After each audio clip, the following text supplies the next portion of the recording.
So here's Bailey. Bogart to Cronenworth, and that's the ball game. So game one of this 4-game series, Mike, it goes to the Padres.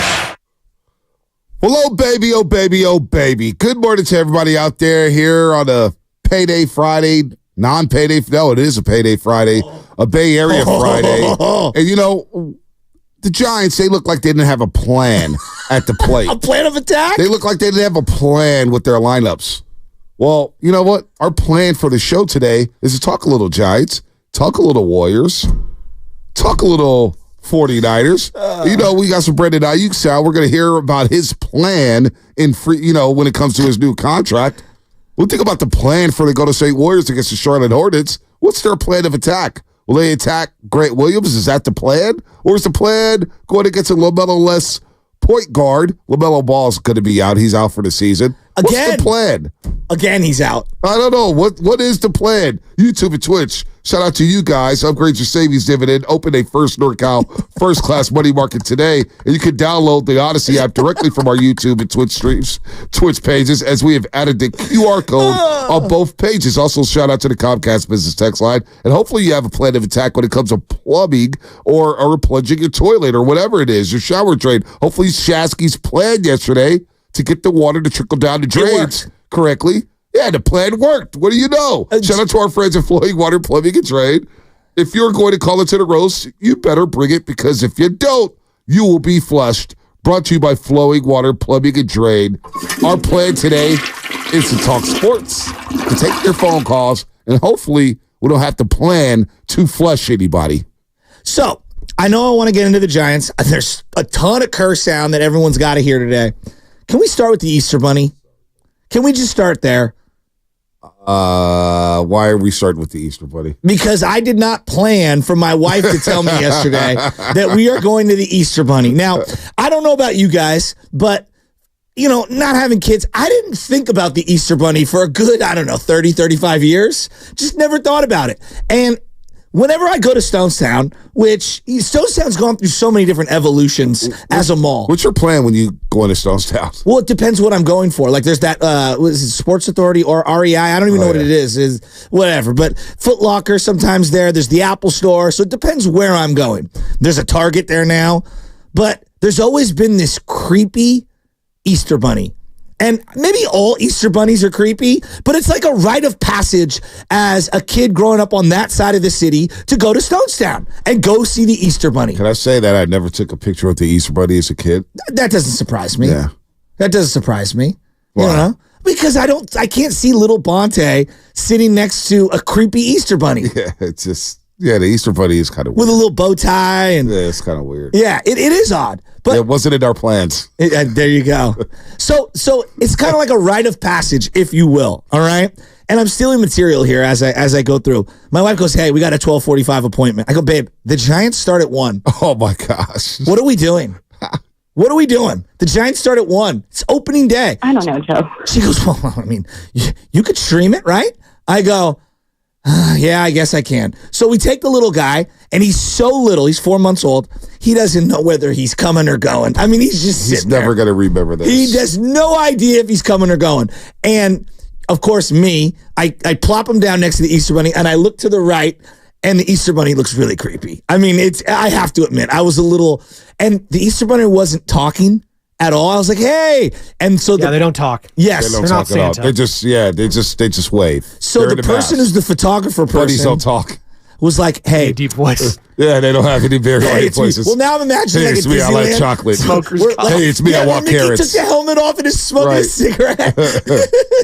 So, long story short, the Easter Bunny photographer comes over and goes, hey, are you comfortable with the Easter Bunny holding the baby? I'm like, I didn't think about it being comfortable or uncomfortable till you referenced it. So I turned to Michelle and I go, what do you think? She's like, yeah.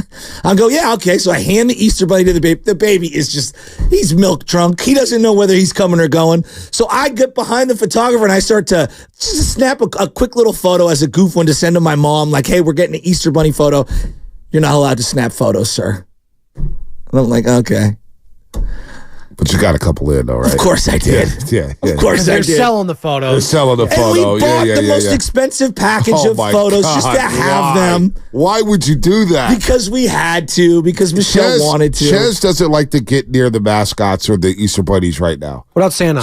So No, we haven't even taken her to go see Santa yet because she's just like, we just haven't done it. Because one, we're like, dude, you're so young. You're not going to remember this. We're not going to spend money on pictures with you and Santa. We can do that when you get a little older. Would you take one photo with Santa? You took them all. Yeah, see, there you go. He looks like he's in like a hostage picture. See, Shasky. It's hilarious. Is so drunk off being the new dad. I know. That money All the is new just stuff. going out of the pocket. And I'm not pocket watching here. Oh. But when you go there to spend the most expensive, you go buy the most expensive package of photos. I'm like, Michelle, no. So here's the best part. So we go, and I got the picture right here. And Joe Spadoni, immediately as I posted on IG, just a little quick photo from afar, he said something to the effect of like, yeah, you just wait a couple of years. The experience is completely different. Yeah, 1 year from now, the kid that's aware of other things, he will be freaked out. Oh, Freaked yeah. out. He would not like it. So, like But that makes it funny though too. Like That's snap what the I'm pictures when saying. they're crying. 'Cause you Yeah, can show when it's they're younger hilarious. or older. Yeah. Yeah, no doubt. No, Baby Ches won't even go near them. So- like we went to a Peppa Pig concert. Oh, yeah. Peppa Pig, and she loved Peppa Pig. What is but when Peppa it came, Pig? it's like these pigs. Okay, who, I'm like, unaware. Yeah. You'll You'll find out. Is this- you'll find out. You'll find Is out. this a real pig or is this a No, costume? they're all costume. Okay, pigs. gotcha, They're all gotcha, costume gotcha. pigs. Peppa Pig, And Peppa Pig. So we go up there to take the photos. She's like grabbing my leg, like, yeah, I'm not touching that guy. Is she- I'm not going near that guy. Same thing with the Easter Bunny. Danger. Last year in San Jose, Stranger we saw the danger. Easter Bunny, and she's like, yeah, I don't want to go near it. And she just stares at it. She watches. She doesn't even She doesn't wave. cry, though. She doesn't cry. She just doesn't go near it. Okay. So, it is what it is. Well, anyway, so we get there early, 12:45 appointment, and it's like 12:38 or whatever. And I walk up like, can we just go right now? There's no one here, Absolutely, no problem. Boom, boom, boom. I mean, we're in and out in like 9 minutes. It's like, oh, this is great. We can get back in time to the house. My wife's like, no. I got to go to Target. We got to get Easter baskets and other stuff. I go, me and the little guy are going to sit down at the cafe. We sat down at the cafe. I held him, put the game on, and that's how I consumed the first couple innings of Giants baseball yesterday. Yeah, that's a tough seed. You'll be That's a doing that tough a seed. lot too. Going That's forward. what I But figured. see- Your phone will be your friend. See, something's going on. There's a fundamental flaw here, and I'm not going to. No, tell me. See, let me just tell you what goes on in my house. As a seasoned veteran father, I want to hear all the tricks of the Power As a trade. dynamics season- about to happen. As a seasoned veteran father, and as a veteran when it comes to these airwaves and working in sports, hey, babe. Now, she was at work yesterday. She has to go into the office these days. So I pick up Baby Ches at 12:45. We speed home. We're home by first pitch. No Got it. problem. Nice. Got the iPad set up for her. She's eating her lunch. I got the Giants game on. But usually, if there's a big game, and we know the time of the game, it's just like, well, I want to do this at this time. Well, babe, that game's starting at that time. So we can do it two ways. We can go after the game. So you pull the I have work. Oh, absolutely. Every single See, time. it's situational. It's part of my job. No. It's always, it ain't no situational. Okay. Over here. I've got to watch Fonte, it. the And if situation like it's Jersey Shore. If it comes to the Giants, Warriors, and Niners, I must be in front of the TV by kickoff, by first Okay. pitch, No, I by get that. tip-off. Yeah. So that's what I You do. set great I boundaries. take great boundaries. And then, I'm jealous. if we do go shopping, she knows, babe, are you on your phone? She knows, I need to stream this game. And so I'm just like this the whole time. I'll hold Baby Ches and I got the phone up. I'll be walking around the mall, phones up. Can I ask you about the baby? Streaming. Yeah, so my little guy is now acutely aware of the iPad or the phone. Yeah. He knows, and he's like, the eyes get locked on it, and I'm getting real worried.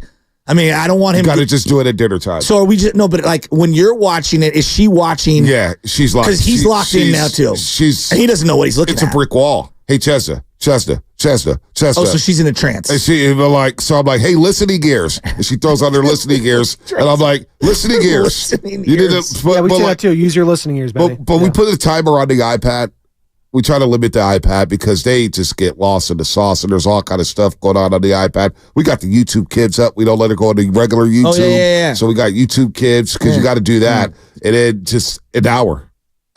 They know the difference too between the YouTube Kids and the regular YouTube. They How do do know. they Oh, yeah. know? Because there's certain videos you're not allowed to watch on YouTube Kids. Like there's this Spider-Man thing, but it's like a GTA simulated Spider-Man. Yeah. And I watched, no, seriously. And it's like No way. Spider-Man like shooting webs, but like blood splattering. Everyone's like, Oh, my I was like, how goodness. is this? What's going on, Benny? I was like, GTA in a couple of years at the very least, but not now, bud. Look, It's like 7. I'm not gonna lie to you, B. Right now, everything's so new. I'm just soaking it all in, and I'm loving every moment of it. We got home, we watched the entire Giants game. LaRocas came over, we had a great time. I woke the little guy up. He had his first big boy nap in his new bedroom, in his new crib with everything, and not in the bassinet in our bedroom. And so we're evolving. We're getting there. That's always a big step. It is. Put him into the crib. I was a little worried. And then I got yelled at because I pulled him out a little prematurely because I was like, everyone wants to play with him. Yeah, that's gonna happen, and it's gonna do that too. She said, "Oh, she's sleeping. She's sleeping." It's like, dude, he needs to see his cousins. Come on, let her play. Let her do this. Let her do that. Oh yeah, it's just beginning for you, buddy. Oh yeah, when they get grumpy, who's the one that has to take over too? Oh well, that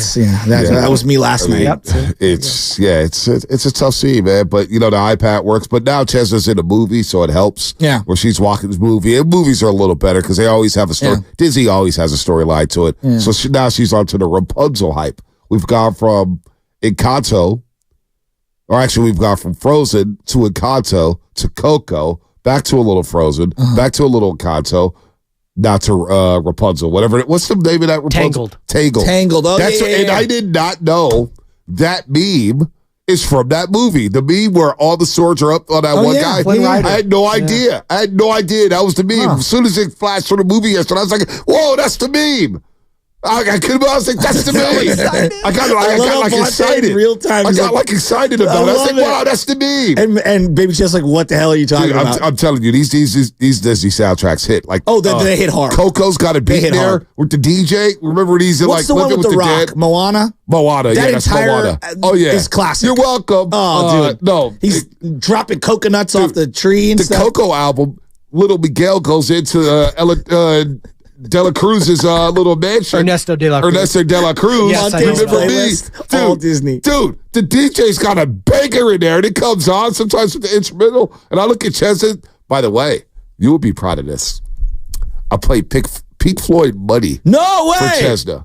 And usually she doesn't like songs. She's like, change it. I want to hear my stuff. But the intro, the first 50 seconds of Money, and I got Baby Chaz bobbing and weaving the Money. She's sitting there, I'm like, Money. She's like, and Baby Chaz is doing this with me. Like, with Money, I'm like, oh my God, her music taste is evolving. This is going to sound completely weird, okay? But I was going down the rabbit hole with the baby. I had the YouTube up, and I was going through old commercials, like the best Nike commercials, the best this. Because, when you're on Instagram and you start going down the rabbit hole. So I went back to YouTube to find the Jason Williams, Randy Moss commercial. Oh, yeah. Just the good old boys. It's the Dukes of Hazzard Randy theme University. Song. The little guy, now, every time he's crying, I play that song.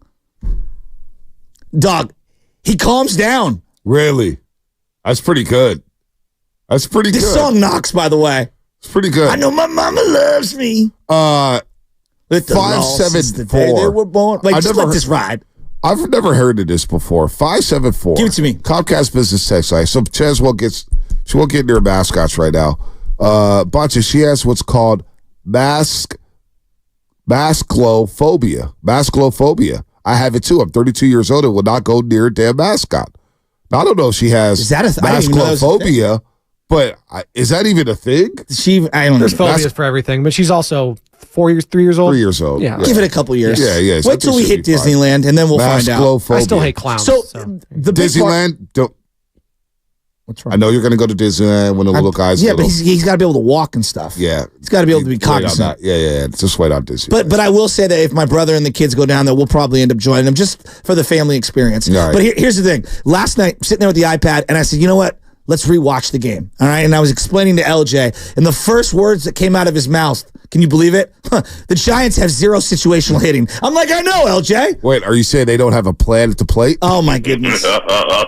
The Padres. Do they have a plan with their bullpen? The Padres came through with some situational hitting yesterday with runners in scoring position, and the Giants didn't. I mean, if you had Nick Ahmed making a boo-boo at shortstop on a first and third steal, but then delivering 2 RBIs on your bingo card, I mean, you'd have cashed out a billionaire yesterday because literally his game is the reverse. He doesn't hit, and he's supposed to be able to field. That entire first and third situation felt like it botched the game. Let's start with Logan Webb. Logan Webb, I thought, dealt very, very well. Fine. If there was a shift, he probably gets out that inning. Nothing but ground balls. He had the Padres off balance. I think it was a nice debut for Logan Webb. Although I did not realize that the Giants have never won an opening day at Petco Park. I didn't know that either. I think they're 0-6. Am I right, Lubman? They're 0-6 all time at Petco Park in the season opener. You gotta Google it. Was it 1-5? Anyway, I just say I don't like the lineup construction. I don't like Yaz batting fifth. Day one. I know it's day one. I don't the whole lefty righty still looks like I agree with that. looks a little robotic. We overthink it. What I want to see is speed at the top of the lineup. The first two hitters, I want speed. I want Jung Hoo and whoever else could run, whether it's Tyro Estrada, Luis Matos when he comes back up. I need speed at the top of the lineup to set the table for guys like Soler, Chapman, whoever else is going to be batting 3, 4, 5, 6. And then Conforto batting the 7 hole. He's a better hitter than Yaz. He is. He just has a better approach at the plate than Yaz. I always thought he did. He needs to be batting fifth instead of 7th. So it's a little nitpicking. I know it's the first day. Things are going to change. But everybody's going crazy with the power hitters batting second because I guess you want to maximize how many at-bats they see per game. Yeah. But if your guys are doing their job at the top of the lineup, he's going to see 5 at-bats. Yeah. He's going to get her. He's going to get his chance to hit. So I want to see speed at the top of the lineup. I want to see a little more. Soler clearly has a presence in the batter's box. Wouldn't you agree? Yep. I can't remember a guy of his stature and just the way he swings in a Giants uniform in a long time. I mean, he looks like something up there, so I really like him. Obviously didn't have the greatest day yesterday. Jung Hoo Lee, first career base hit, and then gets picked off. Yeah. I mean, that is like Little League stuff. I love you, buddy. I mean, I thought he had a bunch of really good at-bats. Right. But you want to talk about something that can't happen. No, that can't You can't have your big league, first big league knock. They go to the crowd. Everyone's going crazy. And then you get picked off. Yeah, they let it's a rally killer. They let you Darvish off the hook yesterday. No doubt about that. I like you Darvish more than most. Yeah, you do. I don't know why. I always liked him. I don't mind him. But I just don't think what he's been paid and the hype and everything, I don't think he's lived up to it. I've seen him come up short in too many big spots, too many big moments. He tires out. There's always that one inning. But the Giants let him off the hook yesterday. 0-1 on the season. The bullpen usage yesterday, very interesting. Going to Jackson. Luke Jackson just didn't have it. Then he got hurt. And then you go to this guy Miller, who's this lefty that you acquired, and I go, well, why didn't you go to him first? Before that, they went Ryan Walker. Ryan Walker felt like he was hanging everything. I'm not a Ryan Walker guy. He was catching too much of the plate. Way too much of the plate. Also thought, how much do the Padres want to beat the Giants knowing Bo Mel's in that clubhouse? I don't think we've touched that out enough. I didn't even think of that. Bo Mel's managing his former team in the first series of the season. Yeah. And we all know that he had beef with A.J. Preller. Him and they didn't get along as a GM. The players didn't love him. The players There's something there. Would you agree? I would love to get Tony Gwynn Jr. on or somebody from the Padres to figure out what the hell happened with Bo Mel in San Diego, because I get the love affair that Giants fans have with Bob Melvin. They're more professional. They're wearing the blazers on the plane and all that stuff. That's all fine and dandy. But you got to win some games. But what happened? I just want to know what happened in San Diego with him. He had so much talent down there. No, it's a good point. And then they're playing their 20-year-old star center fielder. Yeah. Day one. And this is why, and again, like, I know the Giants operate different, but I say to all the people that opine about the Giants, I'm always like, look around the bigs. Everyone's playing their young guys. Yeah. And they're going to let them fail or succeed. Like Alec Thomas before Corbin Carroll came up. Hey, you're going to play every day. And even if you bat 220, we're going to live with it. And that we want to get your athleticism out on the field. And to your point about speed, like I'm watching that lineup yesterday, and the redundancy of Yaz and Conforto, it sticks out to me. Yep. And even Lamont Wade, like, okay, game one, you're already yanking Lamont Wade and Wilmer Flores. Just go with Wilmer Flores. Yeah. I don't know. We've got a long season ahead of us and all that. I just was surprised. You go to Luke Jackson. I mean, everybody's ready. It's all hands on deck. You got two lefties coming up in the inning of the first 3 batters, and you don't go to Taylor Rogers. You go to Luke Jackson. Yeah, I didn't get that. And then Luke Jackson, I'm hurt. I'm not hurt. I am hurt. No, I want to stay in the game. That was odd. So the Giants' plan didn't come to fruition. They lose their season opener. The plan with the rotation, the plan at the plate just wasn't there. But here's our plan for the show. Shameless shout-outs, 745. Shameless shout-outs, 745. And this is a segment in which you can shout out anybody you want to. Shout out your baseball team. Shout out your kids. Shout out your dog. Shout out your nanny. Shout out your grocery store. You can shout out whoever you want to shout out. That's coming up at 745. And then we plan to have George Kontos on at 8:30. on the Morning Roast. That's the plan, folks. We're going to talk some sports. Let's get to Steve Kerr on the other side. He talked to Willard and Dibs yesterday and touched on the Draymond Green situation. We'll touch on the Charlotte Hornets and all that stuff's coming up here. And that's our plan for the Morning Roast here on a Payday Friday, brought to you by Chilton Auto Body. That's BS, man. Have you been in a car accident? Chilton Auto Body is 15 convenient.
Morning Roast with Bonte Hill and Joe Shasky is live on YouTube and Twitch right now. Time for you to like and subscribe. He deserved it. All right, Draymond. We'll get to Steve Kerr in just a second. That's the plan for this segment here on the Morning Roast. If you're looking for the best Giants talk out there, then make sure you are subscribed to the Garlic Fries and Baseball Guys podcast. Sam Love and Joe Shasky bring you the best damn Giants talk in the Bay Area, period, every single week, all season long, win or lose. Go back and listen to their 2024 season preview now. Subscribe today and on iTunes and Spotify, wherever you listen to your podcasts as well. Wow, already questioning Bob Melvin? No, we're not questioning Bob Melvin. We just don't agree with all the moves he made yesterday. Let's see what happens tonight. Game number 2, Kyle Harrison on the bump. And the Giants, and I was right here, just kind of just do it because all these openers in Petco Park, they all have a similar theme. Mm-hmm. Feel like they blow the games late. All the time. Bullpen game. Bullpen blows it. It feels, I don't know, I could be wrong there, but it feels like it's a low scoring, yes, it's a grinded out game. I would agree. And they seem to blow up. They're 0-6 all time in openers at Petco Park. That's crazy. We can agree Logan Webb's a beast. Yeah. I thought he pitched great. Yeah, I mean, for your first outing, usually the pitchers are a little behind the hitters at this point, and things will catch up. And I thought he was fine yesterday.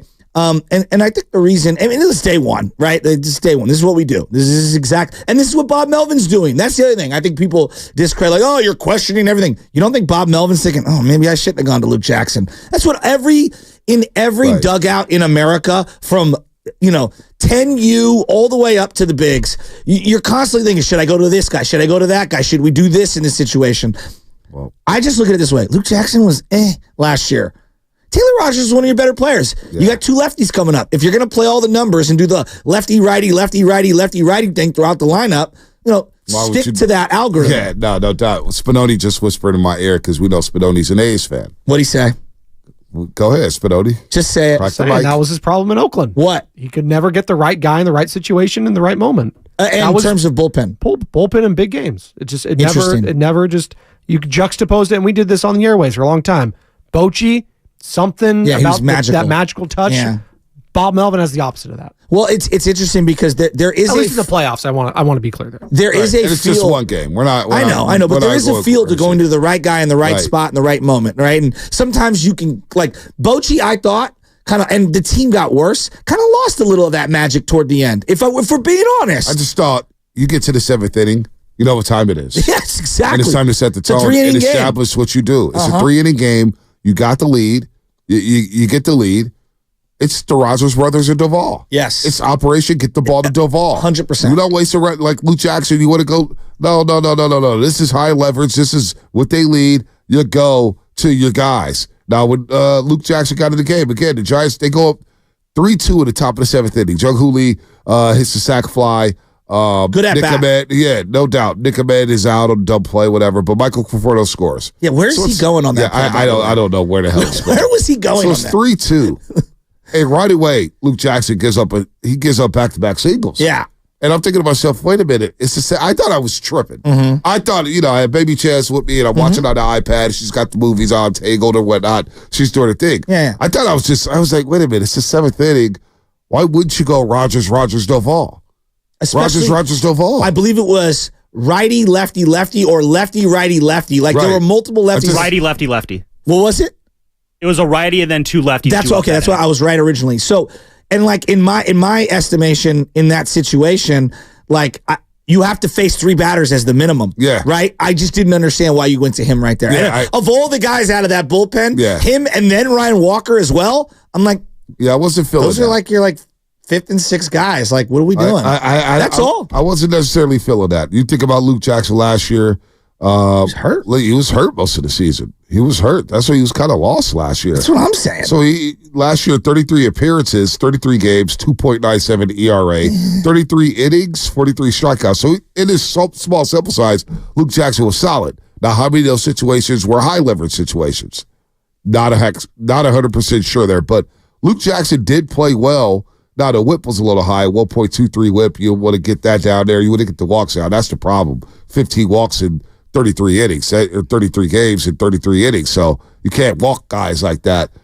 It's just not a good performance from him. I'm anticipating that we'll see Rodgers dove all in the future, but that was a great time to do it. Try it out. It's 3-2. It's opening day. Let's see it. How about the kid from Stanford coming in after Ryan Walker, the big lefty, 6'5", Eric Miller, who they had acquired from the Phillies, and I'm saying to myself, this guy's a revelation. Yeah, he's throwing 98 from the left side, and his dad is jacked out of his mind in the stands. That was the guy I'm like, oh, okay.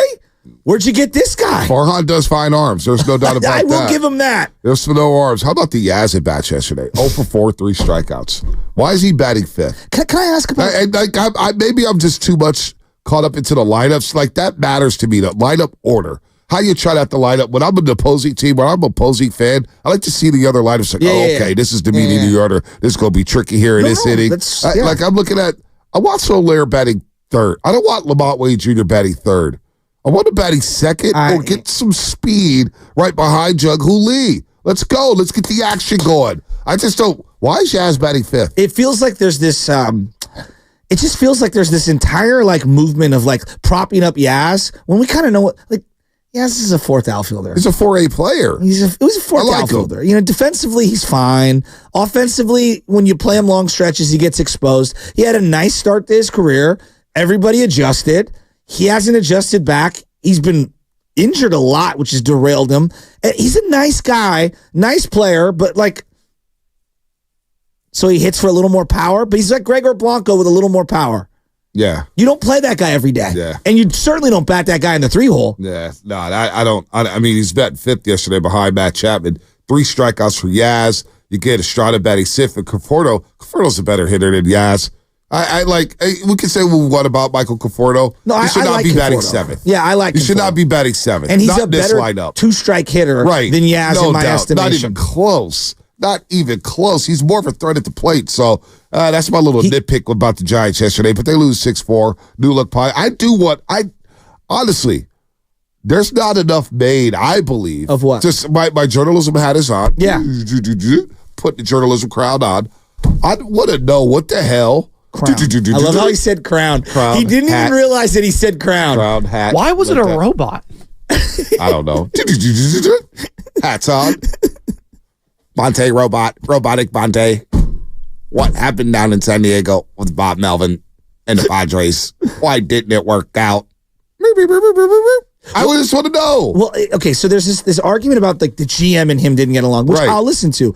But the team dramatically underperformed, and they all hated each other. Right. What's going on? The year before, the season before, they made the NLCS. Now, I understand Tatis Jr. was out for most of that year with the suspension and everything like that. Then he got hurt. But, man, I just, last year, they had spent all that money. They were offering Soto and Aaron Judge. They offered Aaron Judge $400 million to come to the table. They were aggressive, hyper-aggressive, and it just flamed out. What happened? I don't know. I don't know. And I look at that team, the Padres. They're a very interesting organization because they've got a lot of talent in the minor leagues. If you look at where they rank, and playing that kid in center field at 20 years old, Jackson Merrill, he's a player. You could just see it. I mean, the guy, he flies out there in the outfield. First round pick in 2021. I look at him. I mean, 6'3", 195. Jackson Merrill. He looks the part. He does look the part. But I look at him like, you gave an 11-year deal to Xander Bogaerts, and 1 year in, he's playing second base. Yeah. And now Choi's a better shortstop than him. That's undeniable. That contract's not going to look good. But you know what, though? They don't care. They just got a professional clubhouse. No, I know. Well, they got Cronenworth and him, Choi, Machado DHing. They've got a squad. And I always like Profar, and it's good to see him sticking around. Yeah, no, Profar was he was a hot prospect. He was a hot prospect coming through the Texas Rangers system. One of those super prospects, never really panned out with injuries or whatnot. But he stuck around, man. He's a nice little utility player for the Padres. But they get to win. We get to see Kyle Harrison today. I'm very excited for that. Kyle Harrison today. Very excited for that. On the bump at Petco Park against Musgrove. Joe Musgrove, who got lit up by the Dodgers his whole career. All right. Coming up on the other side, our plan is to play Steve Kerr out from yesterday about Draymond Green. Plus, we're getting to Brendan Ayuk. That's all coming up here on the Morning Roast. See, we do have plans on the show. It's a Warriors game day presented by Xfinity, at home or on the go. You'll get the fastest internet to all your devices. What's coming up in the game? Brought to you by Fremont Bank, full service banking, no compromises. Let's dive into the Steve Kerr interview with Mark Willard and Dan Dibley from yesterday, right here on 95.7 The Game. Life doesn't.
Shasky on 95.7 The Game. All right, TJD playing some ball right there. Trace Jackson Davis, man, played some good basketball, 14 rebounds the other night in the start against Orlando. Pardon me. We'll see who starts tonight alongside Draymond Green to be back in the lineup. Steph Curry, Andrew Wiggins, Kuminga, hopefully. We got an update on him. Knee tendonitis, soreness. Hopefully he can go today in Charlotte. As this segment is sponsored by Golden State Lumber, serving the Bay Area for 3 generations. When you succeed, we succeed. Visit GoldenStateLumber.com. He needs to go see my boy. Who's that? Dr. Joe Jaime at Shift Movement. I need to go see Joe Jaime. I'll set that up. Yeah, Dr. Joe, well, he's by 1985. I got to stop by 1985. Yeah, no, honest to God, you should go see him, dude. What up? He will set your body up right. No, I need to go holler at him. Yeah. Chris came by from Shift Movement. Follow them. Yeah. They're legit. But 1985 Gallery, Chris and Bridget, his lovely wife, they stopped by his mom. He took his mom to the game. Oh, nice. She went to her first game, but he had something for Chris Muller. He got Chris Muller some drip. Very cool. So he's come by a couple times, met at the gate. I was really good, dude. Chris and the whole crew up there. But I need to go up there. He told me, B, you need to stop by. I was like, all right, I'll stop by. But that's where Dr. Joe Jaime is, right? Yes, right across the street. Or literally across the, away right there. Yeah, I need to crack my back or something. Oh, no, bro. He'll get you set up real. It's called an adjustment. I'm learning. And it'll set you real right. Oh, wow. Right. Wow, I still have some of the bruises from the cupping. It's not a bruise. It's like a mark from the cupping. They do this cupping thing. And the AC joint on the shoulder was feeling a lot better. Let me ask you, when you're getting worked out like that, do you feel like you're an athlete? Like no, I feel like a beached whale. Oh. And I always tell them that. I feel like a beached whale because again, like, you're vulnerable. Your lumps. I'm not gonna lie. I'm a sicko. When I'm getting stretched, I don't feel like I put myself in a place like I'm on the court, like I'm Kobe or LeBron. No, I'm getting stretched at half court where they got like the mats and everything like that. And you got the beds and everything, and I'm just feeling like, I feel like an athlete. I love you so much. I do. I feel like I put myself out there like a football player before the game. They're setting up all the codes and stuff in the end zone. There's 2 different types of people here. And you're stretching. Delusional and insecure. I feel like I know. I'm so insecure. I'm like, oh my God. I'm fat and I'm out of shape and I'm old and I'm hurt. That. So once you get past that, I already know I'm fat and out of shape. That's done. You know? You got to wear that with a badge of honor. I'm clinging to whatever little bit of hope I have left in my life. And Bonte's over here like, I feel like Curry. I'm on the court right there. Before the game, I got the cameras on you. You're getting stretched. They get some medicine ball or something like that. I got my eyes closed. When Bonte's done getting stretched out, he takes the talcum powder and he smacks it like he's LeBron and he throws it up in the air. Get on the elliptical, read the first page of the book like LeBron. Guys, get your hands out the gutter. I like getting stretched out with my legs and everything. I like stretching my legs. Gosh, you guys are out of control, man. You guys are so horny, dude. Yeah, I'm telling you, this might be the horniest show in America.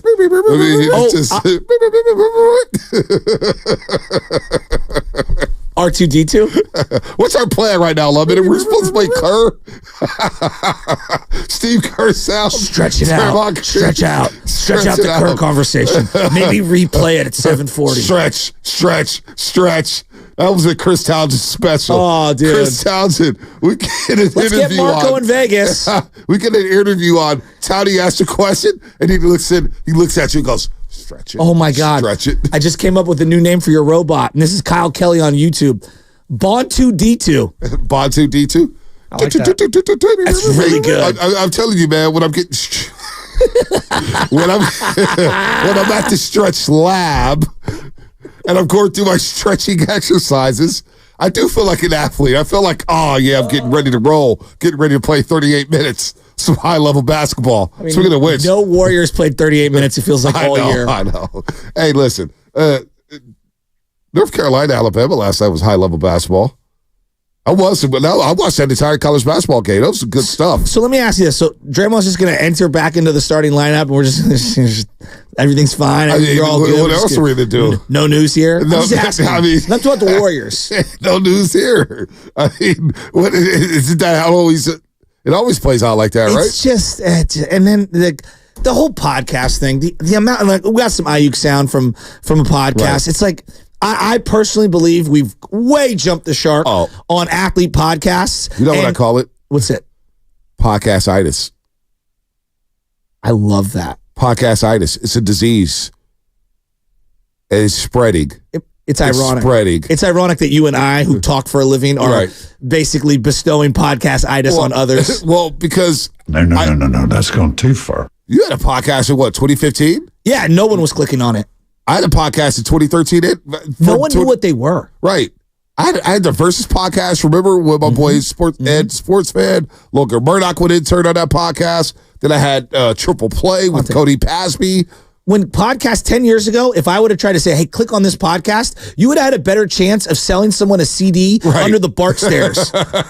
Here's my mixtape. Right. You had a better chance of getting someone to pop that into a CD tape or a CD player than you would someone clicking on a podcast. Now everyone's got a podcast. But you know what's funny? The last 4 years, I get people like, you should start your own podcast. I said, dude, I'll broadcast 5 days a week for 20 hours a week. Why do I need a podcast? We podcast our broadcast. Yeah. That is my podcast. I know. But I call it podcast-itis. Yeah. Because some people they sleep with the microphone. They talk. Podcast-itis. LeBron James has got it now. It's spreading.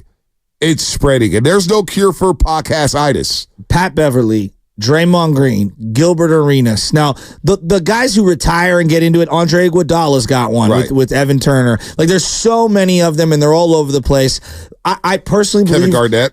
Just like any kind of medium, whether it's music, whether it's radio, whether it's any industry you choose, there are some really good ones, and there's a bunch of stuff to sift through, and I don't know what's good and what's not. But I think a common theme amongst the ones that aren't good at all is this delusional approach to not understanding that the athletes themselves have been in this bubble for so long, they're unaware that the common fan does not relate to the amount of money that they're discussing and talking about. And I think that it becomes a quick tune out. No, it does. It does. By the way, I'm looking at YouTube here. Alabama's Grant Nelson, D-Lou, you might be right.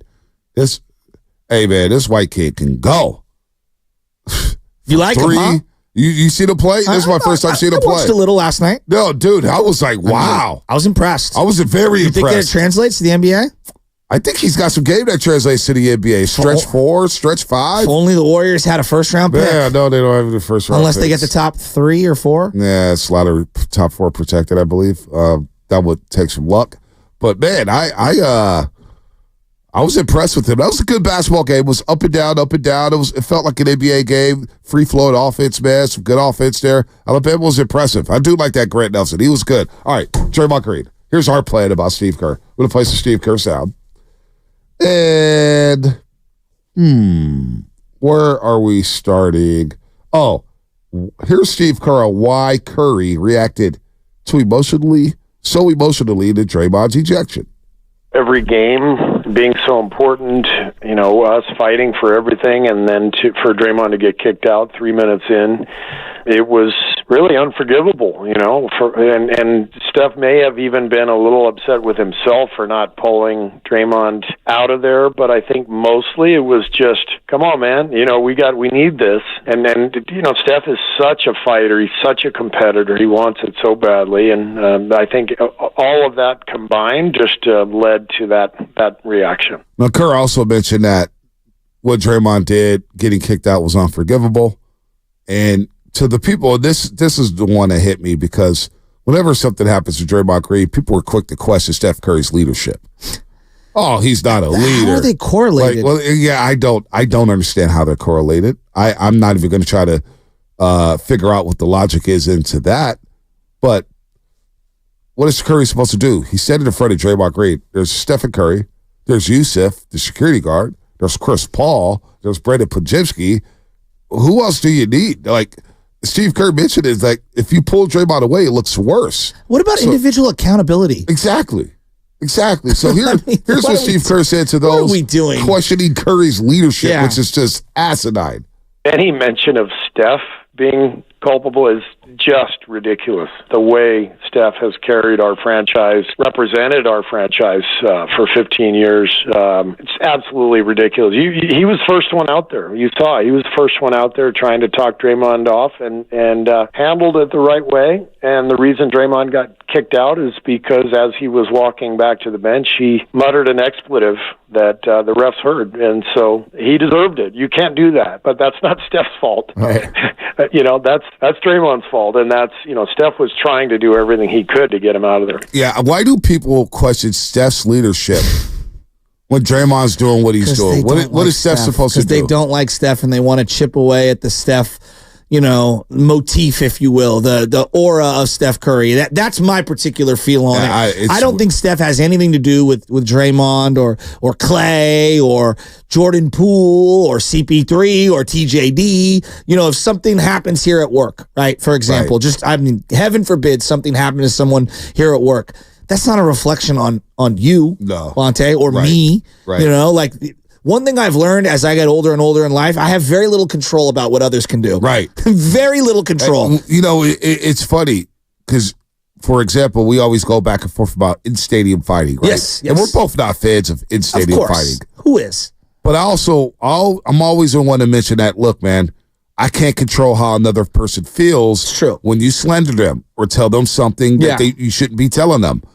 Same thing here in this situation. Mm-hmm. I can't control another grown man. Grown man's going to do what a grown man's going to do. 100%. It's not my lane to do that. My lane is to take care of my family. Well, and I thought that Steph Curry in the moment, if you watch the video over prior, during, and after, I thought that Steph Curry, like a good teammate, had his right arm on Draymond, kind of saying, all right, that's enough in his own way, which if you've watched Steph Curry's career, he's not an instigator. He's not a riler up. He's not someone that's going to add to that. He was diffusing the situation.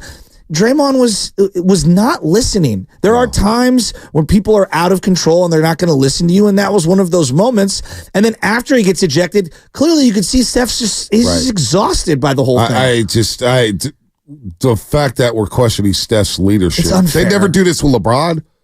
Never do this with Kevin Durant. I hadn't even thought about that. You never do this with other players. Has any other player, Jordan didn't get ripped for leadership issues when Dennis Rodman was flying off the handle? No. You know what I'm saying? Nobody questioned his leadership or Scottie Pippen's leadership with that team. Nobody questioned that. They didn't question Kobe or Phil Jackson's leadership when it came to Ron Artest. Why are we question, Steph's the only guy where these things, Finals MVP matters. What about clutch stuff matters, leadership, blah, blah, blah. It's like, what? Here's the question I have. Why not question Draymond's leadership? Right. Forget Steph. Right. Why are we going to Steph? I don't get it. I don't either. By the way, the segment is sponsored by Go to Say Lumber, serving the Bay Area for 3 generations. It's such a great point. When you succeed, we succeed. Visit GoToSayLumber.com. You're listening to 95.7 The Game, KGMZ FM and HD1 San Francisco. And don't forget, you can also watch us every day on our YouTube and Twitch streams. Just log on to search 95.7 The Game. Be sure to like and subscribe to the channel while you are there. Brought to you by First NorCal Credit Union. Upgrade your savings dividend. Open at First NorCal First Class Money Market today, and you can now download the Odyssey app directly from our YouTube and Twitch pages, as we have added the QR code on both pages. Now, shout out to the Comcast Business X line. And it's a thing that we've touched on, Shasky. How can Draymond be a leader for this team when these things happen?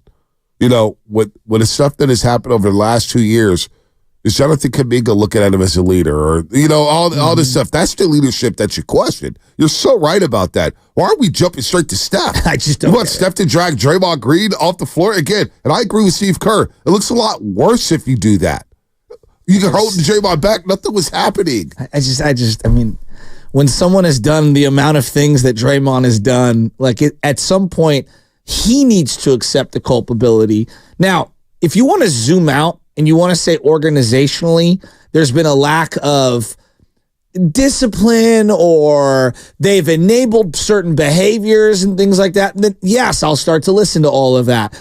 But to immediately criticize Steph Curry's leadership, you haven't been paying attention the last 15 years. And leadership comes in many forms. There's a lot of people who, like Buster Posey is a great example. I never looked at Buster Posey as the raw guy outwardly. But then I'm also not in the clubhouse, and I don't see what is being told behind the scenes. I don't know whose arm he's got, who he's behind, or put his arm around somebody's shoulder and talking to them, or the tutelage or the texting that he's doing on the side. just because someone's screaming and yelling on the sidelines or out on the field doesn't mean that their leadership doesn't show up in other facets. No, and so it's a great point about Posey, because I remember going to those clubhouses. You could see the respect and the command Posey had in that clubhouse. Exactly. When they lost the game, the tone was appropriate. Posey's tone, he was not a good loser. Is Joe Montana a leader? Yes, absolutely. Okay. Yeah, he wasn't the most outspoken one. No, I can't. They showed the moment where he spoke before the Chicago game. Yes. Soldier Field, and it was awkward as hell. Yeah. But they were like, we follow Joe. Because he doesn't say much. We follow Joe. And so I just think that Brock Purdy's not outgoing, Shasky. No, but his team made him the captain. They're like, he's our leader. He has leadership qualities, though, and that's what I would say. And like, I think their leadership shows itself in many, many different forms. And I think the worst thing is to be fake as a leader. So, like, for example, there's that Andy Dalton sound that we always like to play. It's like not in his nature. When I think of fake leadership, I think of like Russell Wilson. Yeah.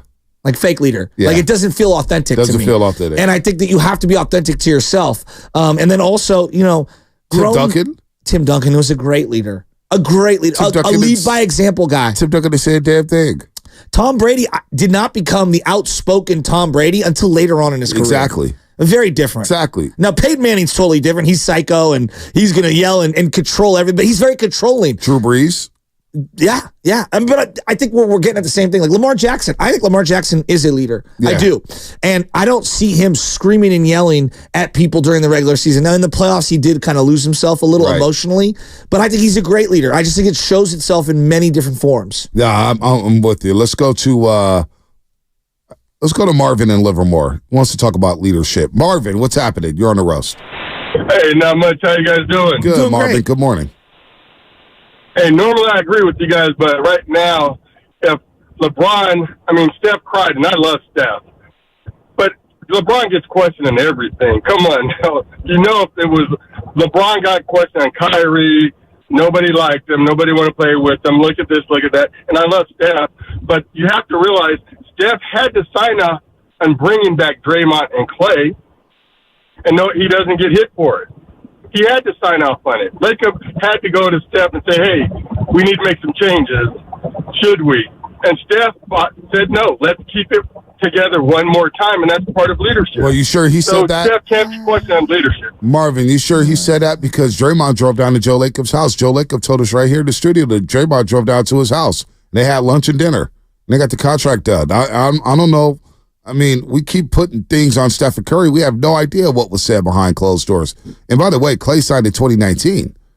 He re-signed in 2019 shortly after the NBA Finals after tearing his ACL. And not one person in this region has ever questioned that contract until now after he tore the Achilles 4 years later because of all the leg injuries. So I'm not going that route. But LeBron has a passive-aggressive nature to his leadership, and multiple guys have been traded off his team.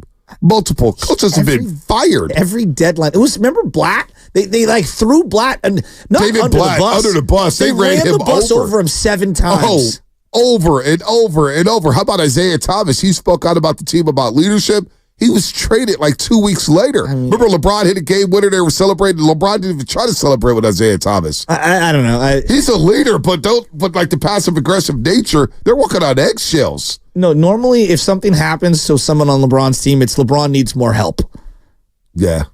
That's really what the narrative ends up becoming. I'm a big believer, and I do think that Curry is guilty in a lot of the mainstream media's eyes who discredit him. He's guilty of giving off passive, meaning his game is not one of power and strength. And so we try to say that he's not a great leader because we only see leadership in mainstream media, which I disagree with, through the eyes and the prism of outspoken, in-your-face jerk leader Jordan, jerk leader Kobe, at the end, jerk leader Tom Brady. That's the only way you can lead when you reference one of the great winners of all time in Tim Duncan. And he didn't lead that way. No. Hakeem Olajuwon.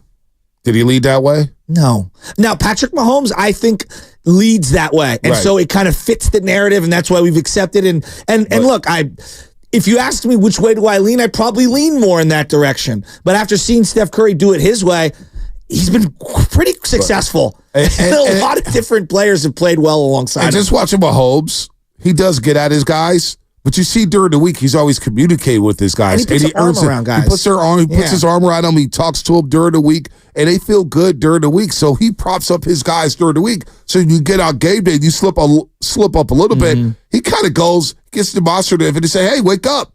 We've been here, done that before. Exactly. Let's continue. Let's bring what we did on the practice field onto game day. So Mahomes has different leadership, but to continue to question Steph Curry's leadership, he's been here for 15 years. Like, what are we doing? What's the most demonstrative thing Steph's done in the 15 years? Probably throw his mouthpiece.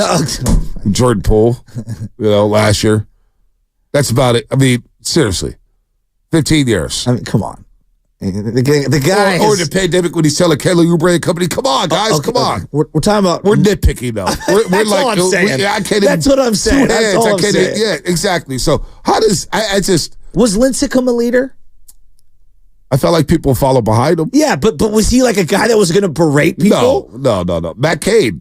He owned that pitching staff, right? He wasn't talking a lot. I guess that's where my point goes. Like, the leadership shows many forms, and there's different kinds of leaders for different times of moments and different types of teams and types of cities and cultures. I disagree. I look at Jalen Hurts. Clearly, that locker room loves Jalen Hurts. Yep. He is not I'm going to scream at guys leader. No doubt. At all. No doubt. And I think he's a really, I mean, I don't know about how, if that contract's going to work out or not, but I like Jalen Hurts as a person and I like him as a player. And I think he is a leader. And I think the way that he conducts himself shows leadership qualities. I'm just fascinated that Draymond Green gets ejected for the 4th time this season.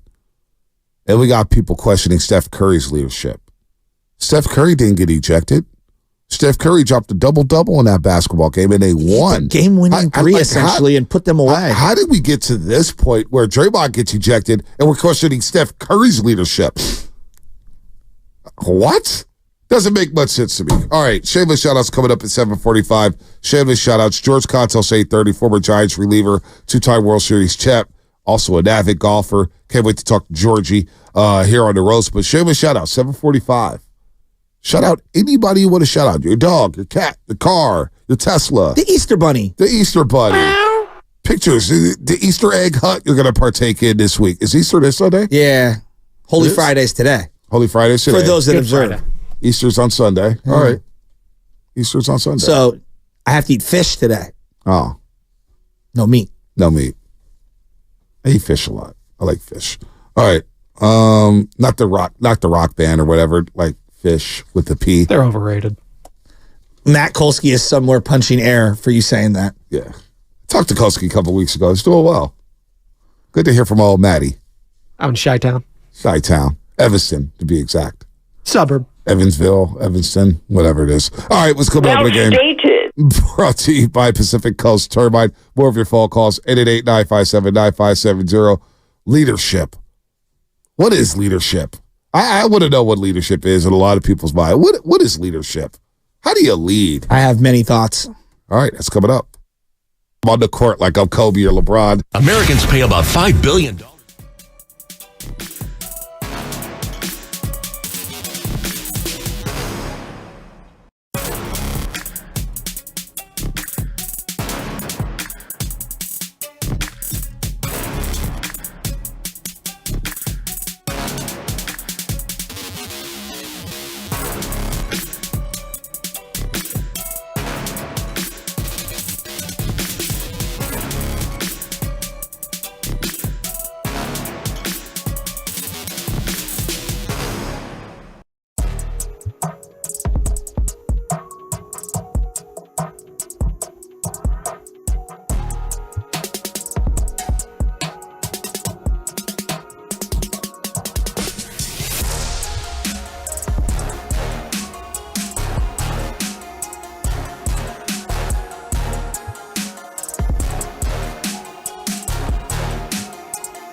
Hey, Dub Nation, it's Chris Paul, and you're listening to The Morning Roast with Bonta Hill and Joe Shasky on 95.7 The Game.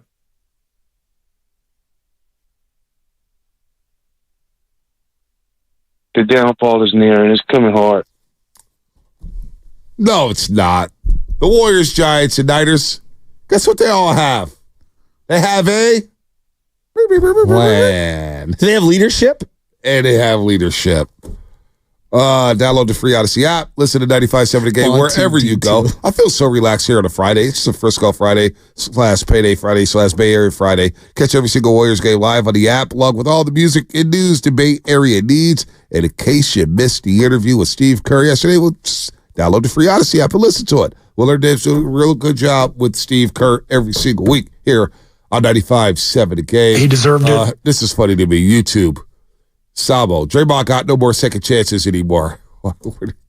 Where you been, Sabo? Where you been? I'm going to make a statement, and you tell me if I'm right or wrong. Sabo, where you been? Second chances, man. You're a big fashion guy, right?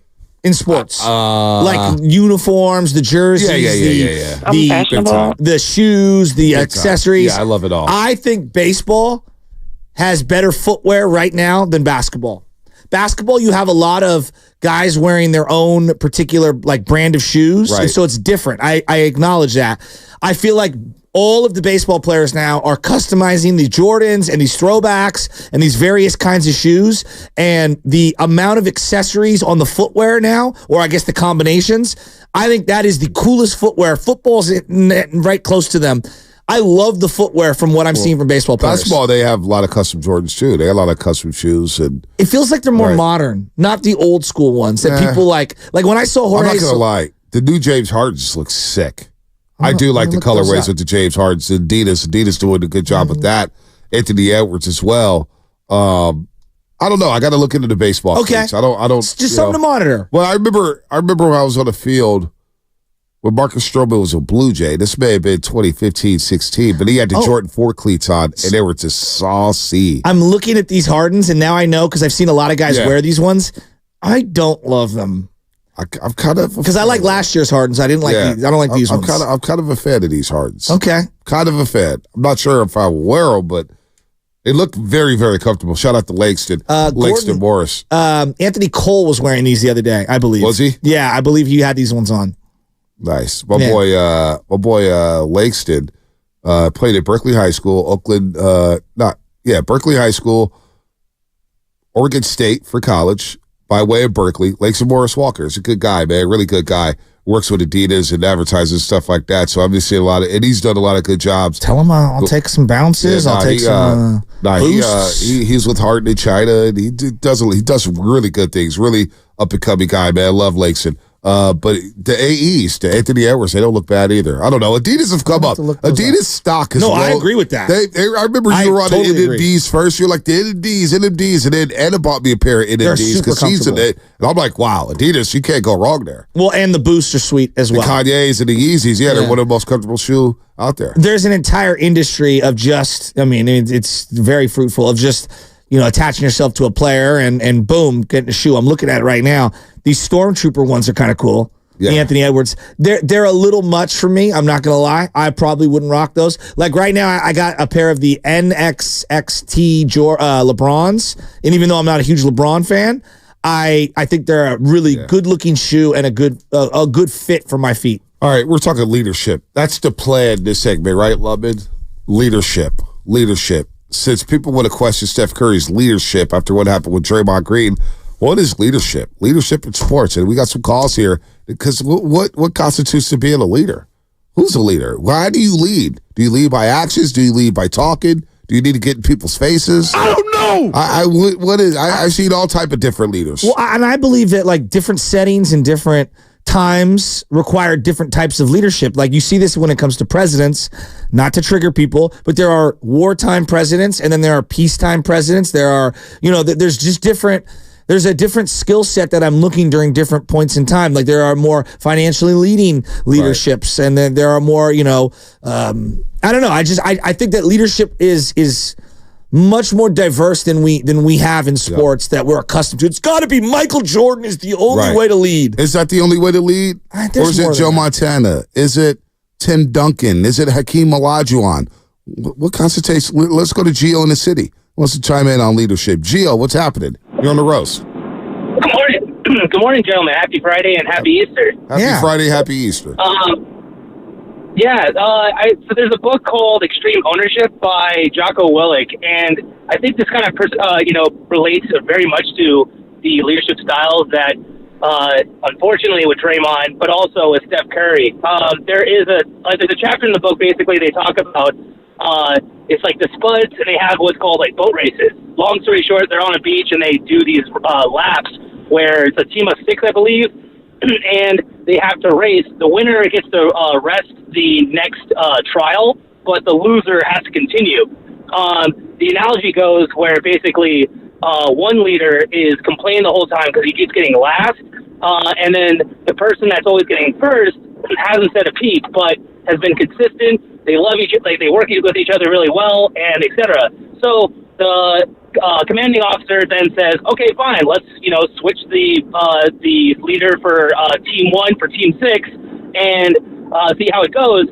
Ironically, the complaining leader still doesn't get first, but the leader originally actually does get first. So it's all about basically not the people that complain the most, aka, and again, unfortunately, Draymond Green, but maybe the folks that are constantly putting in the work, but aren't the ones that are always looking for the praises, the comedy, the jokes, or kind of those, bombastic personalities. And to your point, Shasky, I think, like you said, the culture of leadership has definitely grown. Back in the day, let's just say, in the 60s, 70s, and 80s, it was usually the ones that had a great smile, usually had a joke to say or some wit. But now I feel it's the silent leaders that are kind of taking more precedent in a sense of, being the actual leaders within the club. Yeah. I don't know. I'm curious to what you guys think. Well, I look at across industries, right?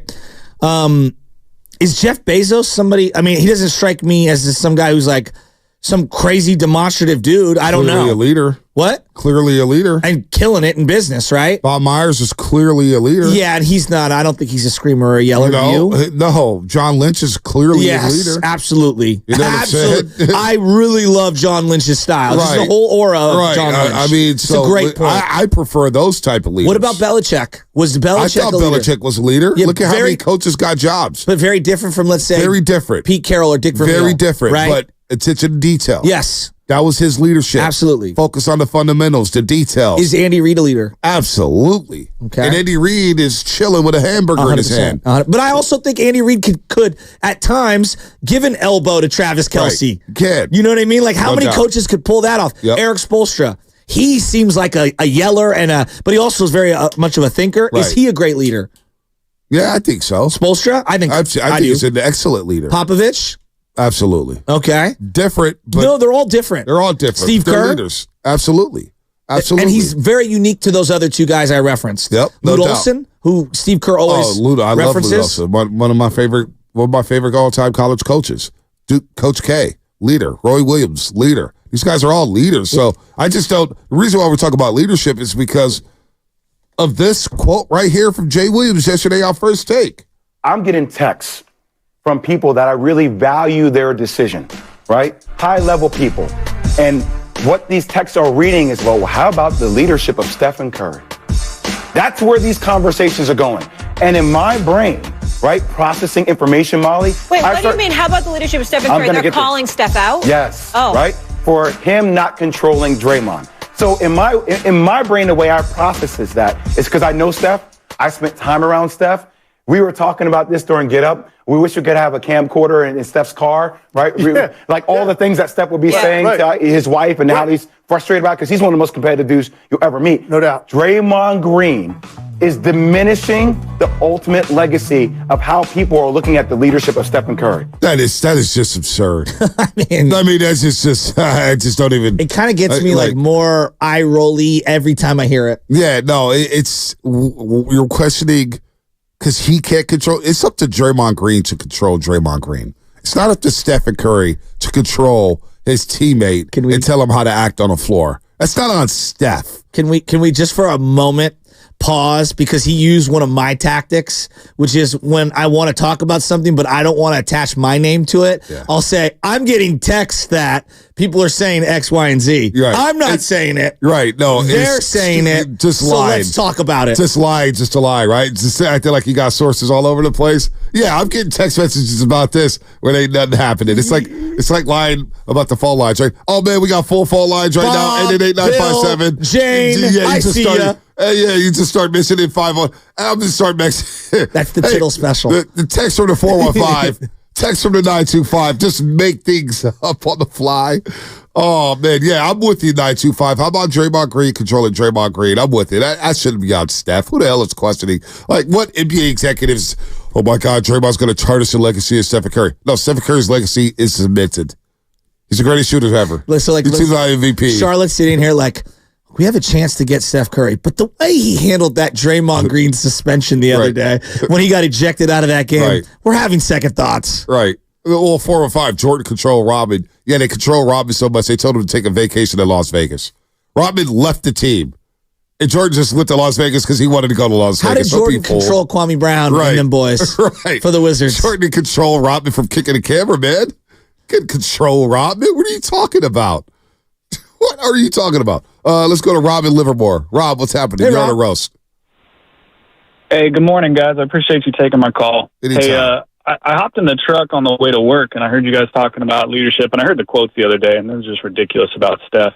But it just reminded me what I used to tell my staff when I would train them about leadership. The important part is, like, not only are there different styles of leadership, but people can change their style based on the situation. And so what I was told and what I train my staff is that you always have two options in any situation. You can lead through power or you can lead through influence. And there's different pros and cons. Neither one is always right or always wrong. You know, in an emergency situation, I'm going to lead through power. I'm going to tell you to call 911. I'm going to tell you to go do this other stuff because I need results ASAP. But if it's more of a practice situation, you know, and I would equate like game days to leading through power. You're talking about Mahomes out on the field. Like, he needs results now. You know, but in a practice, I'm going to lead through influence. I'm going to ask you to do things. I'm going to take the time to explain the context. We're going to take more time because you ultimately get more buy-in when you lead through influence. You just get faster results when you lead through power. And so I think great leaders know when to use one and when to use the other. And Steph is the perfect example of leading through influence. And he's even able to do that in the game situation. It's just Draymond is Draymond. He's going to do whatever he wants to do, you know? So what industry? I love what you said there. Like, that was beautiful and very powerful. What industry are you in? Well, I used to be, when I was doing that kind of work, I was leading a team building program for corporate team building events and school team building events down in the Santa Cruz Mountains on, like, you know, challenge courses, zip lines, that kind of stuff. Oh, that's but cool. I'm in the plumbing industry now. I'm a trainer in the plumbing industry now. Speaking of plumbing? Speaking of plumbing, hey, I guess we can't flush Call you. back again. We won't flush you. Floyd Water Plumbing and Drain. Shout out to Brian Company. It was the end of the call. It was in a loving way. It was in a loving way. Zucci May. What's up, Zucci May? Comcast Business Text Line. The real question is, who in the high level industry is texting Jay Williams? He's on ESPN once a week. Like, who is texting Jay Williams? Like, yeah, you know, Draymond's really tarnishing Steph Curry's legacy. I know people. Like, so I did slide in the DMs to say hi. I'm sure it's the 11th man on the Rockets texting him. That's it. That is, you want to talk about. Is it Torrey Eason? Yeah, Torrey. Is that who it is? Torrey. I don't even want to know his name. Warriors! I mean, come on. Come out to play! I mean, come on. Warriors! Grant Liftman texting Jay Williams. Yeah! Landry like Fields. That. Hey, did you hear Draymond's response to Torrey Eason? No, what'd he say? He basically said, you know, I'm not surprised you said that, but I'm surprised you haven't played since like January 5th. I mean, Dre of all people shouldn't be talking about availability. No, hold on. Here it is right here. In the most important part of his career. When I saw it, I wasn't surprised at all. I am a little surprised that he hasn't played in the game since January 1st. And so it's kind of tough to come out and play, and you're not going to play. It puts a lot of strain on your guys. Like, you can't get out there and help them. What a Freudian slip. Did Draymond realize he was kind of talking about his own situation? He just got kicked out of the game. Are you kidding? This is like Inception levels of funny. No, am I the only one that gets a kick out of that? I wasn't surprised at all. I am a little surprised that he hasn't played in the game since January 1st. And so it's kind of tough to come out and play, and you're not going to play. It puts a lot of strain on your guys. Like, you can't get out there and help them. Hey, that was a good clapback, though. It is. Because the way he said it, he smiled. Yeah, God, I'm surprised you haven't played since January 1st. You know, you can't go out there and help your guys. You're talking, but you can't help them because you're not playing. Podcast-itis. Podcast-itis is a real thing. It's like the social media. Yeah, so like that's talk. Like I want to take people behind the scenes, but we talk a lot about like we have to prepare ahead in. We have these call shows and things, but then we gotta formulate a plan. But like something happens at like 1 a.m. because social media. It's not like it was 15 years ago. Every single guy in every sport has one of these. I'm holding up a phone, and they do something dumb every night. Every night we wake up and every night someone posts something on TikTok, on Instagram, on their podcast, something that we have to bring up in the show. Am I wrong? Yeah. Well, it's insane. Should we bring this up? Nah, I'm not going to bring it up. I'm not going to bring it up. Hamid in San Jose. Hamid, what's happening? He wants to talk about leadership. He showed his ass. What's up, man? What's up, Hamid? Hey, BJ. Hey, Shasky. How you guys doing? Long-time listener, first-time caller. Nice. Good morning. I Thank always you. text in, but I never call in. Thank you, brother. Thank you. Follow you both on Twitter. Love you guys. So about leadership, I used to be a basketball coach, right? And I would pick 3 captains. One that was the most talented player. He would show you by example. Second one was the most vocal. He wasn't the most talented player, but he was the most vocal. He would motivate you in other ways. And the third was a mix of both. And I did that because leadership depends on who your followers are. You can be the best leader for one person and not for another person, right? So if you're a great leader, if your followers don't follow you, if they don't react the same way they for other people, then it's not going to be you're not going to be known as a great leader, right? Like Toby, he led people a lot, and a lot of people liked the way he led. A lot of people did not like the way he led. Right, so a lot of people didn't react the same way. Like, for example, Jeremy Lin didn't like the way Kobe led, right? Smush Parker didn't like the way Kobe led. Pau Gasol loved it. Yeah, that's a good point. So with Draymond, some people like to be pushed, you know. For Steph, some people like the way he plays. Like sometimes when he yells at them, like he did 3 years ago against that game against the Clippers, some people reacted to that. So it depends on your followers. If they don't follow the way you like to lead, then they're not going to follow you. I like that. That's a good point. It is a good point. So leadership. I don't. Sounds like he was calling from the side of an avalanche. Yeah, I don't know where he's. He's probably driving. Shout out to him, man. He always texts. Thank you. Calls, Thank man. you for appreciate that. 888-957-9570. Shameless shout outs coming up in 10 minutes. If you want a freestyle rap, that's your shameless shout out. If you want to shout out your cat. Last week it was National Puppy Day I think it was last Saturday. We had all these dogs on the. I don't know if you saw this. Missed that. On our pregame show. We had all these dogs coming for adoption. You know, they had the Peninsula Adoption Center or what. They came in and brought their dogs. Adopt, don't shop, people. There you Adopt, don't shop. That's what they said. Interesting. Yeah, but no, they brought the dogs to the gatehouse. It was pretty cool, man. But shout out whoever you want to shout out. 888-957-9570. If you want to shout out Lubman's hair, his hair is flowing today. I mean, Lubman, he may not be in the best of moods, but boy, let me tell you, his hair right now. You know what we're coming up on? Wow. I've been watching Rapunzel, and I mean, she's got nothing on. It's Easter Sunday, and I thought JC was sitting right next to me. Summer of Love Part 2 coming out this year. That's Electric Boogaloo. That is. She's been on it, so I can't quit you. We should call him Dude Love. So I can't quit you, man. Instead of Dude Love. Yeah, look at you. Yeah. He said next to JC, man. That's good stuff right there. It is. That's the stuff you don't pay for, AM, folks. PM, too much good stuff. By the way, can we stop I've calling? never been to an AM, PM, by the way. What's that? AM, PM? Did they even have those in the cities? Oh, they got I think there's one in Daly City somewhere. Daly City, yes. Yeah, I never got up there. There's a bunch in Oakland. Are there? Okay. AM, PM. It's a blast from the past. I used to get coffee from places like that, and sometimes they got the good stuff. Sometimes they do. It's very racy. Very racy. Like gets you. Gets you like, you start driving 100 miles an hour. Yeah. Oh, I'm trying to cut back on caffeine. It's hard. What am I capping about, Tyler Miller? I didn't cap about nothing. That was good stuff. 888-957-9570. Show me shout outs coming up. We got George Kontos at 8:30 to talk about the Giants as they blow their season opener. They were up 3-2 going into the bottom of the 7th inning. But Luke Jackson and Ryan Walker just didn't have it, and they blow the game.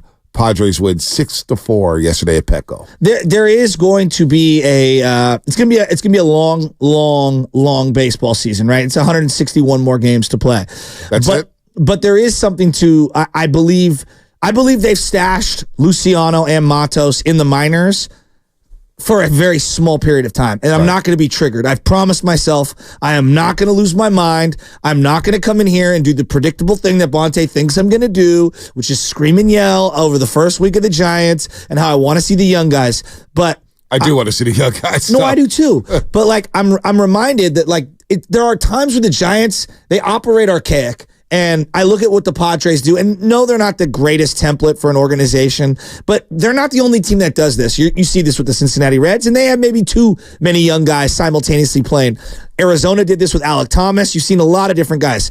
If you're a 21, 20-year-old, 22-year-old, they just play you. Yeah. They just play you. Yeah. Right? And so I'm looking at the Giants right now, and they got a lot of veterans. Soler's a veteran. Chapman's a veteran. Conforto's a veteran. Jung-Hoo Lee is still new. Yeah. Estrada, I now put him in veteran status because he's been here for about 3 years. He's a pro. Wilmer Flores and Lamont Wade are both veterans. Mm-hmm. Patrick Bailey, though not a veteran, a little more seasoned.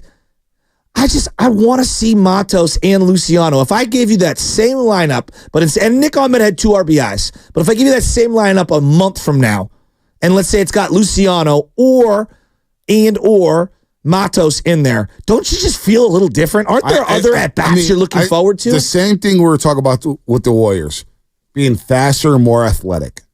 You bring up Luciano and Luis Matos, you're more athletic and you're faster.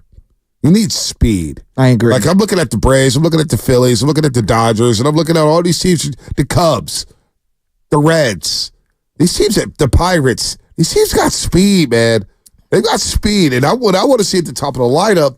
And yes, I'm with you here with Matos and Luciano stashed them, but I need to see them. I think we will. I need to see them next month. I know. I need to see them next month because I need to know what I need to do at the deadline. Yes. Are they guys I'm going to keep? It's just the same thing with Jonathan Kuminga. If Kuminga doesn't get that runway and doesn't start playing the consistent minutes, he may have been traded, and we may not have known what he was capable of. That's a good point. I need to see that with Luciano and Matos. And bat Matos second. Come up here, say, Matos, I'm going to empower you. You're batting it at 2-hole. Or you're going to bat leadoff. One or the other. But I need speed at the top of the lineup. And Luciano, I'm going to put you in a premium position. How about you bat behind Chapman? Bat 6. Mm-hmm. You got power. Why not? That's what I want to see with the Giants here over the next month. Get younger, get more athletic, and get some speed in that lineup. Well, and tonight they're going to start their young, very charismatic lefty. Can't wait. Are you ready for him? Kyle Harrison. I can't wait. I love that you're excited about it because I am too. But the other guy that I noticed yesterday that I knew he was a great defender, but there is something to an appreciation. Like we did this with Kevin Durant, and no, Matt Chapman is not on the level of Kevin Durant in his particular sport. But there were things about Kevin Durant's game that I didn't appreciate until I watched him all 82 games. There's things about Chris Paul's game that I didn't appreciate until I watched him for 50 some odd games that I've seen him this year. Matt Chapman made a couple of plays yesterday that were ho-hum plays for him that I was like, wow. Yeah, he's a real deal. Oh my God. He can pick it at third. I mean, Evan Giddings kept saying no, he's really he is elite. I'm like, I know he's elite. He may be better than Arenado at third base, and I didn't think that was possible. They both played the same high school. And he just flicks it. Right. I mean, his arm is just sick. He's a really good player. No, he's legit. Shameless shout-outs coming up in 3 minutes here. I see some calls lined up right now. 888-957-9570. 888-957-9570. Here's an example of a shutout. 510. Shout out to my side piece who picks me up when my wife shoots me down. Shout out to my side piece who picks me up when my wife shoots me down. I mean, I'm uncomfortable. Hey, look, it's not the shout out I would be doing. It's not the type of shout out that I'm looking for, but that is an example of a shout out. And we say you can shout out anybody you want to. This guy wants to shout out a side piece. Hey, do you, 510? Do you? Are you serious? Yeah, he's serious. I'm not serious. Vontae, the more you talk, the more you make me nervous. But I'm just saying, that's an example of a shout out. When you watched Jung-Hoo Lee yesterday. Great transition. Yeah, you like that? Speaking of shout outs. Speaking of side pieces. No, I'm kidding. When you watched Jung-Hoo Lee yesterday, what did you think? I need to see more. Okay. I need to see more. I want to see him on the base pass. Takes a lot of pitches. Takes a lot of pitches. I'm not mad at that. Yeah. You need to get on base too. But he takes professional at bats. I would agree. Already I could see that. And it was very interesting. You know, we haven't had a lot of the pause, high leg kick, type of players, those lefties. You see it in all the guys that are international players from Japan, Korea, that they come over here. It's a professional at bat. There's a style of how they take their at bats. Right, no doubt. And I was watching him yesterday, and I was like, man, dude, I think he's going to be a grinded out guy at the top of the order who's going to be really nice. Gets the big base hit yesterday, and then gets picked off at first. You just can't do that. But not only that, he says sack fly to get that was a good at bat after falling down 0-2. I want to see his speed, though. I do too. Well, he was going to go on first movement. Yeah, he was going to go. He was going on first movement. He got picked off. I mean, that was bad. I mean, it felt like Darvish knew it was coming. No, he's got some plate discipline. He takes professional AB, so I'm impressed. I'm impressed, but I want to see a little more. Yeah. I want to see the guy just fly on a base pass. I want to see the instincts that everybody talks about that they saw in spring training from Jung-Hoo Lee. So that's what I'm waiting to see. But I also want to. I don't know how I feel about Soler batting right behind him. Yeah, you're a little uneasy. I want Soler in the 3-hole. I kind of am coming around on that. But what are they going to do in the 2-hole? They're going to put Yaz or Conforto? What about Thairo Estrada? No, I like Thairo Estrada, but I think their thinking is, and I see it both ways, but they're like, well, let's get another guy to kind of be a spark at the bottom of the order. I like to set the tone at the top. And I want my best players to bat the most amount of times. Right. I want my big boys at the top. Don't overthink it. Yeah, don't overthink it. Let us spread it out because you may hide Estrada in the 6-hole, but he may have nobody on base in front of him. Exactly. And he might come up in situations where you need a gap hitter. Exactly. So to me, I want my best hitters to get up as many times. The difference between batting 4 times and 5 times in a game is a big difference. Yep. No, I'm with you there. Somebody brought up something to me. Who was this that brought it up to me? They said they should go out there and sign Yasiel Puig. Who told me that? Would you rather see Yasiel Puig taking that bat right now? Did Matt Yastrzemski? Yes, absolutely. Yes. I heard Puig is tearing it up in the Mexican League. I'm all for it. Who told me Yasiel Puig should be? It was somebody I think affiliated with the Giants. I was like, really? When you saw Soler wearing the Concord Jordans, what did you think? I was like, hey, this guy's got swag. he's swag. We got swag on the Giants now. With Jung-Hoo Lee, I knew you were feeling that. Jorge Soler, give me Luciano, give me somebody. They got some swagger now. Camilo Duvall, they're starting to answer. I feel like the Giants listen to this show. I really do. We've been yelling about swagger for 3 years. Who would Bonte like? What swaggy guy would he like? No. They're like, oh, those guys, they're mentioning swagger. Oh, yeah, they're right. Swagger. You think they swagger. Would shout you out, Bonte? No, I don't think so.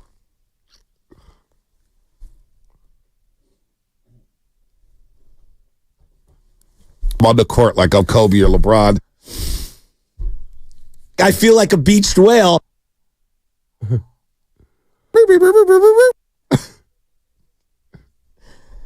need the R2D2 sound next to it. Hey, maybe the Giants like our plan when it comes to building a baseball team. They like the fact that we plan on going out to the yard to look for swagger. We need swag. We're swagger seekers.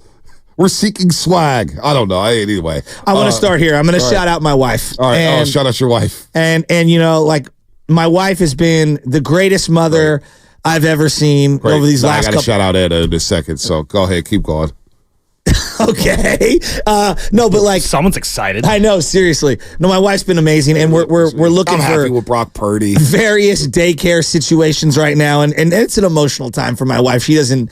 she's not ready to let go. She doesn't want him getting bigger, anything. But the fact that she scheduled the Easter Bunny yesterday, shout out Stonestown's creepy Easter Bunny. Do it with the kids. It's a lot of fun. It's a rite of passage. You got to do it. Let me shout out. So shout out my wife. I love her dearly.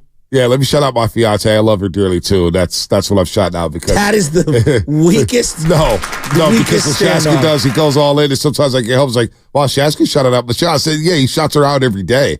What do you want me to shout you out every day? It's like we just got to argue last night. Why are you bringing flowers home? Because I love you. No, shout out to my fiance for finishing Sopranos. Finishing Sopranos and loving the Sopranos. She really did. She thought the ending was weak. Very strange. So she did not like it. Yeah, she did not like it. I still don't like it. Yeah, I still don't like it either. I think it was a terrible ending. Season 6 was better than I thought I originally remembered. So Tony Soprano, I will say this, the greatest living or the greatest character in television history is Tony Soprano. Thank you. Trying to think of Franklin's Sake was good. Yeah.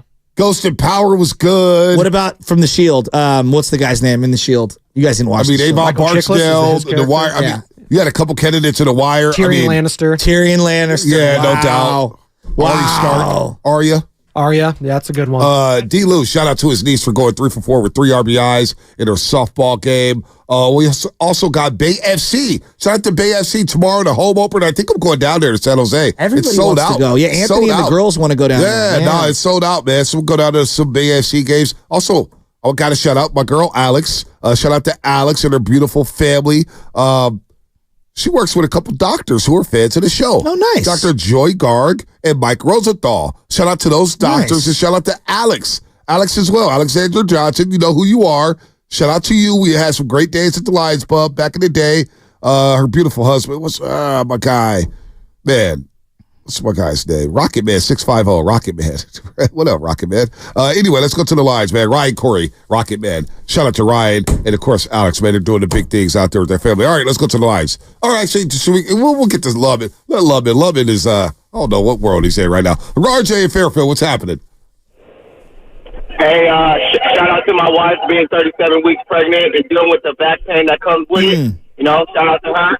Hey, I want to shout out to my stockroom ladies at my job for throwing me another baby shower surprise. Thank you so much. Shout out to Shasky's favorite King player, Sabonis, for having 54 double-doubles since 1977. And hey, shout out to the NBA for expanding the playoffs so that Warriors can have a chance for the championship, baby. Fix your phone line, RJ. Interesting that the Hollow Man had a hollow connection. Shout out Flowing Water, Plumbing and Drain. Shout out Flowing Water, Plumbing and Drain. Daniel Shabazz, sponsor your boy Miguel that used to bar back at Bubble Lounge says, what up? What up, Miguel? I miss you. We had some great times at the Bubble Lounge. Thanks for all the free food that you charged me for. Gene in Oakland, what's happening? Uncle Gene, what's happening? Hey, guys. So, the other day we were talking about being addressed as boss, and I was saying I was cool with it. I'm cool with it because of the guy I want to shout out, Mike Lyles, who, he's my neighbor at my office. I've gotten to know him over the last 10 years. He used to call me boss all the time. Now he just calls me Gene. Mike's a unique individual. He he was a drug addict for quite a while. He's a recovered addict now, and he works with troubled youth. Oh. So, we talk sports. He has one fault. He's a Pat Mahomes fan, but nobody's perfect. If anybody needs any hauling in Oakland, let me know. He's got a great hauling business. Shout out to Mike Lyles. Wow, shout out to Dwayne Fontana. He just texted me. Congrats on the engagement. Remember, it gets better. Laughing emojis. I believe it gets better. He also says Sopranos' terrible ending. It was awful. It was Why bad. End it like that? I know. And he thinks he it was a walk-off. It's like, no, it's not totally a walk-off. You whiffed on that one. I wanted to either see him fall into his own spaghetti or like something. Snowfall had such a better ending than that. The Wire has such a better ending than that. All right, let's go to Heather in Santa Clara. Hi, Heather. Heather, what's up? It says Heather with the 2 beautiful daughters and the husband who talks too much. It is, and guess what? It's their birthdays this week. They're turning 8 and 5. Nice. Isadora. Happy birthday. Happy birthday to ya. Happy birthday to ya. Happy birthday. Happy birthday to ya. There you go, Heather. You still there, Heather? Oh, she's gone. All right. Coach Hall of San Diego. I had a moment there. I caught the Holy Ghost. I caught the Spirit. Like that little dance you did there. Yeah, you like the dance? I'm feeling good on a Friday. Back. It's a Frisky Friday. Lubman's back. Coach Hall of San Diego, what's happening? I never left. Hey, good morning, fellas. Hey, I want to shout out TJD, man, Trace Jackson Davis from my hometown, Indianapolis, Indiana. We actually beat their team to go to the state championship, so we're trying to repeat tomorrow. And I love how you putting on for the city and keep doing what you're doing, man. Indiana proud of you. There it is. I love that.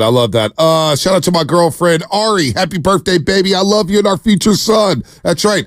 That's from the 500-650. Shout out to my lady, Giselle, on our 9-year anniversary of being a great mother. That's how you get some points, boys and girls. That. Shout out to Anna once again. You got 2 shout outs, Anna, today. I want to hear anything. Spinoni, what you got?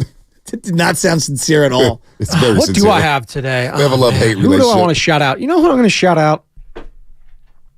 LeBron James. Did you see the game the other night? And you guys were watching, obviously. You mean the one where he wasn't suited up, but he was on the court telling everyone what to do? He went up against the youngest player in the league in Gigi Jackson and hit a fadeaway in his face and capped off a triple-double performance. Just appreciate greatness, folks. Is it going to be like just Stephen Curry, we appreciate it. These guys, Kevin Durant, they're all fighting for a play-in spot.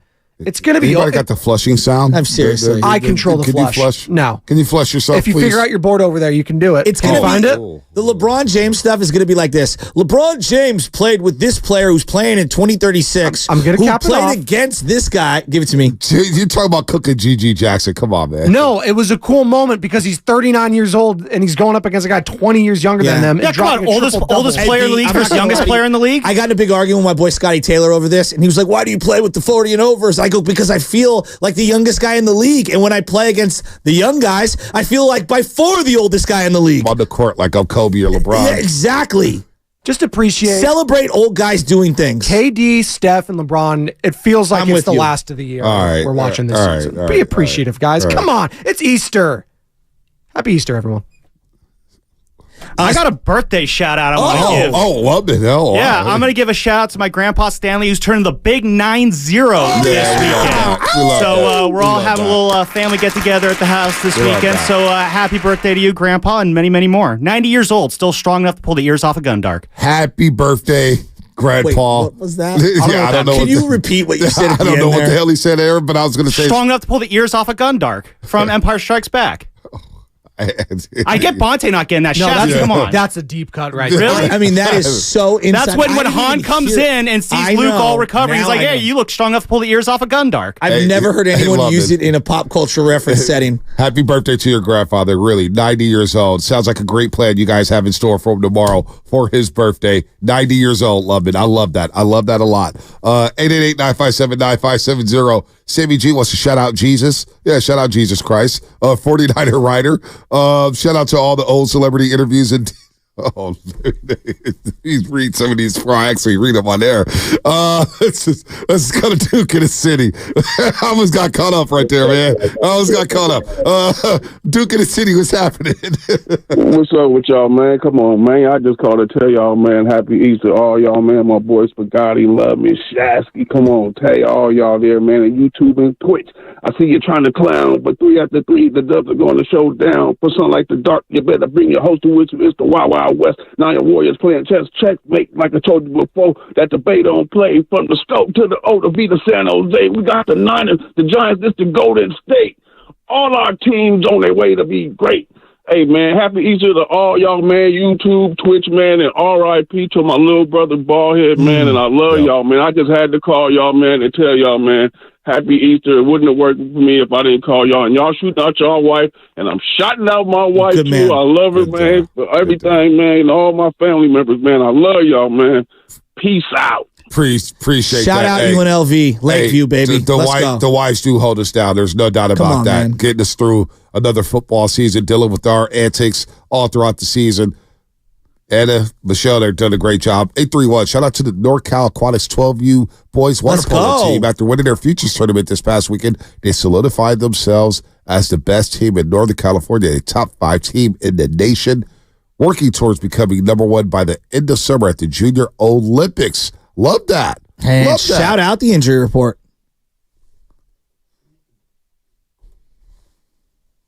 Ow!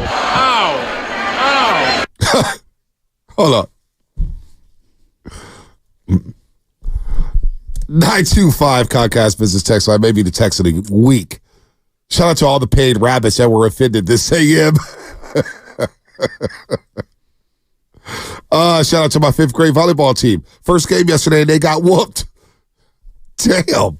What's going on this Friday? Volleyball is very difficult. It's very difficult. You know what the libero is now? I do. Yeah. But they don't have it in CYO. Oh, they don't? Yeah. Oh, that's weird. Everyone has to sub out. It's we got to go. All right. Thing. All right. Warriors take on the Dubs. Kuminga's questionable left knee soreness. Head coach Steve Kerr described Kuminga's issues as some tendonitis. Daryl Sharp's also dealing with right knee soreness as well. Warriors taking on the Hornets today out in Charlotte, North Carolina. 4th stop on a 5-game road trip. They're looking to go 3-1 before they get to San Antonio on Sunday. The injury report brought to you by Boxer & Gerson, Northern California's premier workers' compensation law firm, helping injured workers get their lives back for over 40 years. What's coming up in the game? Brought to you by Fremont Bank, full service banking, no compromises, leadership. What is leadership? 888-957-9570. We'll run through some of the Steve Kerr sound. Oh, and we haven't got the Brendan Ayuk yet. He was on Club Shay Shay and Ocho Cinco's podcast. We'll get to Brendan Ayuk as well and your fall calls. That's all coming up here on The Roast. I'm actually excited about the Giants. Business.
baby. Oh, baby.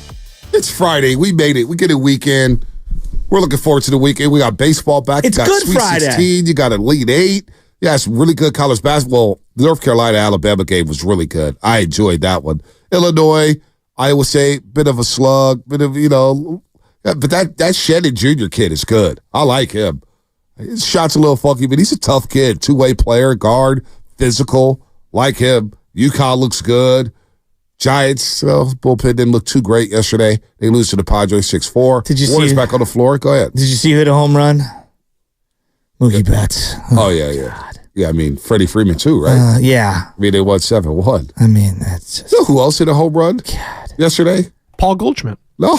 I'm convinced the Cardinals are going to stink Mike again Trout. this year. No, Mike Trout first did hit a home run. Vlad Jr. Mike Trout did hit a home run, but guess who else hit a home run? Former Giant. I was going to say Joe Shasky with the Easter Bunny. No, you didn't hit a home run there. He's a former Giant. Hit a home run yesterday. Big Jack. They lost the game, but he hit a big Jack. JD Davis. You are teasing this to too much. What? Who? Was it Mitch Haniger? Ah, winner. Mitchie. I thought of you guys when Mitch Haniger hit a home run yesterday, but the Mariners did lose to the Red Sox 6-4. Trendy pick for the World Series are the Mariners this year. Are they? I felt like I just turned into Yoda for some reason. I don't know why I said that in reverse. I don't see it with the Mariners. Shout out to YouTube and Twitch. Brought to you by First NorCal Credit Union. Upgrade your savings dividend. Open at First NorCal. First class money market. And you can now download the Odyssey app directly from our YouTube and Twitch pages, as we have added the QR code on both pages. Shout out to the Comcast Business Text line as well. Shout out to our friends at Flowing Water Plumbing and Drain. If you're going to call it to the roast, you better bring it, because if you don't, you will be flushed. Brought to you by Flowing Water Plumbing and Drain. Look at all the money. All the money Odyssey's bringing in these days on this show with the sponsorships. Wow. Big money, big money, big dollars get thrown around here. All right, we talk about leadership because, look, I'm going to tell you guys right now, and yesterday I was exhausted from it because I don't know what else there is to say, and I feel like the audience is exhausted from it. Honestly, Warrior fans just are kind of just over it. Draymond got ejected, and some people made a big deal about it, and it was just like, it's not going to be the last time he gets ejected or the last time he picks up a technical foul. Now, this morning, the way I felt about the situation is, how does Steph Curry get lumped into this situation where all of a sudden his leadership is becoming questioned because Draymond Green got ejected out of the basketball game? Was Steph Curry supposed to grab him by the arms and drag him over there? Draymond Green is a grown-ass man who's been in the league for over a decade. Over a decade. Let me play the devil's advocate. Okay. This is not how I feel. But I think that there is an impression from people in the know, not just maybe your average fan, but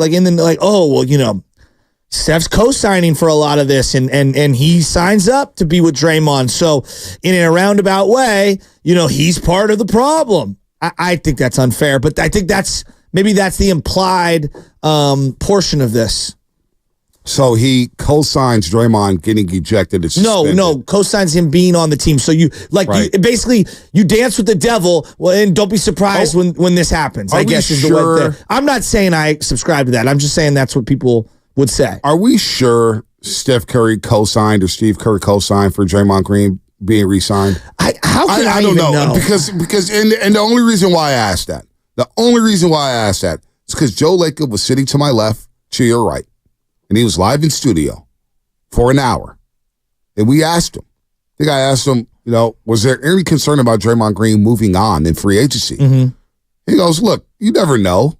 But he drove down to my house. We had dinner. We had lunch. So it sounded like they were dealing with each other with the negotiations. Now, I could be, again, I don't want to speculate. I don't want to assume anything. But the fact is, he went to Lacob's house. And they talked it out. And he got the $100 million contract. A year ago, if he had walked in free agency, what do you think the average Warrior fans, would they be happy or sad? Or not happy, but would they be... Conflicted. Okay, conflicted? Conflicted. Okay. Because you know why?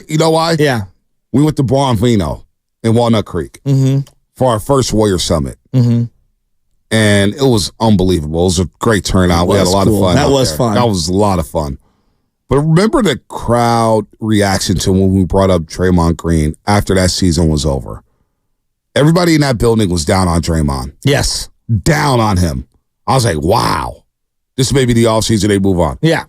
And then we fast forward to the next summit before this season. And we're out there at San Leandro at Fieldwork Brewing House. And I said, so how are we feeling about Draymond Green this time around? And he got a standing ovation damn near. It was crazy. So we love Draymond. Like, we all love Draymond Green, the player, going on the court, helping you win 4 championships. What we don't like is all the extra stuff, right? It just feels like, but to me, it bakes into it. But the audience, it does feel like that we're just kind of fatigued from the same things happening over and over and over again. Like, I can think of, like, it just in my sports radio listening in my mind, there are certain topics that and things that happen where we talk them into, like, all right, I'm done, which was like the steroid era, Joe Paterno. You know what I mean? Like, there are certain topics, Kaepernick, regarding just the kneeling, not even Kaepernick if he can play or not. Right. It's kneeling for the national anthem. I was exhausted with the entire conversation. Like, you bring it up and I'm like, oh, I can't run to the radio quick enough to turn it off. Jimmy Garoppolo, I think toward the end, not the final season, but like leading up to the year before. That's all we talked about. It was God. Oh my God. And now I do feel like Draymond has reached that point. And maybe I'm wrong. Maybe people still want to talk about it, but it feels like to me, it's now becoming the like, all right, you're talking about a topic that I can't hear about anymore. You're exhausted. Yes. Because people want to get up in the morning, they want to feel good, right? Especially on this show. Exactly. You want to feel good. You want to smile. You want to feel good about the Warriors. And they're playing the Hornets today. They have a chance to improve to 3-1 on this 5-game road trip and get into this play-in tournament and see what happens.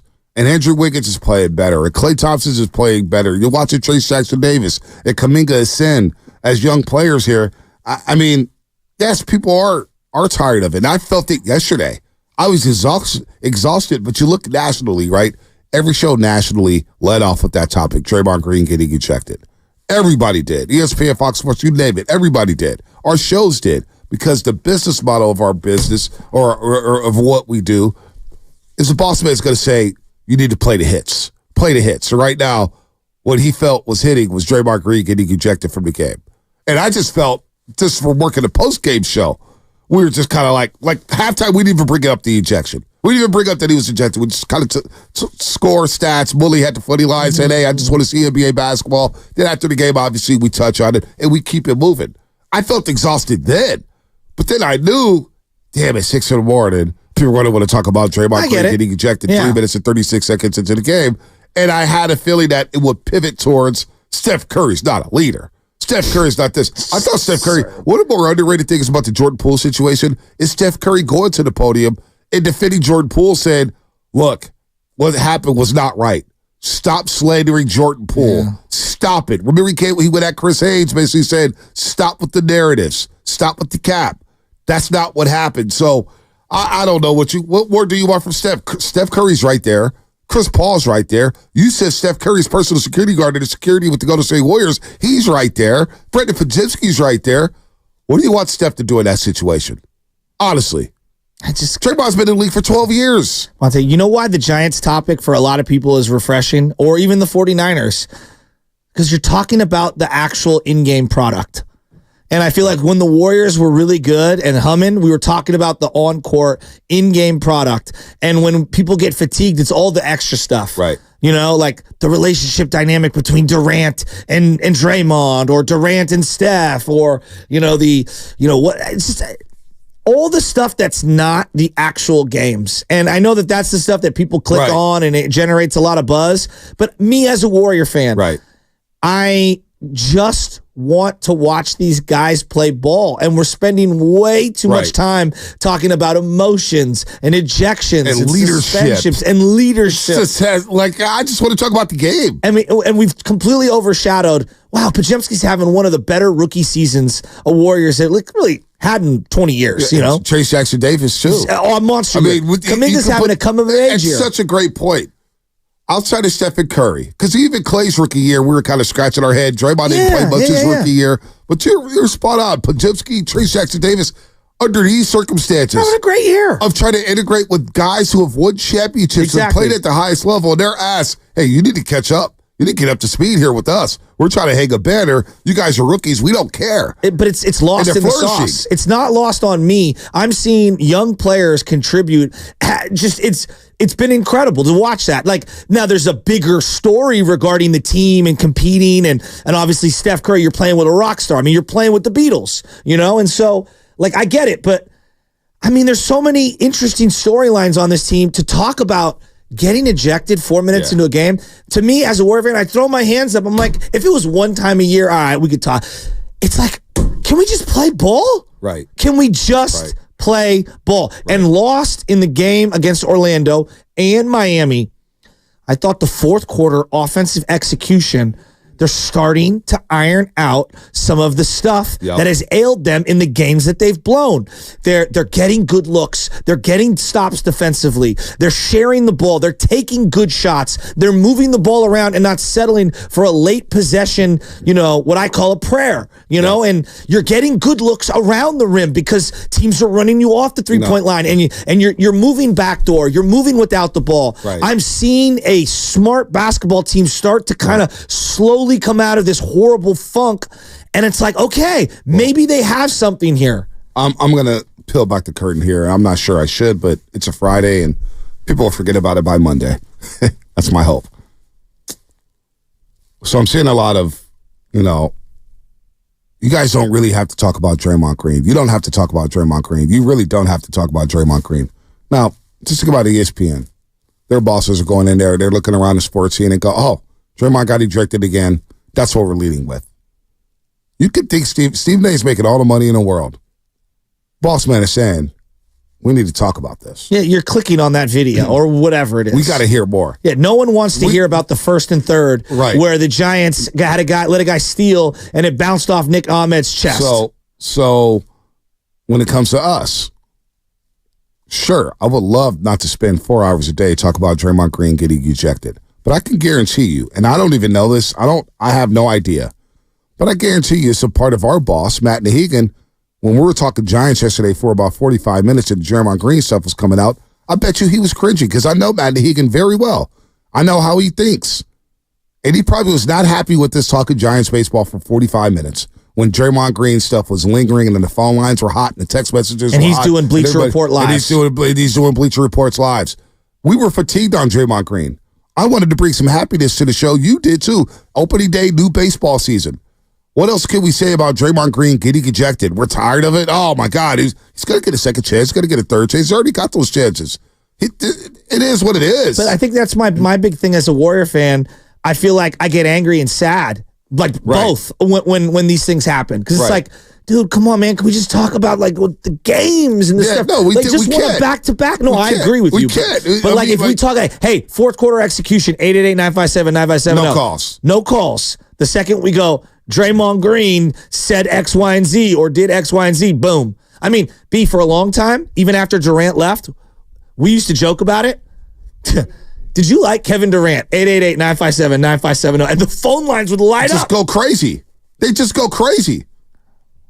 We brought up, it was a great litmus test. It really litmus test. A few weeks ago, it's maybe right around the holidays, we brought up, let's appreciate Steph Curry's greatness. Yes. We got maybe 4 calls in 2 hours about Steph Curry's greatness. One of the, probably the most beloved athlete in Bay Area sports history. 4 calls. Something happened later that day that has something to do with drama, and the lines lit up. It went crazy. We talked about Boss and Chief the other day. Hey, Boss. Hey, Chief. Hey, that's not my guy. That's my guy.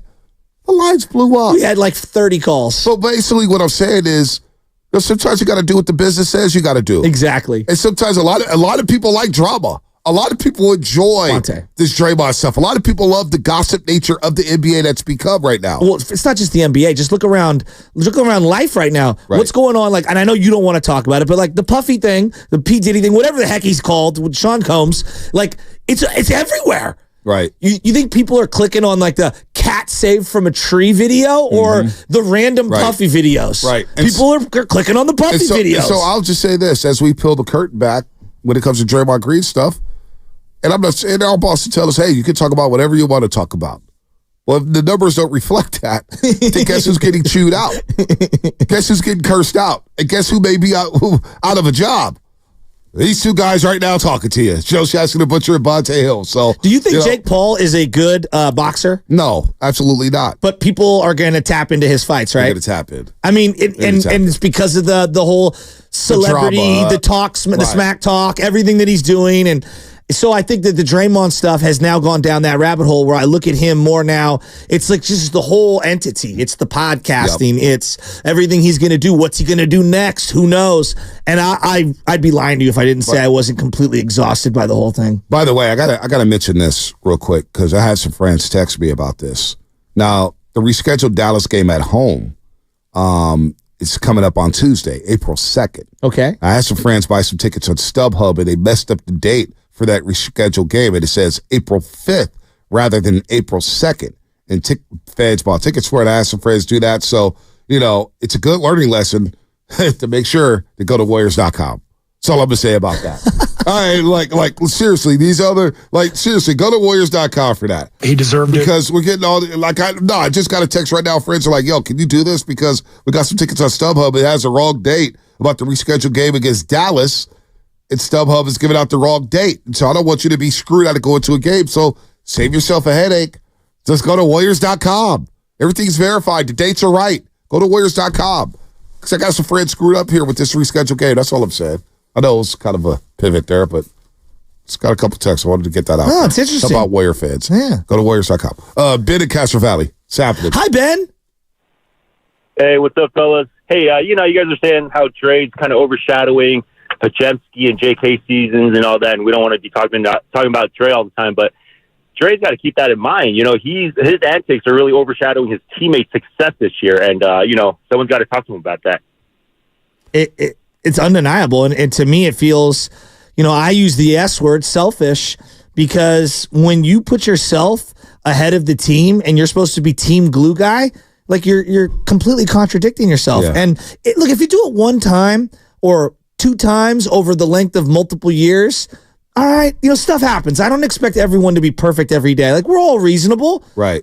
Come on. I think we've gone beyond the point of reasonable this year. Well, here's Joe Lacob when he joined us live in the studio before the season. We asked him about Draymond, whether or not there was any concern about him moving on in free agency. Here's Lacob's answer. I was pretty convinced he'd be back, to be honest. But to sit here and I can't lie. I mean, there was a possibility he could have left, certainly. He had another opportunity that he's talked about, possibly to move. But I think he wanted to be back, and we wanted to be back, and we had the resources to do it. It just had to make sense. Mm-hmm. And he came to my house. We had a long discussion about it, one-on-one. I was pretty convinced we're going to be able to get it done. And they got it done. Did you hear Steiny yesterday? No. Steiny, and I don't want to put words. I heard a lot of their show, but what part? Okay, well, I don't want to put words in his mouth. I hate to agree with Steinmetz. I do agree with Steinmetz. Me and Steiny don't see eye to eye on everything, but when he says something that I agree with, I like to bring it to air because I find him to be a thinker. He was basically saying that it's his belief that Joe Lacob maybe might have overrode some of the other decisions within the organization to maintain to retain Draymond Green. And not that Dunleavy, I think Dunleavy and Curry, he was saying they could go either way with it. Right. And Steve Kerr as well. Yeah, and that this is his feeling. He feels this way. And whether it's true or not, he's not sure, but this is the way he feels. And I'm kind of with him on this one where it does feel like things were up in the air. And then because the owner owns the team, it's his decision. Yeah. Fine, he wants to keep the guy, no problem. Let's do it. But I'd love to know, and they'll never give us the answer. They've got to regret that decision. I don't know if they regret it, but it was an inflection point for their organization. And to me, I don't even want to speculate, but I don't know how many players go to the owner's house and during negotiations to have dinner with them. I don't know. Curry wasn't there. Kerr wasn't there. I don't know. I don't know. But maybe there was some thought. Well, there was some thought. Maybe everybody wasn't on board. Maybe everybody wasn't on board. We always go to the Bill Walsh theory. That this is what everyone always says. You get rid of him a year early as opposed to a year late. That's what everyone always says. But yet the fans, a lot of them, are unwilling to move off of a player that they really love and have emotional ties to with lots of championships. Yeah. We always say that after the fact, but in real time, Retain Crawford. Retain, Thompson. Retain Draymond Green. Loyalty. You don't want to see it broken up. Exactly. Because we romanticize about sports. Exactly. And I look at this situation as like, wow, this is one of the pretty obvious times you held on 1 year too many. Maybe. It just maybe did. Maybe he turns it around. I don't know. Let's go to Rob and San Bruno. Rob, what's happening? What's going on? What's up, Rob? Is downfall near, Rob? Not for the Warriors. It's different for the Warriors. Cause I don't know why Warrior fans acting mad. Y'all got 4 championships. If y'all told me in 2001 that the Warriors would have 4 championships in 2020, whatever year this is, 2024, yeah, I'd have said I'm taking that bet. So Warrior fans, be grateful. But look, Curry, I don't want to hear nothing. You know why? Because they allowed this stuff to happen all through the year, so don't cry about it now. We move on to the next game. I hear you, Rob. I hear you. Here's a fan reaction at the summit. Was that Rob and San Bruno, Lions / Kings fan, Rob? The downfall is coming, and it's coming hard. I love the downfall is near. What happened at the summit? Downfall is near, and it's coming hard. So I asked the fans whether or not you want Draymond back. Because after the first summit at Buonvino, fans are very down on Draymond Green. Very down. Here's the reaction to San Leandro, Fieldwork Brewing House. By a show of noise, do you want Draymond Green on this team next year? Say yes. Okay. Do you want to move on from Draymond Green next year?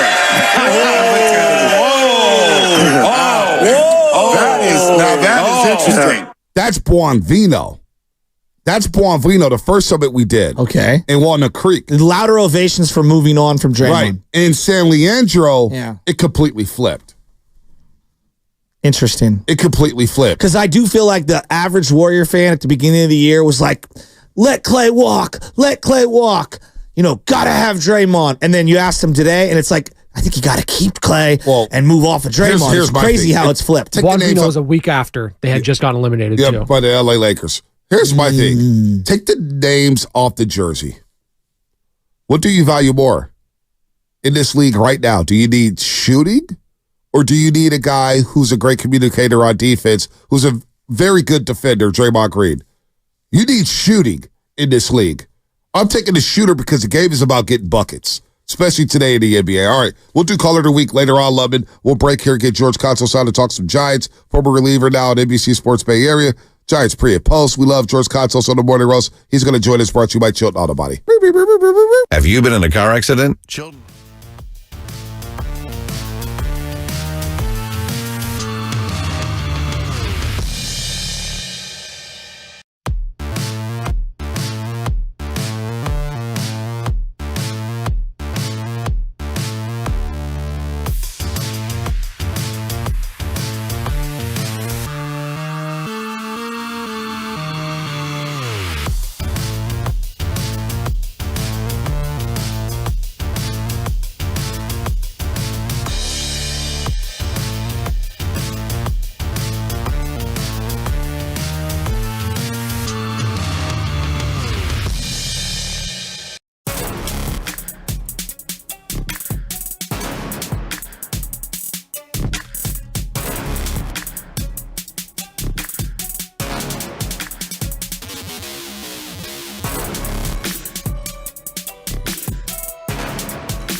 Oh, man. A little 50 Cent Friday.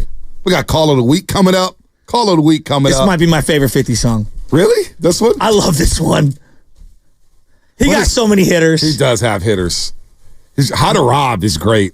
His first mixtape when he's talking about how to rob every rapper in New York. Nobody is happier with the Diddy stuff going on right now than 50. He wants to buy all the videos. Oh my gosh. I talk about that. I mean, 50 is a genius. The Power series, he's got 4 spinoffs off of Power alone. Guru and I, we're all locked into it. We love a video Power. game.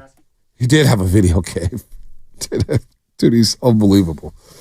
I think he, outside of Nate Dogg, has the greatest hooks in all of rap. His hooks are he's got $1 million hooks. You know what I'm saying? He could rap it in, give his own hook. Yeah, no doubt. Come on, man. No, he is. Many men might be one of the best hooks of all time. Yeah, no, I mean he is great with the hooks. There's no doubt he's great. You got to have that's underrated in today's day. 100%. The hooks. I mean, I thought Snoop could just go into retirement just doing hooks. I'm not gonna lie. You know how I get about Migos. Their hooks are so bad it's good. It's just they're so bad they're good, man. All right, let's go to George Kontos. Oh man, Kontos, man, back on Giants pre and post NBC Sports Bay Area. Of course, he's a World Series champ with the Gigantes. Of course, we know about his golf. I know about his golf game, man. This guy hits bombs out there. Bombs! George, man, long time no talk. What's going on, George? Good morning, fellas. How you guys doing? Man, we're good. Baseball's back, man. Baseball is back in our lives. We obviously got some hoops and stuff like that, but we're excited to talk to you, man. The new drip, what you got going on this year on TV. Can't wait to see the drip on the shoes. I mean, on the feet there. But yesterday, first game, they lose to the Padres 6-4. Let's start with the positives. Logan Webb. He looks like Logan Webb, right? I mean, looked like the ace of the team. He dealt yesterday. Yeah, Webby did a great job yesterday. I mean, that 5th inning, he really showed some composure with the emotions of an opening day start and got out of that, limiting some damage. And, his command, I thought, could have been a little bit better. I think that he would have agreed. But he battled, and that's what guys that are the aces of teams do. They go out there, they give their team a chance to win. And, when he came out of the game, it was a 2-1 game, and that's kind of what you want to see from your ace, especially coming right out the gate. What'd you think? I mean, it's day one. We're not losing our minds, but I thought you'd maybe go to the lefty. Taylor Rogers in that situation with 2 lefties coming up. They go to Luke Jackson. What'd you make of that decision? I think Bob Melvin and all the guys making those decisions know what they're doing. I think they probably wanted to save Taylor for a little bit later in the game, assuming that the score would have stayed where it was at. Obviously with Luke coming out of the game and what looks to be that low back kind of thing barking up again, you never want to see that, especially on opening day. With the back end of that bullpen, you had, 3, 4, 5 guys that could really make some noise in those last 3 innings. So you never like to see that. What'd you think of Eric Miller, this 26-year-old lefty? He's a big dude. His dad was jacked in the stands, super excited for him. I mean, he's throwing 97, 98. He seems very promising. Oh, yeah. That fastball, that last one he threw at 98, that blew, I can't remember whose doors right off, but that was impressive. He's going to continue to go out there and pitch with confidence, and that's an absolute weapon that you have late in games. I mean, you have Camilo from the right side. You have a guy like that from the left side throwing that hard. That can only complement and add on to the depth of your bullpen. George, as we look at this team coming into 2024, I'm a little more excited about this team than I have been in years past. Looks like a legit lineup with the power, some speed. I do want to see a little more speed in this lineup, but the staff and the rotation and the bullpen, it does project that the Giants will be in this race, and I do suspect them to be a playoff team in the National League. When you take a zoom out of this baseball team, and you see them on paper for the first time going into opening day yesterday, how do you feel about the Giants in 2024? What do you think about their chances entering the playoffs and maybe making a run at this thing? Well, I'll tell you what, we got 161 more to go, but I can tell you that from the beginning of spring training to opening day, I have a lot more confidence and a lot more excitement in what's going on with this ball club. I think you got to give credit to Farhan for kind of getting some of these guys on some, in my opinion, steal deals. And, these Boris guys, you have to look at them as one-year deals, right? So you got to focus right now on the present. And you have to assume that guys like Chapman and Blake Snell, if they go out there and have great years, they're going to be testing the market again because they feel like they did get underpaid for what they're worth on the macro side of a contract. But I think this year, I mean, when you look at this lineup on paper and what they can do in this staff and this bullpen, I mean, there's no reason why they can't compete with the Dodgers trying to win a division. I expect them to absolutely be in the mix for a wild card spot at the very least. But, when you look at Logan Webb and Blake Snell at the top of your rotation, you got Alex Cobb coming back, you got Robbie Ray coming back. I mean, Kyle Harrison, I think we saw a little bit of him on the positive and the negative side last year. If he can come out there and, make the strides forward that we saw Logan Webb do a few years back, I think there's a lot to be excited about this rotation. We have that thump in the middle of the lineup with Soler and Chapman. Conforto looked fantastic, quick to the ball yesterday.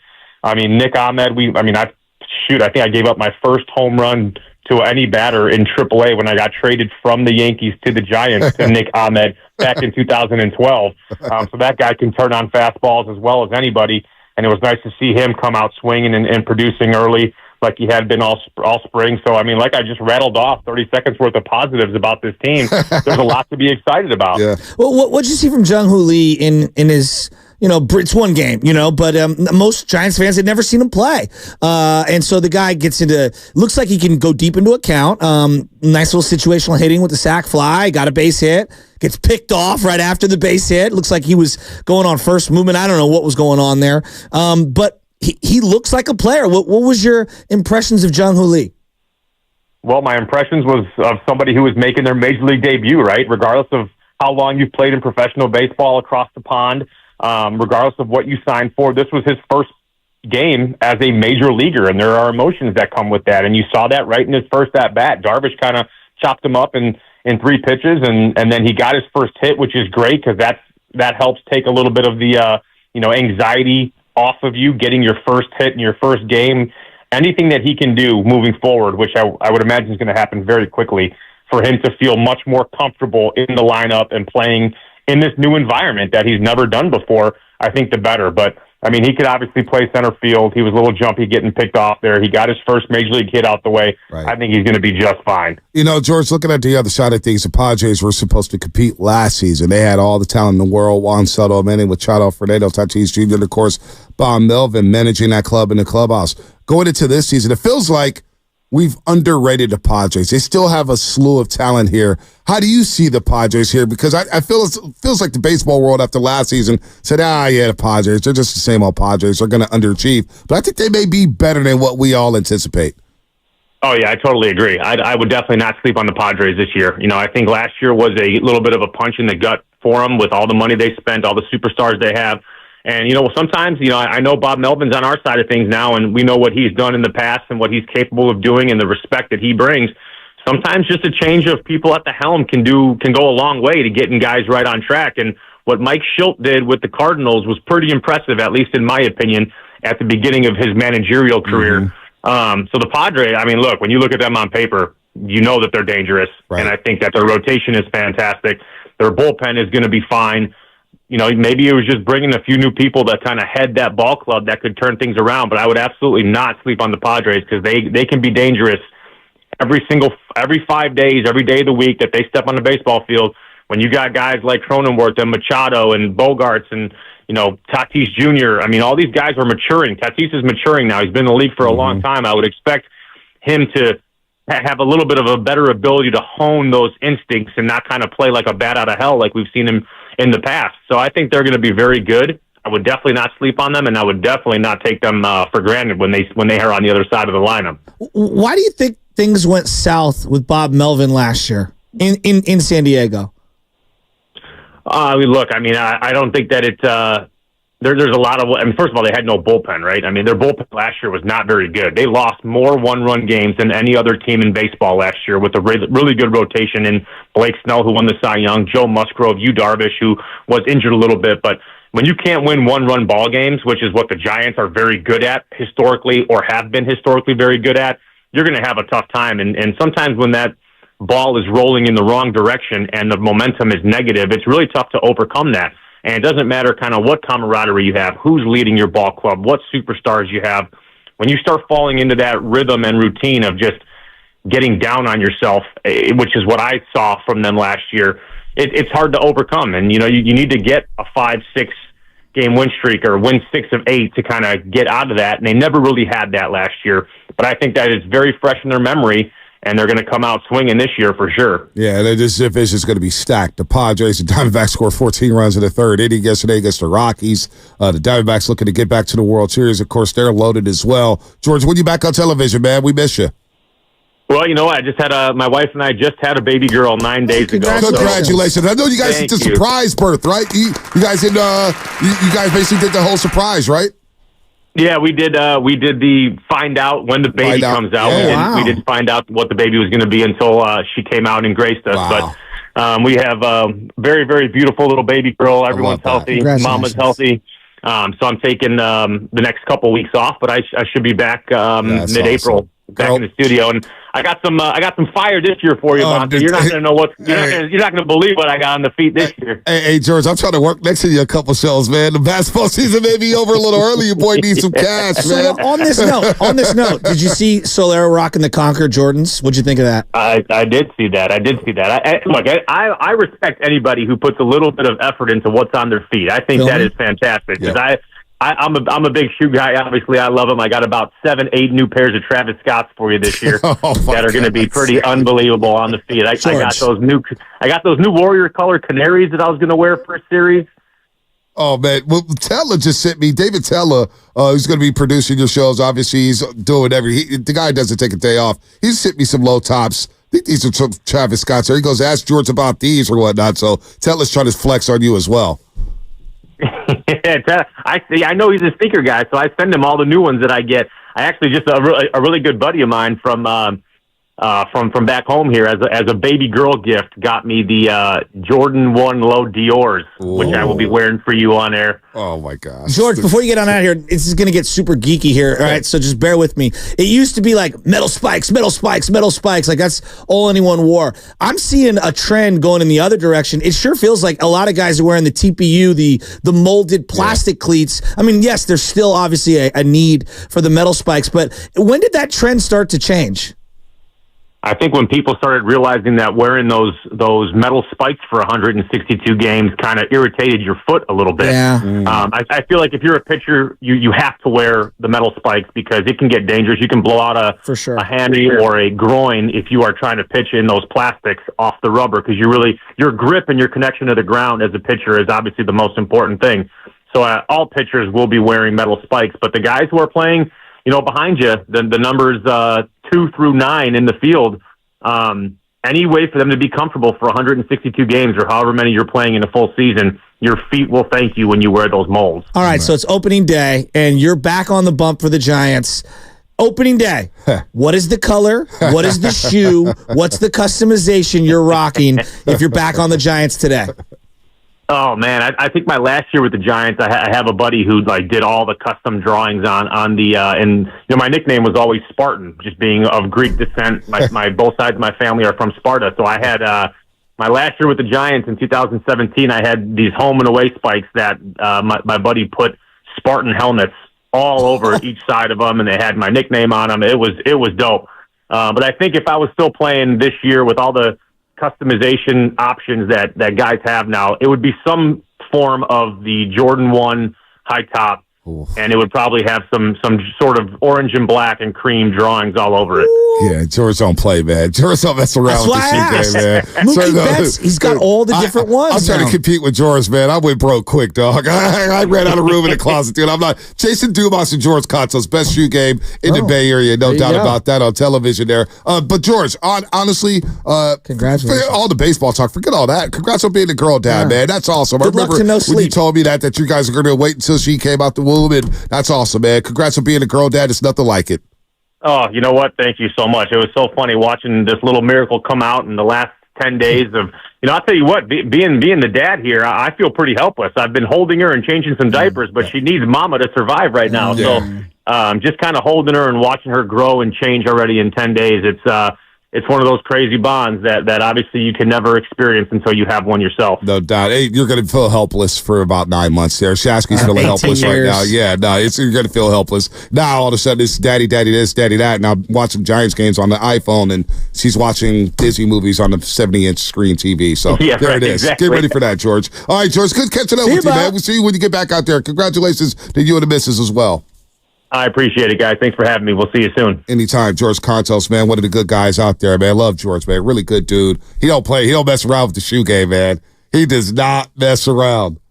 Those Travis Scotts, Sam pulled them up. Those are not cheap. Well, I mean, but but here's how it works though for guys like George and players. You're not paying full price. You know someone, yes. You know somebody. Like Mookie Betts has all these different versions of Jordans that he wears that are super customized, but he's Mookie Betts. Yeah. He's also worth $400 million. Right. So like, but I see someone like Jorge Soler. Now $40 million contract, I think. He's made some coin. And he just had the basic Concords on. Yeah, the basics. That looks so sick. So Mookie Betts is looking like, he got the basics. Oh, yeah, them cool. Watch this. They're not red, white, and blue like mine. Can I ask you a fundamental question about the differences between baseball and the other sports? Okay. Why is it we put such an emphasis on the farm, yet we refuse to critique these draft picks like we do in the other sports? I understand that there's an inexact science, like 20% of all first rounders even make it to the bigs, let alone stick. Does it have to do with the amount of games? Does it have to do with the amount of rosters? Does it have to do with the amount of draft picks and just how hard it is to hit the baseball? Like, it's the only sport where you fail 7 times out of 10, but yet you're still going to the All-Star game. I know. You're a Hall of Famer. You're a Hall of Famer, batting 300. So I don't know why. I always wanted to in baseball. I always wondered why, especially recently. And, I think about Dacre on this subject because I think I've talked to him about this. Baseball doesn't trade draft picks. No. How much more intriguing would it be if baseball, at the deadline, you're trading players and you're attaching draft picks to it as well? I would love that. I'd be all for that. Oh, my gosh. That would be fascinating. Teams with 3 picks in the first 5. I mean, they're trying to keep the Yankee type teams from being able to flex their financial capabilities because there are slots for every single, spot now in terms of like if you sign in the top 5, approximately how much you could spend. You're given a draft budget, right? So they're trying to make it equitable. I don't agree with it, but that's just kind of how they have it set up. Same here. So, example, yesterday, starting in center field was Jackson Merrill, and he was drafted as a shortstop coming out of high school. He was taken 27th overall in the first round. 27th overall. He's 20 years old, playing center field for the Padres on opening day. The Giants took 14th overall a Mississippi State pitcher, Will Bednar, who's pitched 60 innings. Isn't he hurt right now? Yeah, he's back injuries and a couple others. 60 Mississippi innings. State, right? Yeah, 60 innings in the last 2 years. So the point that I'm getting at is that, and again, this is a very important year for Farhan on a variety of fronts, but he absolutely needs Jung-Hoo Lee, Chapman, Jorge Soler. These guys have to play well because the farm has been very, very spotty. Well, that's the problem that I had, that Farhan got hired because he was going to flip the farm system, and farm was going to be in better shape, and he was going to get all these prospects, and he got all the credit for all the young Dodger stars coming up through their system, and I haven't seen that come to fruition yet. Hunter Bishop is a name nobody talks about around here. Obviously Will Bednar. I was watching that draft live. I was like, wow, this kid from Mississippi State, he was one of those guys where you play the College World Series and could possibly help you by the end of the Major League Baseball season. That's what I thought. That's why I expected with Will Bednar. Then I just fell off the map. Then I hear about injuries. No longer in the Giants' plans, it feels like. Whisenhunt. Whisenhunt is a name I haven't heard much about this spring, where I heard a lot about him last season, saying Whisenhunt, he may be closer to Kyle Harrison. Whisenhunt. I've heard nothing there. And so with Farhan, it's one thing to sign these guys to free agent deals and 1-year deals and all the opt-outs and throwing money around. That's all good. That's all fine and dandy. But the core of your team, the core of these teams, when you look at the Atlanta Braves and you look at the Dodgers, now they've used their farm system to trade for these premium players, which has helped them. But you got to have a farm. You got to have some prospects that hit. We need something that hits. Hopefully it's Kyle Harrison. Hopefully it's Marco Luciano. Hopefully it's Luis Matos, because if they don't hit this year, then I don't want to talk about them next season, Shasky. They should be gone. Well, and you're going to see it tonight again with Jackson Merrill playing center field. But right after Bednar, 17th overall, Matt McClain came up last year for the Reds, infielder, and jacked 16 home runs. Yeah, wasn't bad. I mean, Wasn't bad. So the point that I'm getting at is that I, like you, was under the impression that they were going to really dramatically be better at the drafting and at the developing and at the selecting of these young guys. And it just hasn't come through as fast as any of us wants.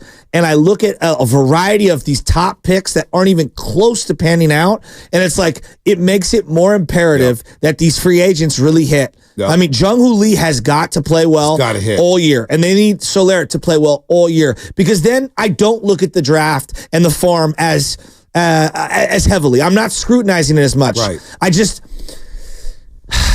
I worry. You're talking about your boy Colton Cowser, okay? He went 5th overall to the Baltimore Orioles. If he's not good, it's not that detrimental to Baltimore because they have a slew of other young guys who have been great. But did you see the other guy they have? I forgot about this. They brought him up last year. He was also in that same draft. Jordan Westberg.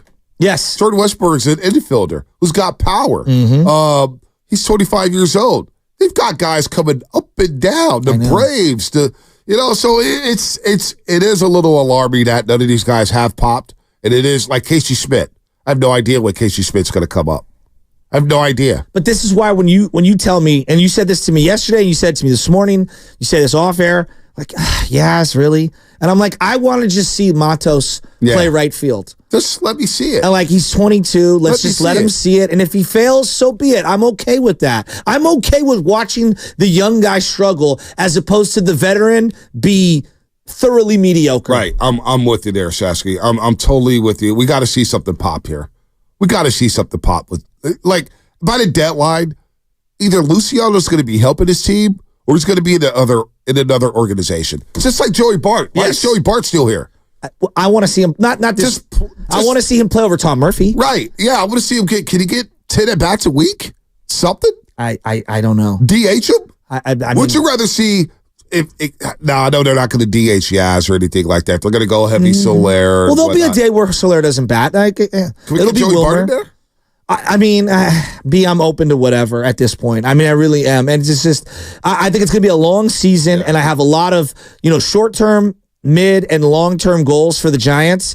And my long-term goal is at some point after a month, let the Yaz thing play itself out, but I want to see Matos. Yeah, if May 1st Matos isn't up, then I'm going to start getting restless. Yeah, 408 asks, thoughts on the Giants lineup 1 through 9, and I'll repeat this. I told these guys last night, I'm not a fan of the lineup 1 through 9 right now. In terms of the batting order. The batting order. Yes. The batting order is important to me. I know the new analytics way. It is important. They want to get your premium hitters batting second. I want Soler batting third. I want Chapman, maybe in the 5 hole or whatnot. But he's going to bat behind Soler. It is what it is. But what I want at the top of the lineup is a little more speed. I want Jung-Hoo Lee, and then I want either Estrada or Luis Matos in that 2 hole. Give me some speed. Let me get some ducks on the pond for Soler, for Chapman. And I definitely don't want to see Mike Yastrzemski batting 5th. That can't happen. He's not a 5-hole hitter. All right? Come on, man. You look around the league and what guys are trotting out in the 5-hole, and we're trotting out Mike Yastrzemski. I'm not trying to disrespect Mike Yastrzemski. And Wade in the 3-hole. And Wade in the 3-hole. How many teams, and I'm not trying to, I want to be optimistic, and I am optimistic on the Giants. It's game 1. But how many teams in baseball are putting those 2 in the 3 and 5 holes? We want to talk about the Orioles. Gunnar Henderson, Rutschman, and Mountcastle. What did Gunnar had 31 home runs, 28 home runs last year? Something like that. Rookie of the year, right? All right, so you get those guys. You get Code Cowser coming in off the bench. You can look at the Braves 1, 2, 3. I mean, what are they going? Acuna, Albies, Matt Olson, Austin Riley, Michael Harris third. I mean Marcell Ozuna. That's what they're doing 1 through 6. I know. Look at the Phillies. The Phillies 1 through 3. But again, 1 through 5. This is a long season. It is a long season, so we're not going to jump the shark. No, we're not. But as we did yesterday, where we showed you the opening day roster of the 2010 team versus the World Series roster of that 2010 team, things change dramatically. Right, they do. And so you have to allow these things to kind of progress. But I'm with you. I would put Conforto in the 3 hole today. Yeah. He's got to be batting higher than Gas. Yeah. Are we going to get a little Tyler Fitzgerald this week, you think? I don't know. At short? I would rather that be Marco Luciano, to be honest with you. Well, is Tyler Fitzgerald really the long-term player? No, but I think when you're filling out the roster, if Luciano's not going to start every day, Fitzgerald makes more sense because he can play center field and some outfield and a little back. Like right now, you don't really have a backup second baseman either. Yeah. I guess Fitzgerald kind of fills some of that need. Santander is underrated with the Orioles. Santander can hit. He's got power. What's so funny back there, guys? You guys waiting on caller of the week? Let's get the caller of the week. It's time for caller of the week. This week's caller is SFA Drummer in Houston, who says he is not paying Brock Purdy, nor is he filling Jet York's comments this week. I'm happy with Brock Purdy. Let's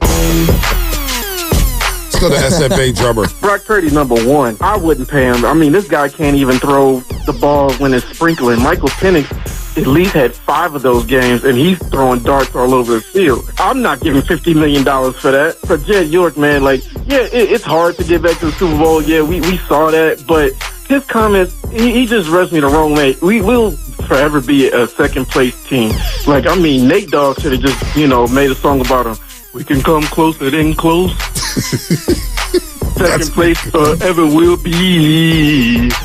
Nobody does it better than Jed York. Because all we do is sack a team, and we won't get nowhere. And you talking about Bud Bundy, that should be Bud Shanahan. Oh, he'll never win nothing. That's the caller of the week. Call into the Morning Roast, and if your call is better than the rest, you could be named caller of the week too. And we're still looking for a sponsorship for caller of the week. We're selling everything else. Well, why not get another sponsorship? Let's do it. Attach all these names to the show. Let's go. Let's go. I did want to, before we got out of here, I wanted to get in on one topic that I listened to Joe Spadoni talk about this morning when I was coming in, and it was the A's opening day against the Cleveland Guardians. Oh my God, yesterday. how sad was that? It was really sad, and I'm seeing a lot of people shaming fans that went into the stadium because I guess there was an active boycott going on in the parking lot, and it's just, look, I love baseball. I love my community. Yes, I'm a Giants fan, but I can also take a step back and realize that A's baseball to someone who grew up an A's fan means something that I will never comprehend. And to see the way that organization has actively diluted their product, alienated their fans, lied to the community, exploited every single town and person who would just at every turn, they have not dealt in good faith. And they've not been a steward of the game or of the community. And to see what happened yesterday, to me, was an indictment of everything that's happened over the last 25 years. And I just don't even know, I'm speechless at this point. I thought you were going to talk about Alex Wood. I was talking more about the fans. It looked like there were 100 people in that stadium. No, there was, and you know what? Kudos to those 100 people who were in the stadium because they love their baseball. They love their baseball. And But to your point, guys, I mean, and to what Shasky was saying, it is incredibly heartbreaking. Like one of my best, like a lot of my best friends growing up were big A's fans. One of my best friends, Daniel Rubens, he's probably not listening, but if he is, shout out to you. I was chatting back and forth with him. He was like one of the most hardcore A's fans I knew growing up. Like he and I would get into so many Giants A's arguments as kids in middle school and high school. And we were always back and forth with each other about this. And, I'm texting him before the game, and he's just like, I couldn't care less. I don't want to go to games. I'd rather go to Giants games. And it's just like, that broke my heart. The fact that one of the biggest A's fans that I've ever met in my life, who I very much respect as an A's fan, is just so despondent on this organization. It just... the anger. Oh no, I don't blame him, but it just the anger I have for John Fisher and Conman Cavill and what they've done. I lose it every single time when I see stuff like this. When we talk about energy and wasting energy on negativity or having bad, I don't even waste my energy on Fisher and Cavill no more because I knew. No, but I feel bad for the fans. No. I'm going to get there. Shasky. Okay, I'm sorry. But Cavill, I was told. Whenever their Final Four was, when it was Gonzaga played North Carolina in the national championship that year. And it was that Final Four. I remember talking to a buddy of mine, won't say his name, but he had done some business with Cavill or was trying to do some business with Dave Cavill. And he's like, he did not speak highly of Dave Cavill. And this person that I was talking to at the time was one, I respect the hell out of him. I look up to him. They've been great.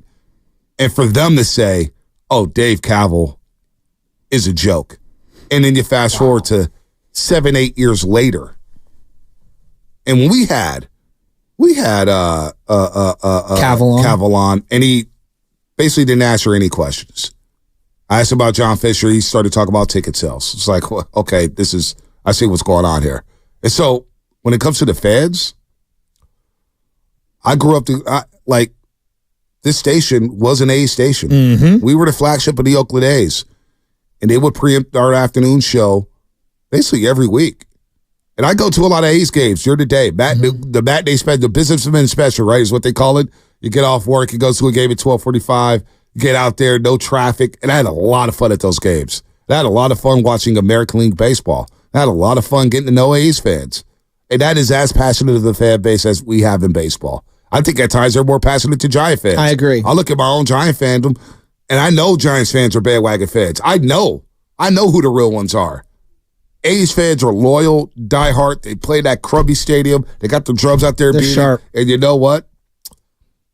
Do I feel bad for them? Absolutely. I'm sick to my stomach for them because they don't have a baseball team anymore. At all. And their baseball team is a laughing stock. They're not even a major, like we joke about the Major League movie, the owner, whatever. Oh, they're this worse. Is worse than that. 100%. This is 100 times worse than that.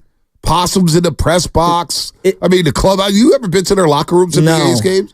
I mean, they're holding pressers in the weight room. To your point about like what you came into, like when you got to this station, they were still with the A's. Yep. Yeah. When I got to this station, I was doing post-game shows with Chris Townsend at the time, who was the post-game, pre- and post-game radio host. Yep. Joe, were you on those shows with us, Joey Spadoni? Yeah. And they were some good teams, some really good A's teams. It was fun. It was always fun to compare both of the teams in the Bay every time. Like you can talk about them, like, oh, the American League, are the A's going to do it this year? Oh, if the Giants get in, you know what they're doing. Yeah, it was fun. It was fun. And then I remember distinctively as a child, the A's weren't just bigger than the Giants. They were a top 5 team in sports. They were incredibly run in the 80s. Well, they also had the better commercials. Remember the commercials in the 2000s? Of course. With the big three, Miguel Tejada, Jason Giambi, bending over to tie a shoe, and the ladies were all cheering. They had everything. All the signage on Bart and everything. The gold glove when he was trying to field ground balls. Chavez at third. Oh, dude, the marketing for the A's were top notch. I think the Giants took something from them.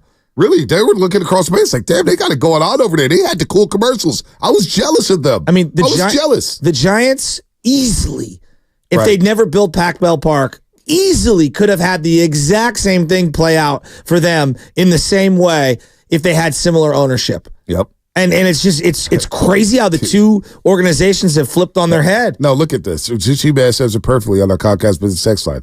They signed Alex Wood a month ago, and he's starting opening day. He wasn't even on our roster 2 months ago, and he's starting opening day. They forfeited a first-round draft pick because they couldn't hit the floor of the salary cap. Unbelievable.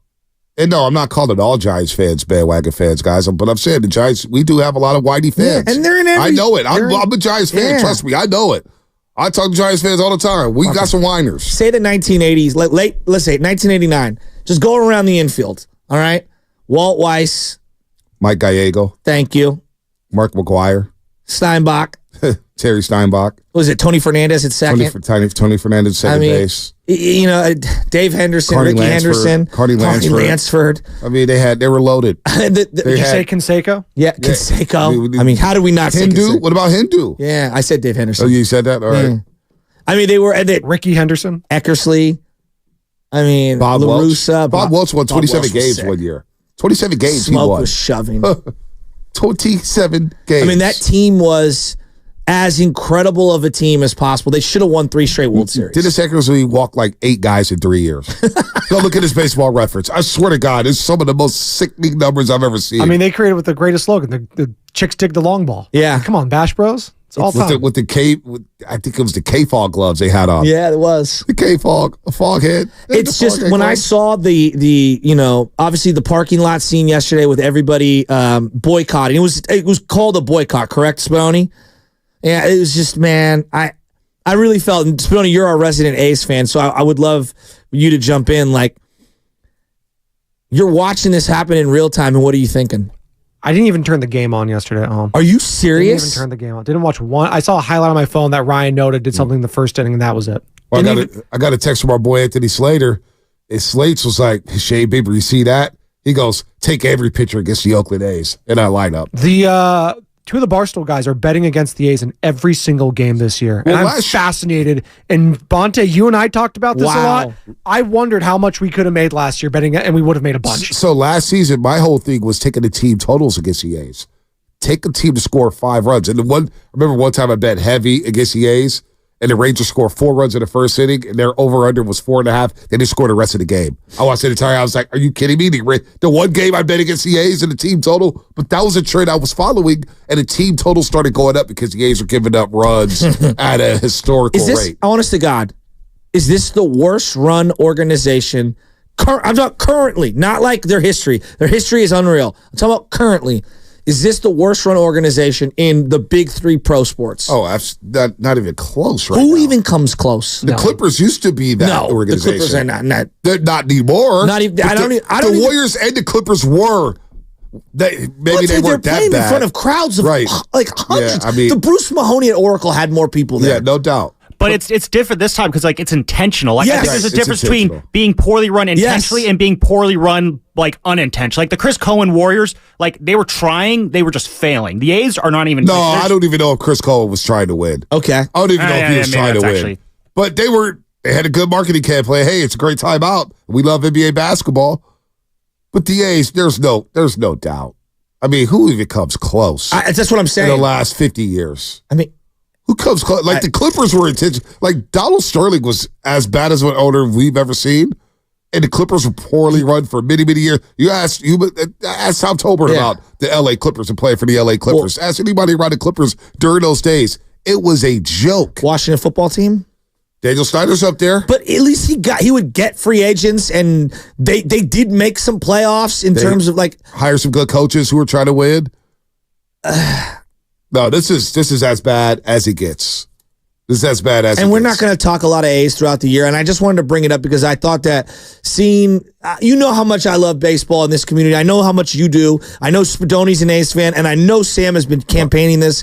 To see that last night was damn. I spent a lot of time in that ballpark. Spent a lot of time at the Oakland Coliseum. It is sad. I took Chaz, Big Dog City night. We took our daughters to go see Disney on Ice about a month ago at the Oakland Coliseum in Oracle Arena. You just look to see what's around there and how they're just letting that stadium rot. It is sad. It is very they don't even care out there.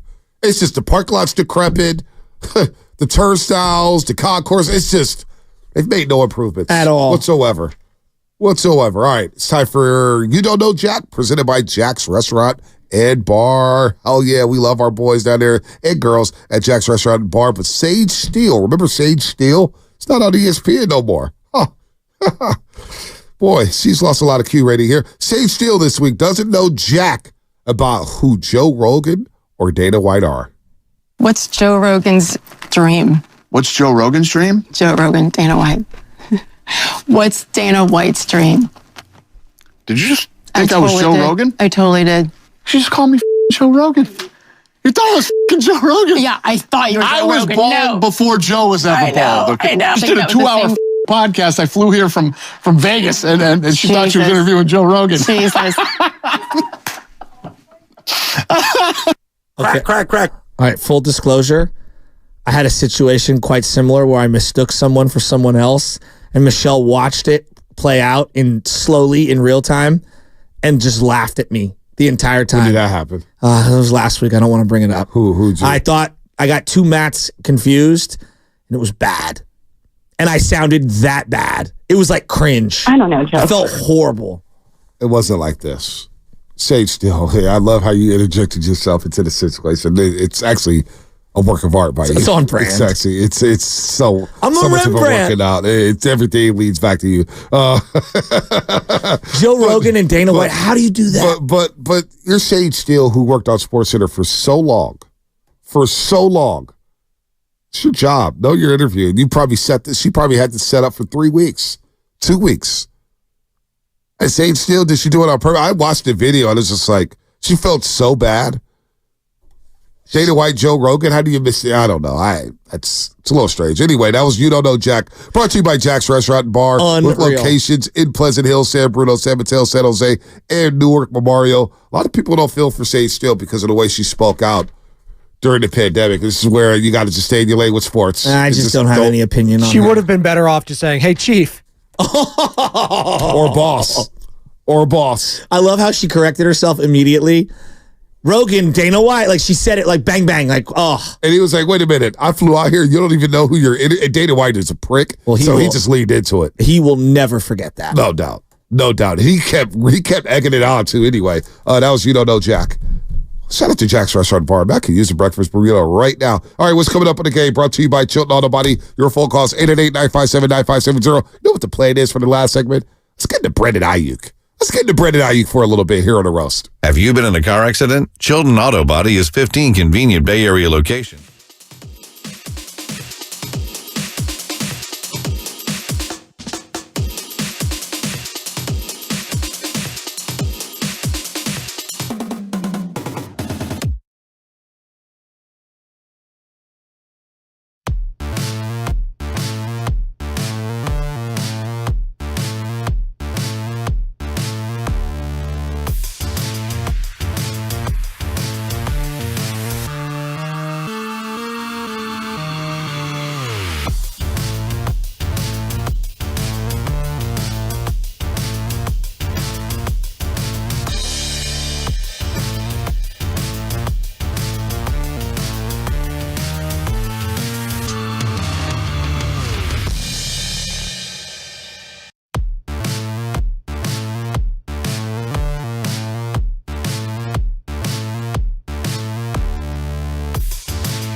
team. Stay ready, Moses.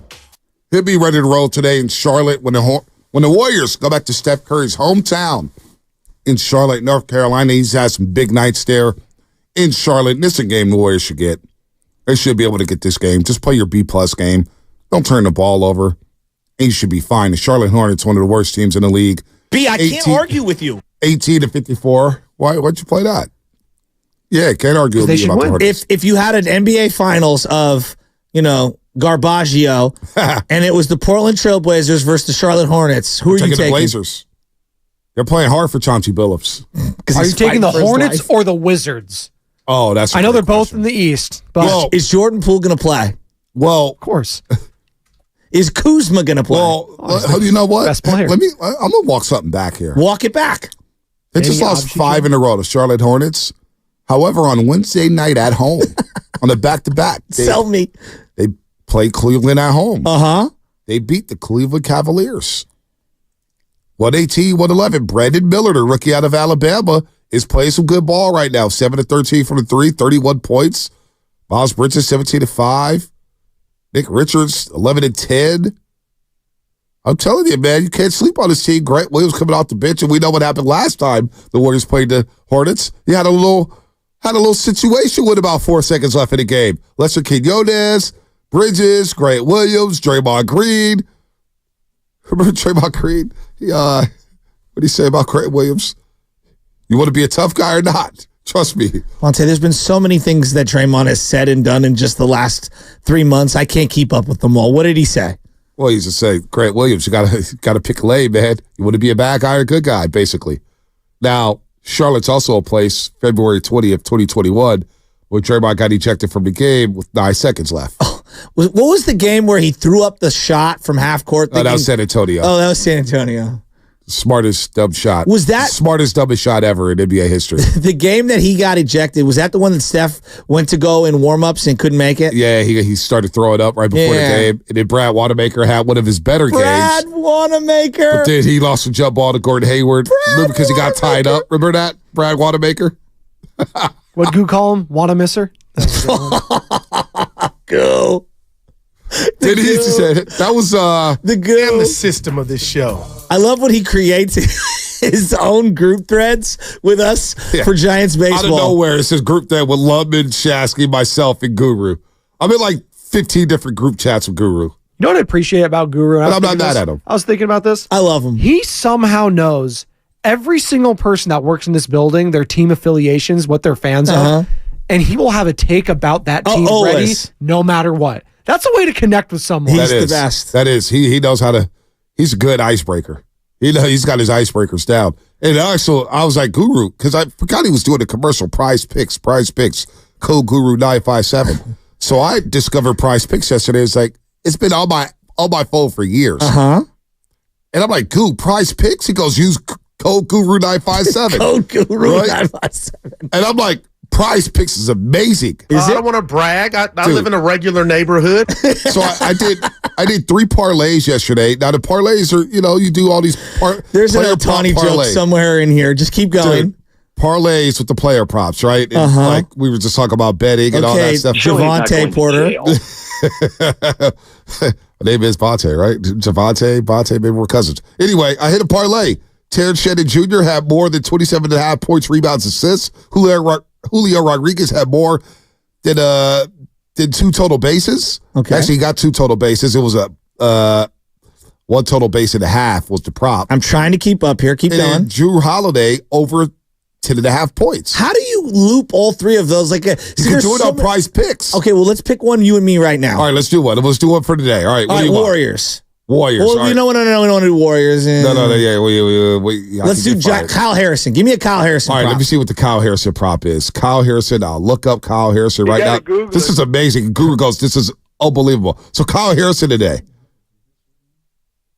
All right, yeah, we can do this right now. Oh, okay. Why are you so worried? Don't be snitching, dude. This is a whole industry now, Shasta. There's stations dedicated to what your guys are talking about right now. Prize Picks is one of our sponsors, right? Yes. So we're doing Prize Picks a solid.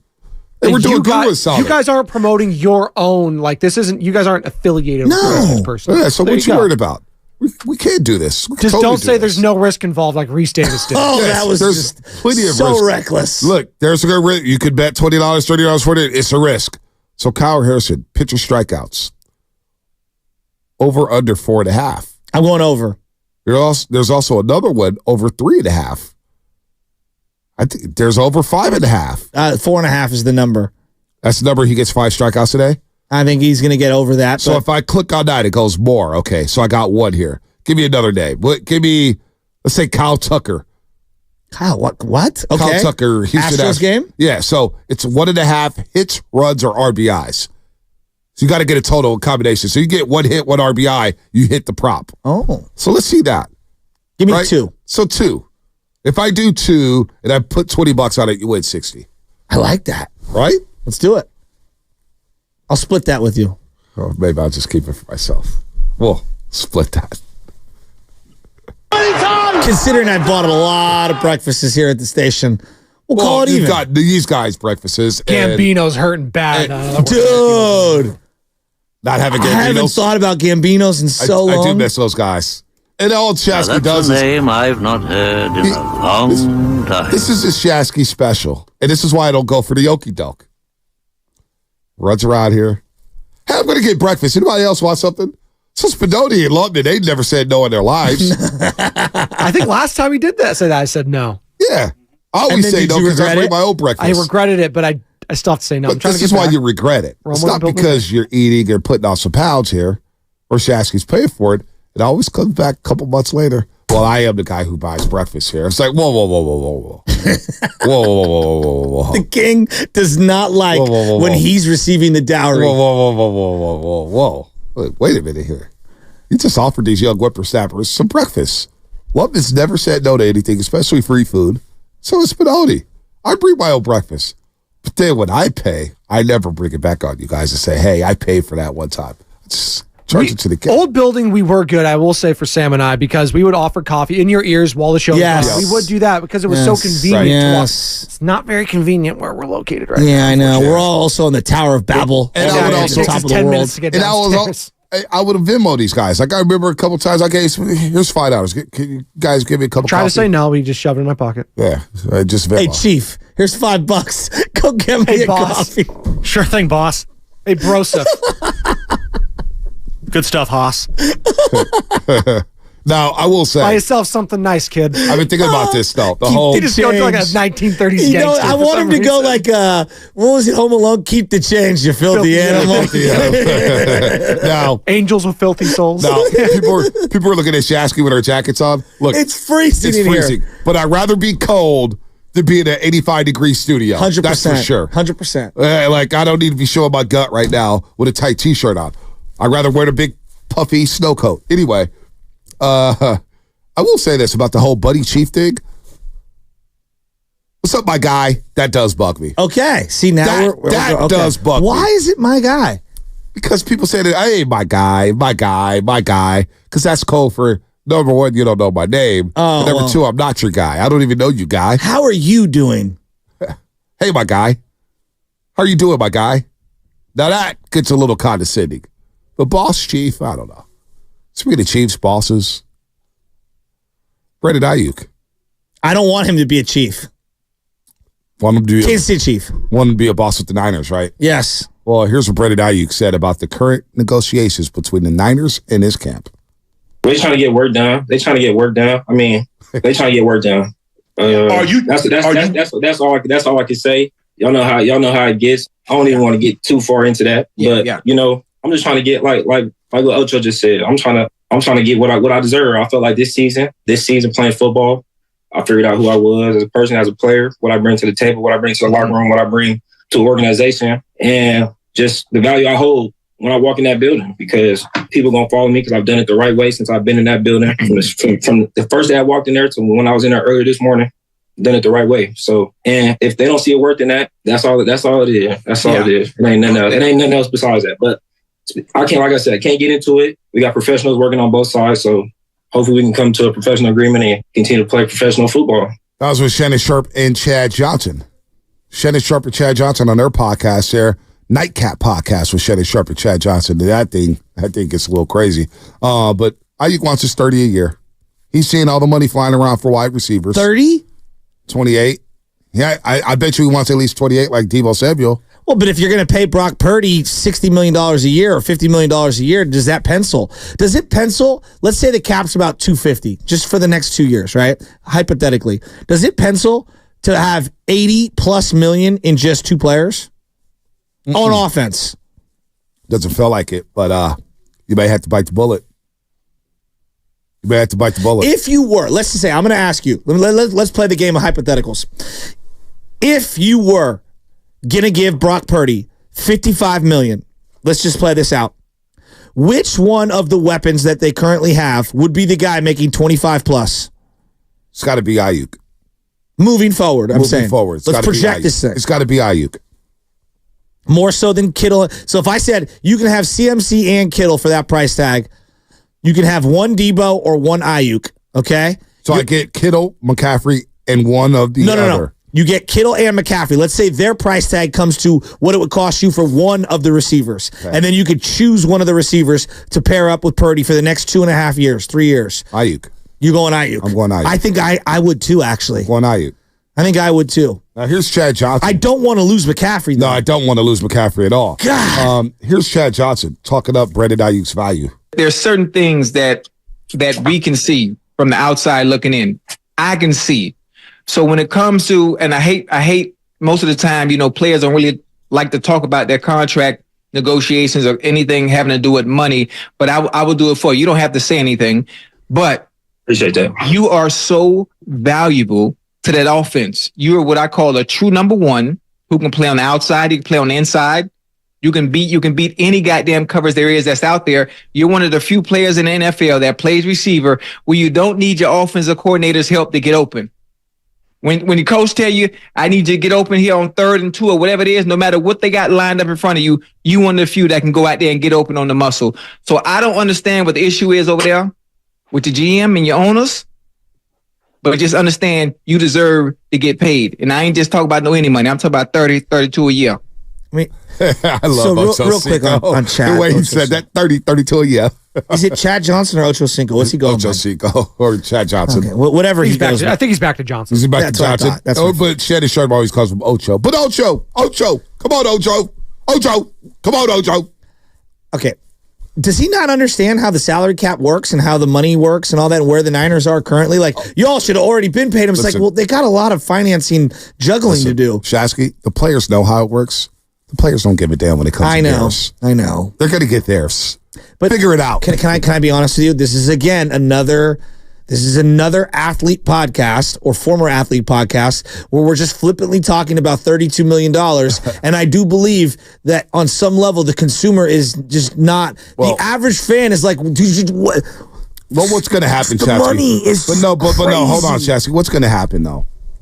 What's going to happen is Ayuk will get the big fat signing bonus and the guaranteed money, and they'll manipulate the yearly average per year to fit with the salary cap, which is why you see it all the time when guys turn their base salaries into signing bonuses so they can help alleviate the cap and get some money elsewhere to sign other players. So I don't think it's going to hit the cap at $32 million per year, maybe for a season or two. But I think overall he's going to get that big fat signing bonus that makes them all happy. But do you see where we're going? Like, I get it. Like, it's a huge business, man. Everybody, these owners are printing money. The coaches are making gobs of money. Staff. I mean, there are offensive coordinators making $6 and $5 and $4 million a year. Like, the money is out of this world. It's non-comparable to anything. But I do believe talking about it on the podcast over and over and over, and the way guys are holding out and the actions that you're seeing from everyone, I do feel like we are coming up on an era where it just feels to me the fan is going to get turned off more and more and more by the way they're talking about it. We don't care that you're making the money. But don't rub it in our faces at every turn. But I'm going to push back on that. We as fans talk about the money they make every single day. We as fans talk about how a player could be overpaid every single day or a player being underpaid. We're counting money left and right. We're talking about player options. We do it as fans more so than the players. We're always pocket watching. So I'll push back on that. I'm okay with players talking about negotiations. Hey, they're not really talking about it, but say, hey, we're trying to work something out. I just want what is fair. You got to put that out there. Closed mouths don't get fed, right? But we as fans talk about their money and salary cap and what this guy gets paid. How many times a year have we heard somebody say, Klay Thompson's making $43 million a year, he's not worth it, blah, blah, blah, blah, blah, blah, blah, blah, blah. So when it comes to money, we all talk about it, Shasky. We all do it. I know we do, but I do believe that like when you are the one making that kind of money, like when you're for example, one of the high-priced executives for a particular company, it is a taboo thing for you to discuss. Even though, let's say you're a publicly traded company and like whoever's on the board, they release their salaries, but you don't go into the office talking about it on podcasts how much you're making. No, and but they're in a different. I know, and what they make is out there for the public. The public consumes what they make. It's all out there. Spotrac, I know. Over the cap. It's more now than ever. And that's not fair. No, I would agree with that because the agents are the ones explaining it to everybody. Now the freeloaders are coming in. They're like, oh, man, I need a dime. I need this. I need that. I'm starting a new business. Hey, can I borrow $20,000? Blah, blah, blah, blah. They know how much Brady Ayuk can't walk around saying, hey, I'm broke, man. I can't do this today. Like, you know what I'm saying? Well, I look at college sports, and I know it's so different than the NFL, but now the money is so transparent.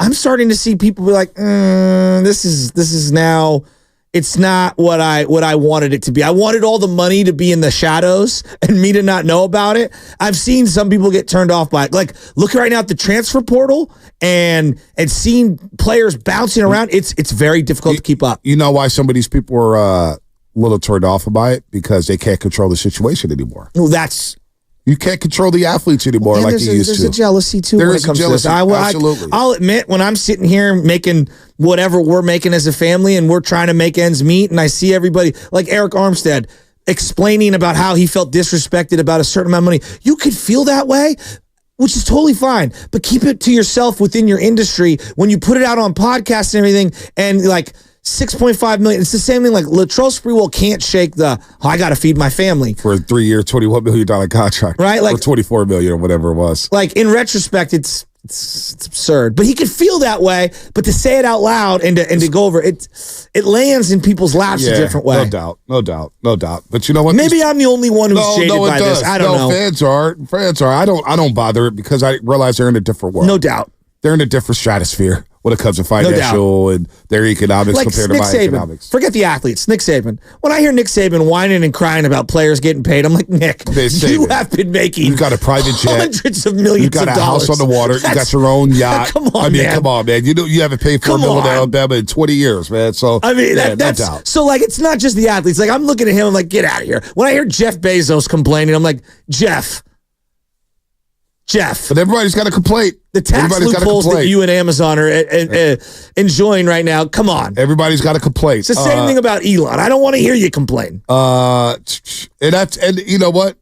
Eric Armstead, I know you don't like him showing the check stub or whatnot. I get how that lands on people. I understand what his point was. But I actually was educated. It's like, wow, okay, yeah, okay. And once I started making more money, I'm thinking like, oh, man.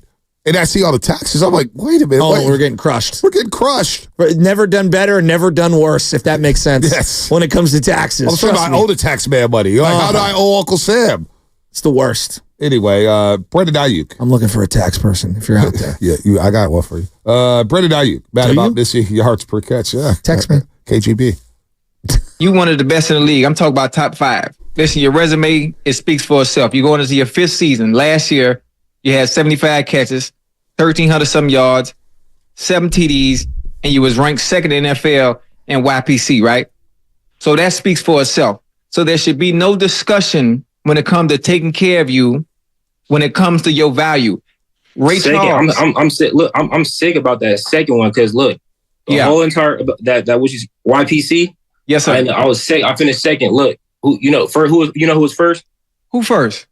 Pickens. Pickens was first. Pickens had Pickens. So I'm leading it the whole entire year. I'm leading the whole entire year. YPC. Right. Last game of the season, I think Pickens didn't have no catches in the last game of the season. Game of the season, what's his name? Purdy ain't played.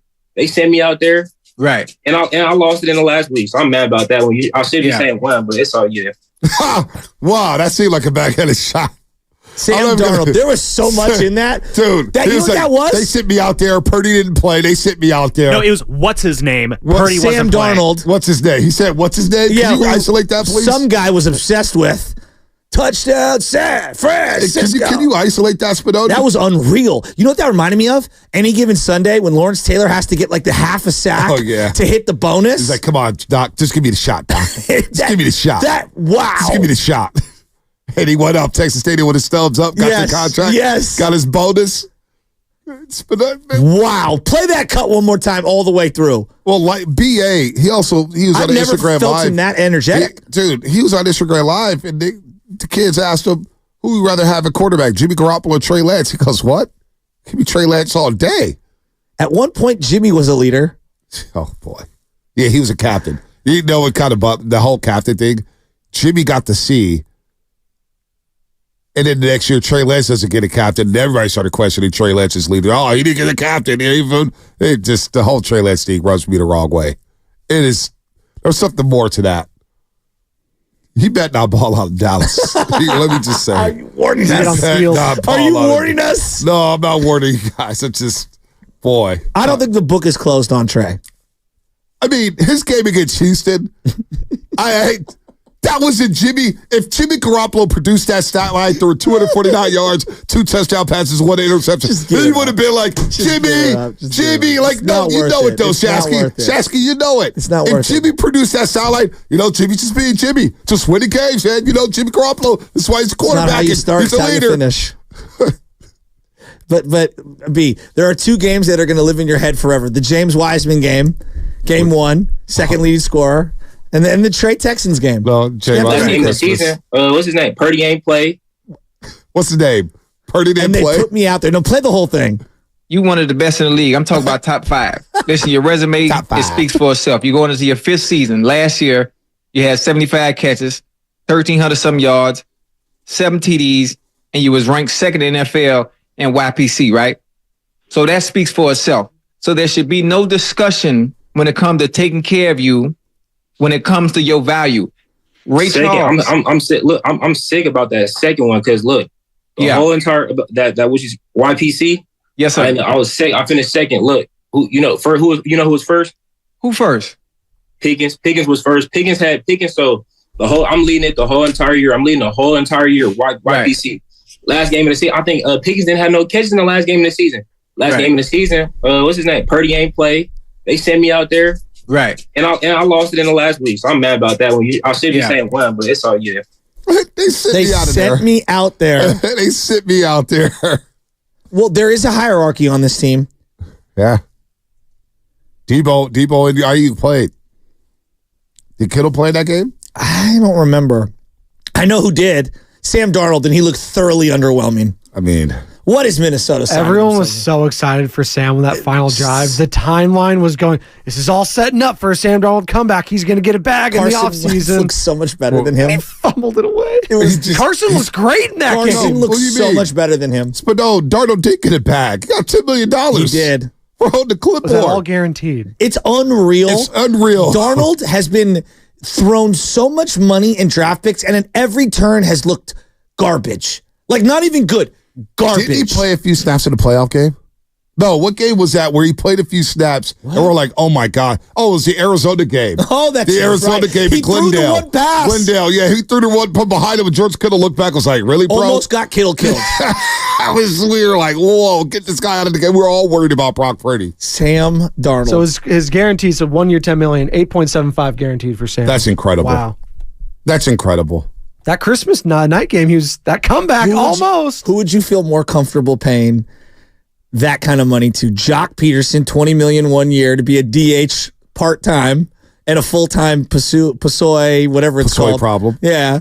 And we got a Pasoy problem in the clubhouse. I Guru getting mad about the Pasoy problem is all-time Guru. He didn't even know what Pasoy was 20 minutes before that. Would you rather give Jock the money or would you rather give Sam Darnold the money when you know it's not going to end well? I'd rather give Tommy Pham the money. No, I'm kidding.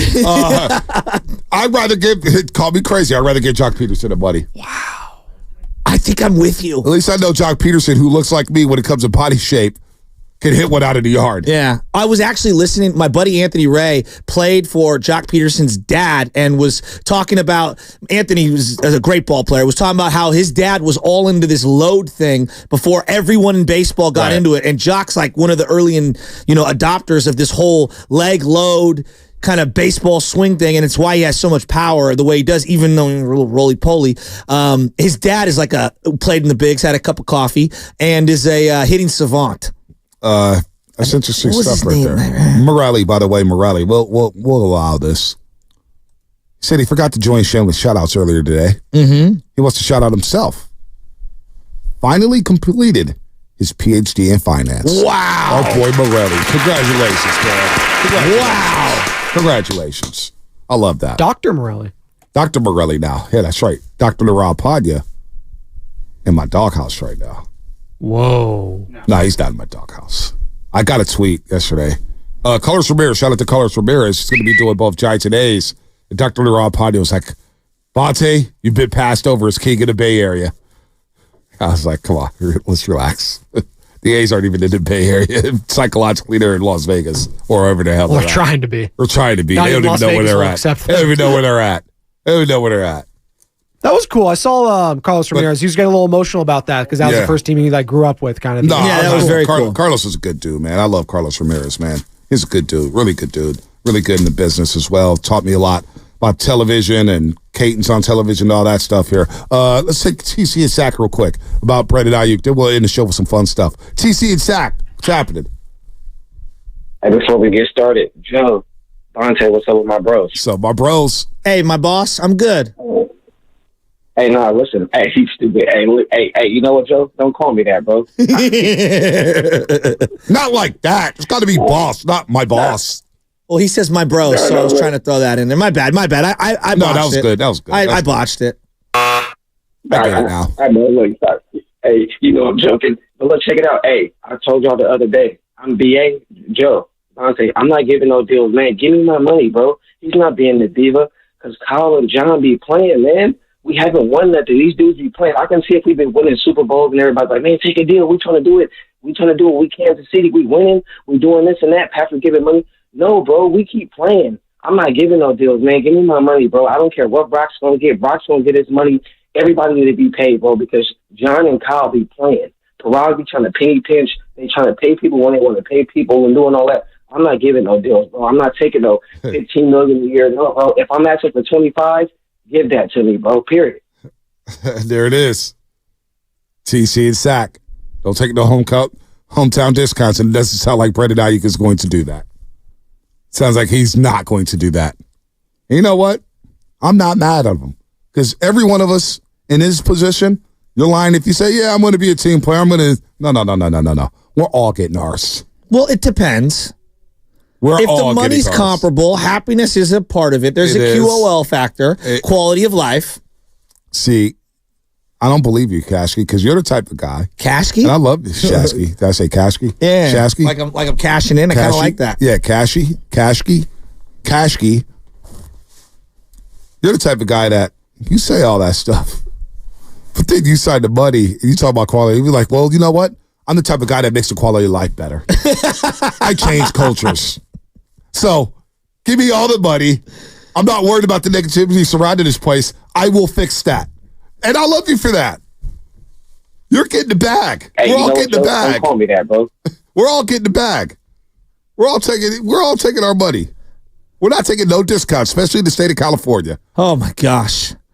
This is just 13.5 tax hits. I'm just crushing. Yeah, you talk all that quality of life all you want to. You'll get the money and be like, well, our quality of life just got a lot better. Well, my wife keeps telling me we need to hit the lottery. I don't want to go back to work. I want to raise my son every day. I think about that every day, Shasky. I do too.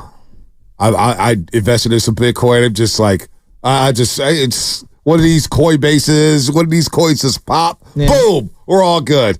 First thing you do if you hit the lottery, what are you doing? Oh, you guys already know what I'm doing. First thing? I know exactly what I'm doing. You need to be careful there, Bonte. Go ahead, Joe. What are you doing? Okay, well, the first thing that I'm doing is I'm paying off the house. All debts, yes. All right, then I'm setting aside the property tax money for the rest of my life on the house, so I don't have to ever worry about that ever again. It's really boring. Keep going. I hate you. Then the last thing I'm doing. It's not boring, it's responsible. It is. I'm getting myself a convertible MG that my grandma used to have so that I could drive up and down the coast, back and forth to the cabin and the house.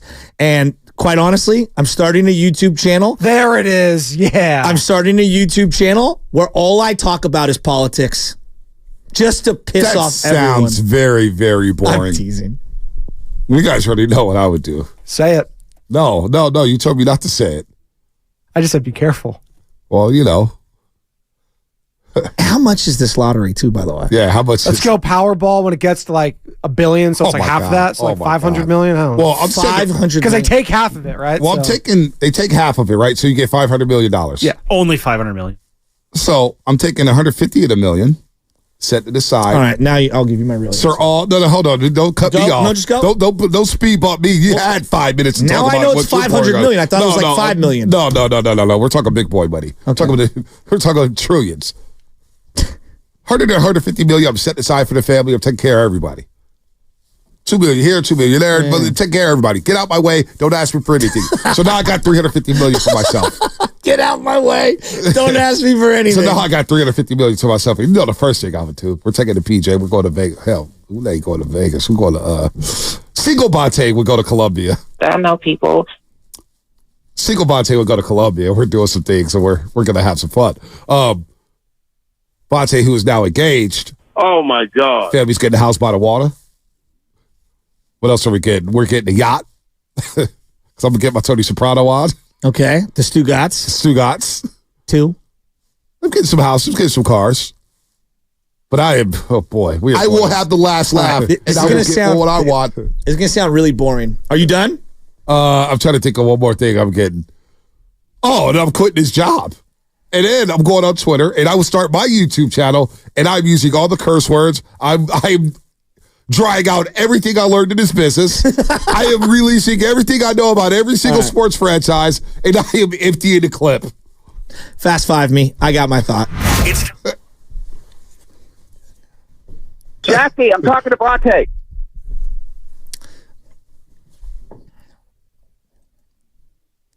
So, it's going to rain this weekend, and if I got, let's say, $500 million, right, and I could pay off all the houses and all the stuff we got going on, right? I do, and this just sounds so silly, but this is what me and Jim have talked about this. I want to buy a plot of land and put a turf field, baseball diamond, and a grass one, and that way you could play 365, whether it's rain or shine. I want to have my own little baseball field, and I got to get a John Deere, because I've always envisioned myself driving on the John Deere, fixing the baseball field every day. You don't even know how to unclog your toilet. The John Deere just does it for you in a tractor? And then I'd be dragging the field. I want to be one of those Joe the Tractor Boy Shasky. Exactly. That is a disaster waiting to happen. I want to be one. And I want boy, Pat, I don't know how to reverse this bad boy. And I'd be coaching and umpiring games on my diamond, on my field. I'd name it after my father, the double field. We'd have beautiful stands. It would be clean, be locked up. We'd have fences. It would be a baseball heaven. And then I would be able to have different old guys from the neighborhood take turns riding the John Deere, so everyone's got their different day of the week. Yes, that's what we would do. This is so boring, Shasky. I know. You're like the most boring rich person I ever met in my life. That's how you stay rich. I'm buying 3 Wingstops, by the way, so I can walk in. I'm buying 3 Wingstops. Yeah, absolutely. So I get my lemon peppers and garlic parmesan anytime I want to. With the extra ranch. I can just walk in the back. Hey, is that chicken done? All right, cool. We can get a couple ranches here. Flats or drums? Oh, I got to go drums. Really? Yeah, you got to I go back and forth. I go bone in. You are a bone in guy. Relax. Jesus. Happy Easter on that note to somebody everyone. Said, who is this, Jay LaFrey? I'm not going to say what he said. He said somebody went on this show and have a ton of Pasoy problems. And we got a Pasoy problem in the clubhouse. Thighs, boss.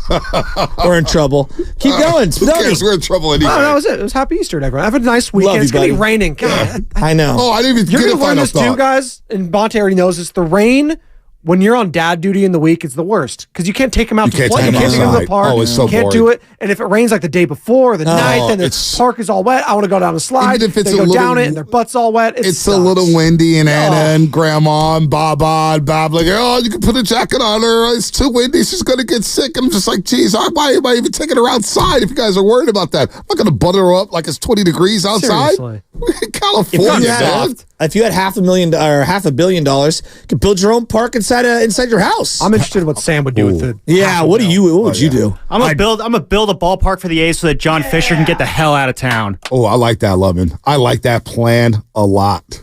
Damn, I you wanted figured the A's in Oakland more than I did. I figured you'd buy a dating app. Curate it just with that for money, he yourself. doesn't need the app. Hey, that's true. Oh, you know what? With that money, we could start our dating show. Let me tell you, the person from the 707, Shanti, she DM'd me, Shanti. Shouldn't say that because Anna's probably. So I did slide in the DM to say hi. We'll say hi, Bonte. I'm the one who suggested the sports dating show. Thank you for the props. Big fan of the shows. Since you and Papa Days continued success and blessings. So Shanti, Shasky, Spinoni, Love Me, myself, we're coming up with the Shady Show. We got money to do it. We got money to burn, Home baby. is where the heart is. We're keeping that. Just gotta win that lottery. All we got to do is win the lottery to get the hell out of here. We no longer have to wake up. Well, if each one of us buy a ticket, and then we get like 2 more tickets on top of that, like our odds just keep going up at that point. You know, the fact of the matter is, if one of us wins the lottery, we're out of here. No, we're not talking to anyone else. You're out of here, dude. Studio.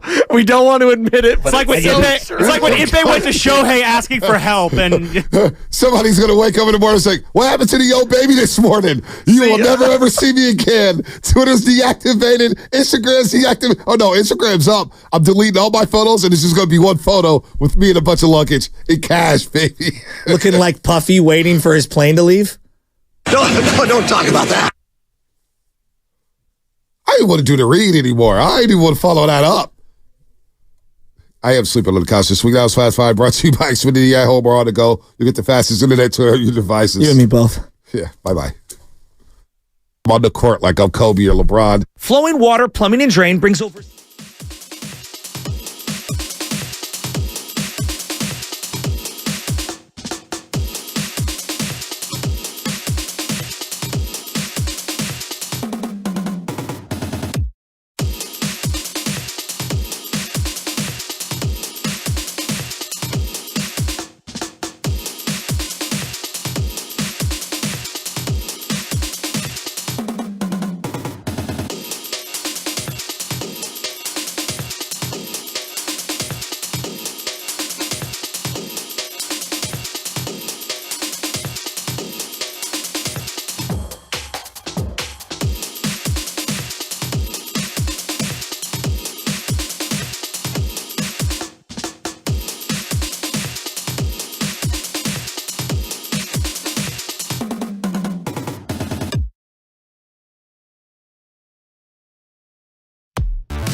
He's truly one of a kind.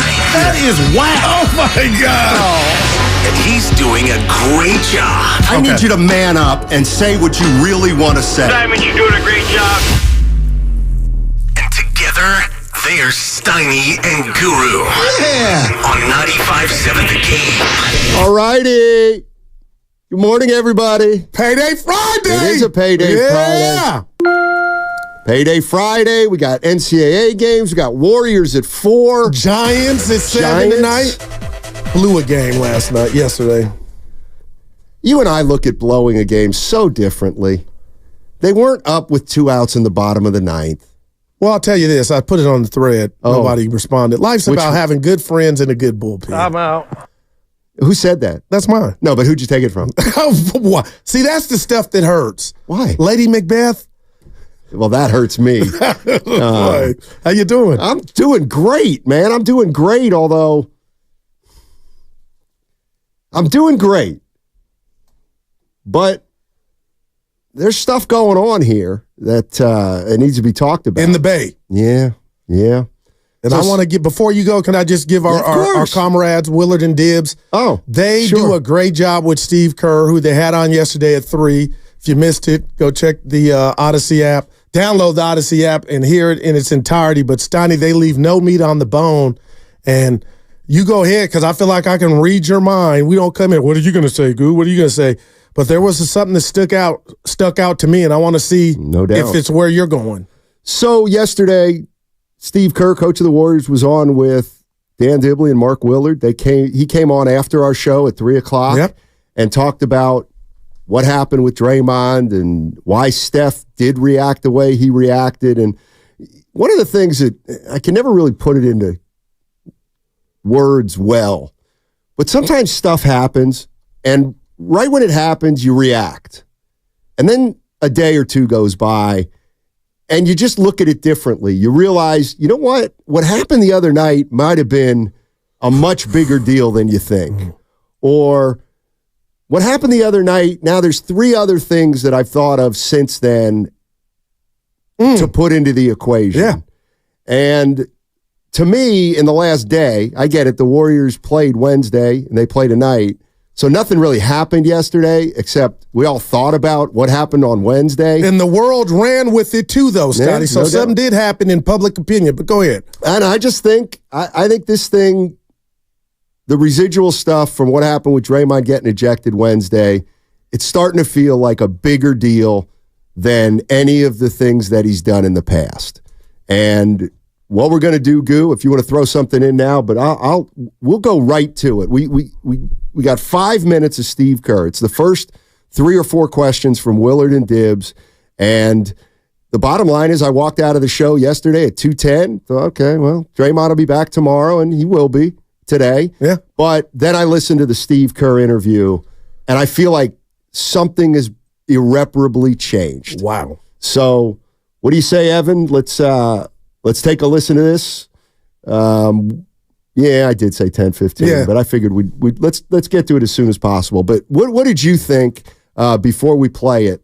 And then we'll go ahead and play it. It's kind of funny because we heard Steve Kerr talk at the post-game presser right after it happened, the day before he joined Willard and Dibbs yesterday on 95.7 The Game, Stoney. So I kind of listened to the interview thinking there won't be anything new.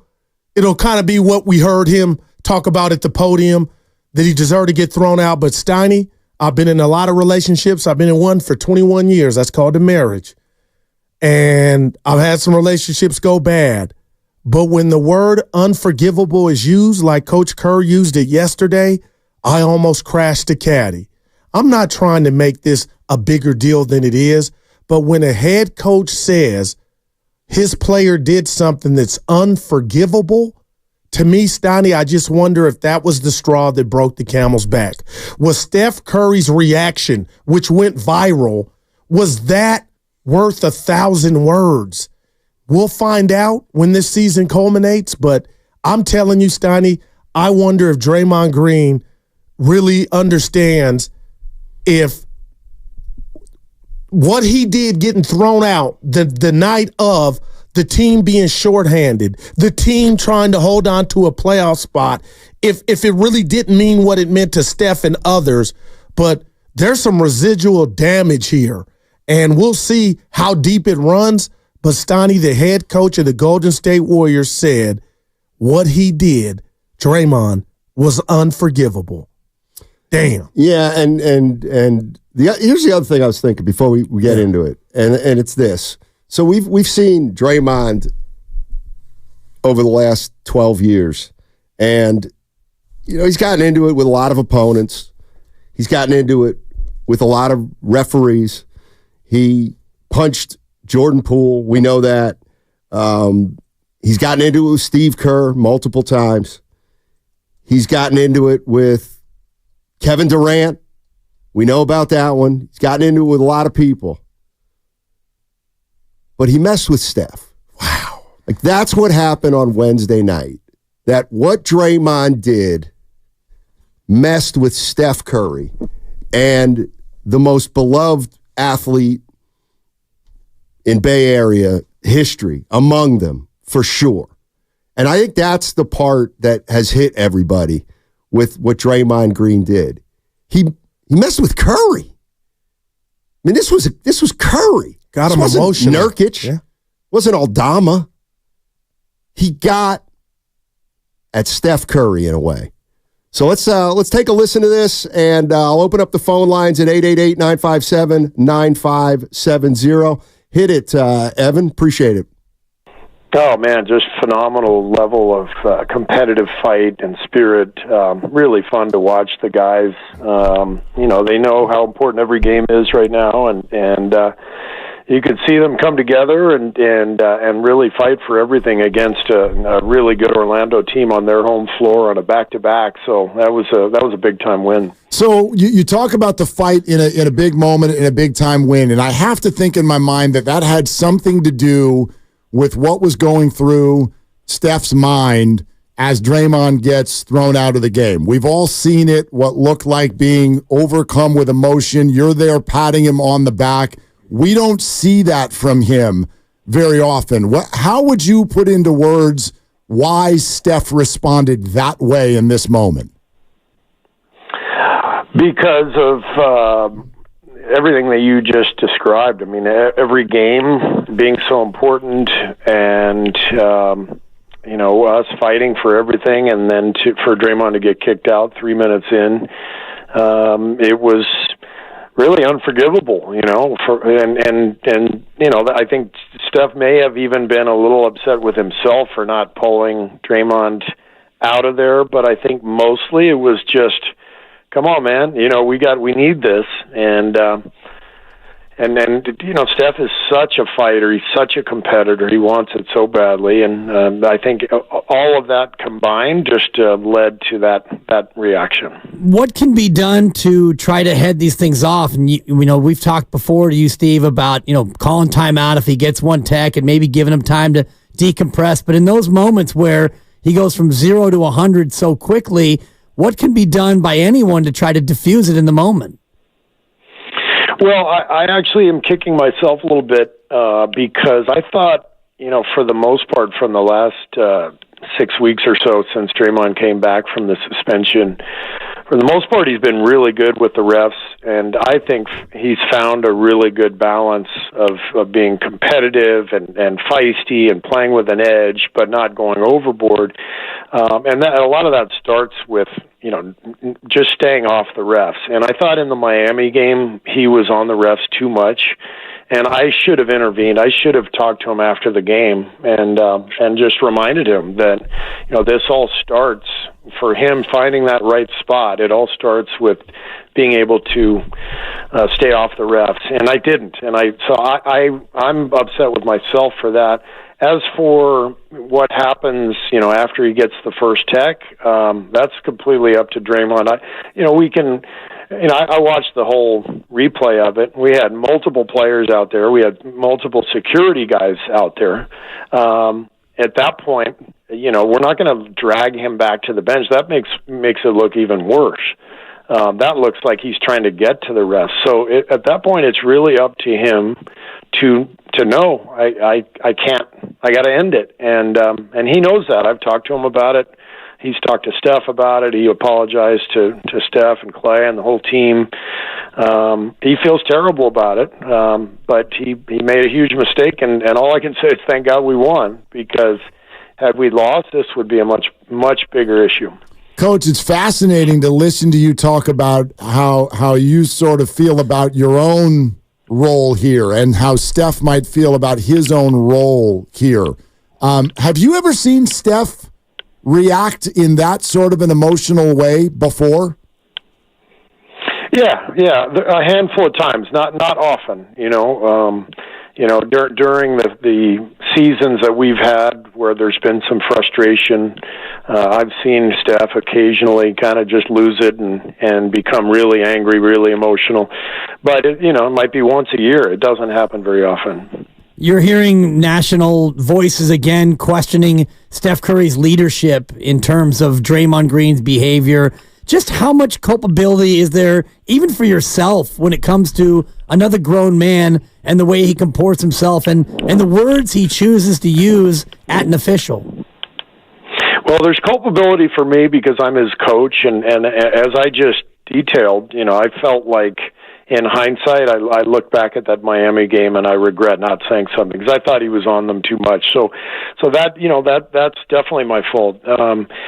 But to your point, Draymond knows. I mean, he's a grown man. He's got to handle his own business. Any mention of Steph being culpable is just ridiculous. The way Steph has carried our franchise, represented our franchise for 15 years.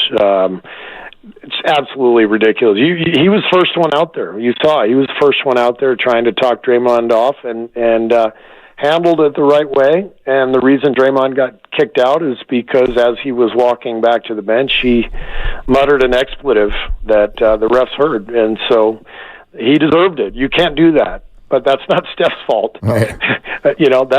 That's Draymond's fault, and that's Steph was trying to do everything he could to get him out of there. All right, that was Steve Kerr on with the boys, Dan Dibley and Mark Willard yesterday at 3:00. Great interview. Really got into a lot of different stuff with Steve Kerr. I agree with Steve Kerr 100% about Steph has nothing to do with it. Doesn't indicate anything about his leadership. I don't think it's Steph's responsibility to keep Draymond Green in line, but if you think I'm going to focus on the word unforgivable, you're right. Because unforgivable is a word that Steve Kerr has never used before with Draymond Green. Ever. Unforgivable to me, means it's over. Right, the end. It's over. End. That's what it does to me. That's, in my world, unforgivable means the end. Like if you can't fix it. If you have a relationship with somebody, and somebody believes that the other person's done something unforgivable, you can't move on. Like you can't. It will constantly hang there, and it will constantly cloak whatever you're trying to do.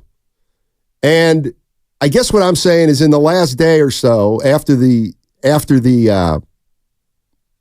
ejection, I am starting to, I said to Nahigian, I said the boss, I said, it does feel like what happened Wednesday was something different than all the other things that have happened before.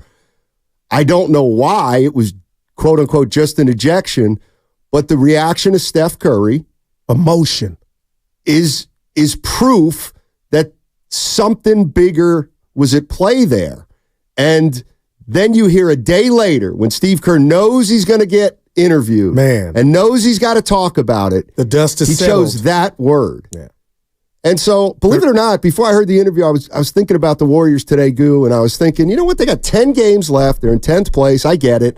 But does that mean like people aren't excited about what the way the season could end up? But even, why wouldn't you be excited about the offseason?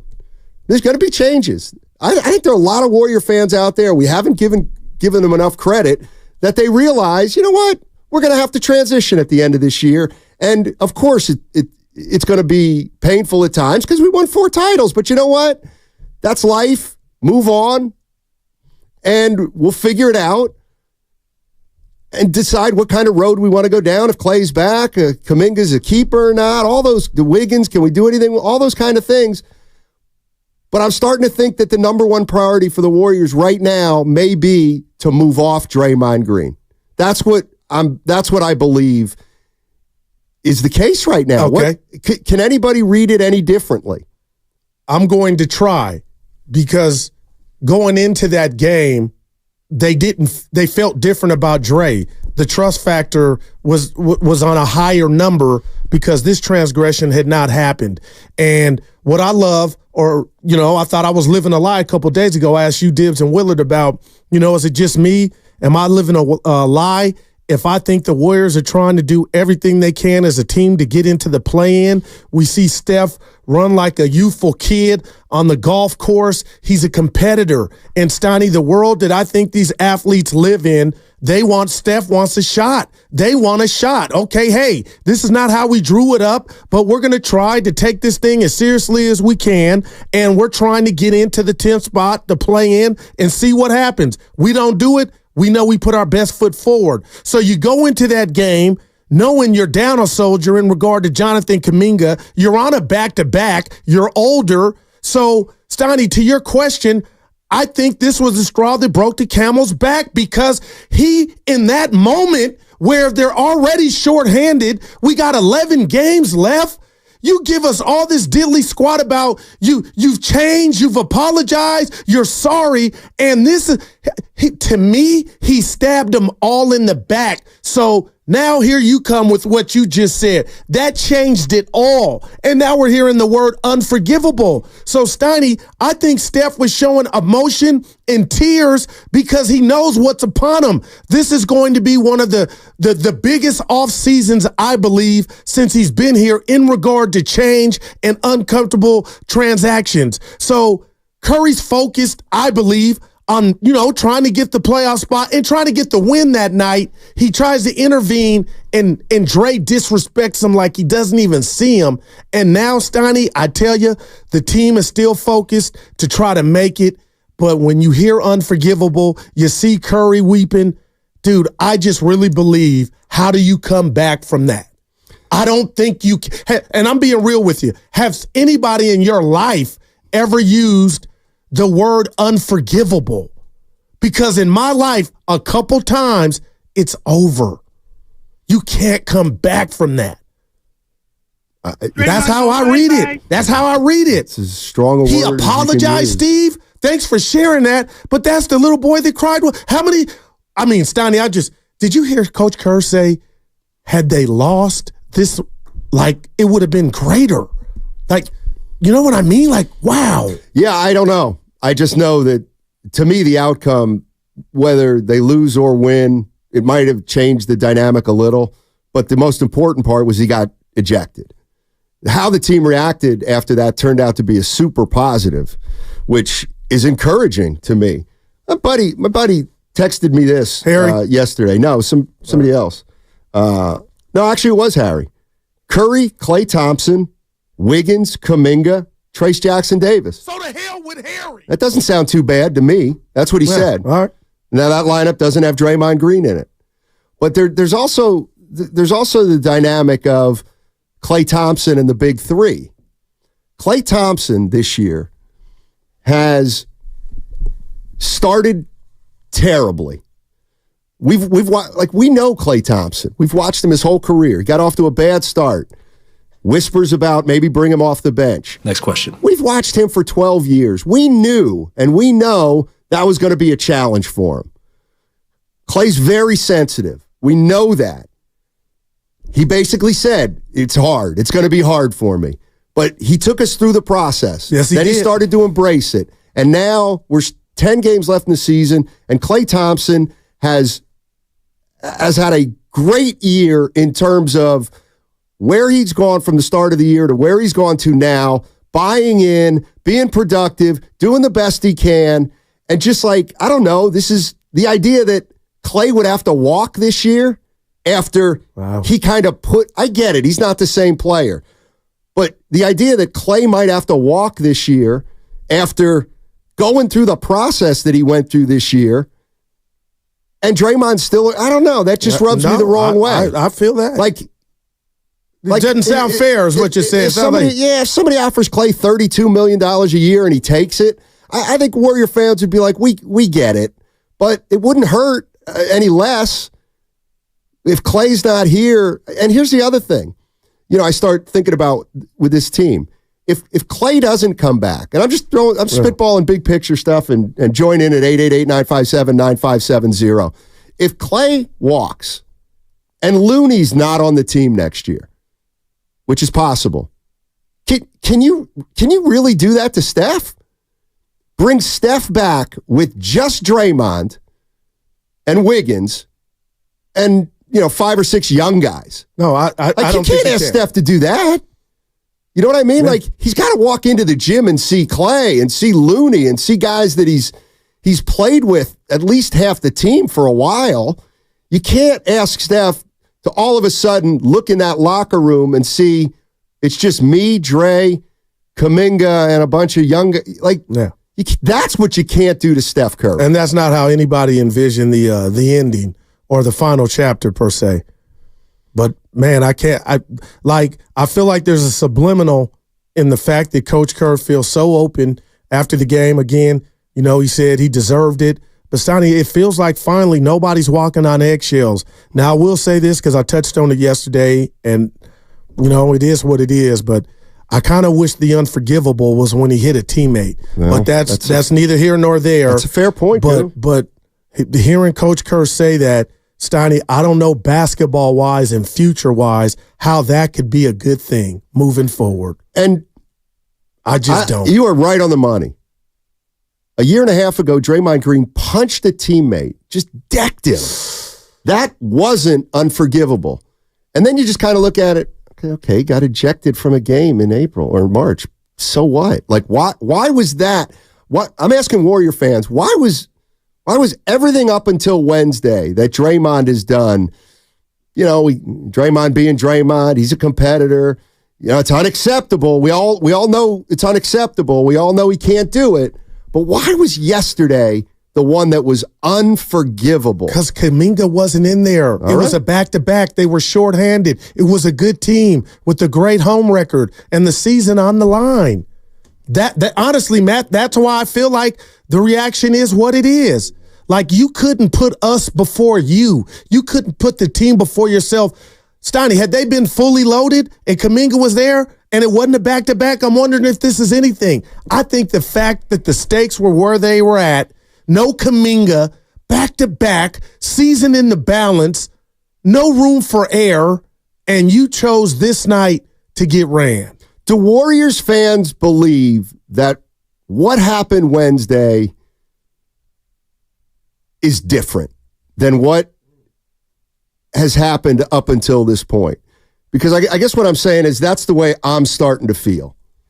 If you want to say it's a bridge too far, or what was the phrase you used? Last straw, straw that broke the camel's back.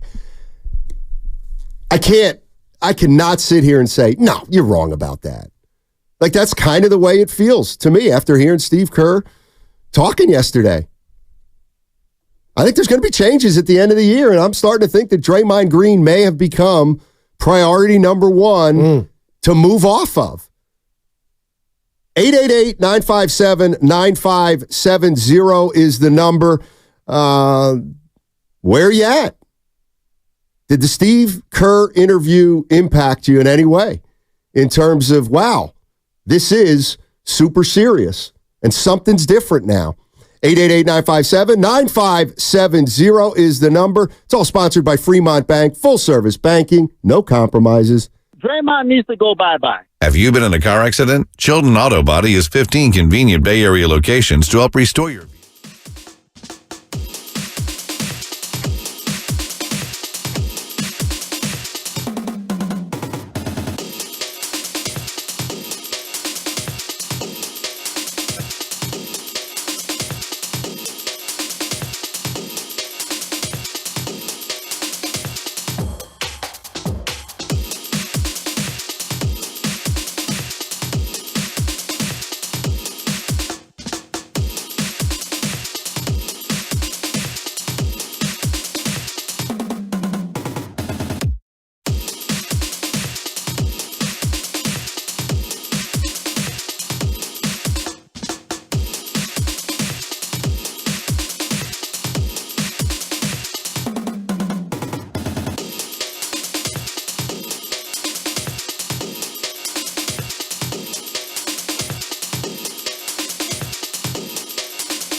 because I'm a Pirate fan. You got to have more hope than that. Now, back to Steiny and Guru on 95.7 The Game.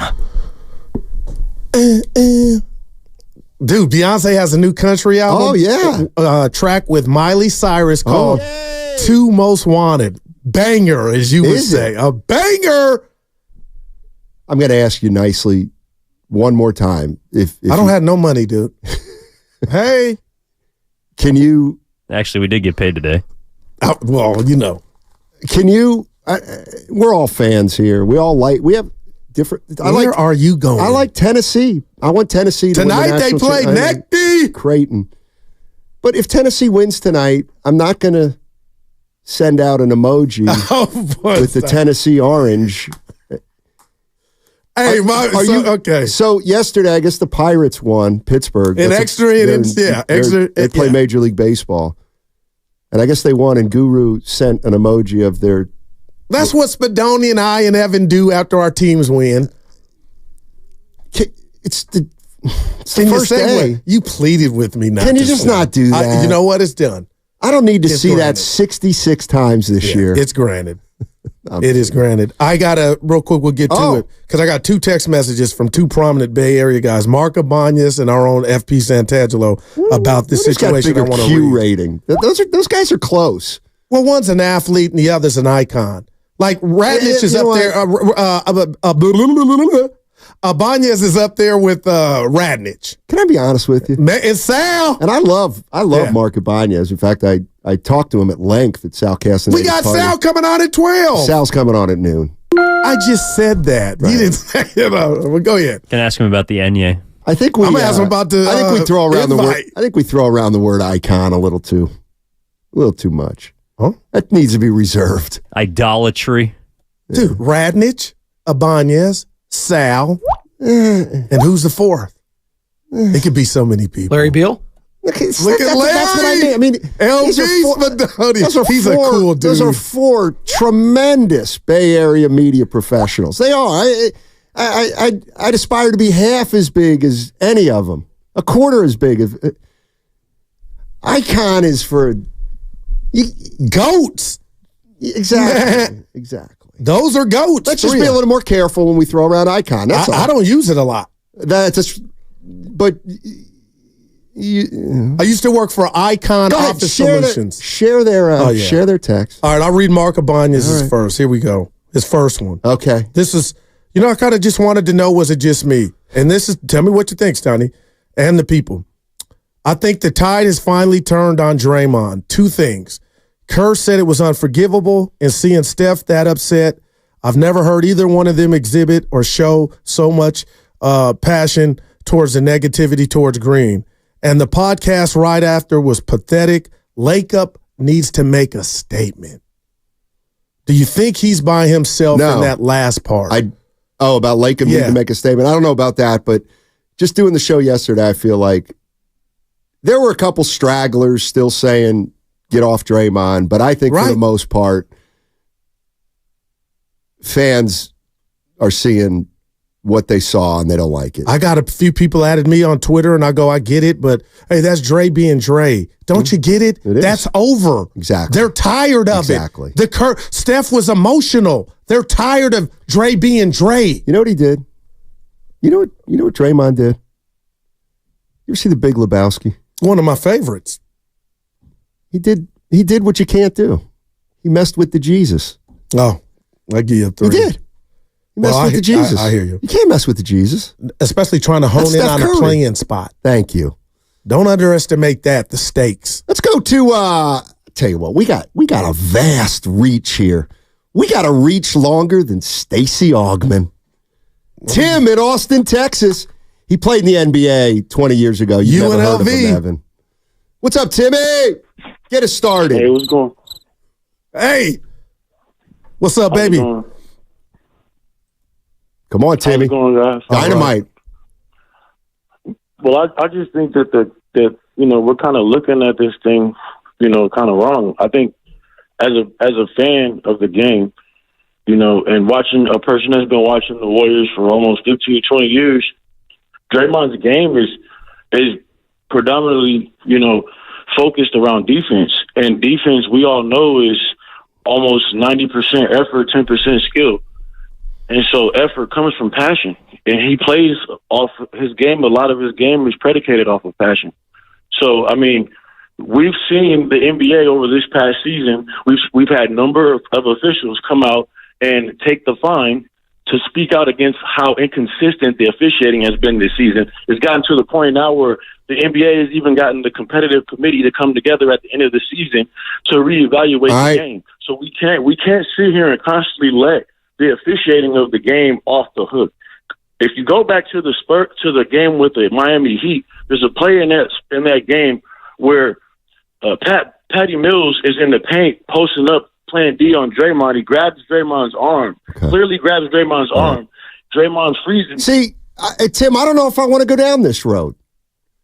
I thought Dre was in trouble on that play. Because Steve Kerr said that he noticed in the Miami game that Draymond was spending too much time yapping at the officials. Like, that's the one thing I want to make clear. Like, this is not Matt Steinmetz. Oh, you're a Draymond hater. This is not Daryl the Guru Johnson. Preach. It's time, Steiny. This was Steve Kerr, the head coach, saying, it's unforgivable what he did. And when I hear unforgivable, I feel like because they've never used that word before, it does mean something. Steve Kerr, I don't think, would use that word unless he meant it. And I'll tell you what. And unless they're, if I'm Draymond Green or if he's the guy that I think he is, I would ask to speak to Steve alone and explain to me what you meant by unforgivable.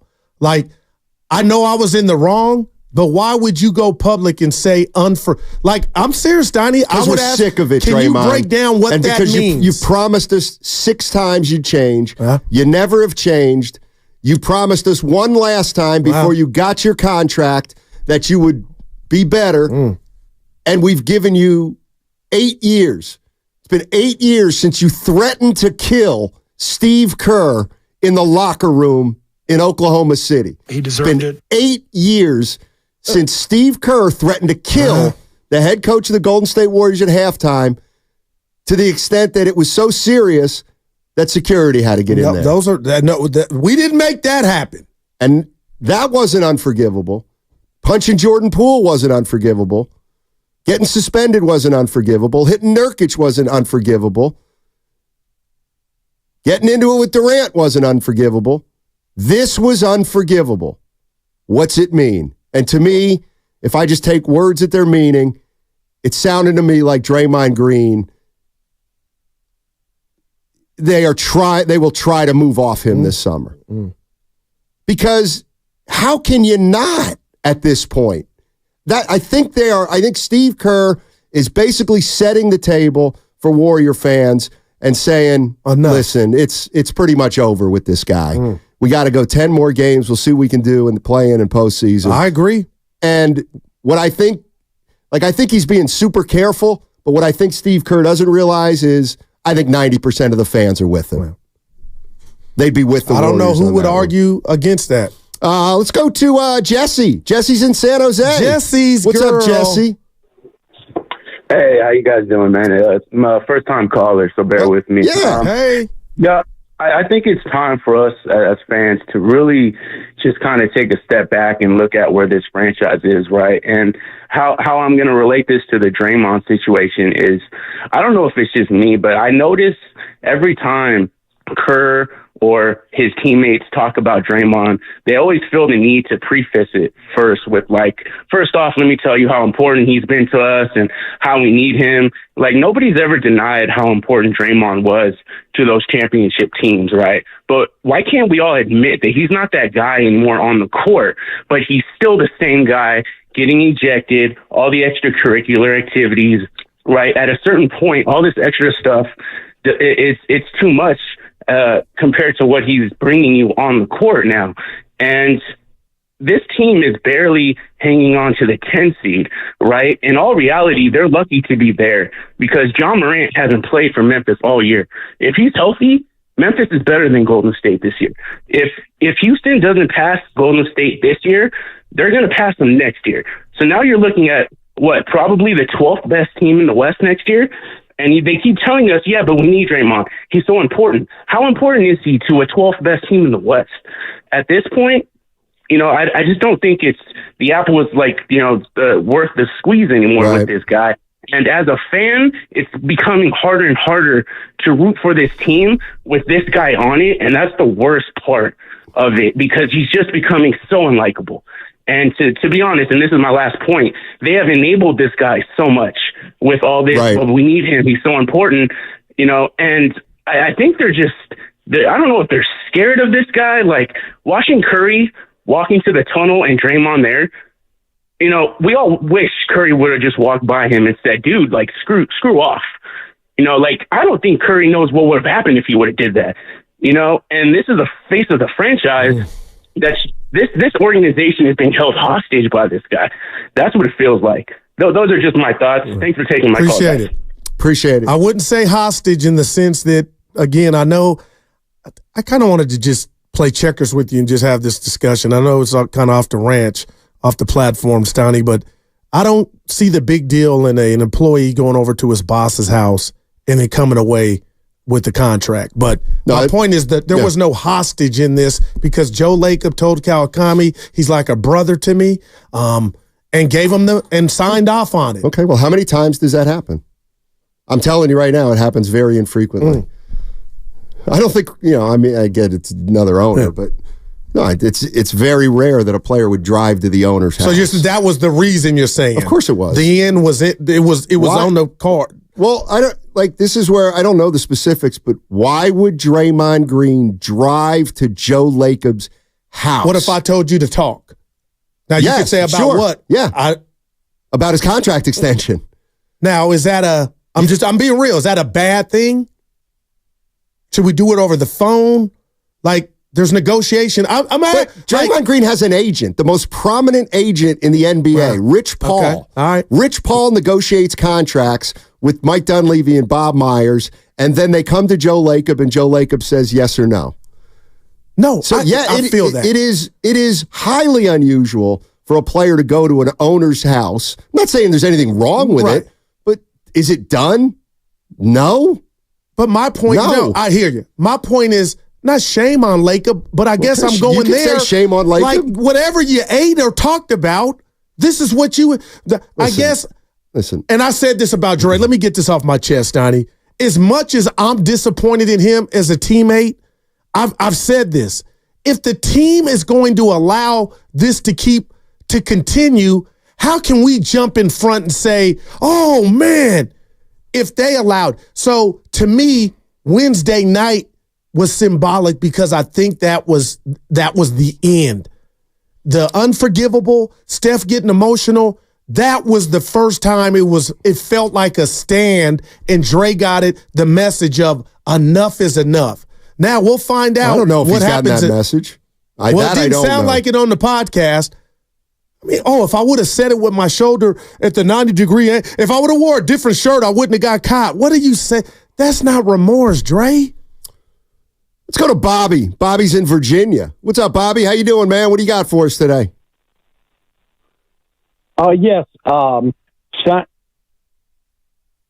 to call back, Bobby. Yeah, call back. Bobby, call back. Yeah, little Dick Vermeil. Austin in San Jose. Hey, Austin, how you doing? Austin, speak to us. Hey, fellas, happy Friday, man. Listen, I just want to add a little bit of a kind of a counter to this.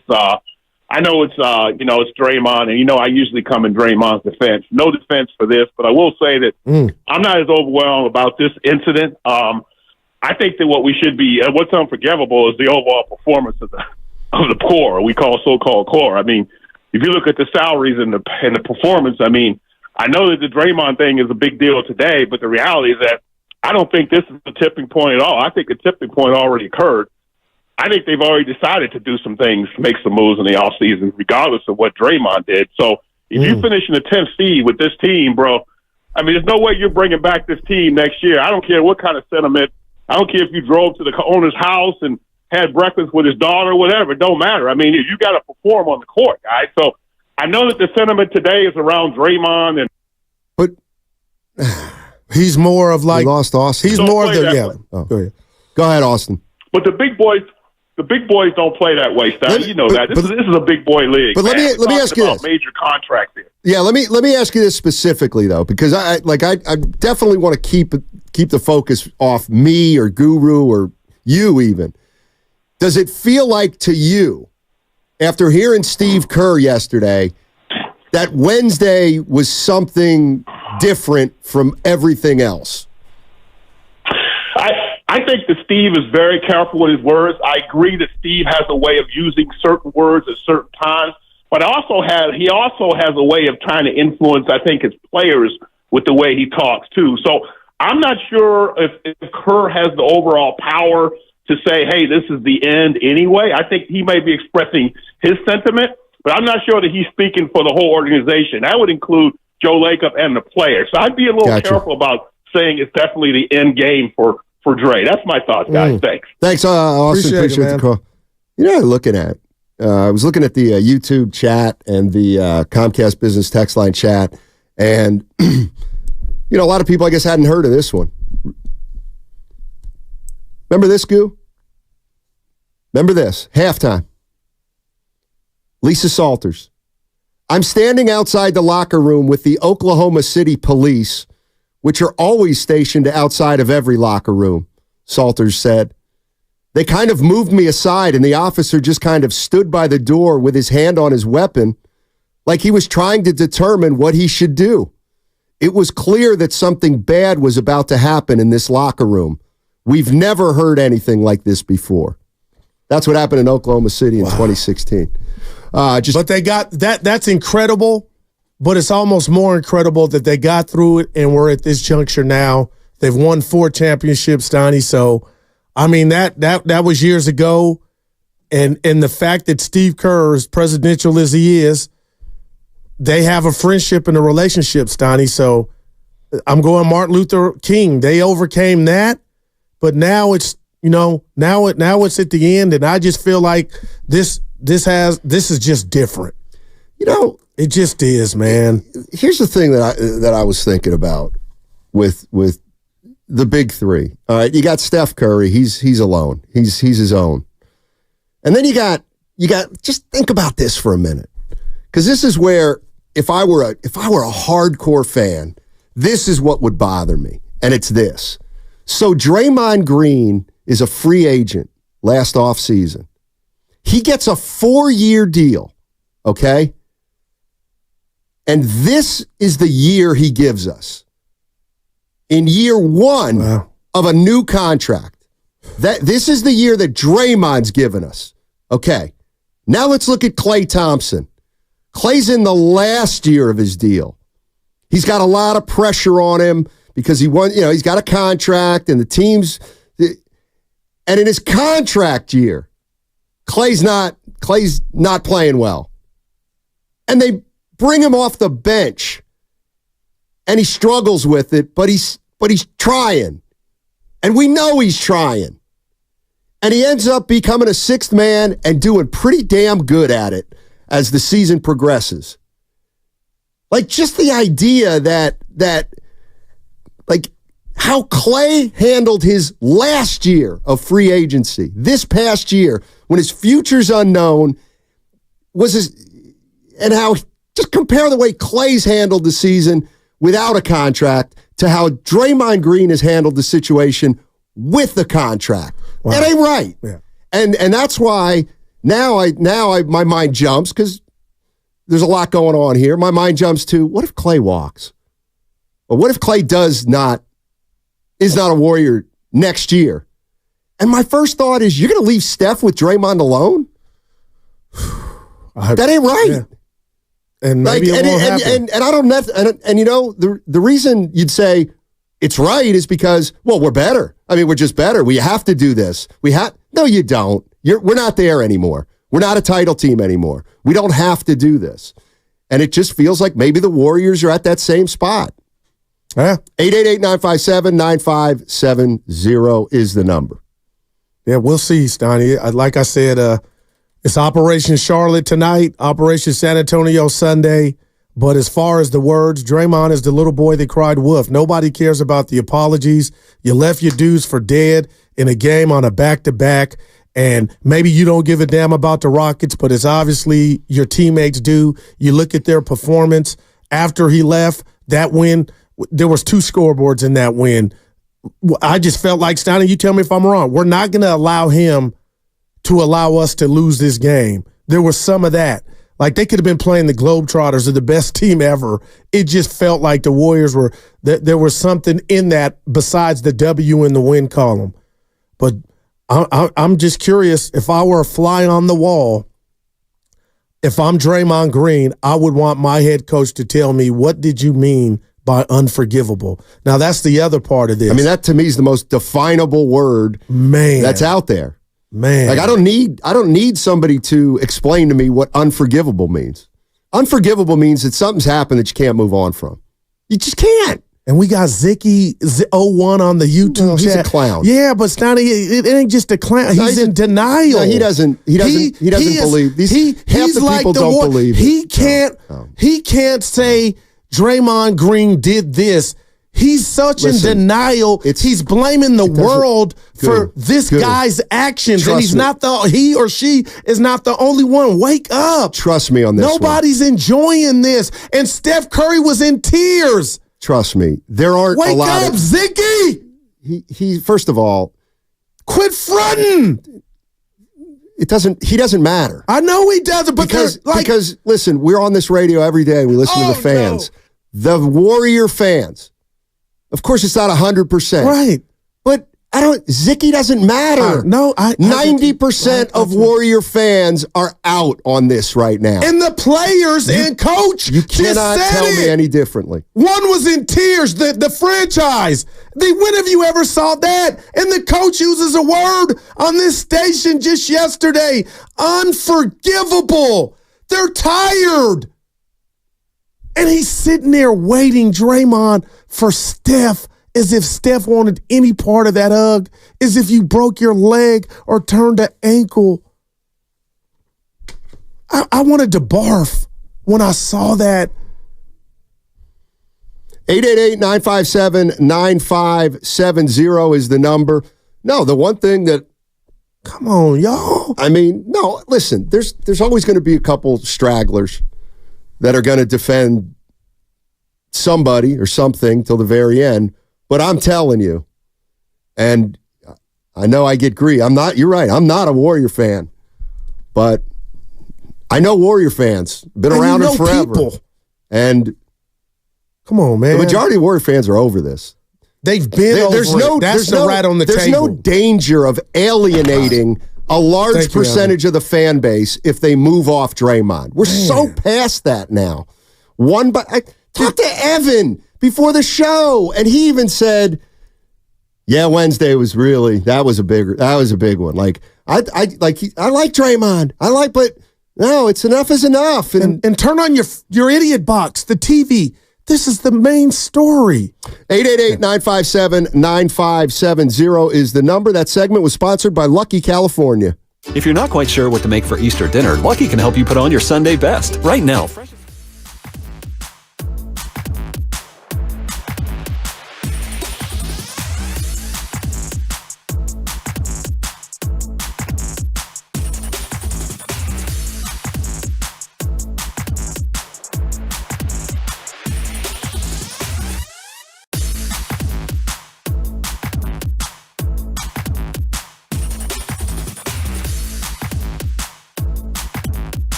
San Francisco. Always live on the free Odyssey app, Twitch, and YouTube. Powered by First NorCal Credit Union.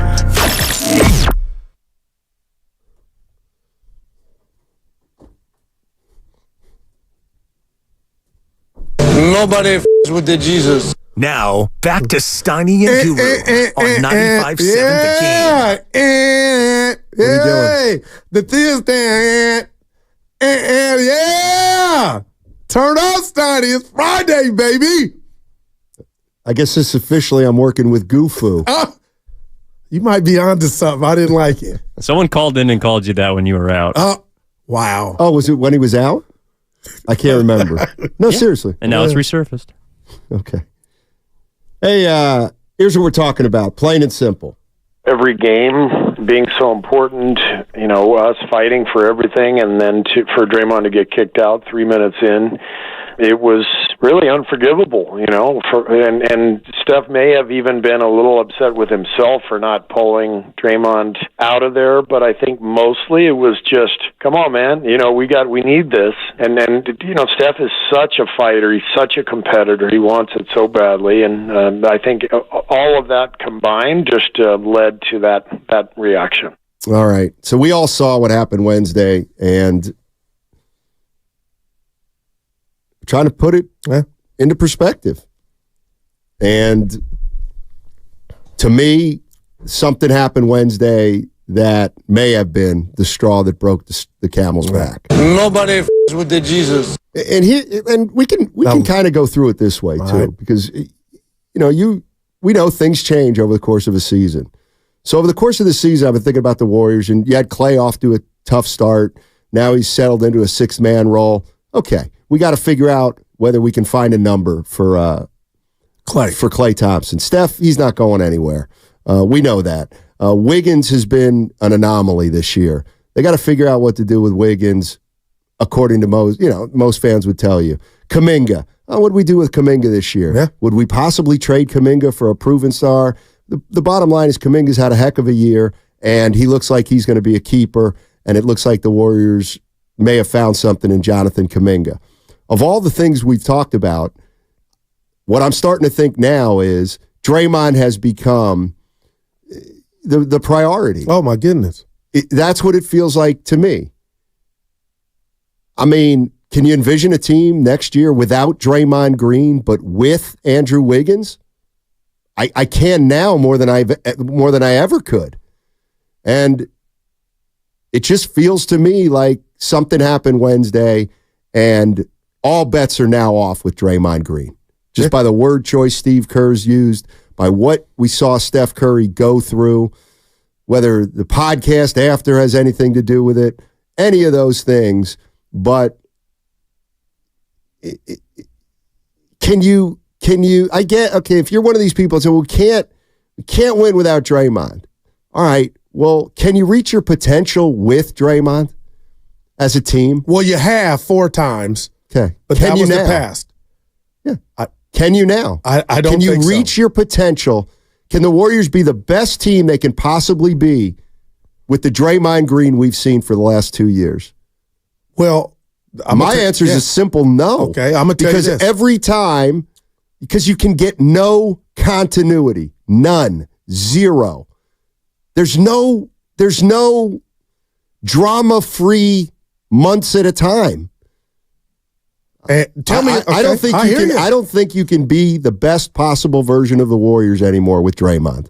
That's where I'm at. Okay. And even if you can, it's not good enough for it to make a difference between keeping him and not having him on the team. I think that's where we're at. I hear That's what I'm hearing from the Golden State Warriors. And I'm not saying you're hearing wrong, but how about this? Tell me if I'm being short-sighted with this take. Steiny, if I just say to hell with everything off the court, what if I told you I think Jonathan Kuminga and Andrew Wiggins can give me more without him? That's where I'm at now. That's just a side dish. But if you're telling me that Andrew Wiggins that we saw without Draymond holding the ball at the top of the key the other night, and now I go up one talking about Wiggins or Kuminga in the pecking order, and maybe I'm not worried about walking into the lab on eggshells or even playing ball free, I mean, that's enticing. And I think we saw a degree of that just from now. Hey, I got to be careful. I won't put all what ails Andrew Wiggins in regard to being aggressive at the doorstep of Draymond Green. But Stoney, I think who said it? Oh, Austin in San Jose. Coach Kerr, he's a wordsmith. He knows what he's saying. And to use that word, unforgivable, Stoney, I think he's greasing the skids of maybe the Warriors now moving on without Draymond Green. I could be totally wrong, but I feel it. And the reality of the situation is 2 years ago, Draymond Green wasn't the impactful player he was in the postseason that he's been in the past, even during their championship year. They moved him to the bench. Bobby in Virginia's back. What's up, Bobby? How you doing, man? I'm doing fine. How you doing? Doing well. Thanks for calling. All right. I'm not going to take up much of your time. I love y'all show, man, and y'all straight up honest about everything you're saying. Thanks. I'm going to make it brief and short. My problem, you may disagree, have a right to. My problem is people want to put things on Steph Curry. I've been watching Golden State ever since from the years since Rick Barry, and I know basketball pretty good. To me, it's starting from Joe Lacob, the owner, then Dunleavy, and then also, and I listened to you talk a while ago, and you were absolutely right. You and Goo, I believe it is. And it started from them two and Steve Kerr. They are the one need to make the move and get rid of Draymond Green. Because I promise you, as long as Draymond Green welcome, he's going to cause a lot of trouble, and Golden State will not win no more championship with Draymond Green. That's all I have to say, and I thank you. Appreciate the call, Bobby. Yeah. Don't be a stranger. No doubt. And that goes to what FP Santangelo, I can't forget about our own Stoney. He texted basically to paraphrase, when is the organization and Steph and Kerr and Lacob going to stand up to this guy? I would tell FP, if you're listening, buddy, I think Wednesday they did. I think yesterday Coach Kerr did. Now, it might not be in the timely manner that, you can't go back and fix time, but Stoney, I think Steph knew what he was doing, getting emotional. And he didn't give a damn if the world knew what caused that volcano. From the 415 on the Comcast business text line, Steiny, don't confuse or conflate your personal opinion with what the Warriors' reality actually is or with what the Warriors fans actually think. Lacob and the team are 100% in support of Green, the Warrior. That's from No. I disagree with you. I think that's not the case anymore. I don't think the team, Lacob, the front office, and I can tell you for a fact, the fans, they are not. I'll just speak for the fans.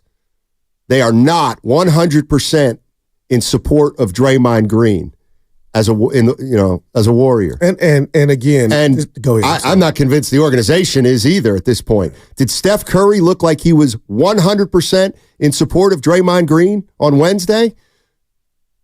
It didn't look like that, Goo. And I keep going to this because I don't like bullies, Stoney. I really don't. And I'll always feel some type of way because I love this organization, but I'll never not say collectively they handled the Jordan Poole situation wrong. But you're talking about years ago, the OKC incident.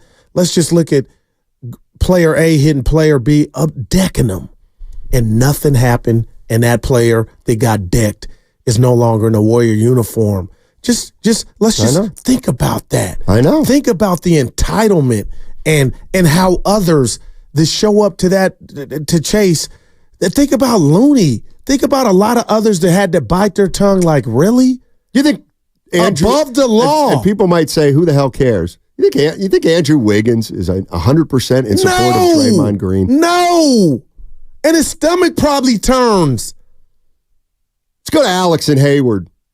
What's up, Alex? How you doing, man? I'm doing good, guys. How you doing? Doing all right. Talk to us, eh? Yeah, thanks for taking my call. So, as a fan, I'm going to try to put something in perspective, but I want both of you guys' opinion on this because you guys have both chimed in on a couple of things I kind of agree with. First of all, this thing with Draymond, it's been a long time coming. It's been building up. So, in my opinion, and the fact that he had to go to Joe Lacob's house to kind of get some things inked in might be an inclination that, hey, nobody really wanted him back. You got to look at that as a possibility. We don't know for a fact, but you got to look at it as a possibility that might be the case. So looking at that and looking at the way he's played this whole year, he hasn't been a team player. He hasn't played for the team. He's been one selfish son of a gun, and only what he wanted to do at the time, he did it. So it's more than just playing with a chip on your shoulder. It's playing, in my opinion, as if you knew nobody wanted you there.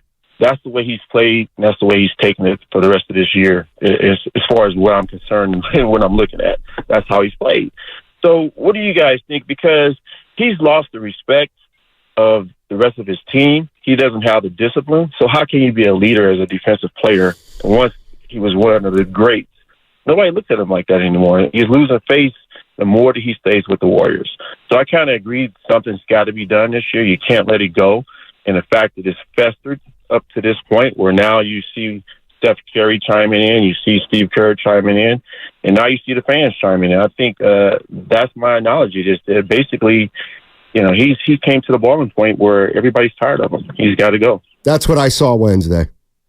I saw people just give up. Their frustration just boiled over. We can revisit this a little bit. This is Joe Lacob from earlier this season talking about Draymond contract extension. I was pretty convinced he'd be back, to be honest. But to sit here and I can't lie. I mean, there was a possibility he could have left, certainly. He had another opportunity that, you know, he's talked about possibly to move. But I think he wanted to be back and we wanted to be back. And, you know, we had the resources to do it. It just had to make sense. Mm-hmm. And he came to my house. We had a long discussion about it, one-on-one. I was pretty convinced we're going to be able to get it done.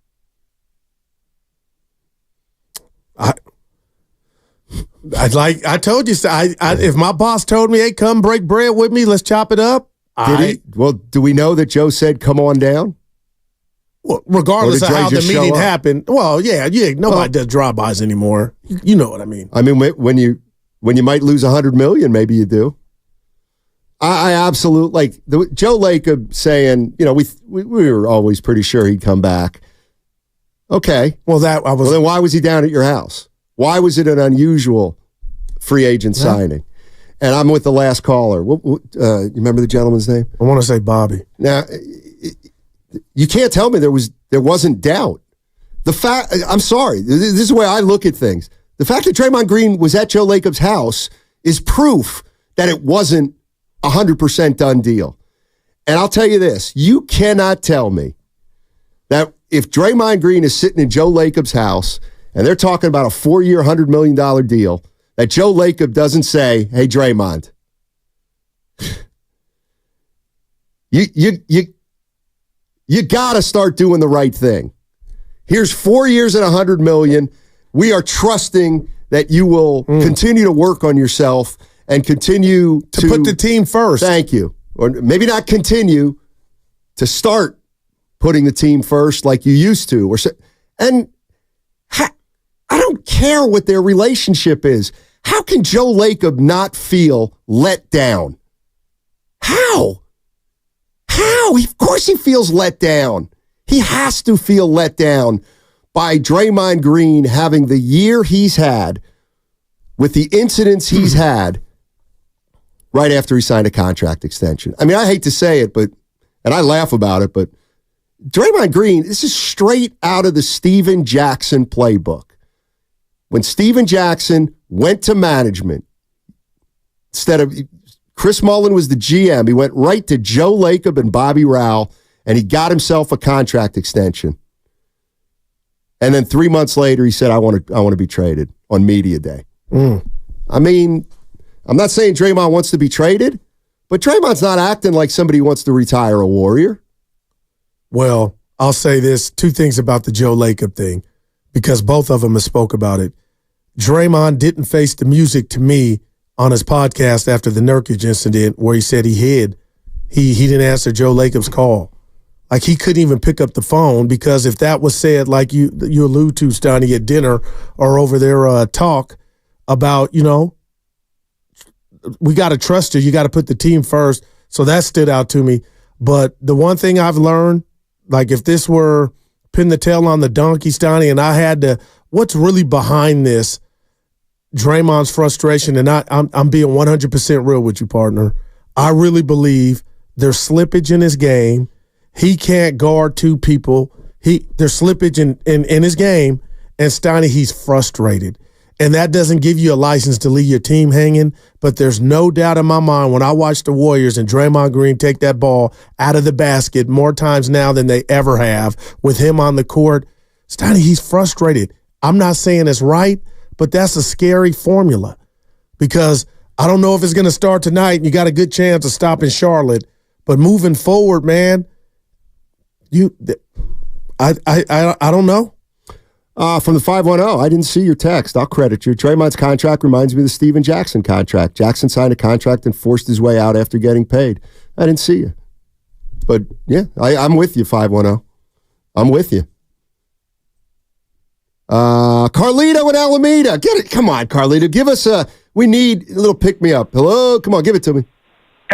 Hello, gentlemen. Hello, gentlemen. Happy Friday. Happy Friday. Hey, I wish the weather was better, but that's all right. Yeah, we're fine. Yeah. I'm going to get into this Draymond Green thing. Listen, it's too late into the season. I think here's a rat on the table brought to you by ACO Pest Control. There you go. I think the thing with Draymond Green is what happens in the playoffs when the intensity is ratchet up. What is he going to do in the playoffs?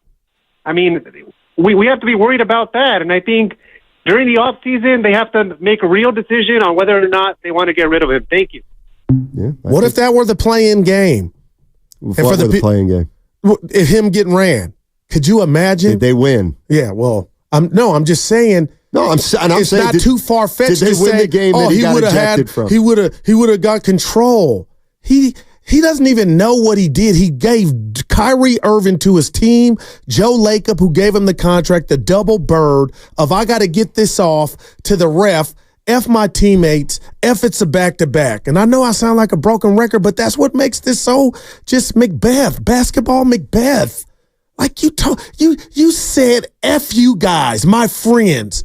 But I'm going to wait for you with the night-night thing, Steph. We'll be all good. And I'll send out a tweet and do a podcast by 8 the next morning. Miss me with all that. I'm tired of it as a fan. I'm tired of this roller coaster.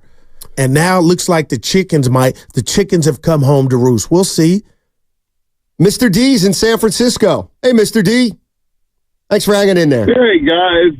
Hey, guys. Thanks for taking my call. All right. So here's the thing. The question was asked, is there something different?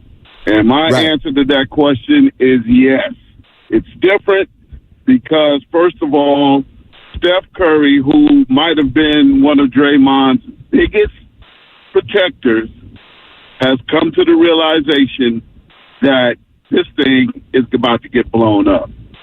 And Draymond's going to be, unfortunately, at the big end of it. We got to understand that, Steph, and I'm sure Draymond had a conversation with Steph as well, and Steph told him, say, look, man, you got to do better. Now, when he got suspended for those 25 games and he came back, he got some calls against him that were sketchy calls, but he didn't react the way he started to this thing progressed. Exactly. Is what I'm trying to say. It did. It progressed. And then Wednesday, it hit the fan. And it was 4 minutes into the game, and they had no Kuminga. They really needed him. But they won the game anyway. And that's what makes him expendable. And I think this is probably the beginning of the end for him. Hey, Mr. D, thanks for hanging in there. How you feel? How you feel? I agree with everything he said. I do. That's the way I feel about it. It's hard not to, man, if you're being honest. And you know what? There are a few things that make this different, but the real thing that makes this different is we all saw Steph. What'd you call the Big Lebowski? We all saw Steph Curry. Nobody with the Jesus. You can't see Steph Curry on Wednesday night and say, everything's fine. No doubt about it. It's all good. Nothing to see here. Business as usual. Steph don't care. I'm completely with Mr. D. And I think they're over Dre being Dre. I think that's ran its course. Unforgivable. Yeah. Man. Let's go to I'll tell you what, he's just called in. Usually I like to get him in order, or try to. But Jason in LA says that Guru has nailed it. So whenever we get an infrequent call like that, we like to put, let's go right to Jason in LA. What's up, Jason? Hey, guys. How's everything? What's up, baby? He deserved it. Well, listen, I just want to say, listen, lifelong, long-suffering Warriors fan here. When I tell you that, I mean, I go back to way, way back, and so I'm not going to belabor the point, but let me just say this. We as laymen have a hard time understanding the level of pride that these guys as professional athletes have. And when it starts to slip, it can manifest itself in different ways, and how he's acting out to me screams that he realizes that it's boys to men time. It's the end of the road, and he doesn't like it. And yeah, he's got the contract and everything, but man, it's hard for these guys to come to terms with that. And I think that this most recent manifestation of that was just him just angry and upset that he's not giving them what he needs to be giving them. And he's just, not dependable to hold that in check anymore. And so until he can get that under control, we're going to be dealing with a ticking time bomb every time. Thanks, guys. Love the show. Appreciate it. I mean, we're not even talking about how many points or rebounds or assists or charges you took. Steiny, we're talking about availability. You left us on a back-to-back against a good Orlando team. I think that's where it was like the stakes. You did this now? I think that's what hurt the most.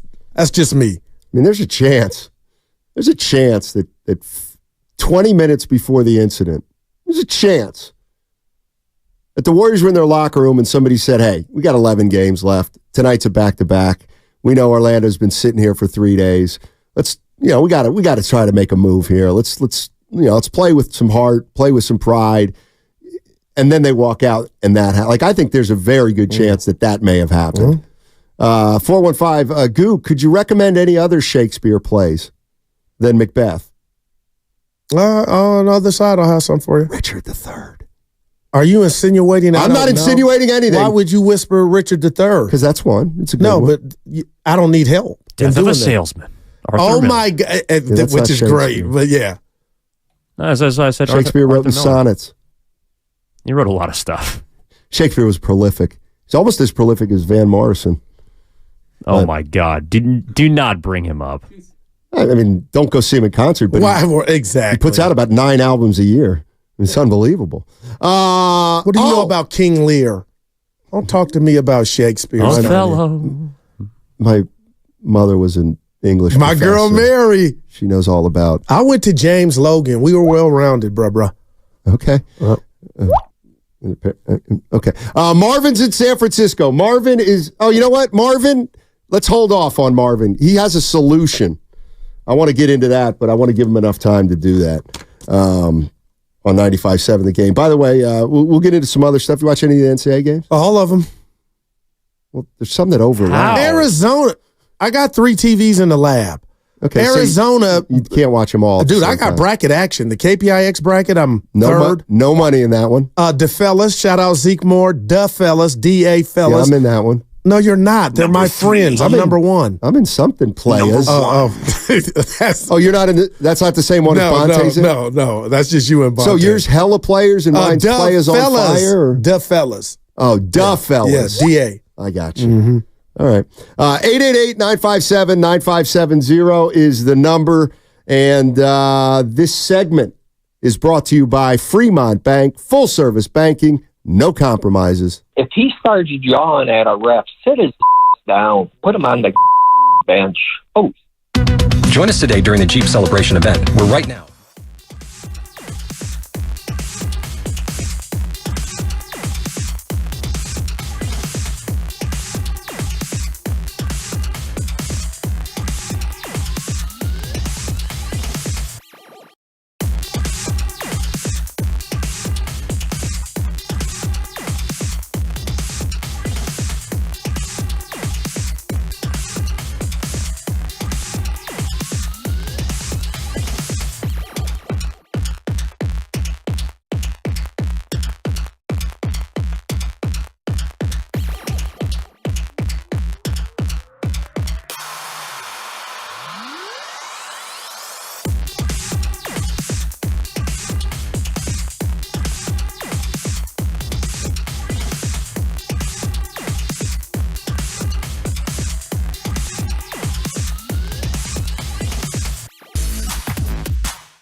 Now, back to Steiny and Guru on 95.7 The Game. All right, we got a super chat. Read it. Adam Kaufman. So basically on the YouTube chat, you can make a donation, and then we read your text right away. But I'm always more interested in how much money do you think a guy makes who can afford to rip off a text on YouTube for $10? You always count pockets of chicken, but I wouldn't know that answer. But this is from Adam. It's a compliment. This is from Adam Kaufman. He's $10 to have this read. I gotta believe that's a guy who makes at least $375K a year. That's pretty nice, I think. Yeah, I mean, to just peel off a 10. I mean, I got news for you. That's 2 Montuckies at the old ship. Adam Kaufman, do we really think another team wants Draymond Green? We might think he's going to be gone over the offseason, but the Warriors won't be able to find a taker for a player on the decline with his baggage. You might be right. Oh, my goodness. I also think there may be a couple. There's absolutely something to the fact that there's about 4 teams you can trade him to. Okay. The Celtics is one. Could you? I don't know. Him giving those young cats the ball, Tatum and Brown, and giving them that standing like a lump at the top of the key. Well, it's worked here. What are you going to get? Porzingis for him? Well, no, it ain't about what you get. I'm just saying Boston could use, the Clippers could use a Draymond Green. The Lakers. Boston will have no interest in Draymond Green if they win the title. Well, no, which I don't think is going to happen, Stoney. But I hear you. There's some suitors out there. Who? The Clippers, the Lakers, the Milwaukee Bucks. I wonder. The Clippers think they got a Draymond Green, and I'm rooting for him. Who? Oh, my gosh, Stoney. Who are you talking about? He's me at the gym. What's my boy shoot? PJ Tucker. Oh, dude, he was done 2 years ago. No, 3 maybe, but it's hard watching him. They're hoping he would be what he used to be. You know, the hatchet man. Draymond will have suitors. That's just me, Stoney. Well, I don't know. Minnesota. What if they had a Draymond Green helping Ant-Man and Gobert do the dirty work? You keep using the term help. That's not how he's viewed. He's not viewed as a 2020 Draymond Green. He's viewed as a guy with a long-term contract with declining skills who apparently is such a problem that he's caused Steph Curry to jump ship from supporting him. I'm not saying he has no value, but I also am saying I don't think there are many teams that would give up what they think is a key piece for Draymond Green. Look, we got to wait to see what happens. And you got to remember, maybe what if it was Draymond and something else? Exactly. I'm just throwing that out there with something else. Then Could you imagine the Warriors going to Wiggins and going, Andrew, I got good news and bad news. Oh, what is it? Give me the bad news first. No, I'm going to give you the good news first. We're trading Draymond Green to the Dallas Mavericks. Okay. The bad news is you're going with him. Oh, my God. You have to go with him. Wow. Dallas, big game in Sac tonight again. Yeah. For what, 6 or 7? Our bet. They need 49. I ain't forgot about it. And I'm irritated. What Can now? we stop the show? What? Let me guess. To a screeching halt. Much ado about nothing. We got to talk about Evan, too. But we'll do. Oh, he's back. He's eating. How fast was that, dude? Took a sprint up the block. He must have been Jesse Owens out there in the rain. That's impressive. Just because our show is your show. It's our show together. People. Yeah. I'm including our listeners. I'm pretty sure Evan did something during the break that he's never done before. But how did he do it? It was so fast. That thing's a couple blocks. Speedy Gonzalez. So I say to Evan, I go, where you going? He's leaving. He's like, hey, I'm going out for a sec. Like, going out for a sec? In the rain. What does that mean? I'm running up the street to Chipotle. Oh, my favorite. He didn't even ask. Dude, he doesn't have to ask. He's a fixture. Cool. No, I'm talking ask, hey, guys. Oh, yeah. I'm making a Chipotle quesadilla, run. Maybe. Some queso. Anybody want anything? Yeah. Damn, Well, you would have had to get to me by like 9 a.m. I put the order in a couple hours ago. Also, it was already ready. Goo, I got to use a guruism about that. Goo, I don't like that. Yeah. It's something I don't like that. He ran away. I'll tell you what else I don't like. What? I got 12 texts. Yeah. They all read Othello, Hamlet, Romeo and Juliet. like I didn't know Shakespeare stuff. You don't. I did. John Bordop. He meet us at the cafeteria. John. Oh. Yeah. Come on, guys. And remember Brian, the big Bordop, our guy? I still stay in touch with him. Brian. The tall one, had the twins. He was with us at the old location. Oh, I wish we could delete this footage in case he's listening. Our guy, handsome dude, had the twins. He was producing our show for a little bit. B minus. Atco Pest Control. Oh, boy. On the we love you, B. You know chat. I do. Steiny turned off the light. No, tell him what's going on. We got new lighting. I like it. It's like the Lakers. Well, theirs is dark. This is like... this feels dark. I like it. You don't like it? You look better. Your skin looks like it's doing something different. You look younger. Speaking of Shakespeare, it sounds like if they moved off Draymond this summer, that might be a Midsummer's Night Dream. I'm going to give you a 2. You know, that's very risque. But Guru knew that. No. That's one of Shakespeare's very risque. Stop. I seen Hamlet. I seen the actual play in Chicago. Please. I don't believe you. Do I need Mia to call in again? Don't. That didn't go well last time. Yeah. Well, yeah. Mia will end up calling in to confirm you saw Hamlet in Chicago, and the next thing you know, there'll be beef. I love Mia. Please. What a wonderful family you have. We got to stop there, though. Yeah. Oh, my God. Jeez. Only Evan and I know. Oh, boy. Who we got? We got everybody under the sun. Let's go to... Back to Wiggins. Tell you what. We're going to go to this guy in Pleasanton. How come nobody uses this name anymore? How come nobody... It's Ed. Ed in Pleasanton. There are no Eds anymore. Please. Eddie House. What up, Ed? I'm talking about nobody's got a 10-year-old or younger. Hey, what's your kid's name? Ed. Oh, well. What's up, Ed? How you doing, my man? Yeah. How you doing, guys? Doing well. Great discussion. Great discussion. I've been, just a little bit of my bona fides. I've been playing, coaching, and reffing for 50 years. Nice. I've been watching the Warriors. The last player I felt this way about was Joe Barry Carroll, and not for different reasons. Right. Wow. And I've never booed a Warrior before in my life. I had season tickets back in the day. I don't now, but if honestly, I feel like I would boo Draymond if the next time he showed up. Oh. And the thing is, there's leadership challenges here, right? There's this fear of losing talent. Trying to find somebody that would replace him or provide the things that he provides. But what's happening is the culture is breaking, right? The Warrior culture from the last 10 years has been awesome. They came in, they got the chips. They're working hard. They changed the game, and Draymond was a big part of that.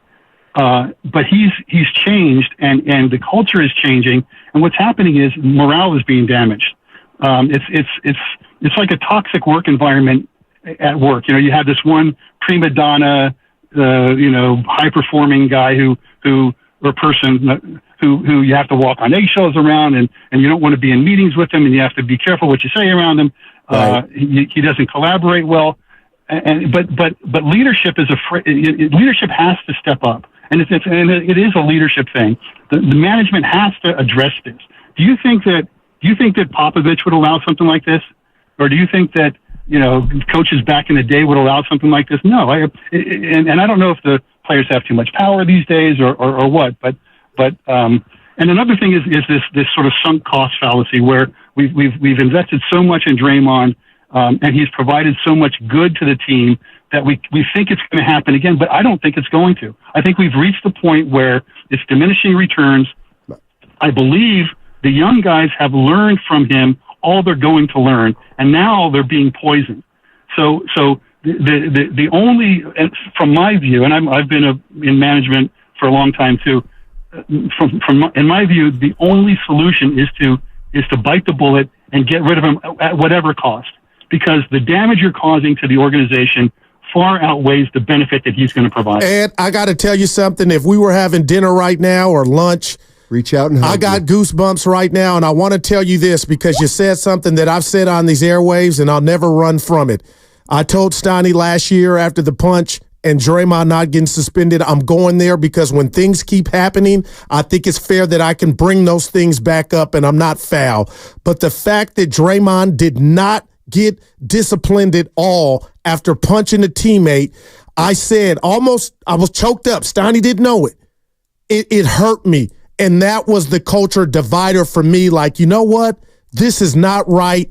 And that hurt me, Ed. And to hear you say what you just said, I think it's fair that was a big point of the culture taking a hit, that they allowed that to happen. Everybody involved. Yeah, I think he would agree with you. All right. Ed gone? Yeah, he's gone. Yeah. Dude, you look great in the light. Keep it on.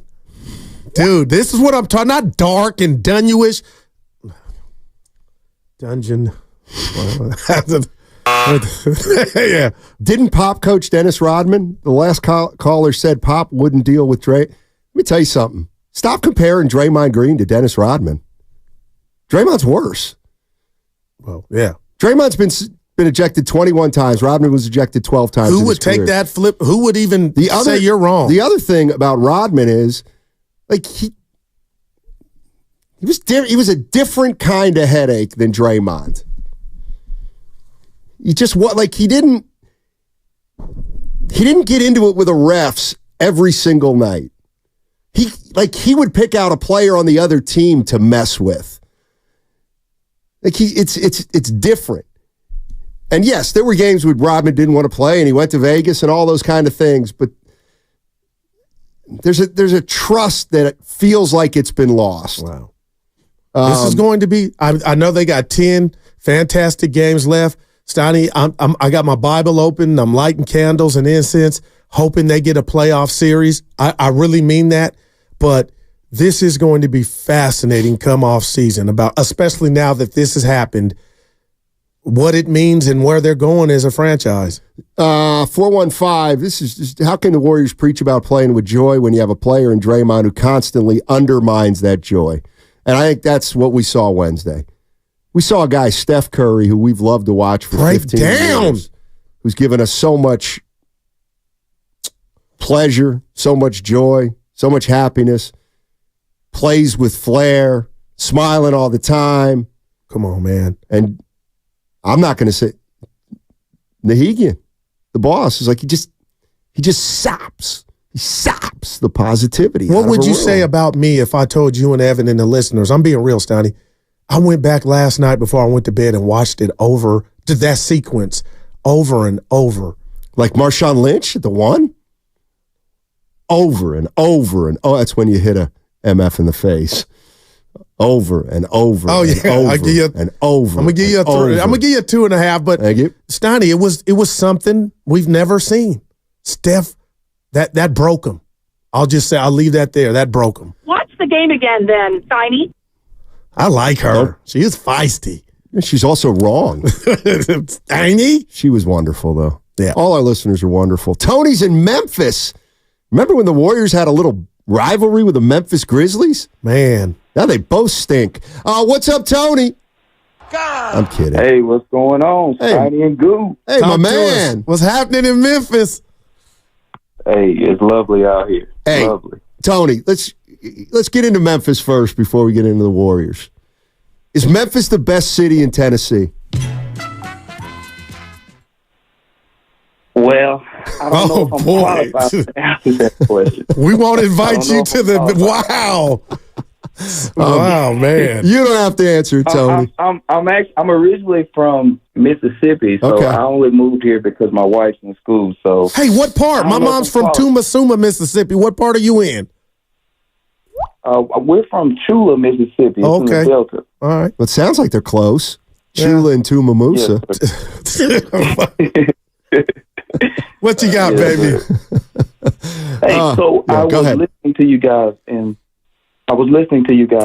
now this is my theory on why Steve Kerr used the words unforgivable. Now, I'm a salesman. I'm a freight broker, and in sales, timing is everything. And so, look at the timing that this happened. See, this isn't a year ago when Draymond punched Poole after that happened, we still had hope. We still had this idea that, if we can just get everything going, get everyone in line, everyone's playing. You had the Wiggins thing. He missed time. And so the Warriors still had hope. Yep. Now hope is running out. Now we've got 10 games left. You've got not much room for error. You've got no room for error, in fact. And so for Draymond to do this with a few minutes into the game, Steph Curry's in tears because he's chasing the 5th title. And he's at the brink of not being able to achieve that in Golden State.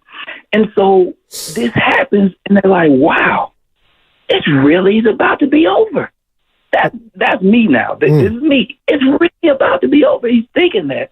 And so this is why I believe Curry used those words. This is unforgivable because the timing is terrible. Yes, it's not the punch. It's worse than the punch. Excuse me. The punch was way worse than this. But the timing of this, see, back then, I'll state it again, back then they felt we got time. These guys are old now. Now they don't have another 4 or 5 years to get it right. So this is the last opportunity that they have in Golden State for Curry to get this 5th championship. So, yeah, it's unforgivable because the timing's terrible. And Draymond, he has no remorse. He literally does this stuff, and he goes to his podcast, and the only thing he can say is, well, if I just had got my angle right. Like, no, dude, if you just get your actions right, it's not the angle that caused this problem. It's you. And you don't see this. And so he's making fun of the guy from the Houston Rockets, and he's like, these guys, they're excited about the 10th seed and all this stuff. But it's like, Draymond, it's bigger than the 10th seed for you guys. You guys are searching for that 5th championship. So, yeah, it's unforgivable because his attitude doesn't change. He has no remorse. And one last thing. We many people are saying, they should just move off Draymond. But, Curry got teary-eyed. But, think about how that affects Curry. He's at the end of his career, of course, and he would have to relearn how to play the game of basketball. Not saying he's not one of the greatest players to ever live, but he's played with Draymond for so long, he's used to it. And anytime you have to relearn something, it's a shock. I hear you. Good stuff, Tony. The bottom line is, Memphis is 2,000 miles away, and Tony can see the writing on the wall. Oh, man. Where is John? I was just going to say shame on us for not playing that, but great call. For the stands, Donnie, that are still out there saying we got this wrong or this is a vendetta, come on, man. Just look at Steph. Look at what Steve said to our guys, Willard and Dibbs, man. People are just tired. And I'm going to say this because I can do it. I went down the tunnel yesterday, and I told Lil Darryl this. Steph may already have 5 if Draymond doesn't get suspended in 2016 NBA Finals. I'll leave that there. He might already have 5. That's a Matt Nahigian wow. Well, he may already have 5, and that'd be one more than LeBron. That one LeBron got should have been under Curry's and the Warriors' trophy case. But I'll leave that there. There's nothing to see there. They were just up 3-1. Right. But, hey, there were other games left to play. Go ahead, Evan. But momentum. Oh, I'm sorry. Yeah. No, I do think the caller's also spot on about the word carrying so much weight because of all the other transgressions beforehand. Right. Nothing else before this has been unforgivable. Man. Like punching Jordan Poole was not publicly stated as being unforgivable. Calling out Kevin Durant was not unforgivable.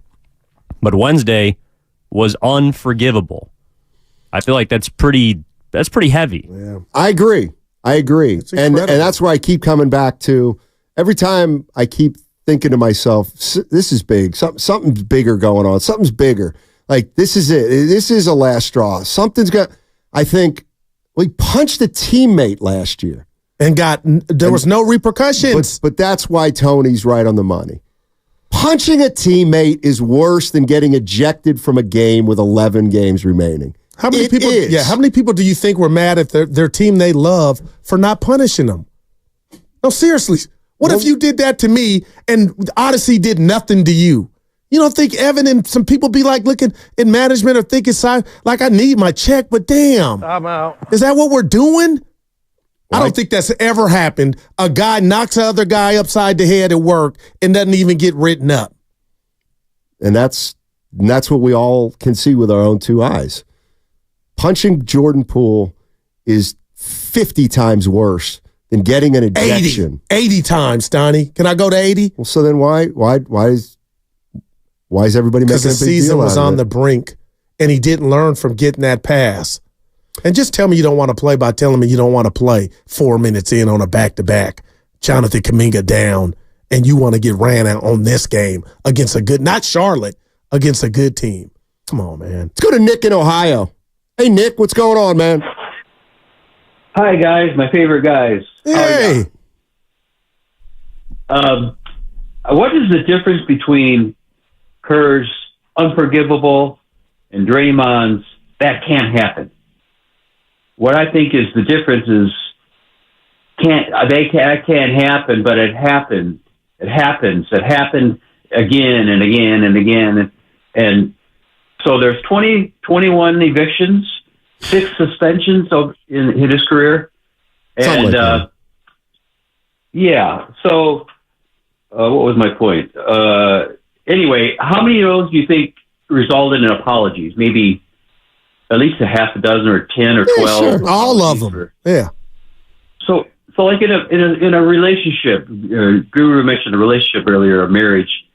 You know, a spouse gets violent, or a man gets violent against his wife. I mean, that's terrible. You know, I mean, but he asked forgiveness. You know, I'm sorry, honey. Oh, baby, well, that won't ever happen again. And it happens again, and it happens again.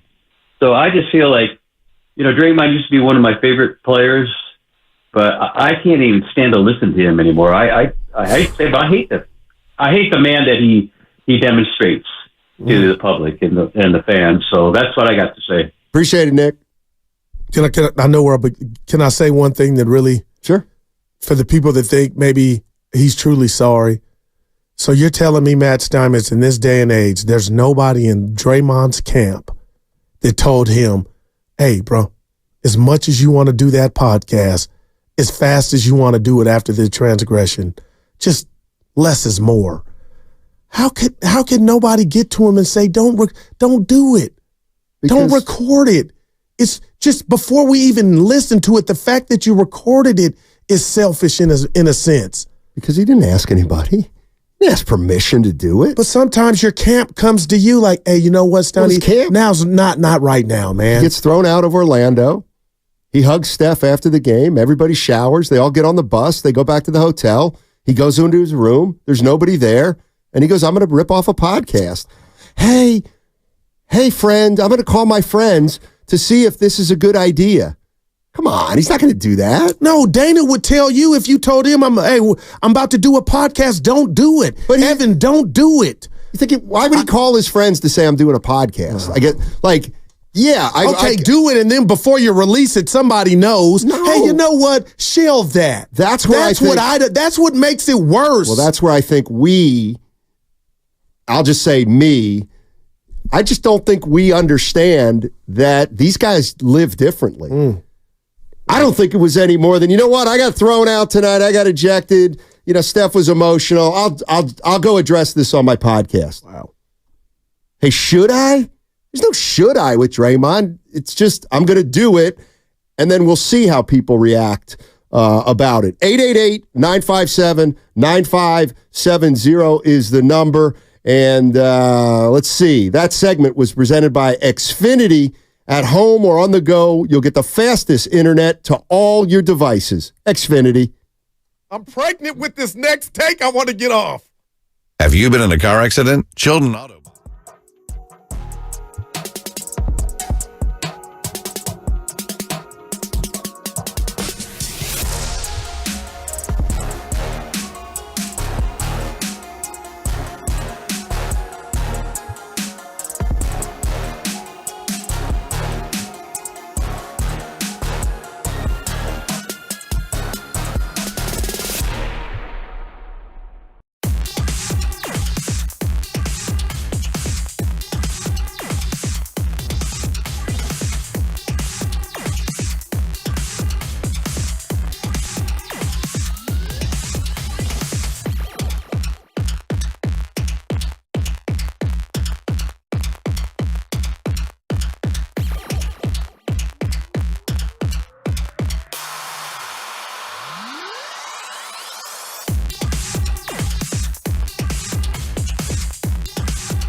Guru, yesterday is history. Tomorrow is mystery. Now, back to Steiny and Guru on 95.7 The Game.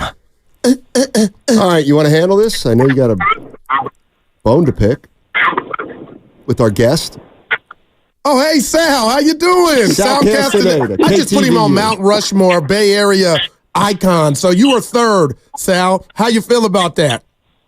I feel good, Guru. I'm a little concerned, though, because Steiny says you have a bone to pick with me. What's this all about? Sal, I thought you might invite me to your party. I was a little hurt when I found out I wasn't there. You know what? I didn't think of it, but, you know, I as it turns out, I should have, because a lot of the people who came to the party listened to 95.7. To have a celebrity like you there would have been. You're my guy, Sal. I will say this. That's not the last gathering we're going to have. There you go. Okay. It's going to be. I think I'm going to have a gathering of just the fellas, if you know what I mean. Yeah, I got you, Sal. Sal Castaneda joining us on 95.7 The Game. You can see him daily on KTVU, prominent figure on the 9. And, you know, one of the reasons we love talking to Sal is because Sal's a news guy, but every once in a while, sports becomes big enough that it kind of spreads into news. And I guess what I want to ask you is, did the Draymond Green suspension and the Steph Curry emotion of that game, did that spill over into the news portion of KTVU stuff? Yes, and I'll tell you why. The other day I get home and my wife asked me, "What is this about Steph crying?" And when, you know, my wife, I mean, God love her, but she doesn't follow the Warriors closely. When she knows about it, well, where did she find out about it? She found out about it because she watches the news. So this whole Steph thing, and you're talking about the unforgivable thing and all that. It has reached the regular news, and you know, people, I think, as you have correctly pointed out, know that a change is coming. And that part of it, the part that the Warriors are, you know, kind of floundering a little bit. If you don't watch the Warriors every day, you just know that they're not performing up to expectations, and that part generally does, or I mean, definitely makes the general news. Sal, I grew up going to the Coliseum to watch the Warriors, and a lot of people, even when the Warriors weren't winning, you know, they came to check out the Warriors and support them. So I take a step back, as disappointed as I am with Draymond and the things that are going on. Sal, have you ever just stopped and thought, you know what, this decade's been incredible. There's been 4 parades. We're watching one of the most transcendent players of all time. I guess it's kind of hard in real time to do it, but when you do reflect, Sal, we've been lucky, right? Absolutely. I mean, you have to have gratitude. And, you know, I've been around longer. I think that the people who just started following the Warriors, let's say in 2015, don't have perspective. They don't remember the Chris Cohan years. They don't remember that the Warriors at one point, believe it or not, were a joke of the NBA. I mean, and I say that with a lot of people who are listening who say, the Warriors are a joke? Come on, get out of here. But they were a joke. In fact, the Warriors were such a joke that many people, not me, but many people decided to follow the Lakers. And you wonder why the Bay Area has so many Lakers fans who didn't grow up in L.A. It's because the Warriors stunk, and they wanted to follow a team that had a chance of winning on a regular basis. Yes, I would say you're describing Joe Spadoni.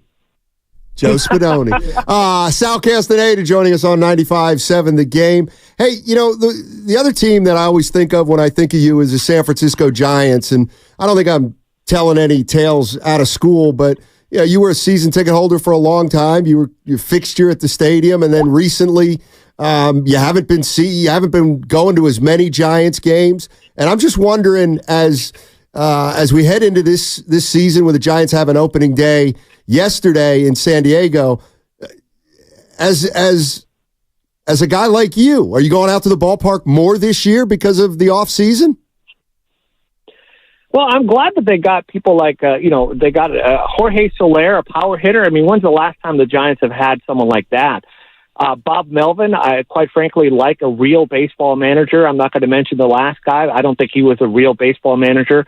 So I'm a little bit more excited about it. I also have to work opening day, so I will be there we're doing a live broadcast at KTVU. Me and Steve Paulson will be out. Oh, yeah. Better not rain. So, we're going to interview the same, the usual suspects, talking to Larry Bear, and I'm talking to, I don't know who's going to talk baseball with me specifically, because I do have some questions about the team. But, what the casual opening day fan wants to know is, what do you got for me? Is this team going to be more competitive than last year? We're going to see different headlines. Is there a chance that the Giants will at least put a competitive team on the field? Can we stop hearing about how the Dodgers spent their way into, a guaranteed playoff spot, that kind of thing? Sal, there's another team in the baseball team in the Bay. They opened up at home, and that were the Oakland Athletics. I'm telling you, Sal, I'm sick of the ownership. But yesterday, our own Evan Giddings went to the game, and he was on Bart in his jersey. And they had to boycott some fans in the daytime. And can you believe it? A few of them asked him, not nicely, are you going inside the game? And when he shared that with me, I couldn't believe, now you got a fan base, Sal, pitted against each other. Can you just speak to how sad the situation is in regard to ownership with the A's? And now you got fans kind of turning on each other. It's sad. Well, they want, I understand. They want people to boycott this owner who has been terrible for Oakland A's, the Oakland fans, just leaving them in the dust. I'm trying to take the team to Las Vegas, which I'm really against. And I understand the dislike. Some people would use a stronger term for Fisher, and also at some point for Cavill. They don't want to give the satisfaction of spending any money at the Coliseum. And then other people see it as, look, the A's are leaving. This is the last time I really get to enjoy it. I'm going to go in, darn it, and I'm going to enjoy it because I won't be able to do it anymore. So, it's hard for me to pick a side, but it's sad that the fans are being pitted against each other.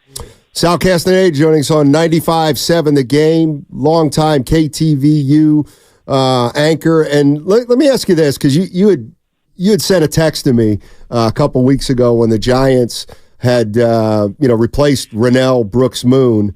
And I guess one of the reasons we like to have you on is for stuff like this.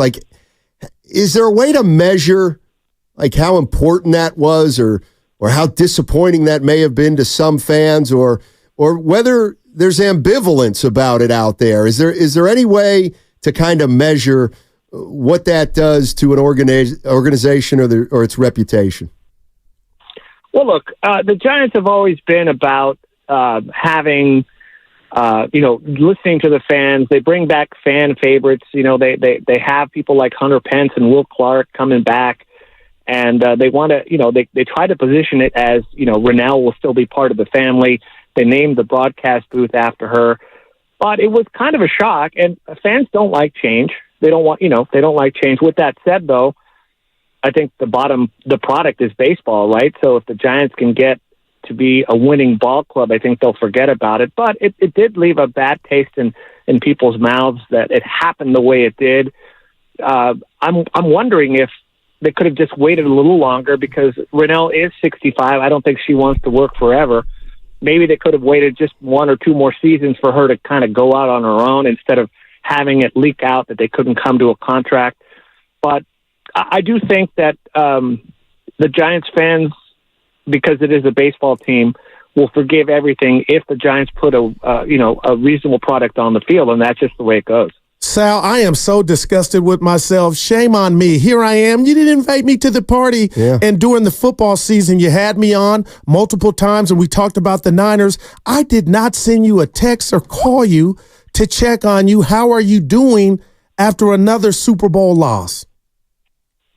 Well, I'm a little older now. I think that, fortunately, I've gotten to the point where, sports is just something that I can, I'll be disappointed for a day or two.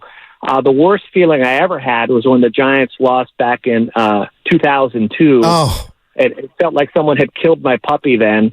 And after that, I vowed to myself never to let sports affect me like that again. I still love sports, but, it felt so bad. And I'm thinking, well, I'm a grown man. What's going on? I mean, the Niners had a good season. They didn't get to the pinnacle, but they had a good season. So many people would love to have a competitive team on the field.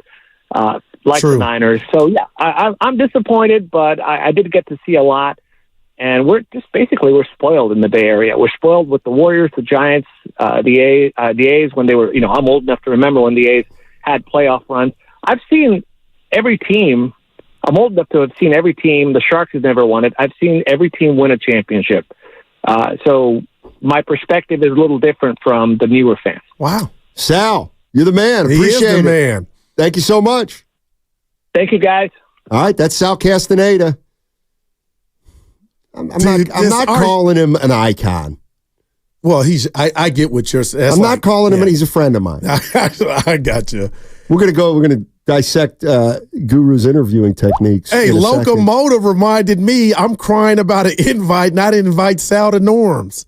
No, you didn't. That's real stuff. Was that why you asked him about the pain of another Super Bowl loss? Was that how you got him back? That interview was not Guru's finest hour. I hope that didn't come across that way. That was my guy. Yeah, I was going to bring up Ibanez, who I talked to because he was hurt. And then I said, he's a Niner fan. Yeah. I checked on Bonte's. Hey. It didn't come across as I was not quite as bad as getting ejected 3 minutes into the game, but it was a, Sal, I didn't mean anything. 5 for 18 I wanted Paolo Banchero special. He's got it down. That 0-2 World Series hurt him. Russ Ortiz. I don't know if bringing that up is going to get you the invite to the next cookout, Goo. Hey, we got a super chat. Decks of Reason paying $4.99. Uh-oh. So that guy only makes makes six figures. I'm uncomfortable with this. He makes 6 figures, but he doesn't make the $375K that Andy Kaufman? It couldn't have been Andy Kaufman. Yeah. That's the other super chat, Kaufman. Here it is. Decks of Reason paid $4.99 for this. I can't believe that. Dre had to personally promise Steph that this wouldn't continue. When a brother breaks his promise, it hurts. Steph might have lost all trust in Dre. Both of us have brothers. I think mine is Rodney. Yours is Mike. I think that's one thing I saw. By the way, that will never be forgotten. I'll tell you what else will never be forgotten by me. What you got? Did you actually ask Sal this question? If we're going to start doing this, then it's on. But go ahead. Okay, well, shout out John Shea. No, go ahead. I want to hear it now. I'm trying to think of it. It's a good-natured Friday. Yeah. Payday Friday. Get it. Go ahead. Slap me if you want to, damn it. Let me go, Dre. Hey, Sal. We've been lucky, right? Oh, no, that was great. Man. Hey, Sal. Now you get with the whiny We've been lucky, right? There wasn't a No, by him. Yeah. That's your dude. Yeah. Never knock him down or minimize him. Who? Sal. He's royalty out here in the Bay. He had me on. The mayor is on my phone of Union City. When he came and did the whole. Oh, boy. Willie Brown was down the street the other day, I think. Yeah, and I saw him this morning, too. Did I tell you? I think he came in with Sarah and Vinny, if I'm not mistaken. He was in here Are you being for real? Yeah. I know he didn't go on with Bonte and Shasky. Did you say what's up to him? Oh, yeah. I mess with the mayor. Hashtag random. When I went to see Gary Radnich, the day I went, he was there. We went for drinks after, and he was there. The Mayor Brown. He was mayor then. So I go over to Sam. I was going to meet Evan, and I were going to take advantage of the fact that you had something to do after work yesterday. And why do you bring that out in me?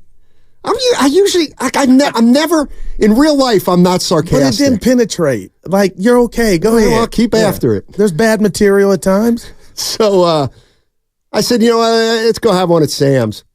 So I heard that, and I just kept going. Well, no, seriously, you were. Yeah, I had to go. Yes, you had to go. So I go to Sam's, and there's a private event, and everybody's dressed up with, they're wearing fedoras. The hats. Yeah. So they had a big poster of Willie Brown out there, and I just walked by, and I said, so private event today? And they're like, yeah. And I'm like, for Willie Brown? And they're like, yeah. And I thought for a second, well, hold on. Larry David. I'm not necessarily a regular at this bar, but I ain't a stranger. Yeah. Tell me you got in. I just kept walking. I didn't want to push it. And we were just talking about this. So they politely asked him to leave. Fast forward to this morning, I walk up into the lobby, and there's Mayor Willie Brown with, I think, Phil Mateer, Come on, Steiny. It was either Mateer or Ross. I get them mixed up now, but I think it was Phil Mateer. All right. So I said, hey, Matt Steinmetz. Steiny and Guru. To Phil. 10-2. It was Phil. He said, hey, how you doing? And then I told the mayor I was pissed at him. Hey, why you shutting bars down? Wow. For your birthday?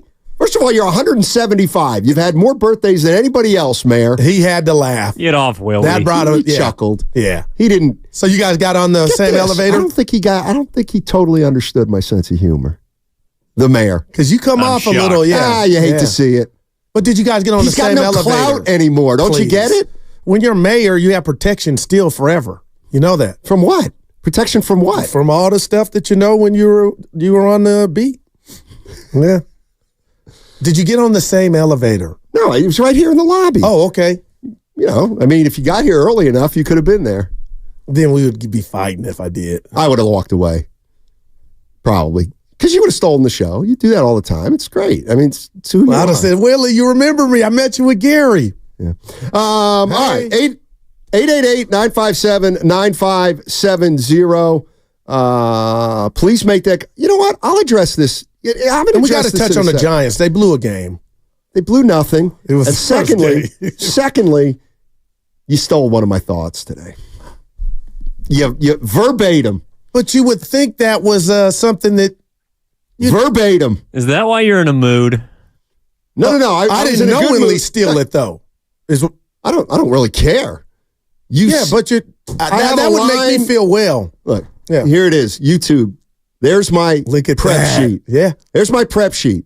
And I save stuff because sometimes you get a little dry late and I need to throw stuff out there. Right. 2:00. The A's ownership has divided the fan base. Thanks. Oh, stole my thunder. Well, no, that's a whole block. What's going on is sickening, man. No, but never mind. Yeah. Marvin's in San Francisco. Marvin. But how you doing, guys? Hey. I think that the way that you deal, this is about Draymond Green. Is it still okay to talk about that? Absolutely. Okay. There's an easy solution to Draymond Green, but it's something that you have to do ahead of time. And what Steve Kerr should have said to Draymond Green, you do not say a single word to an official. The second you do, you're coming out of the game. And that's the hair trigger. He's an obsessive compulsive guy. He doesn't think through the long term. But if he knew that if he said happy birthday to an official, he's on the bench for the rest of the quarter, he's not going to do it. He's going to think twice. He went on and on and on, and many of his ejections come from him carrying on long after. He has never changed a call in his career. He's never changed the judgment of the officials in his career, no matter how much he whines about it. And I'm a Draymond Green fan. I've been defending him for years about the step over that LeBron did to him that got him suspended from a game, which was, I thought, a terrible call. But it all goes back to Steve Kerr. Steve Kerr needed to tell Draymond. He said right after he got back that during an interview that he's going to get a technical, he's going to get a flagrant, blah, blah, blah. And it didn't make any difference. I would have said the next technical, you're on the bench for the rest of that half. Yeah. So he has to have, it's Pavlovian or B.F. Skinner. He has to have immediate accountability when he does something wrong. You can't let it go on. Last night, Curry should have just gotten in his way and pushed him back and said, you're on the bench. But David, you're on fire. We're too far gone for that, though, right? It's over. They didn't do it. We're too far. The horse is out the barn. Well, it's never too late, and that's what I think. Well, it's 10 games left. I mean, Drake knows he can't. No, but I think what we're all saying is whatever happened Wednesday, that's it. Oh, got you. Yeah, right. No doubt. I agree. I mean, I hear you. Let me ask you a question. I'm going to go around. I'll go to Kay, too. Good to have everybody. Guru, you think Draymond Green will be a Warrior next season? I don't. Evan, do you think Draymond Green will be on the Warriors next season? I do. Kay? I think so. Yeah, absolutely. I don't think he will be. Yeah, so that's 50-50. Yeah. Look at Kay with the cameo. That's one of our new employees. Yep. I do think it is 50-50, though. Yeah, I guess I would lean towards he's still here, but I would think, but is it 50-50 because when push comes to shove, there won't be a deal out there they like, or because, no, you know what, let's not do it. Let's bring him back for another year. I guess it doesn't matter because.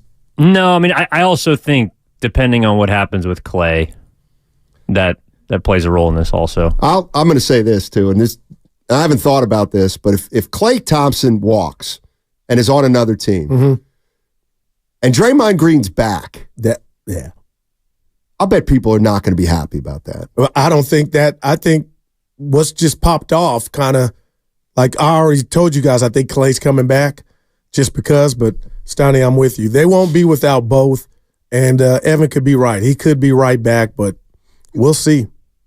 I get it. If you just took Draymond off the team, you might be a little worse.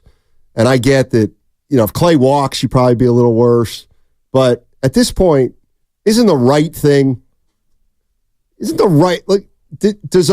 right move ever trump a basketball move?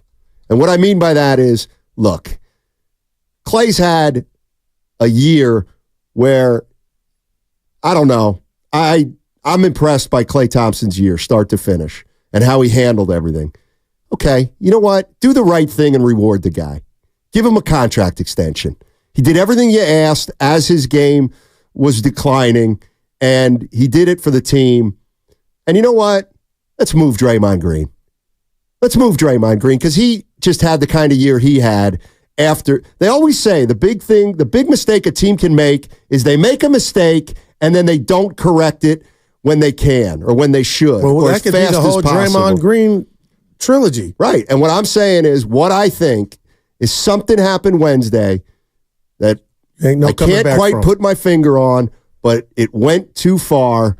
And I think, I don't think he's going to be on the team next year. In a way, I'd ask it this way.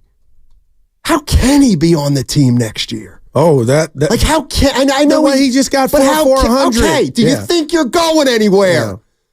Do you think you're going anywhere with Draymond Green coming back? I think they thought they were. And after, so 2 years ago, last year happened. This year happened.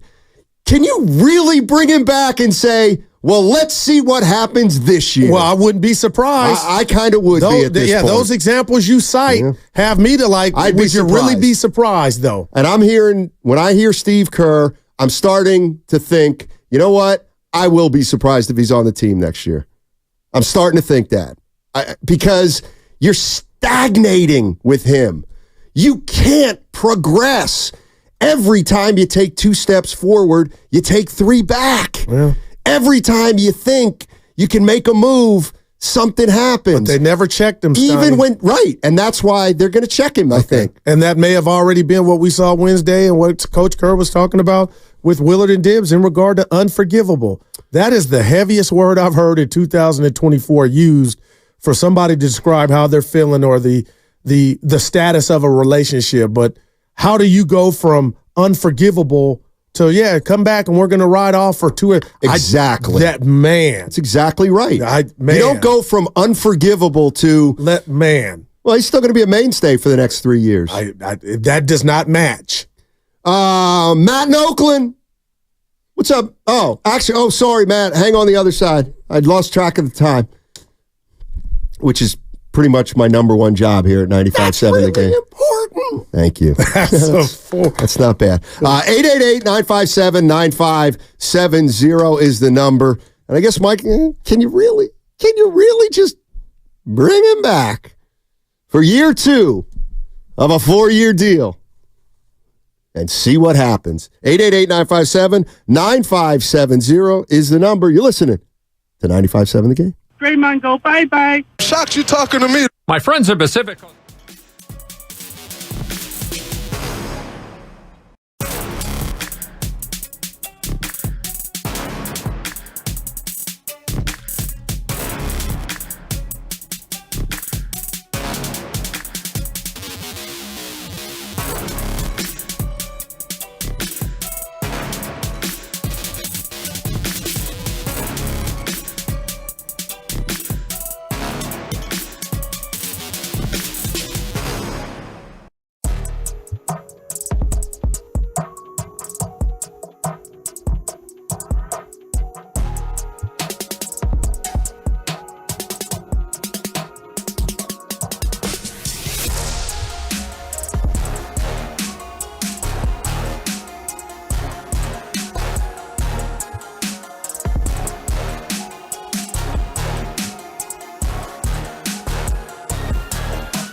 honestly entertaining. That's stupid. I'm busting wood. Now, back to Steiny and Guru on 95.7 The Game.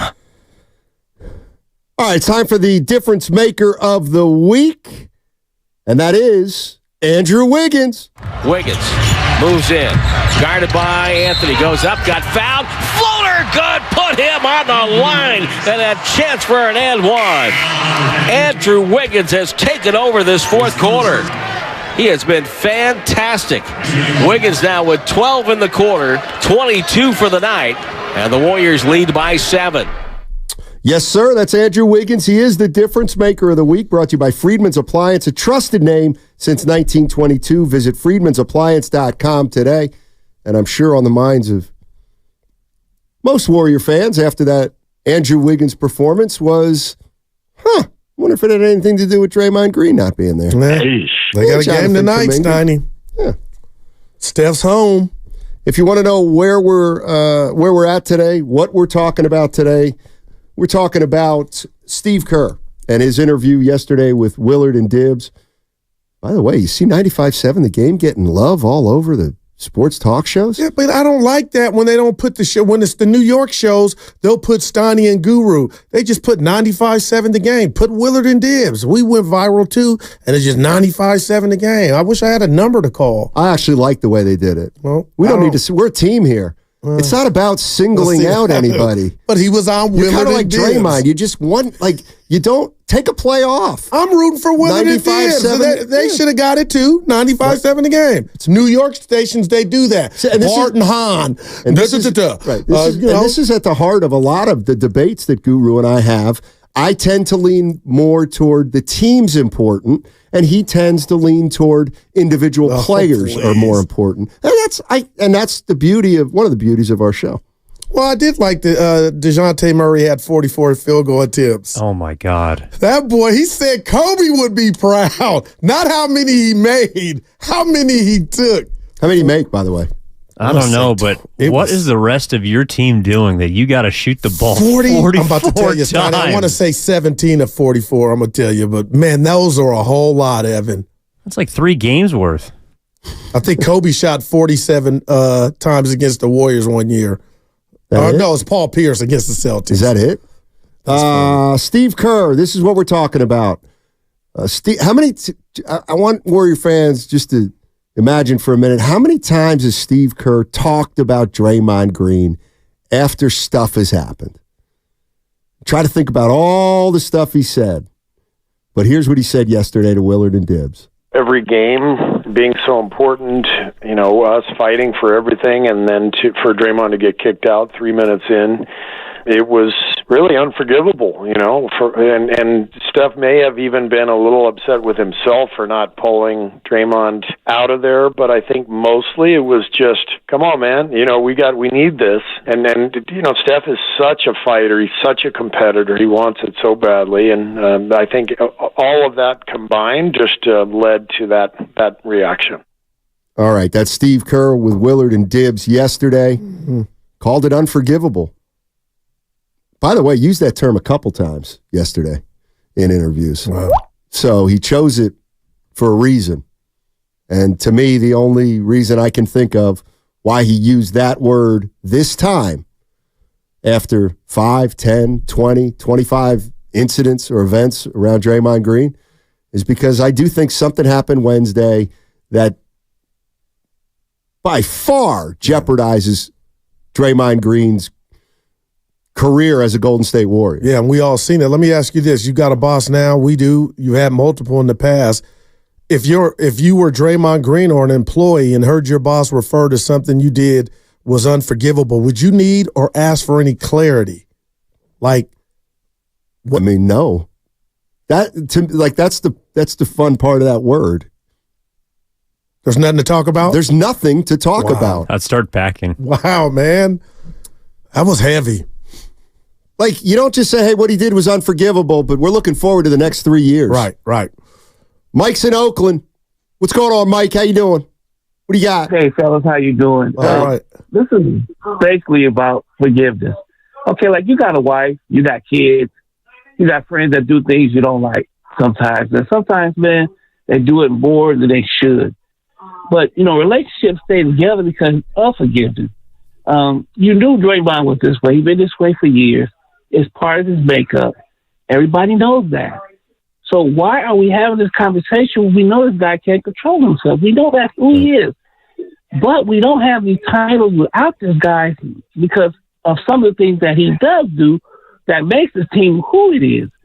So I keep hearing, I understand what Steve Kerr said was unforgivable. What he mean by that is don't do it no more. That's what he was basically telling him. You can't do it anymore. And I totally agree with that. That's it, Draymond. And I love Draymond. He's my man.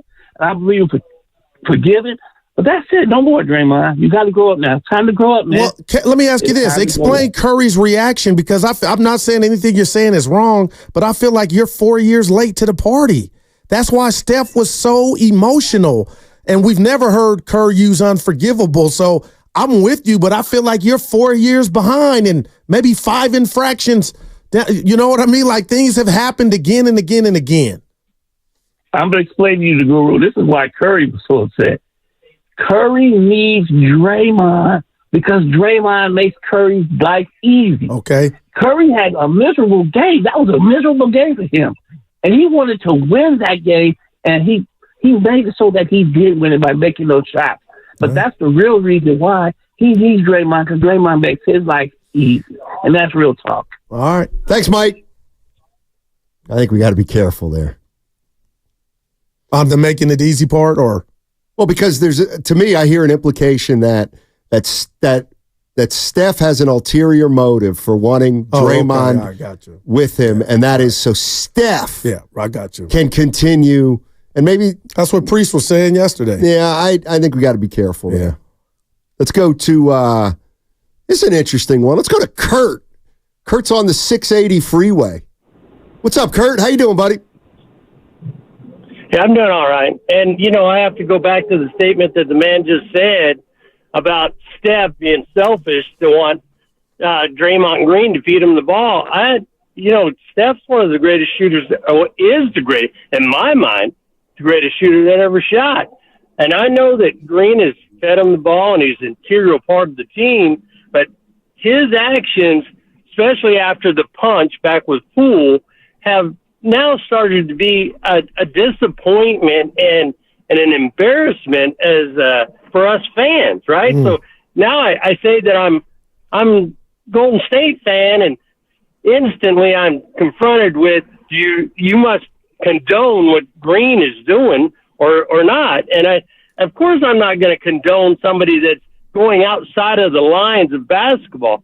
Everybody can get upset about basketball and the plays, but whenever we're saying bad things to the referees and showing our children and all this, hitting people in the middle of the game, these are not things that we should condone, and this is not the culture that we want to emphasize. And when we have Mr. Kerr up there saying, hey, it's unforgivable. Well, it is forgivable for you guys. If you think that he's going to help you win one more game, I guess it doesn't matter what he does as long as you get the W. I mean, there's some point that stands out. I remember, Lyle Alzado, and he was getting old and at the end of his career. And then we have, the Rodman and Bill Laimbeer, and some of the people are detrimental to the game. And I think that that's what we have right now with Green. He's detrimental to the culture, detrimental to the team. We're all talking about Green instead of talking about what the hell we need to do to get into the playoffs. We have to galvanize as a team to get into the playoffs. And the kids, TKG, Kuminga, all these are fighting for their lives to get into the playoffs they've never even been in. And then we have somebody that doesn't care that they make a contribution. Sorry, didn't mean to go on a rant, right. But it's just how I feel as a fan. That's it. That's how I feel. Appreciate that, Kurt. That's all we can ask. Yeah. And what we've been doing this for 2 days, Stoney, I mean, what percentage would you put at the fan base? I mean, just think about that. Fan is short for fanatic. A player on your team can really basically do no wrong. And I feel like 80% of the people that have called fans have been tired. And like Steph Curry's, what we saw from him, Stoney, they're done. Now the bottom line is, and the most important question is, are the Warriors? We'll find out. Well, I mean, I don't know if they're done, but I don't, if they're not a title team, then why do you need Draymond? Oh. We got to have Draymond, otherwise we're not going to be a 10 seed.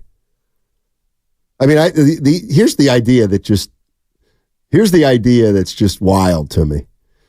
So last year he does what he did with Jordan Poole. And by the way, he was in a contract year. He played 73 games. That's just a fact. Played almost a full season. Gets a new contract, and right off the bat, does what he does. And here we go. We're having another season like we're having. And he's going to end up playing 55 games. He's going to miss 25-plus games. I just... What's more risky? Trying to move on without Draymond Green, or having him on the team next year and thinking to ourselves, all right, how many games do you think he's going to play between injuries and between maybe getting into trouble? Well, you can't think like that, Steiny. Let's just assume that he's going to be he's going to play 70, 72 games, and he's going to be a play.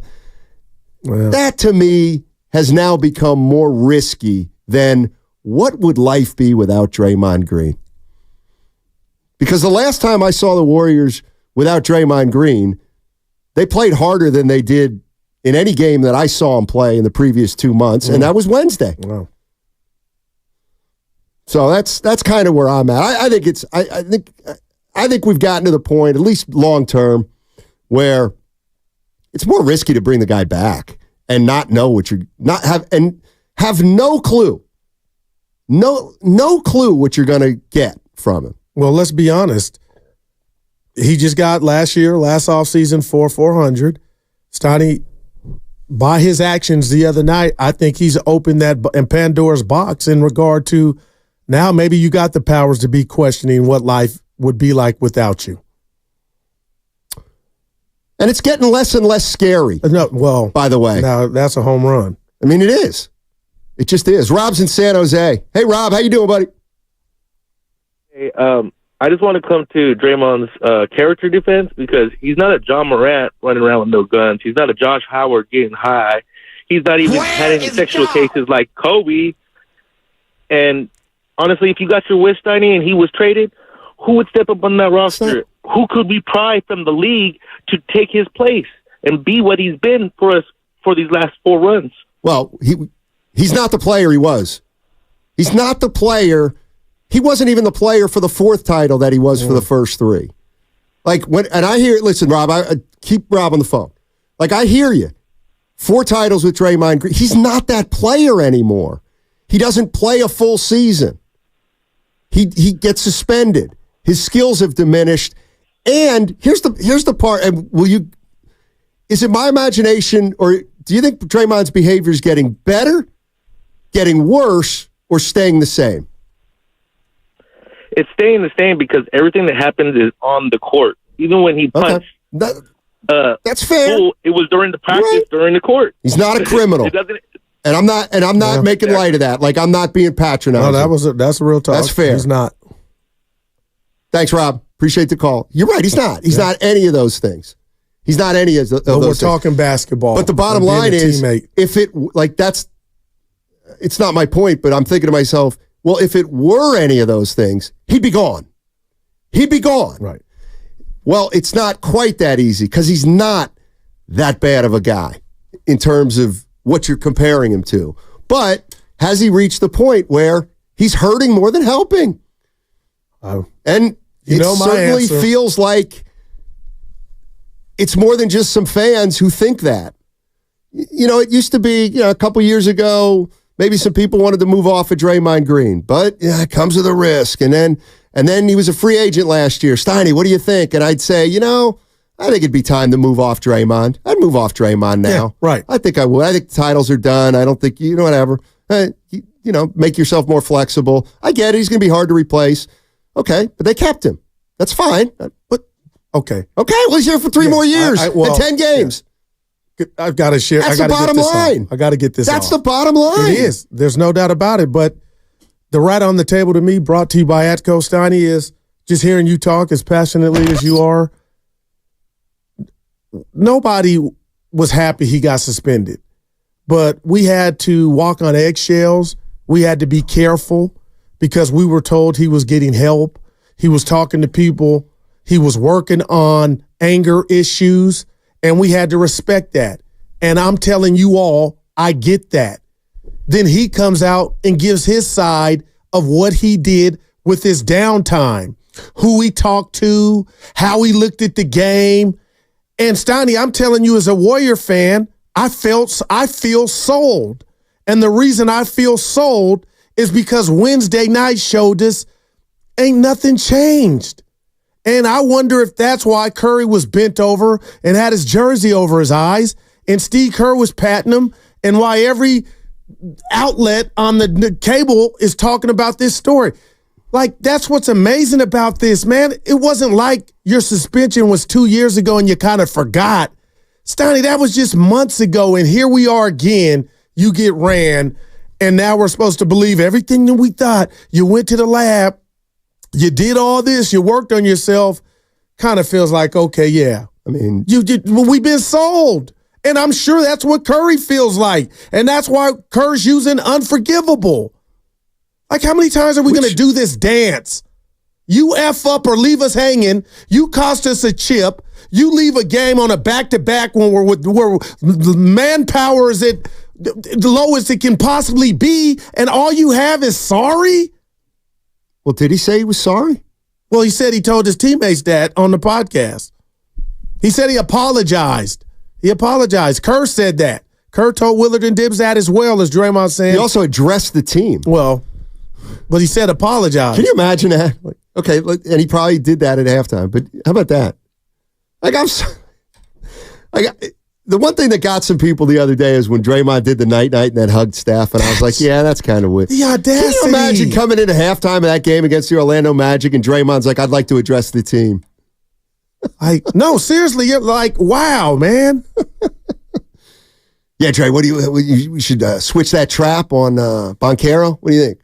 Runs more floppy? And I was sick to my stomach. I was like, he's not saying that to think he rallied the troops, did he? Like, that was the other part. Like, okay, Kuminga blew up, and now you're his OG, but the year before you didn't talk to him, but now you get credit. That's cool. I'll leave that there. But Steiny, I was like, I hope this is – he didn't give him no rallying cry at half. Give me my credit. Hey, check this out. This is really cool stuff, speaking of the Warriors and the Big Three. Every Friday for the rest of the season, we're going to bring you the Big Three Unplugged. Check out our social media platforms each Friday as our very own Whitley Sandretto gets the Big Three talking about stuff that doesn't include basketball. Topics like who's the most famous person in your phone, or who would Klay Thompson trust to drive his boat.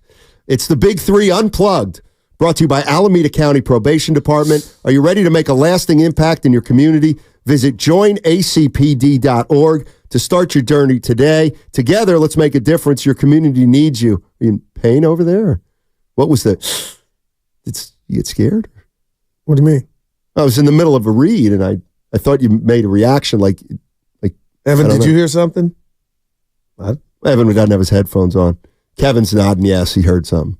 I thought you went like you read something like Guru, you don't know what you're talking about. He deserved it. Oh.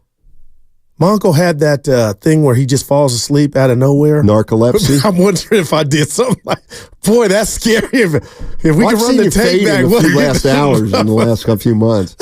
Guru. Oh, boy. Guru, you got to. Get your read. No, you got it. Oh, I'm back. We're ready. Okay. Yeah. Let's go to, let's see. Let's go to Vince. Vince is in Austin. Hey, fellas. Hey. You guys hear me? Yes, sir. Oh, it's great to talk to you guys again. I used to call in all the time, but I moved out of the state. Taxes. My big question is this. You know, Steph and Draymond have known each other for so long. They've been through so much together. Not only as teammates, but just as, just as friends. And my big thing is this. Yes, we're stuck with Draymond, and I emphasize stuck, although I do like when he plays more of an enforcer role and he dishes the ball out more. That's what they need to do with him. My question to you guys is, are they going to be able to mend their relationship, kind of just be able to sit down and be like, hey, let's be adults about this. We're millionaires 100 times over. We got the world in our fingertips. Can we just kind of hold it down and not, jar at the referees within the first 120 seconds of the game? And I miss you guys. It's good to talk to you fellas again. Oh, thanks, Vince. And I would just say to Vince, up until Wednesday, I'd be like, hell yes. And that's probably what's happened 100 times. But to answer your question, Vince, I don't know where they're at. But Curry's reaction let me know maybe this might be the most difficult of them all, Stoney, to get that rectified. Like Wednesday meant something, right? Just forget Kerr and the unforgivable was yesterday.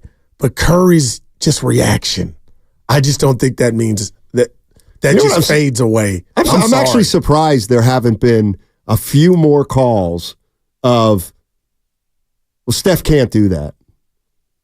Oh. Like Steph can't be that emotional. Like he can't, like what he did. I was kind of bracing for some of that. I'm shocked you're saying that. The closest we've gotten is Steph's leadership is under question, which I think is a joke. But he was blindsided on the fly, and that was a natural reaction. Everybody saw it. I kind of think that's fair. And that's why we haven't heard anybody say, I can't believe he couldn't keep his emotions in check. Not that you're saying that, but Steiny, he was going out there to hold on to the one-game lead over the Rockets. Let's go. Kuminga's down. We're not playing the best basketball, and you're gone? He just let it, that's called, you can't control. Those are feelings. Anybody concerned about Wiggins' performance tonight in Charlotte? Yeah, we got Charlotte. There's a Steph's game. Going home, baby. Yeah. So what? Talking to Dale, his daddy. You know what? That was an inappropriate drop. Anytime the Warriors play at Charlotte, you may see something. Hasn't Curry historically played poor in Charlotte? That's why he's due. You ever been to Charlotte? I have. Yeah, many times. Oh, really? For what, E? One of them. What the hell you been there for? What? Yeah, I used to live in Winston-Salem. It's only like a 2-hour drive. So you're familiar with North Carolina A&T. So when I say, yes, hey, you ever been to San Francisco? You go, yeah, I've been to Sacramento. Now, that's funny, but that's not what it's 2 hours away. Yeah, but I just told you that I would go to Charlotte because it's only 2 hours. You know what he's doing. How old were you at the time? 24 and that 25. Doesn't count. Oh, if anything, it counts more. Yeah, Charlotte was. I saw Dave Chappelle there, actually. Did you really? Yeah. Wow. Awesome. When I rank my top 5 or 10 NBA cities, Charlotte's at the bottom. Now, that doesn't shock me. One of the worst 5 NBA cities. New York up there? New York's like number 1 in terms of good. Philly? That's up there just because it's my home. It's close to home. L.A.? Yeah. Oh, you don't strike me as someone based on our caller earlier who likes Memphis. Memphis is... No. Where is Ja? No, Memphis is... Shout out Chappelle. Memphis is... What about it? It just ain't. It just ain't. Memphis just ain't. That segment was presented by Xfinity. At home or on the go, you get the fastest internet to all your devices. You reap what you sow, brother. Have you been in a car accident? Chilton Auto Body is 50.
don't know where Wiggins is. That ain't cool. I want them to send a message. I'm good now. Now, back to Steiny and Guru on 95.7 The Game.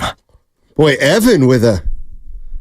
What do you want to call it? With a provocative question. A three-pointer and a foul. How about that? And it went in. No, it 4-point play, baby. It wasn't a foul.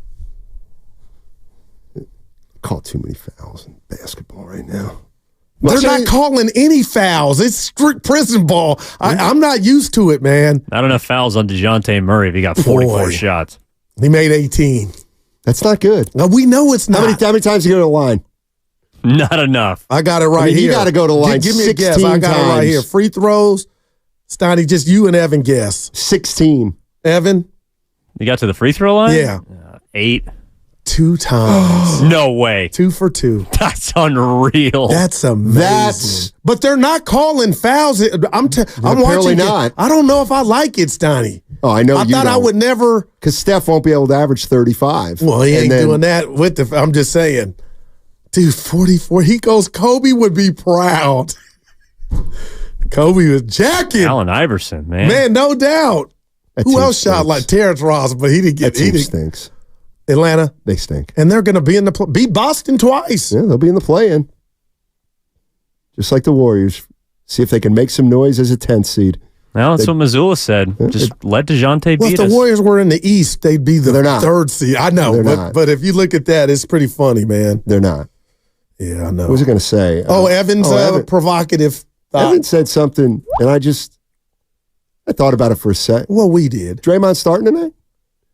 I assume yes, but I'm like... I assumed yes, too. But if you don't, is that a form of punishment, or are they just a big boy? No, I'm saying that's what it would look like, and maybe that's why they would avoid that. I hear you. And honestly, I took it a step further, and to me, this is kind of what is the most frustrating part, I think, for some Warrior fans. You know what, Evan? Yeah, I think he starts tonight in Charlotte, and they're going to play, and they'll win or they'll lose.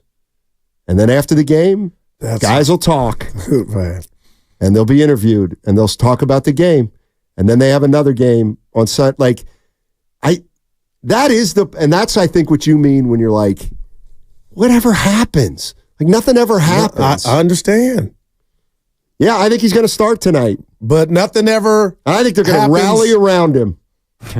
See, that gets a laugh. No, it should get a laugh. No, it should He's been his own worst enemy, and you're costing the team. Yeah, I mean, it mainly came from the place of, do you think anything changes tonight? And I was just wondering, how could anything change? And I guess a starting lineup promotion or demotion, it might be the only way you do that. Yeah, don't have any word on Kuminga's availability? He's still questionable, I think. Man. Okay. Yeah. Let's go to C-Dub. C-Dub's in Oakland. The town. What's up, C-Dub? How you doing, man? Hey, guys. Hey. I got a couple things I want to touch on. I think Draymond just got ejected from the game before for putting that headlock on Patty Mills. But one problem I got with the Warrior fans, one day we love Draymond, the next day we don't. The Warriors knew what they were getting into when they gave him that money. So don't cry now. And as for Wiggins, he had one good game. And now everybody's saying, oh, they're playing harder. Wiggins will play tonight and be out for leave for 3 weeks tomorrow.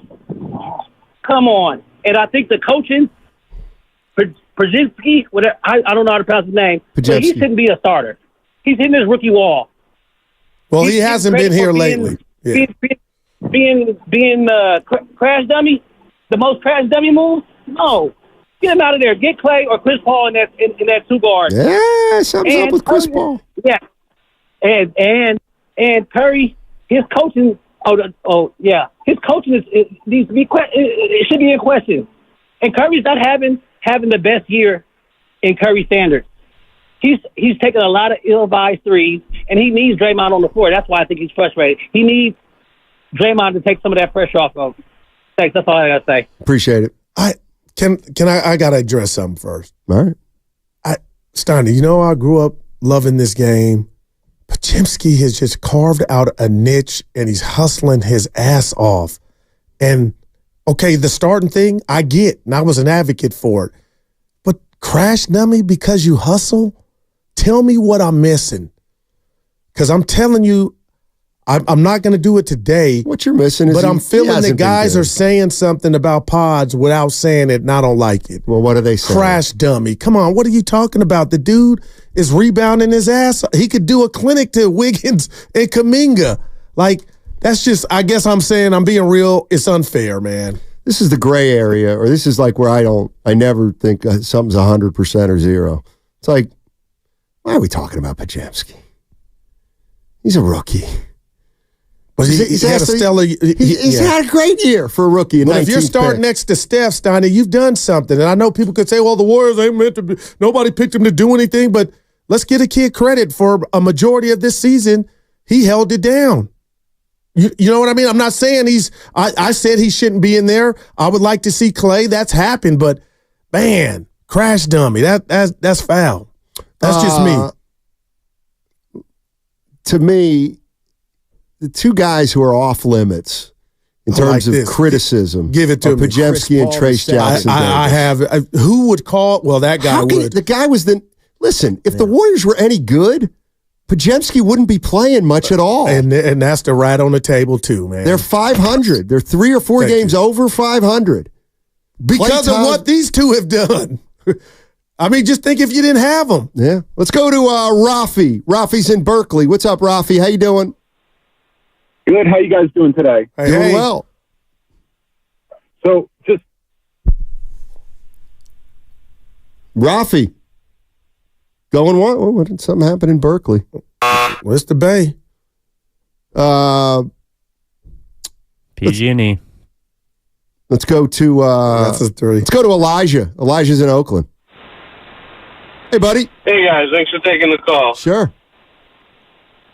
The reason I can't believe that they're going to get rid of Draymond until I actually see it is that they can't seem to get rid of the notion that they absolutely need him to win. And I think you got to go back to the 22 finals. And, you know, for his whole run, this dynasty, up until then, I felt he was absolutely key. And, you know, he sacrificed his body and connected the offense and the defense. But in the 22 run, he looked not the same guy. And he couldn't bring it every night. He had a bad back, probably from banging with big men for 10 years. Yep. And after they won that championship, I was saying then, he needs to come off the bench, play 25 minutes a game, and you got to load manage him. You got to you got to develop the young guys, give them minutes. They didn't go that way. And then last year, after they lost, it was, we can't contend without Draymond. They decided to get rid of Poole, run it back. Now, and I said before this year, I didn't think it would work. They were asking too much of Steph to carry the whole offense. But even as this year is not going good, he comes back from the suspension, he's fresh. They say we're going to put him at the 5. Now, that's not sustainable. Now he's breaking down again. His behavior is getting worse again. But they can't seem to stop thinking that he's essential to winning. So, I don't see how it's going to change. I'm with you. Well, Why would it your change? alternatives? You guys said Looney physically can't, and with whatever's going, good to see him out there, but I don't. I mean, this is his job, and you paid him 4 years, $400, and this is year 1. The other thing is like the whole idea. Like this is where, well, we can't. Like I get they're doing it out of necessity, but to me, it also is an indication of how far away you are. You realize you're asking Draymond Green to play 30, 32 minutes a game at 5 right now? No doubt. Like, come on. And I wonder, he's 34 careful. years old. He's undersized. Like, you did that in 2018, and it was an advantage. It's not an advantage anymore. Right. It's just not. Things have changed. Yeah, but what you're the author of this statement, Stoney. He said, they couldn't let him walk for free if they wanted to last year. So how much was he really at Joe Lacob's dinner table? That to me, that sounds 50-50, Stoney. Like, they couldn't afford to let him walk? Anybody who thinks that the organization was 100% now that top is to bottom behind giving Draymond Green 4 years, come on. Everybody was in lockstep. Again, it's like, you're right. You're right, Goo. If everybody was in lockstep about Draymond Green getting a 4-year extension, why'd he go to Lacob's house? There had to be doubt. Otherwise, he just stays at home and signs the contract that Rich Paul, I was going to say faxes to him. Yeah. But they're going to use an e-signature for those, probably. Well, Lacob mentioned he had another suitor, so maybe he needed to sweet talk Dre. Yeah, oh, boy. Yeah. Yep. We think it was Sack. Michael's in Dublin. Hey, Michael, how you doing, man? Doing all right, fellas. How you guys doing? Doing well. All right, so I kind of want to play a little devil's advocate. I've been hearing a lot of Draymond Green negative talk, which I get. I totally understand. But I'm getting to a point to where, like, I feel like officials need to be held accountable to a certain extent, because officials, when they get frustrated, when they get upset, they could just easily throw somebody out, and that's what they do. The NBA players, you know, they have to kind of jaw at them and this and that. But are officials going to be held accountable for doing all of these bogus calls? Like, I feel like officials need to get thrown out after they have like 3 or 4 bad calls. Just say, you need to get out of there. Let's get another official in there. And, you know, anyway, I'm just trying to spread some love to my favorite Warrior. He's the Bash brother to the Stephen Clay Splash Bro. So I just wanted to give him some love and say that the officials need to be held accountable too, because it's kind of getting ridiculous. All right. Hey, I'm not. Hey, you feel how you feel for whoa. If there's two right, if there's two things that bother me, he deserved it. It's when people say this. Well, he's a heart and soul. Well, he plays with fire.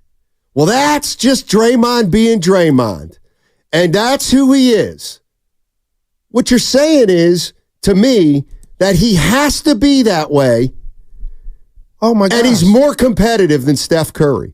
Like, the league for 75 years has had players as competitive as Draymond Green, ever has been. There have been hundreds and hundreds of players every bit as competitive as Draymond Green, but they don't do what Draymond Green does. They never did it. That's who Draymond is. Okay, well, what about why didn't Kobe get into it with refs? He's the most competitive player we've ever seen. But Michael Jordan. Yeah. Why was Michael Jordan not a headache? He had the inner fire. Well, they were too busy with the responsibility of doing other things, the gifts they were given, Stoney. Draymond Green is on the court 90% of the time with the intangibles. Because he has nothing to do with anything. I'm talking about competitiveness. But he is the heart and soul. He's been the heart and soul. We got to give him that. But Steph Curry, I'm talking about competitiveness. Yeah. Competitiveness. What makes Draymond go? It's like nothing makes Draymond go that's any different than made Jordan go or Bird go or any Kobe Bryant go. But why is he the one who can't get his competitiveness under control is what I'm saying. Yeah, I don't have that why answer. is he the one? Well, Okay, the refs need to be held accountable. The refs, okay, fine. Let's just operate from the assumption that the refs aren't good. Let's just operate from that assumption. The refs aren't good. Okay, why is Draymond Green the one of all the players in the NBA, the one who's getting screwed by the officials because they stink? Why is it Draymond?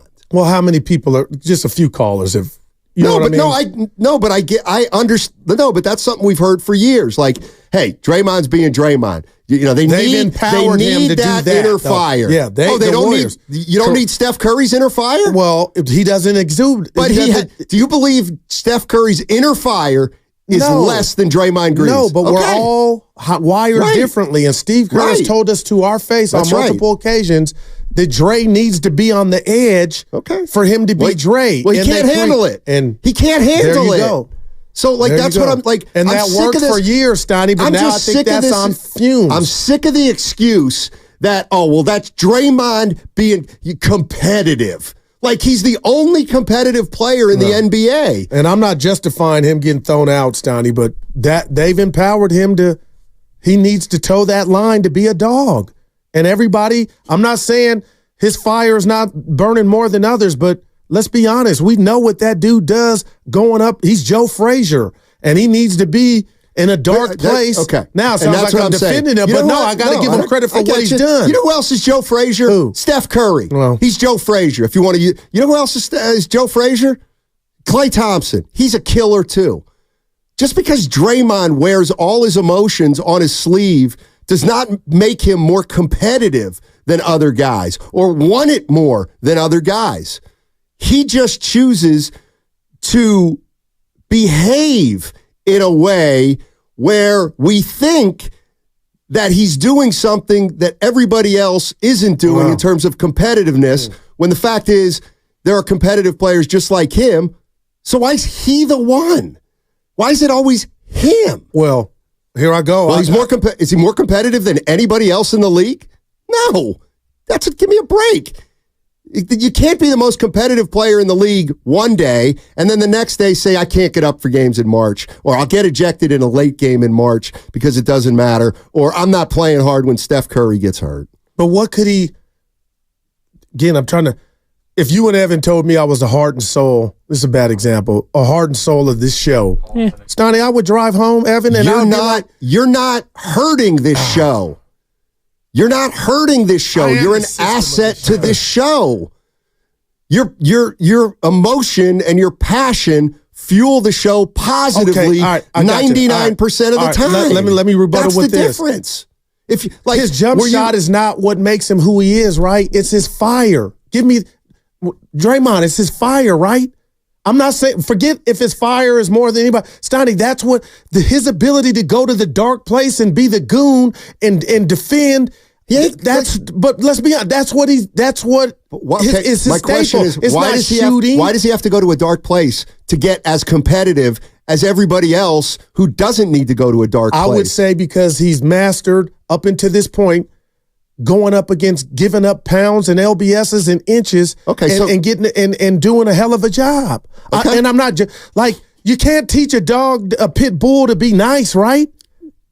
I don't know. I'm just saying, when you've allowed the pit bull and you guys had great times, you can't double back and say, now, Rover, we need you to be. You can't be a poodle. It's too late. That's I'm being real now. I'm being real too. And one thing I know about pit bulls and pit bull owners is that pit bull owners who have a well-trained pit bull aren't crazy about the people that don't have a well-trained pit bull because the non-well-trained pit bull gives all the well-behaved pit bulls a bad name. Wow. We're just talking dogs. Yeah, I was like, oh boy. Evan's got a dog. Rosie, right? So you just called Draymond a dog? No, he's like the bad kind? No, a DAWG. No. But if the Warriors were in here, Stoney, I got to say this to you guys. Forget what happened Wednesday. Dre was wrong. Jay was wrong again. Stoney, but at the end of the day, the organization has empowered this. So let's look at it from that vantage point. Dre might feel like he's getting stabbed in the back right now. No, I'm being real. I know, and I'm laughing at that. I believe he has a problem with Kerr saying it's unforgivable. No, and you know I really believe the Dre I know, that's a problem, Stein. I want you to understand I'm laughing at Draymond. Yeah, no doubt. Not you for thinking it because I don't think you're off base. Yeah, not at all. Let's go to and what about everybody laughed, but let's just think of what Draymond did to Bonte or tried to do. Like, even if you felt that way, you had went and got help and you were new, you were going to turn over a new leaf. And to do Bonte or anybody like that he hasn't changed. Now that wasn't an infraction. But Steiny, it kind of was him telling us, you're arguing with the TV guy. Shocked you talking to me. Come on, now make it all make sense. Think about, he could have just, I'm going to stop. Well, you can't. We're on a radio show. You can't put me in that position. But you know what I mean? That's we like giving me the ball with a shot clock at one. But we hadn't even thought of that. And you gave up a layup, and I'm contested. Well, at least if he did stop talking, it wasn't 3 minutes and 36 seconds into the show. What? Dude, you guys, man. But we kind of laughed, but that was an example, man. I'm surprised you talking to me, but you got suspended. But you're mad that I had an opinion on you getting suspended. Make that make sense. I can't. Drew's in Oakland. Maybe Drew can make it make sense. Hey, buddy. I have a different analogy here. Oh. So in every business, you have an executive branch. You have the people who do the real work. Yeah. Now, I'm not saying Steph doesn't do any work, okay? But he gets a lot of the credit. But there is no Steph Curry without Draymond Green. You know why? Because Draymond Green, his entire career, and I agree with Guru here, his entire career has been based on facilitating so that Steph Curry can be Steph Curry, so that these other players can be, and he's always at the disadvantage of what he's doing, and he's not getting all the credit that he should be getting. Who cares how he behaves? Okay. There are All people clotheslining people in the NBA in the 1980s. You haven't forgotten that, have you, Steiny? Come on. There were people clotheslining people. I think, hey, Drew, I think you got. The game again, then, Steiny. Get her off now. Seriously. What's her say? Seriously. Give her my number. I'll respond. That's my girl. I'll respond. Who was the last gentleman? I don't know. The last Drew gentleman that said Drew in the town. Drew in the town. I like when somebody goes, "Come on, Sonny, you remember that?" Like that's a. But he did that to the other team. Certain he level didn't do of it to his respect there. teammates. Nani Rambis, the clothesline. Like they didn't. This is about harming your own team. Your Give me boy a player Steiny that did that, man. I'm just going to give a little bit of a warning to people out there. I think you need to be real careful. Real careful. Take it from someone who said a lot about Steph Curry over the years. Better be real careful about saying, well, Steph isn't Steph without Draymond. Oh. Please. Oh. It was wrong. You and I had an argument over that. See, the way I look at it is, without Steph Curry, Draymond Green would never sniff the Hall of Fame. No doubt about it. That's the way I look at it. And I agree with that, too. Steph Curry's a carrier. He's a carrier. And Draymond's plus is he needs talent around him to help that flourish. But you put him on a team that needs 18-10, he's the wrong guy. So it's hand in hand. Todd seemed to suggest that Draymond has given up some 18-point-per-game years just for Steph. I think he's actually a bus driver, but chooses to be a bus rider. Steph? Draymond. Oh. You never gave me love. I won't either. On this take. Well, is it the one you took from me? No. You know, 2-2-2. Wow. What day was that? It had to be a maybe Friday. February 22nd. But Steiny, yes. Has the league caught up to the Warriors? Yes. And Dre at the top of the key looking to pass? I think channel my inner Clay. Duh. No. Next question. That'll be remembered at the cafeteria. But even Fitz on the broadcast, he's kind of just looking. They don't have shooters. They used to start Steph, shooter, Clay, shooter, Durant, oh my shooter. God, stop it, man. Stop. Draymond, little bit of a threat. And then who else they start on that team? Looney, non-scorer. Or Iggy. Now they got Steph, shooter, Clay, streaky, Draymond, no, Durant, gone. Like, they don't have as good of players. I'll give you an exercise. Go ahead. I was going to say on the other side, but they miss Damian Lee. That's his brother-in-law. D. Lee. I got to go. We do have to go. Hey, it's almost 1:30. It's starting to rain out. Too short. What's going on with the rain? We'll be inside. Won't be dry, though. That we will be. Hey, what's coming up next on the game? It's brought to you by Fremont Bank. Full-service banking, no compromises. Watch the game again, then, Steiny. Stop. Hey, Bay Area, find your fill at Jack's.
Hey, John, you like Bubacek in Chicago? I like him.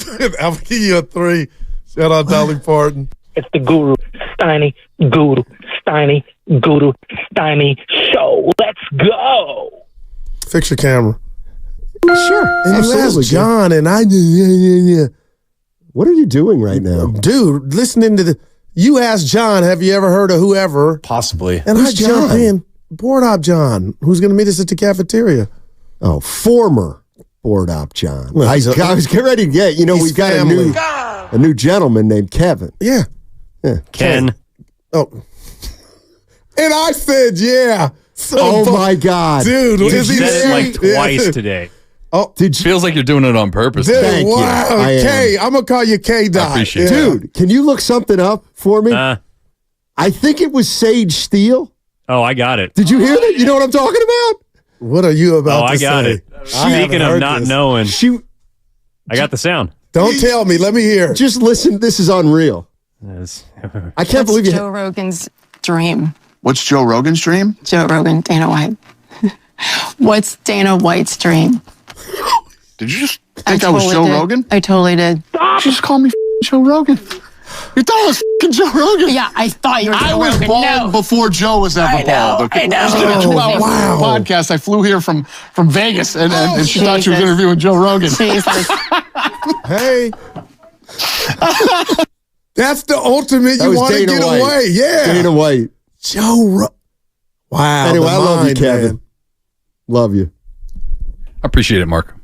Dude, that's a 4. Yeah. They do look alike, to be fair. Oh, dude, they look. I can't tell them apart. But you're sitting right there. They like, both work for yeah. UFC. You got one job. One owns the UFC. Hey, sometimes you get flustered.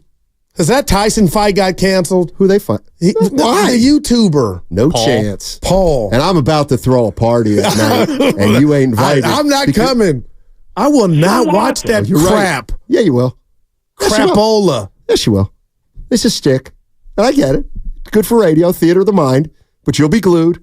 When you gamble, yes, you find out just how bad people are at free throws. It is an epidemic, man. I got to tell you something. I'm serious, man. I got to tell you. I can shoot 3-pointers from Mars, but can't hit a front end of a 1-hour. I don't get it, but go ahead. Odd or even. You know how I know that I don't have a gambling problem? 4 hours a day. When I'm watching my team and I have a bet on them, and they start doing what the teams that I eventually bet on do, I just start laughing. Dude. You laugh. Dude, last week. Sacramento. No. They've been treating you well. Like, I've got sacked down to a science. Okay. Well, Who what they about playing tonight? Dallas again at home. I like them. After they got their ass kicked. That's why I like them. All right. My buddy, man, what do you just give me some games that just keep me interested in this NCAA tournament. He goes, this was last week. I like Tennessee. I'm like, they're my favorite team, but I don't like them. And he's like, why not? He's like, I like them. I'm like, all right.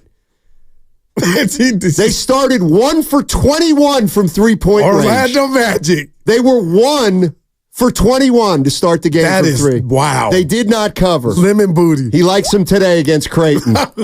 Hey. Actually, it's worse than that. My buddy likes the over in the Creighton-Tennessee game. Wow. But they're playing with those damn outdoor balls. Creighton's got shooters. What's the over-under there? It's one of those where you look and it's like, geez, 188. Something like that. Yeah, probably at least 140, right? Jake Paul's got no chance. 6'5". Yeah, Tyson, this is not cool. This is inhumane. Cool. No, this is cool. What's cool? So you like the gory stuff, UFC. Well, who do you think is going to dominate? Tyson. He's 57. I don't care. You see his arms? So you feel bad that a young boxer. He's not a Jake. No, you're jealous Jake of him. Paul is not a boxer. Admit it. And his body is the beating worst. up a senior citizen. Yeah. It's just rude. He got the James Harden body. Not yet. Trust me. Tyson. There are different levels of senior citizens. He still got that grown Some man businesses, strength. believe it or not, say 50. Some say 55. Some say 60. Most will say 65. Like although the magazines have started coming to me, AARP. You're jealous of one of the Pauls money. They're rich as hell. I never hate. You're not a boxer. Who isn't? Paul. I've seen some of his fights. Come on. Floyd. They're not fights. Yeah, he didn't fight Floyd. They're exhibitions. He didn't fight Floyd. That's all I guess I'm saying. But we are just idiots. All right, his brother. No, I thought it was McGregor. Wait, Jake Paul fought him? Yeah, I can't tell the Pauls apart. But they all look got the same fights to that me. they don't One shorter deserve. than the other. YouTube hooked them up. Wait, so Floyd Mayweather has fought Conor McGregor and another guy? And Jake Paul? And he fought Jake Paul, yeah. McGregor's actually a fighter. And I paid $89 for that crap. So who won? Did Jake stop? McGregor beat him? No, he did not win. McGregor won. Nobody won. Nobody. Everybody we lost. all lost by watching. Mayweather won both times. Yeah. He won both times. I can't. It was a joke. I'll tell you what. It was a clown I'll tell you what. Draymond Green can't do anything, nothing to supplant Floyd Mayweather in my most disliked athletes list. But it's the sign of the times, our world, that a YouTuber could even I love it. Get that buzz and get that fight. We're idiots. No, we're not. And I paid $80 for it. Do you know who was on the undercard? Hold on. Frank Gore and who else? Yeah. No, it wasn't Frank. Nate Robinson. Oh, boy. Yeah, that was one. Unbelievable. Also, another former football favorite, Chad Johnson. Oh, who won that? He did not win. Nate Robinson got knocked out. Snoop Dogg was on the call. You don't remember that? That was the Paul Mayweather. Yeah, bout. undercard. Steiny, that was night. You don't like Mayweather. I can't stand him. I knew. I think it's because he can't read. He can't? No, see, I know he I can got to count step money. in. That's low. He can read. No, it's not. He's a big grammar guy, Steiny. It's because 50 Cent makes fun of him. It's because of a serious issue that he's got with women. Bad guy. No, you don't like. Yeah, It's a bad guy. That's come on. And you know what? Allegedly, Steiny. Please, but that is where, I will give credit to the one caller who's like, you know what? In the grand scale of things, Draymond is not a guy like that. Oh no, He's just I appreciate that. And you said it when he called or she called. I'll tell you what, random. We're up against it. Too short. Give us a call. You're NBA MVP right now for the end of the day. Oh God, I don't care. See, this way I want to throw my notepad at you. Like I couldn't think anything I care less about than who wins the MVP. Van Gundy. Okay, to Tatum. Oh, now I'm going Tatum. Oh, okay, now Jokic. Nope. Chet Holmgren. It's actually Shea Gilgeous-Alexander. Well, that's where I was going. Is that where you're Would going? you have a problem with that? You know what I love? I don't care. But you know what I think's funny is, Steph's still top 5. Then why is he going to finish 22nd in the MVP vote? Because his team is 10th, Oh, his bud. team. Yeah. You're like Draymond. It's never Draymond. It's always everybody else. It's never Steph. 27 and 40. It's still 40%. 40, yeah. From 3. Yeah. I don't think Curry might not make an All-NBA team. Why would he? Well, he didn't make the All-Star starter. Why would he? I didn't explain to you how that much bothered me. I kept that under wraps. It's just a sign there's new young. Yeah. So don't sweat it. So don't feel sorry about it. Don't feel sorry for Steph Curry. It's just the natural cycle of sports. And I try again, if Willard would have said this 2 weeks ago, it would have resonated. And it's that, let's think of some players. Steph, Clay, Draymond, LeBron, Kevin Durant, Doncic. They're all in the play-in. Oh, don't put Doncic in. I'm putting it in there. Dallas is not in the play-in right now. Sack is. Take that for data. Oh, great. You kept up with the standings after last night. Don't. Dallas is, I'm telling you. We got to go. Steiny, the new dark side of the ring episodes have been really good. But we'll get into. Well, I've never heard of it. Willard can't talk wrestling, and we got what's bugging you, and we got what's bugging you, sponsored by ATCO, and it's going to be really fun to listen to Guru say you guys did such a great job with Steve Kerr. They went viral. It was one of the best interviews. Willard, you're a genius. Segment was brought to you by Safeway. I am scared of Willard. It's okay to acknowledge things. I'm scared of Willard. Have you been in a car accident? Chilton Auto Body.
the game again then, Steiny?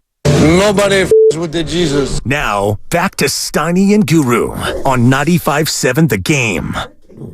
All right, we're joined by Willard and Dibbs. It is the crossover on 95.7 The Game coming up in 10 minutes. What's bugging you? Yeah. Sponsored by Atco Pest Control. And our guys went viral.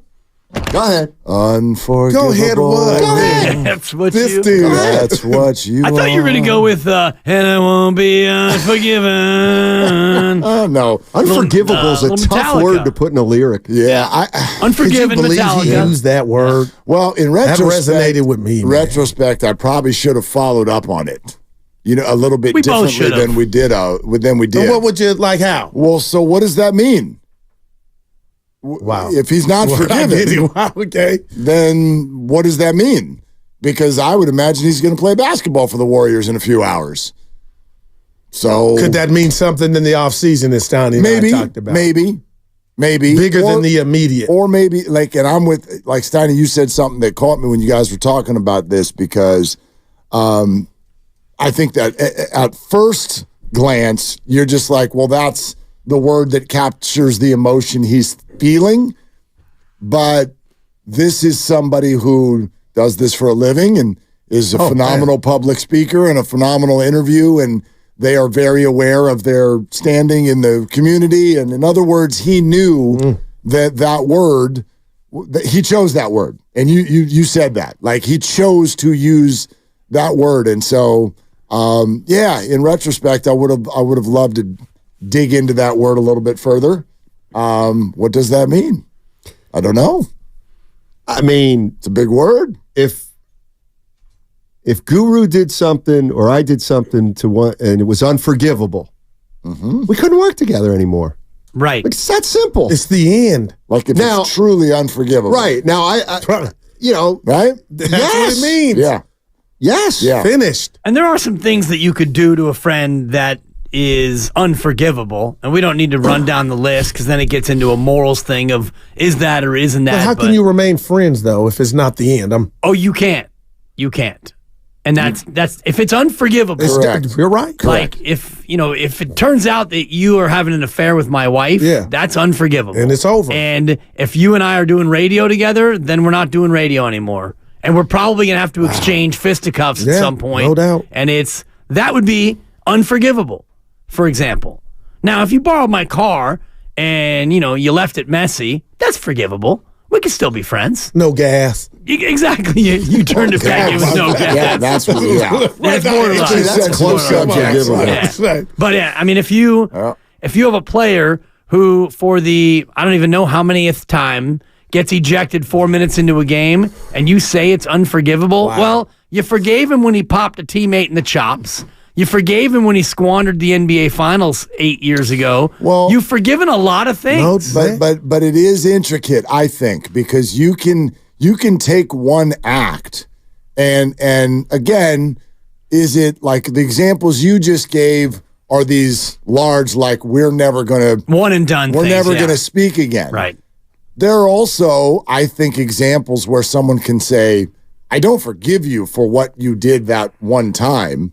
But that doesn't mean we can't still have a professional, like we can't still be coworkers, especially if the people we're talking about are not the only decision makers. It's not like Steve Kerr can just be like, so we've cut him. Like, in some ways you could look at it and go, but we don't, do they have a choice tonight? You could say yes. I would argue that most of the people in the organization would say no. I mean, if what they don't forgive him for was him leaving a game because they need him, then don't they still have the opinion that we need you? And he'll play tonight. We don't forgive you, but yes, you can still play. Because we need you. Right. And I don't, you know what I mean? I don't know when the unforgivable part gets enacted. Well, I agree with that. And I almost think that just from a practical standpoint, they're saying we got 10 more games left and we're going to figure something out in the offseason. But the other thing that this is the part that doesn't make sense except for this was different. And that is I'm sorry, but punching Jordan Poole is way worse than getting ejected against the Orlando Magic. A million times. You know what I mean? As an act, of course. Yeah, as an act. Draymond Green, when he threatened Steve Kerr in the locker room at Oklahoma City, that's worse than an ejection. Maybe you could say when he got into it with Kevin Durant. Right. That was what. So the fact that this is the one, I mean, I don't want to minimize him. It's just a run-of-the-mill ejection. Yeah, they could have used him. That they've reacted more strongly to this, to me, than any of the other ones, with their language, at least. Because the other ones are like worse acts as a human being. Yes. This might have been, the way professional athletes and professional sports teams, they'll overlook a lot if you're helping them win. This was a direct look at Steph Curry and say, I am no longer going to, I'm not going to help you win tonight. I'm not gonna help you try. I'm not gonna help you fight. That is not as bad of an act, but it might have hit Steph and Steve Kerr in a much different way. Yeah, much more personal. Much more personal. On the YouTube, we won't correct Kerr, but he says he thinks the term is inexcusable. Is what Kerr. Well, then he would have used inexcusable. No, you're totally right. And he has used inexcusable. I think he has used that. And he's used unacceptable. You hear that, Zicky? And he's used can't happen. And he's used got to be smarter. Yeah. But he's never said unforgivable. No doubt about it. There's also a buildup, don't you think, of, it's like... you know what it is, right? It's an accumulation sensation is what it is. It's like plaque on your teeth when you go to the dentist, right? At a certain point, this one, those other things that you brought up, they were before the league suspended him indefinitely. They were before the whole NBA world pointed their eyes at him and said, you have a mental health problem. We don't even know what to do with you. And this was after all of that to come back around and tell everybody, I got it now. I understand now. I'm better now. And then do this. Okay. He even convinced you of it. Absolutely. No doubt. I hadn't heard you in real time. And before you guys popped in, I went here. What he did, because he was supposed to be, and I'm not judging, but you told or sold us, you'd been in the lab, you've been thinking about your actions, and you do this different, you show restraint. Lab. But here I go. What he did to Bonte, I kind of swept that under the rug because I thought he was wrong, but I never looked at it like, oh, he's back to the normal Draymond, but he was thinking that. So I was like, he gave us a glimpse of, I'm the same dude. Right. And that was just a couple. Who goes in on the TV, dude, over something he said when you got suspended? Bonte didn't suspend you. I'm just, Mark, that to me was, and I kind of didn't hold on to it like I can't believe he did that. But now I'm looking at this, the podcast, and I turned my shoulder or wore a different color shirt. I wouldn't have got caught. That's what there's no remorse. Well, I hate the word that, where I'll totally agree with what you're saying. The word that it feels like still doesn't resonate to him through all this is accountability. Right. Because if you're going to get suspended indefinitely, and then you're going to be criticized on the radio while you're gone, and then you come back and you're mad at someone for criticizing you, even though you've said yourself this is inexcusable, it can't happen. Why would you be mad at someone for sharing your opinion that you're completely wrong? But he was mad at Durant, Nurk, whoever, everybody. Right. So that's the definition of a lack of accountability. And so now I think about it in the broader sense, and I think about it if you're Joe Lacob and Steiny, you were eloquent earlier talking about them having dinner at Joe's house and, Joe and Draymond maybe sharing a bottle of, maybe it's a cab, maybe it's I don't see anything wrong with that. Go ahead. I don't either. Okay. But so you have that dinner and, you both agree that he's going to get a 4-year, $100 million extension, and I think it's either spoken or unspoken that, all right, Draymond, we want you here for 4 more years. Let's have you be good Draymond. And it didn't take more than, about 15 games into the extension for him to choke Gobert and flail punch Nurkic and get suspended for 15 games. And then now this, it's like, if you're Joe Lacob, I would feel like I got duped. Wow. And the Steven Jackson comp, I'm glad you brought that back around because I think that was right when you were leaving the beat or getting into your TV job. But Steven Jackson gets the extension and then the immediate okey doke. Moments later, is the ink dry on that deal? I want out. And it's like, wow. And that was, I I think you said earlier it was Lacob. I think that was Cohan and Rao. Oh yeah, no, that was Cohan and Rao for sure. Yeah. I mean, I don't know. I just. If I was Lacob and I'd be looking at 3 years and $75 million, actually $77 million remaining because it's backloaded, I'd feel a little bit burned. And Guru, like, is there anything wrong with Lacob and Draymond going to Lacob? No, there's nothing wrong with it at all. But it's insight. It's insight. It's very unusual. It just is. So why did that have to happen? It's fair to think, they must have been talking about something because other contracts are just signed, and they're signed. And he went, there was something going on, and I give you that. Something was going on. There's nothing wrong with it. But if I'm Draymond and I'm coming home from that dinner and I got my contract, I'm like, that's the best dinner I ever had. Right. Like, sometimes there is no dinner. Right. But you know what you didn't say as Draymond was driving home? That was the best dinner I ever had. You know what? I'm going to straighten out. I got to try to straighten out here because they just entrusted me with another 4 years, and there has to be a feeling in that building of betrayal. Buyer's remorse. I agree with that. You know what I want to ask you guys though? There's always there's a difference between when you say, "Oh, I'm going to straighten up." Like a lot of people say, "I'm going to straighten up," right? But they can't. True. So I don't like. When you watch him behave this year, is it can't or won't? It won't now. It won't. Yeah, it won't. If we buy the whole narrative through his suspension of he needs help and he needs therapy and all this, that moves more toward can't. Like I've watched people, very recently in my life, I've watched people who have all of the intent in the world, all of the intent. They just can't. So do you think this is a can't? I don't know. You're listening to 95.7 The Game, KGMZ FM and HD1 San Francisco, always live on the free Odyssey app, Twitch and YouTube, powered by First NorCal Credit Union. Tell you one thing he could do, and walk away. Like anybody who's lost their temper knows that it begins to rise. And you start to say things you say, I know I'm mad and I'm making a fool out. I don't even care. But run away. Literally run away. Yeah, but if he's an addict, he can't. Take it from somebody who's been accused of being the person who always needs to have the last word. Okay?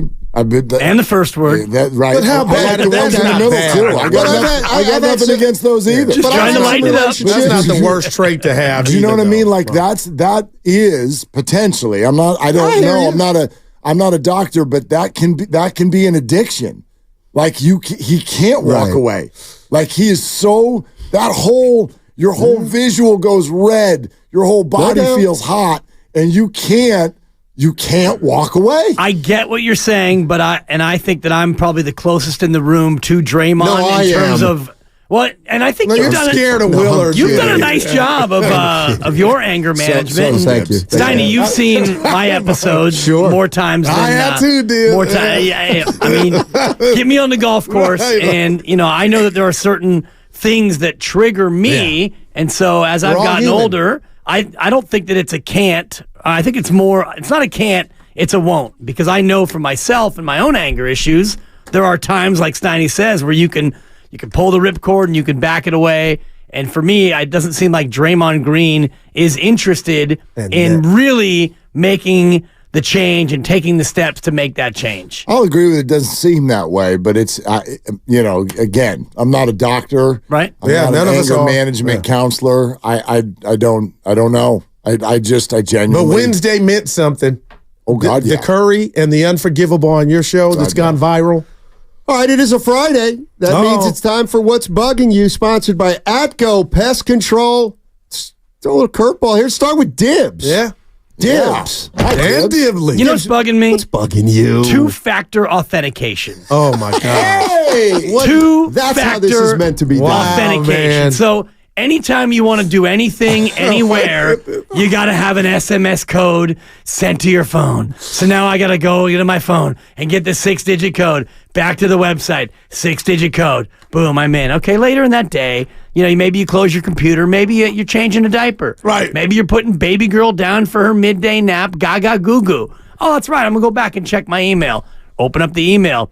2-factor authentication. It's out of control. I was just here 90 minutes ago. So I just was dealing with the DMV, and shout out the DMV for taking care of my needs after a half an hour wait online. There's something no one's ever said before. Shout out to the DMV. It got dicey for a minute there, but shout in the DMV. So I go to log into my DMV account, and of course, 2-factor authentication.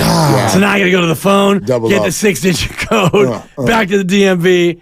I am so sick of 2-factor authentication. Can we just make it so that my fingerprint on my phone or my computer, can that just be enough? Or your passcode. What exactly? You know what that whole process is, don't you? It's an authentication sensation, Mark, is what it is. Cha-ching. Anyway, maybe That's a great one. Maybe we're supposed to stick to sports in this bit. No, it can be anything. I am 2-factored Go up ahead, to here. I got a stupid one too. I'm pointing. That was real. Oh no, so's this. I'm pointing at you, dog advertisements on Instagram. Oh, I thought you were talking to me. When you have a dog, and we all know that our phones are listening to us, or whatever you're attracted to. I can't get into mine on the internet. Not that I sit there and watch dog videos all Sorry day. about my dog. Hey, Right? cut it out. Yeah, thank you, Steve. I bet Steve. Randy. I should ask Steve about this because I'm sure he knows. Those of you dog owners out there, do you get these? The advertisements for, say, healthy dog food. And every one of them does the exact same thing. And they'll have a video of a dog eating at grass, scratching itself, or whatever, or shaking. Yeah, shaking off water. Shaking, right? And they'll go, does your dog shake? Does your dog scratch itself? Does your dog put its nose in grass? These are the main signs of unhealthy guts. I'm sitting there last night like a fat dog. Thank you. I'm like, no, those are the signs that what you have in your hand is a dog. Wow. I've never, ever seen a dog that doesn't shake, scratch, and stick its face into stuff. Wow. That's what makes it a dog. Good dog. Good There dog. you go. We need more dogs. We need fewer dog advertisements. That's what's bugging me. I love That's it. special. It's a racket. Both of It's them. a racket. Trying to get me to spend my money. What's bugging me, thanks to ATCO Pest Control, is, and I brought this up for a while, you want to know why they can't shoot in college? Oh, they're using an outdoor basketball. Wait, what? Have you watched any tournament games? Yes. It's the orangest ball I've ever seen. They're using a bright orange, brand new, essentially outdoor basketball. There's nothing worse than using an outdoor ball at an indoor court. And you can tell me it's not an outdoor ball, but it's an outdoor ball. Because I watch games for 60 freaking years, and that orange thing is synthetic. Wow. And you know what that means? That means at the start of the game, it's slippery. It's slippery. It slips off your fingers. You can't dribble it. But at the end of the game, when it does have that little glaze that makes it then it's too sticky. A leather ball is made to slide just a little off the glass. Slide it. You work your whole career to find that place on the backboard that drops in. When you use an outdoor rubber ball, it grips the backboard and it won't go in. It grips. Who was 1 for 21 from 3 yesterday? Tennessee. Maybe they were using that ball. No, last night it was Carolina 5 for 29. Thank you. Good God. They were ferocious. Maybe you're on, but why wouldn't they be mad? Because they don't care. Because that's just the NBA tried this with that crap ball back in the day. I remember that. Then they got rid of it. That lasted a day. It was a right. It's wow. Why did that ball? Coke. Why did that ball not work? Because 49 times in the first 20 games, the ball got wedged between the backboard and the rim. Wow, that doesn't happen with a good leather ball. But very, very infrequently. There's this, Daddy, don't talk about that. Wow. Listen, there's certain things that'll F up a game. You can't play pickup basketball without a net. It's not fun. It's not fun to shoot at a basket without a net. Wow. It's not fun to play basketball indoors with the rubber ball. Did you see that new device? It's like bring your own net. It's an Instagram ad. You take the net and you throw it on top of the rim, and then you throw the basket through, and it's a net for like a barren rim. And when you want to leave, you throw the ball from underneath, and the net pops off. I like it. I'll show you. I thought of you because one of Steiny's like give back things used to be to go around to parks, and he'd just come out, just put up the net. Steiny! You're absolutely right. When you got you're like, okay, we're all meeting, we're going to go play. If you got to the playground and the net was broken, I'm not playing. We're going home. Yeah, exactly. Wow. You used to do that. Remember, that was like 20 years ago. Yeah, you used to go hang I was nets. in between careers. I was like, yeah, my God. I was looking to give back. That's a great one. But now I'm going to watch the games like, But what's bugging you, Goo? Well, I like to play the ponies. That means gambling. And I have a friend. He'll rename. His name is Ron T. He'll call me for my picks, and I got a few others. They'll call you for your picks. They're wrong, and then they text you mad. You do your own research. You shook me down for a pick. I said what I like. And then they get mad when it doesn't hit, and they follow you. They'll text you, and then they make jokes. Do your own homework, Ron, and you won't have to be mad at me, Ron. That's Relaford in any league. Dude, come on. Can I cheat off your paper and then mad because you got it wrong? Right. Oh, I did that one time in math class. The teacher, whoever cheat off the wrong guy. You can't even be mad. He did some cockamamie thing that was totally wrong, and the teacher's like, "Why are these two exactly the same? Because neither of them make any sense." So I was like, "Yeah, he must have cheated off me." Yeah, just if I get it wrong, if I give you a tip, I'm not pro. If you ask me for a tip and I give you a tip, don't be mad if it. Dude, he won't let it go. So he asked. Yeah. This wasn't one of your and now IG we're on a videos. vine with like 8 other dudes, and he's like, "Don't take Guru's advice." I'm like, dude, it kind of got to me. Yeah. Derby coming up now. 5 weeks from tomorrow. Yeah. Making me think of Mike Sowers. What a name. Yeah. Who will 10th grade. Remain nameless. Big football player. I was back in math class. I was in 10th grade. He was like in 11th, I think, at the time. Halfway through a test, and I got a pat on my shoulder. I look over, and it's Mike, and he goes, "Back up. I need to look at your paper." He bullied me into letting me, he cheated off me. Yeah. Little did you know, I'm a math C was not your student. strength. Yeah. Exactly. Nobody's ever tapped me. Go figure. Yeah, me either. I was so small in high school figure, Willard. that I was so stealthy. I could make it work. Cheating is an art. Yeah. If you ain't cheating, you ain't trying. He gets mad. But I'll leave you with this because I'll kill you with this. He gets mad at my little finesse when I give the wrong score pickup. But we'll take selfies with other people, and he's on his tippy toes. Interesting. Tell me that's not the same thing, guys. He's a man of You're nuance. cheating the camera. It's basically the worst analogy I've ever heard in my life. I think it it's literally makes no sense at all. So you don't believe on your tippy toes? No, I don't, Goo.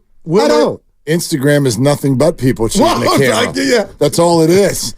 That's all it is. I was not allowed. I wanted to. Well, they know. No, I was asked to take a picture that a family hoped would be their Christmas card. And after about 8 tries, one of the girls goes, "Give me the phone. You don't understand angles." Oh, like Draymond. I'm like, you're right. I don't. Should have had Draymond take the photo. Those pictures are still you. Yeah, no doubt. They're still, like, that's you. Wow. Yeah. Blame it on Willard. Sorry. I'm smelling an all right gents coming. All right, gents. Let me tell you, these guys have a hell of a show coming up. And I know that for a fact. Because I saw the script, ladies and gentlemen. Yeah, it's a good one. And I saw it. I wrote it last night. On 95.7 The Game. Sticky. Slide it. They're longtime friends. Let me tell you something real quick about Dibs that I'm sure not everybody knows. And first-time partners. Hang in there, big guy. There'll be brighter days ahead. Now, these 2 homegrown Bay Area boys finally come together to take over sports talk. Get the hell off of my doorstep. Major League Baseball, you stink. It's Willard and Dibs on 95.7 The Game.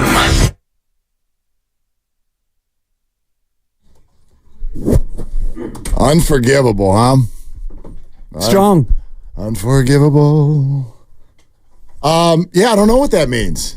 And I do again, when I say in retrospect we should have this, that, the other. I mean, we asked Steve just about every single possible angle we could think of with regard to Steph Curry's reaction and what Draymond Green did. But it's an interesting point. It's a very, very big word. And I'm always, the reason I really got to thinking about this more, in addition to just, listening to Steiny and Goo and having the conversation. And us going viral. Well, did we? I don't even know this.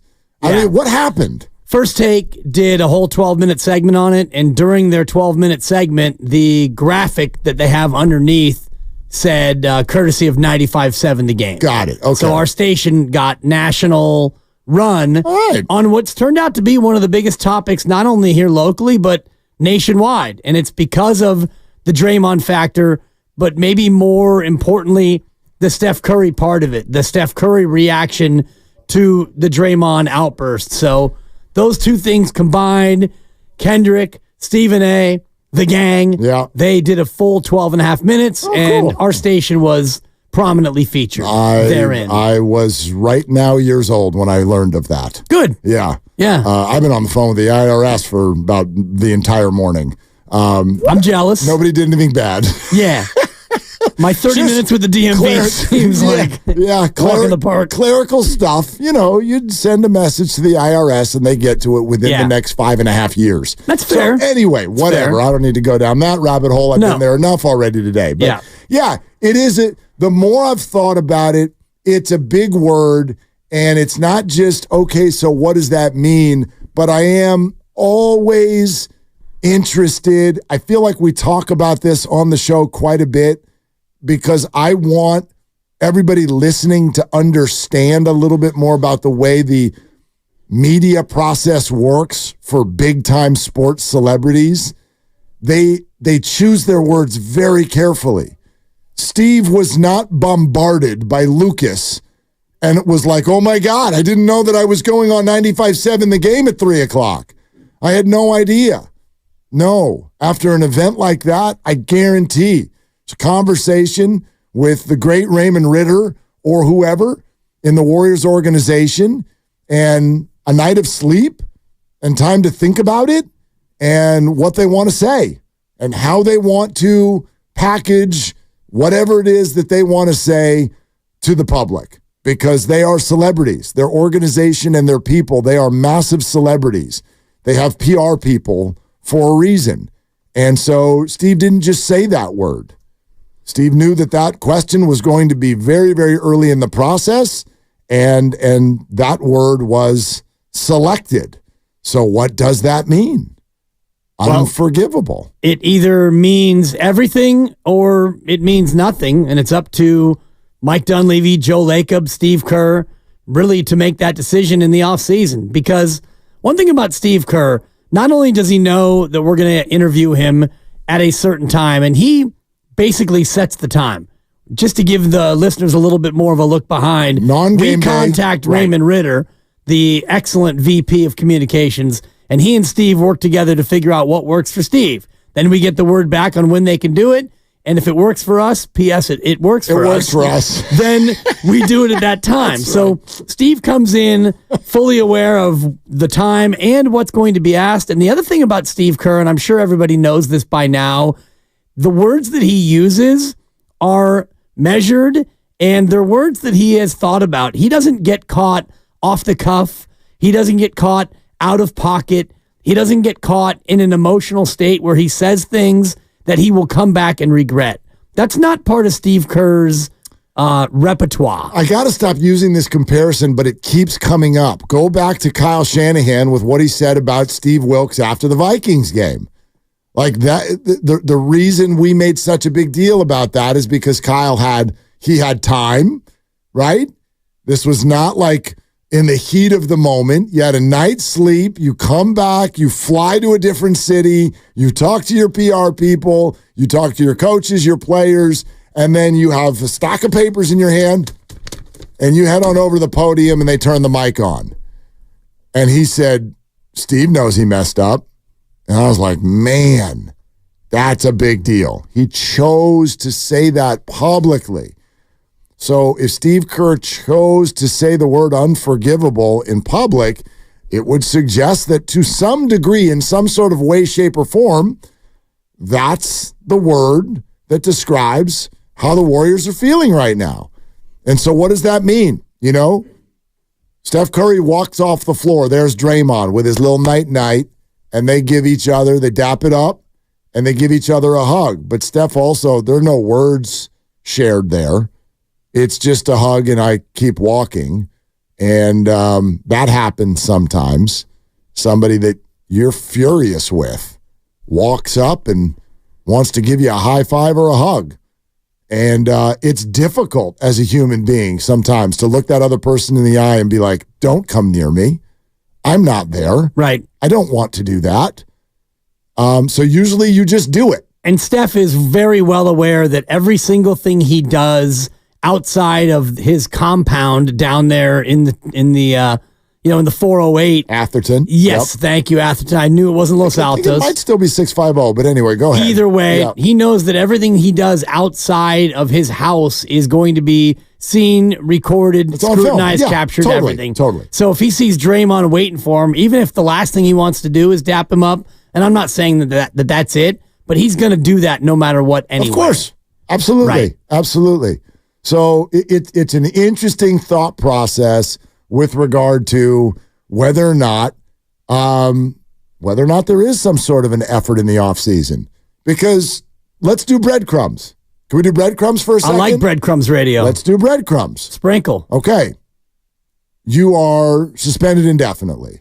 Yep. The team says that this is inexcusable and it can't happen. And Draymond Green says it can't happen. And I've got to go get help. And the league says you've got to go get help. And Steve Kerr says we're going to let Draymond have his space. And Draymond says he's going to let the Warriors have their space. Okay. Then he comes back. And everyone's like, all right, it's got to be different now. And for a while it is. And even Steve Kerr, remember, it was only 2 weeks ago that he said directly to us, Draymond's been unbelievable. He has been fantastic. And we are very, very proud of the progress that Draymond has made. Then you get to that night. And maybe it had been building a little bit, right? There was Memphis the week before, whatever. There's been stuff. Yep. But nothing serious. Miami the night before. Sure. There'd been stuff. There'd been like, okay, the frustration is there. You can see the emotion. And then there's the other night in Orlando. And look at the reactions.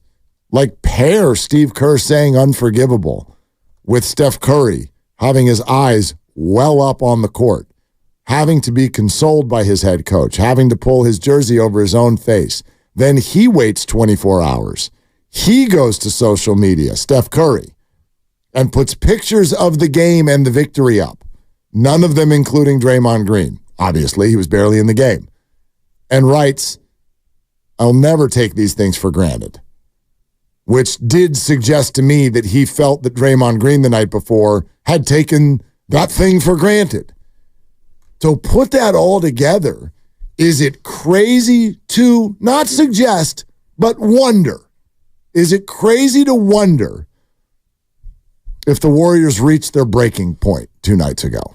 No, it's not. It's not crazy to think that. And if you want to go even further with the breadcrumbs trail all the way back to 2016 and beyond. All the things that have happened in and around, with and by Draymond Green, it's exhausting. And, you look at Bob Myers is no longer a part of this organization. And is it because Draymond Green? Of course not. But the stress of the job increases when you have to navigate some of the things that Draymond Green does. And this is not to make it a cause and effect relationship between Bob's departure and Draymond Green, but having Draymond on your team as a coach, a GM, an owner, a teammate, it is more stressful than, say, having Klay Thompson on there. Yes. Or even having Steph Curry. Yeah. Steph Curry brings a certain amount of attention and media responsibilities and scrutiny and paparazzi and the rest of it, but that's all for the most part positive distractions and positive work. And think about this like a relationship. Let's say the Warriors did. I don't know that they did, but let's say Steve Kerr and Steph Curry came to the realization on Wednesday night, can't trust them. We can't do it. We're done. So you ever like make the decision that a relationship is over, but you still go on a few more dates? You're like, it's Christmas time. Probably shouldn't do it now. Let's maybe go on a few more dates. Or, this person I'm going to break up with, gosh, they just lost somebody in their life just passed away, or they lost their job. Lost their job, right. Like, oh, geez, let's not do it now. We'll do this for another month. We'll do this for another 2 months, whatever. But you've already decided you're moving on. Maybe that's the Warriors.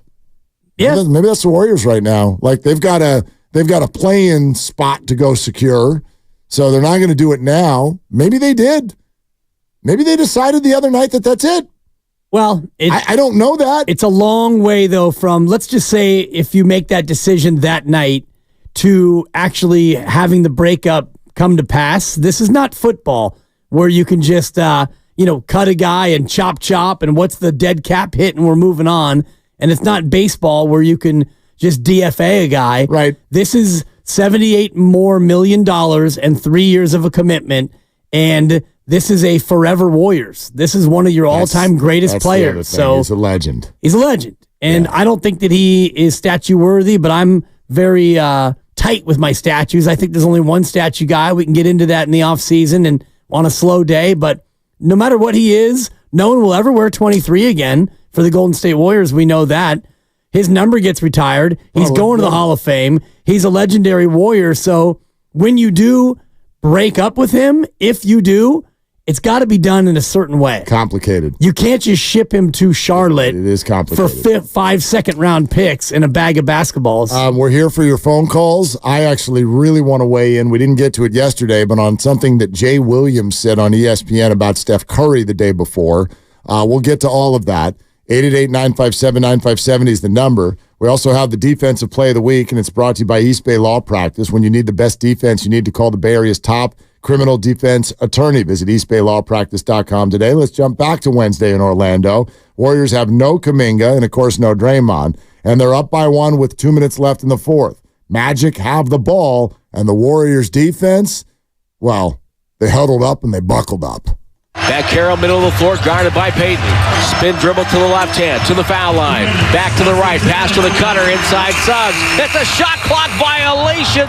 Suggs didn't see the timer, and it goes off. He passed it to Anthony in the corner, but you could also put a little blame there to Ben Carroll because he spent a lot of time dribbling at the top of the key, and what a break that is for Golden State. Really good defense for the Warriors that night, combined with just interesting offense by the Magic. Terrible would be another way to describe it. Yes, it would. Especially with 3 days off in between games. They did come out flat, but anytime you could force a team into a shot clock violation, it's pretty impressive. Defensive play of the week is brought to you by East Bay Law Practice. East Bay Law Practice knows how to go the distance for you by providing the defense you need to help reduce or eliminate your penalties. Visit eastbaylawpractice.com today. We got your calls next. Really want to get to that Jay Williams comment on Steph Curry and say a thing or two about that. We're sponsored by Chilton Auto Body. Glad you're with us as we move toward Warrior basketball, which is just an hour and a half away right here on Willard and Dibbs. Have you been in a car accident? Chilton Auto Body has 15 convenient Bay Area locations to help restore your vehicle to pre-accident condition. Chilton Auto Body is also...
It's a great question. Now, back to Willard and Dibs on 95.7 The Game. Oh, welcome back in. Yeah, happy Friday, everybody. You know, got that Friday feeling right now? It's payday Friday. We got sports coming out the wazoo tonight. Has anybody thought about that for a second? Big time. East Coast Warriors, West Coast Giants, March Madness splattered all over both of them. I need 4 TVs tonight, and I've only got 2. Yeah. So we're going to have to figure that thing out. Two won't do. Might be a laptop night. And I think it's a Caitlin Clark night, too, if I'm not mistaken. Oh, God, really? The women's tourney's already underway. Jeez. Yeah. It's a lot. And we've got a lot to get to with the doc. It's time for Cleared to Play. Take you inside the tent, get you updated on the latest injuries in the Bay. Proud to partner with UCSF Health on this segment and bring in our guy, Professor of Orthopedic Surgery, Dr. Nirav Pandya. Hey, Doc, what's going on? I'm doing good, guys. Just trying to get home from San Francisco to Oakland. So it's quite the precipitation sensation on the bridge right now, Look guys. at you. We're excited about that for sure, and we get it because there's a basketball game coming up, and you better be in the position.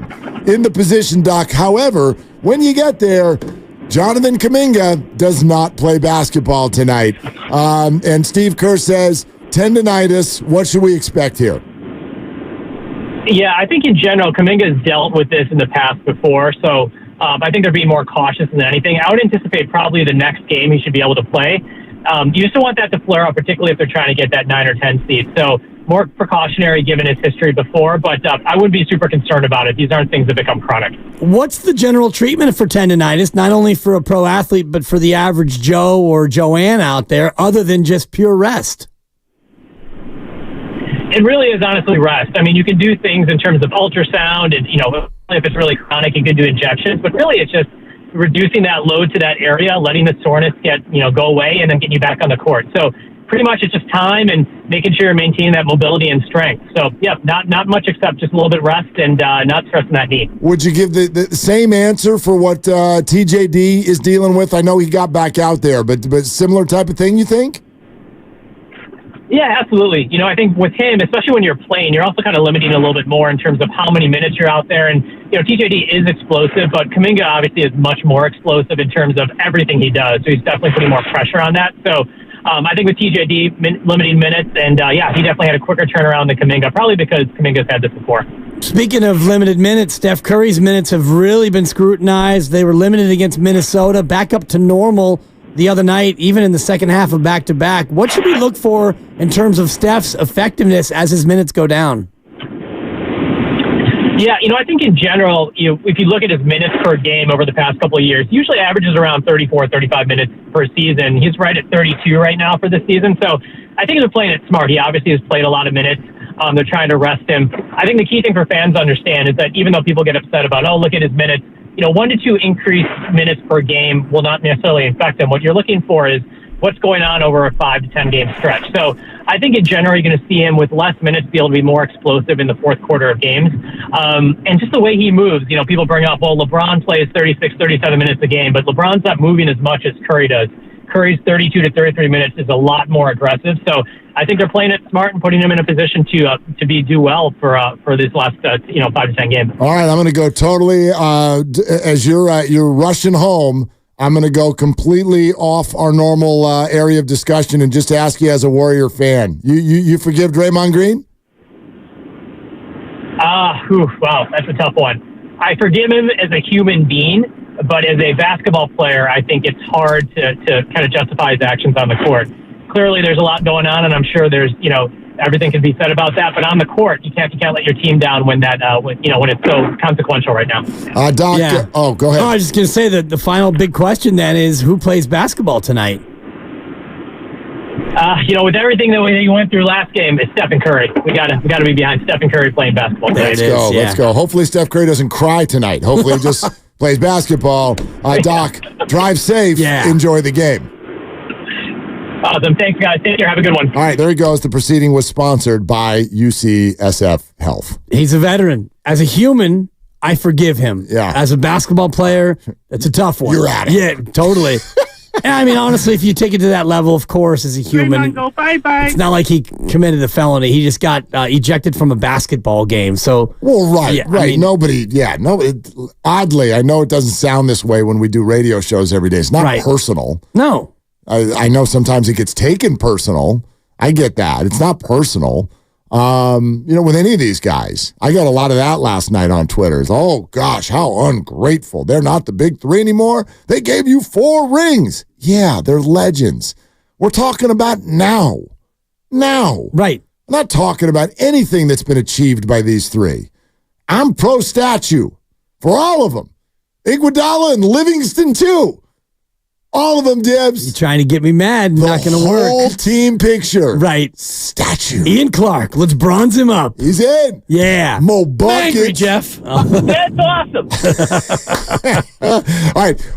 We're going to go to the phones in a second. This made me angry a little bit. Not really, but I just thought it was lame. Can we play this for you? Jay Williams, ESPN. This was the whole when Draymond acts up, you blame the better player because he's not showing leadership. Listen to what Jay said on ESPN. I'm getting texts from people that I really value their decision, right? High-level people. And what these texts are reading is, well, how about the leadership of Stephen Curry? That's where these conversations are going. And in my brain, right, processing information, Molly. Wait, what do you mean? How about the leadership of Stephen Curry? They're calling Steph out? Yes. Oh. Right? For him not controlling Draymond. So in my brain, the way I process that is because I know Steph. I spent time around Steph. We were talking about this during Get Up. We wish we could have a camcorder in Steph's car, right? Like all the things that Steph would be saying to his wife and how he's frustrated about because he's one of the most competitive dudes you'll ever meet. No doubt. Draymond Green is diminishing the ultimate legacy of how people are looking at the leadership of Stephen Curry. Weak freaking sauce. Here's why. You can always tell when somebody wants to just tiptoe into the room and drop their opinion in a little form of a big old fireball and then run out of the room because they'll use this intro. I've heard from other people. Golly, Jay. Right. No. What do you think? In fact, this happened. Do you remember when Stephen A. and Jay Williams got into it with each other on First Take? Yeah. They got into it with each other big time because Stephen A. kept looking at Jay and going, stop telling us what you're hearing and tell us what you think. So, Jay, put your freaking name on it. Herm Edwards. Do you want to say that you're questioning Steph's leadership? Or do you want to tell us what's happening on your phone? Because I can really give a rip what's happening on your phone by unnamed people. I could tell you all kinds of things that I get texts about. Right. Some of them are from my drunk friends. I like it totally irrelevant. Thank you, Mark. Totally irrelevant. Do not go on national TV and say, well, out in the ethos, there are unnamed ghosts who think that Steph's a bad leader. Weak sauce. That was so weenie. Well, dude, say it. Say it or don't say it. And then when you actually say it and say that Steph's failing because he's not, quote, controlling Draymond Green. Right. Do you want to know what bad leaders do? They control the people around them. That's not leadership either. Everything about that was just poorly constructed. Well, you're on an opinion show, and he doesn't have the Constitution to step up and put his name on it. And so he hides behind unnamed sources, and these sources are other NBA players who think that it's bad leadership. And so as a leader, you're supposed to control. Draymond Green.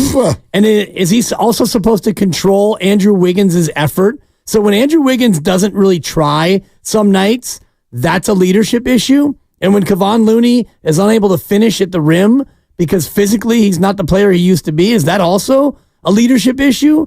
What exactly is leadership in the NBA? So he's supposed to control Draymond Green.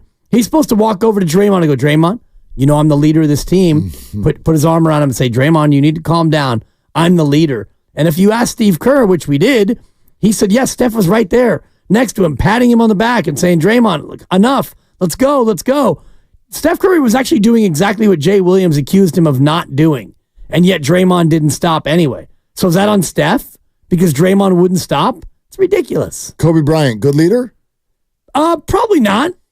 I would answer at times. Yeah, I never played for him, but right, but certain personalities and he led by example. Like his leadership was, I'm here at 3 a.m. No, he led by more than example. He undressed dudes. Yeah. He made Dwight Howard cry. Wow. And that's on Dwight, I'm sure. But look at how many people Kobe Bryant tried to make his kind of underlings in a championship form. Shaq was largely the one for the first set of championships there. After that, I count like 2 people who really were like, love playing under Kobe. I get my role, and I'm really effective with it. Pau Gasol, Derek Fisher, maybe, but I can count more people who he made cry than people who fit well as a good teammate. So is he a good leader? I love the videos that are on Instagram now. All that. He was amazing, but his leadership style was not for everyone. And exactly. And I'd argue that that's always the case. Steph Curry's leadership style is not for everyone. Control Draymond Green? Dude, if that's your assignment, do you know how many people on the planet could even do that? There's one. Himself? Tom Izzo. Tom Izzo. Good answer. That would be, I've had this conversation, it might have been with our boss or somebody else who said, yeah, Izzo. And I thought, you're right, but that's now 15 years ago. So if Tom was on the staff now, would Draymond, I got Coach Izzo here. I'm not going to get 4 Ts this month, which is what he's gotten. I was just looking at the list of Ts. He got 1 against Milwaukee, first quarter. He got 1 against Memphis in the little imbroglio where you said he showed great restraint, and he kind of did. That thing could have escalated quickly. And then he got the 2 the other night. So Draymond's back. He's back to the old technical foul, getting Draymond Green. I'll give you one more name. Bob Myers. Yeah, good call. And I think it has probably been under-discussed that the year after Bob Myers left, look what's happened. That was the guy. Every time it went sideways, that was the guy. That was the guy that got Draymond back on track. Even in the middle of a game. And we worried about this when Bob left, and then it sort of just left our brain, and it's like, look what happened. Bob left, and Draymond can't stay on the court. He's missed over a third of the season. Yeah. And it's all none of it's because of injury. Missed a game or 2 because of his back. The first 2 he missed because of the back, and then he was suspended for 5, came back for 6, and then missed 15. Doesn't have his guy. Right. Doesn't have his guy. Let's go to Brian and Hayward. Hey, Brian, thanks for calling Willie and Dibby. What are you doing? Hey, guys. Thanks for taking my call. I like Willie and Dibby. I like that name. Yeah. So I just heard what Jay Williams said, and I can't think of how many times I forgot about that guy. Talk about not living up to being a number 2 pick or whatever he was. I think he was after Yao and then Dunleavy that year for us. But as I digress, he's in the same boat as Monte Ellis. Didn't this guy, do something really dumb off the court, like drive a motorcycle against his contract? Kind of like Monte in the moped. I can't listen to this guy. there was something. I don't remember all the details. I'm not taking personal shots at the guy, but he should have left Steph alone. Who does he think he is talking about Steph like that? This guy was a physical specimen, and he blew it. He was great. He was great in college. He blew it. He should never criticize anything anybody does. Well, I'm sorry. I love Steph, and I've always protected Draymond despite his actions and words and attitude, but I won't stand for something like that. Brian, can we talk that out a little bit though? Because I'm sitting here listening to you and I want to be like, yeah, take that. But here's me and Dan Dibley sharing our opinion about Steph Curry and Draymond Green and Klay Thompson. And who the hell are we? Good Lord. Whoa. You know what I mean? No, honestly. Talking heads. So we've got microphones. Jay Williams, so he didn't live up to his hype, but I always get a little uncomfortable when we do that, where it's like you're not allowed to have an opinion because you're not Steph Curry. It's like, well, then no one can say anything about Steph Curry or any of these guys. So, Brian, it's not that I disagree with you. I'm not trying to take Jay Williams' credibility away from him. I'm simply stating that if he's got an opinion, dude, own it. Own it. Have the guts to own it rather than saying, I've gotten texts in the cloud. It's on my iCloud. And it's people, and they're high-level people. They're big people now. These are great people. Yeah. All the people. I know all the people, and I've got all the words. And they say that Steph Curry's a bad leader. You can tell what I'm saying right now. You know the process that people use to do this. It's a lame excuse and a cowardly way to go about sharing your opinion, which is to put something out in the world, but sort of like couch it as someone else's, not mine.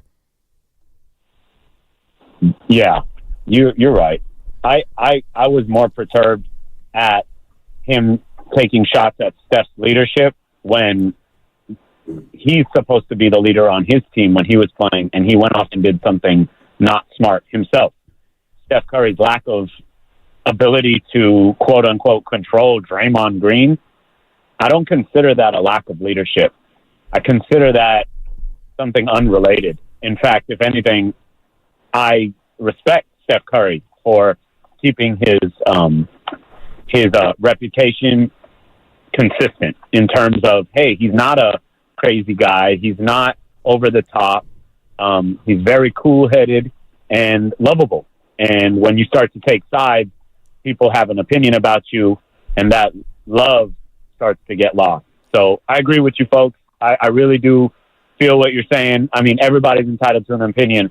I just can't take a guy seriously who did something so against what a natural leader would do, and then he wants to take shots at Steph. Well, I get it. It was just a motorcycle accident. I mean, the guy had an accident.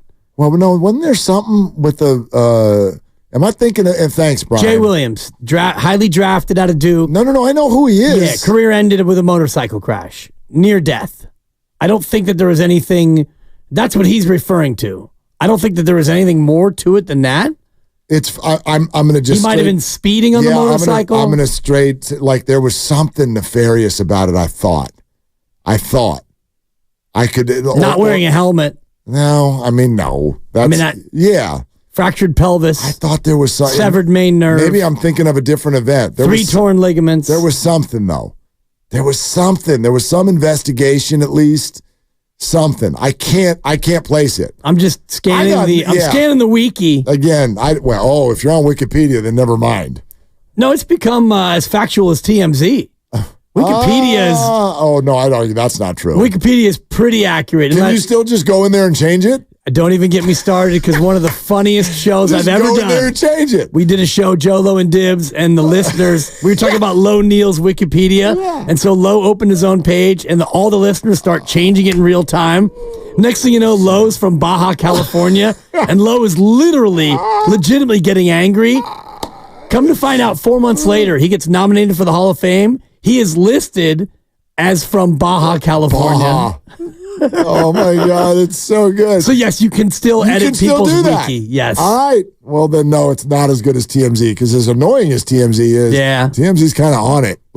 I'm not seeing anything nefarious on his wiki. Yeah, maybe he had it scrubbed. It could be. I could be totally off on that. Yeah. All right. The Warrior game's a little bit over an hour away. We're marching toward it. Let's do Will in Pinole. Hi, Will. What are you doing? Well, good afternoon, gentlemen. What's up? I was up? watching that game the other night, and as Steph was running down the tunnel to the waiting arms of Draymond, I had this sensation that. Nice job. Cha-ching!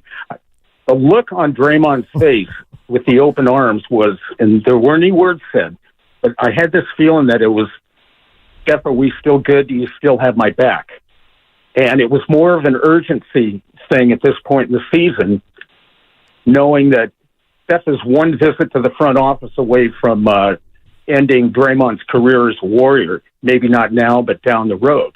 And I think he felt the urgency the other night, even more than he did, with the when he made the contact and he had the suspension. He knows this is the end of the season. He knows that this is where it all counts. And my feeling is, I don't even think he would have done that podcast if he would have got a negative vibe from Steph, either in the tunnel or in the locker room. We'll never know that. But that was just my feeling. It was just kind of like if you could read his mind at the time. Yeah, I think you're giving him too much credit for the podcast thing. Well, thanks. I just don't know. I don't know how to read any of that stuff. I hesitate to go, oh gosh, did you see the way that they shook hands on the way to the locker room? That means this. I am struck when things really hit us in the face. And I think there are two things from that game that really, really stand out. And that is that Steph Curry appeared to cry, and Steve Kerr, the very next day after a night of sleep, used the word unforgivable. And I would add the third one would be the Steph Curry tweet, his first tweet in a week. Yep. I never take these for granted. 4 pictures, none including Draymond, all involving just a Wednesday night game against Orlando. And he doesn't take these for granted. So for me, that's a third piece of, and you like to call breadcrumbs, this is a bread crust. I do not disagree. It's a loaf. I just feel like the first two are like neon flashing signs. Right. You know, there are more. There's no doubt. I do think that the tweet is... It's big. I mean, because he doesn't tweet a lot. Nope. He's not big on the socials other than for his causes and the occasional tweet that had some impact. And don't forget, I know a lot of times whenever we do, this guy did this on social media, and people go, oh my God, you're really going to have a conversation on the air based on one guy's IG story or something like that? And I'm like, yeah. Have you not gathered that that's where today's athlete or just person, that's where today's people go when they've got pent-up emotions about something and they want to spit it out, usually without going to cause a fight or whatever. You know, that's where Debo goes. Right. When he wants a new contract. It's where Brandon Ayuk goes. It's where an athlete controls the message. Yeah. You don't have to wait for a question or a press conference or anything. You get to just put out your message.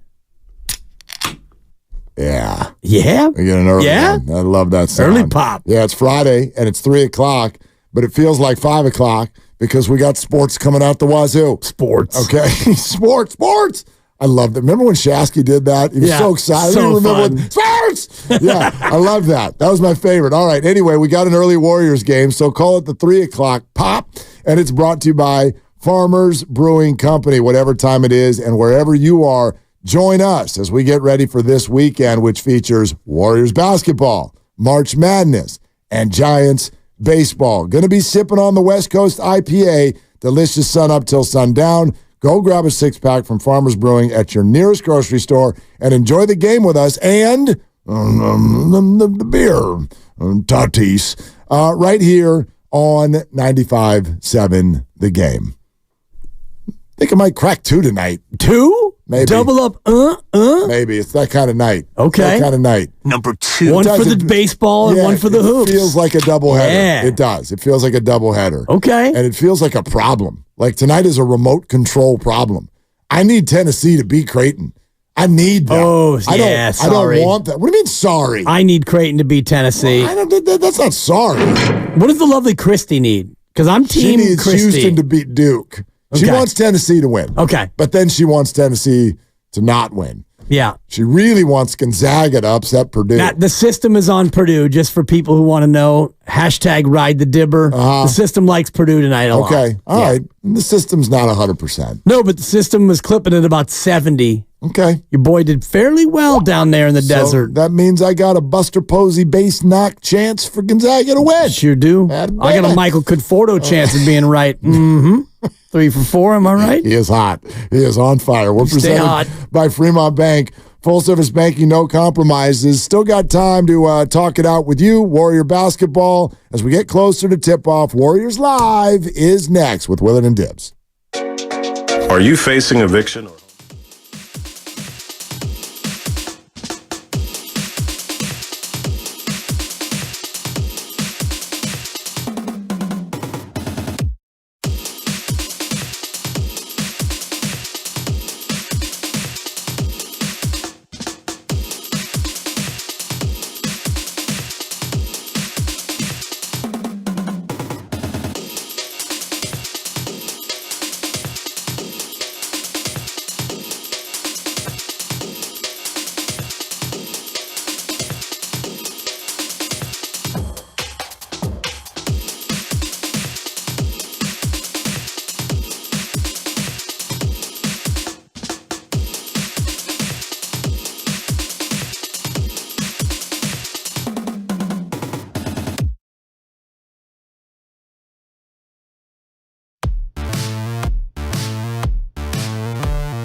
Warriors basketball is back. Steph Curry, Draymond Green, Klay Thompson, and Chris Paul. 60 minutes before every game, we get you ready for tip. It's Warriors Live, and it starts now. In the hometown of the Chef, the Warriors continue their road trip in Charlotte, and we are just about an hour away from tip-off with Willard and Dibbs. Warriors Live is presented by Xfinity 10G, the network made for streaming.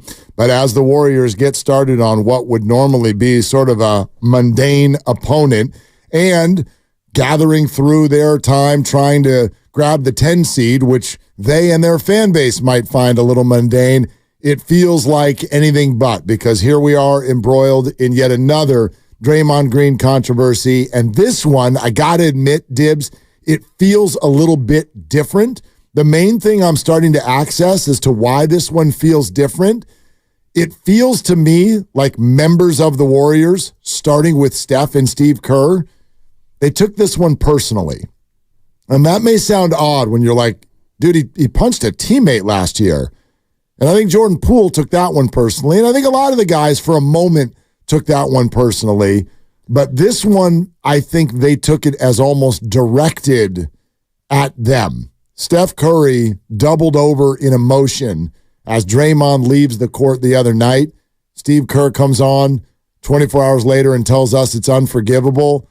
We expect Draymond Green to have his normal role tonight, but I don't know if I expect him anymore to have his normal role into the future. No, you got 10 games left, and we were talking yesterday about the end of the Big Three, and you were mentioning that they're not even really the Big Three anymore, which is, it's all nomenclature. It's a nickname anyway, but the idea of Steph, Klay, and Draymond all being on the same team at the start of the year next year seems more of a long shot now, not only because of Klay, but even more so because of Draymond Green. And I do think you're right about the personal nature of that, because you think about the sequence of events going back even before the punch, but even this year, really, you get suspended for a choke of Rudy Gobert. Steve Kerr came on our show and said, yeah, that was a little much. He held it for too long.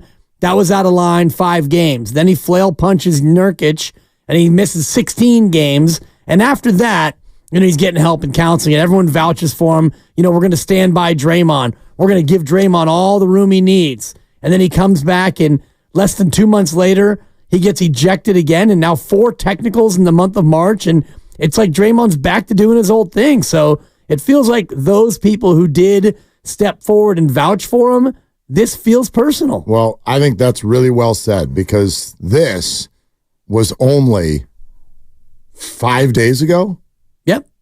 Listen to what we're about to play for you. This was 5 days ago. Feels like it might as well have been a month. 5 days ago, Steve Kerr is in Minnesota. The Warriors getting ready to play that early evening game in Minnesota, which they ended up losing, led most of the way. This is pregame. He was asked about Draymond Green's growth and how he's been post-suspension. Listen to this. I could not be more proud of Draymond for the way he has handled everything since the suspension ended. We were all wondering, could you really make a significant change within a month? I think he was out a month or so. Could you still play at a high level if you did make that change? Could you still be an effective player? Could you still be a leader on your team? How do you figure all that stuff out? Draymond is one of the smartest, most emotional people I've ever met, passionate, and he's done it. He's figured it out. He's been incredibly competitive and an amazing leader and mentor for his younger teammates, and he's helped us win a bunch of games, and he's walked the line perfectly. Gotten a couple texts for yelling at the refs, but he has not crossed that line, and nor do I expect him to. I hate that happened to Rudy and to Nurkic. I hate that happened to Jordan. I've said this many times. I hate that all that happened, but couldn't be more proud of the way Draymond has responded, and he's gotten his career and his life back on track. It's wonderful. That was 5 days ago. Wow. Wow. And then you could back that right up with the comments he made on our show yesterday, using the word unforgivable. So you go in 5 days to that level of praise. And I know you had your own version of it. You were praising Draymond as well, even before Steve did. Yeah, that was the Memphis game, which was a couple of days before that. And the Warriors were 19-12 going into Orlando, so 20-12 with Draymond Green ostensibly since he came back from the suspension. So Draymond's played better. The team has taken off. And other than a couple of texts here and there, he had controlled himself until he didn't.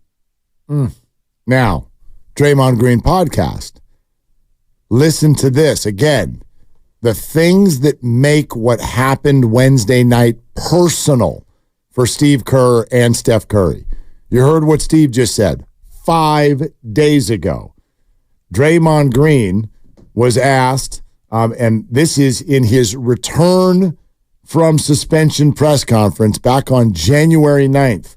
Two things that we want to let you hear. He was asked if he was concerned that he cost Steph part of his prime.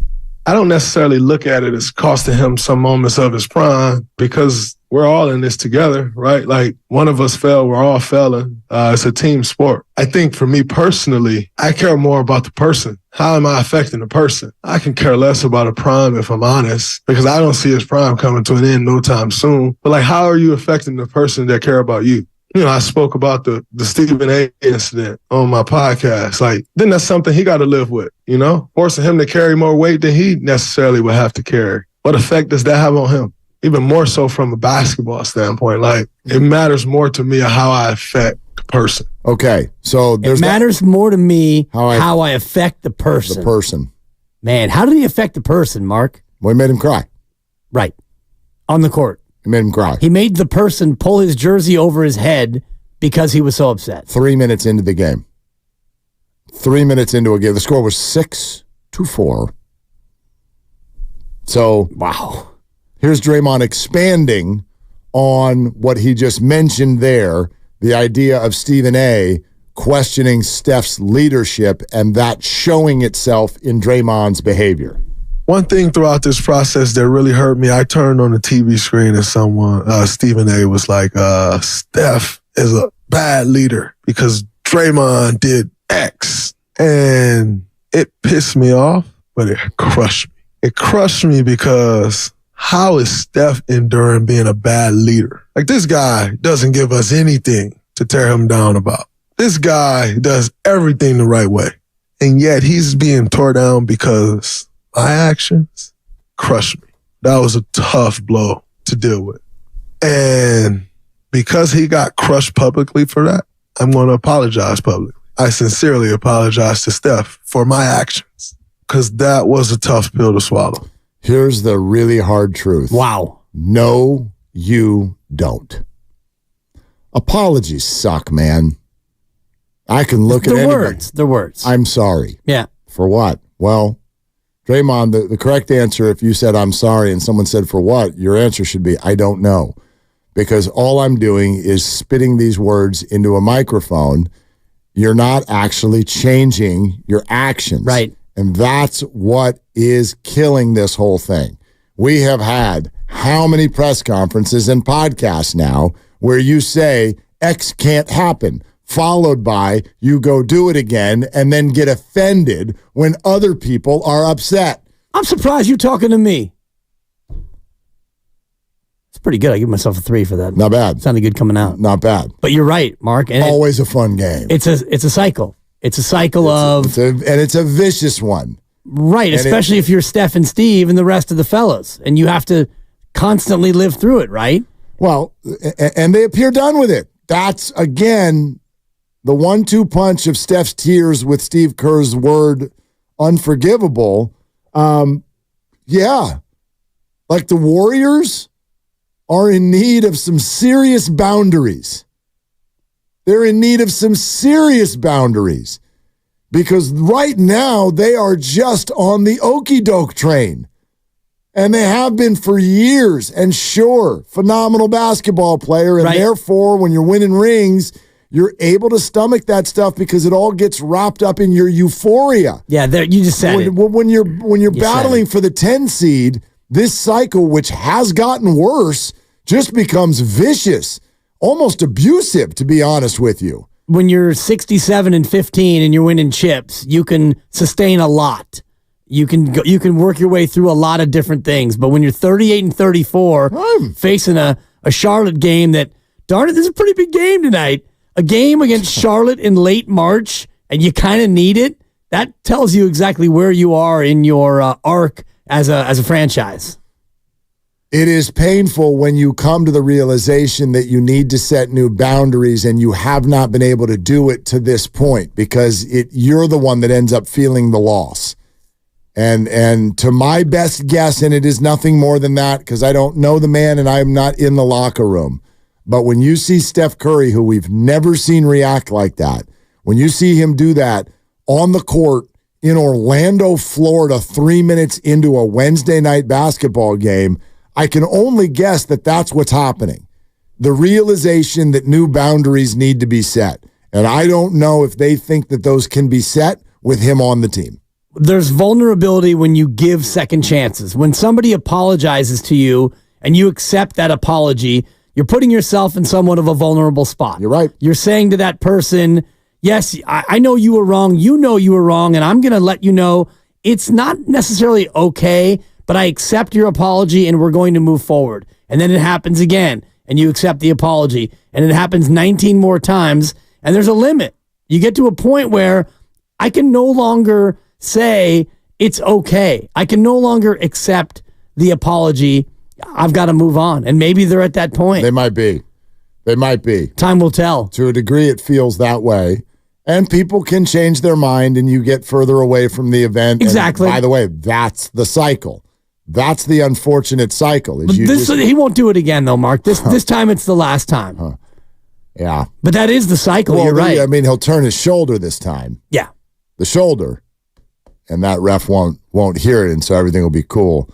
Let's get to the injury report. Today's injury report is brought to you by Boxer & Gerson, Northern California's premier workers' compensation law firm, helping injured workers get their lives back for over 40 years. For more info, visit boxerlaw.com. If you're just joining us, the injury report tonight does have a significant ding on it. Jonathan Kuminga is out again with left knee soreness. Steve Kerr referred to it as tendonitis. I will let you know that Doc Pandia was on with us not too long ago, did not express any real concern, and in fact predicted that it's likely that Kuminga will probably be ready to go for the Warriors next game after tonight. But they got to do it without Kuminga again tonight, and we'll see exactly what Draymond's role is.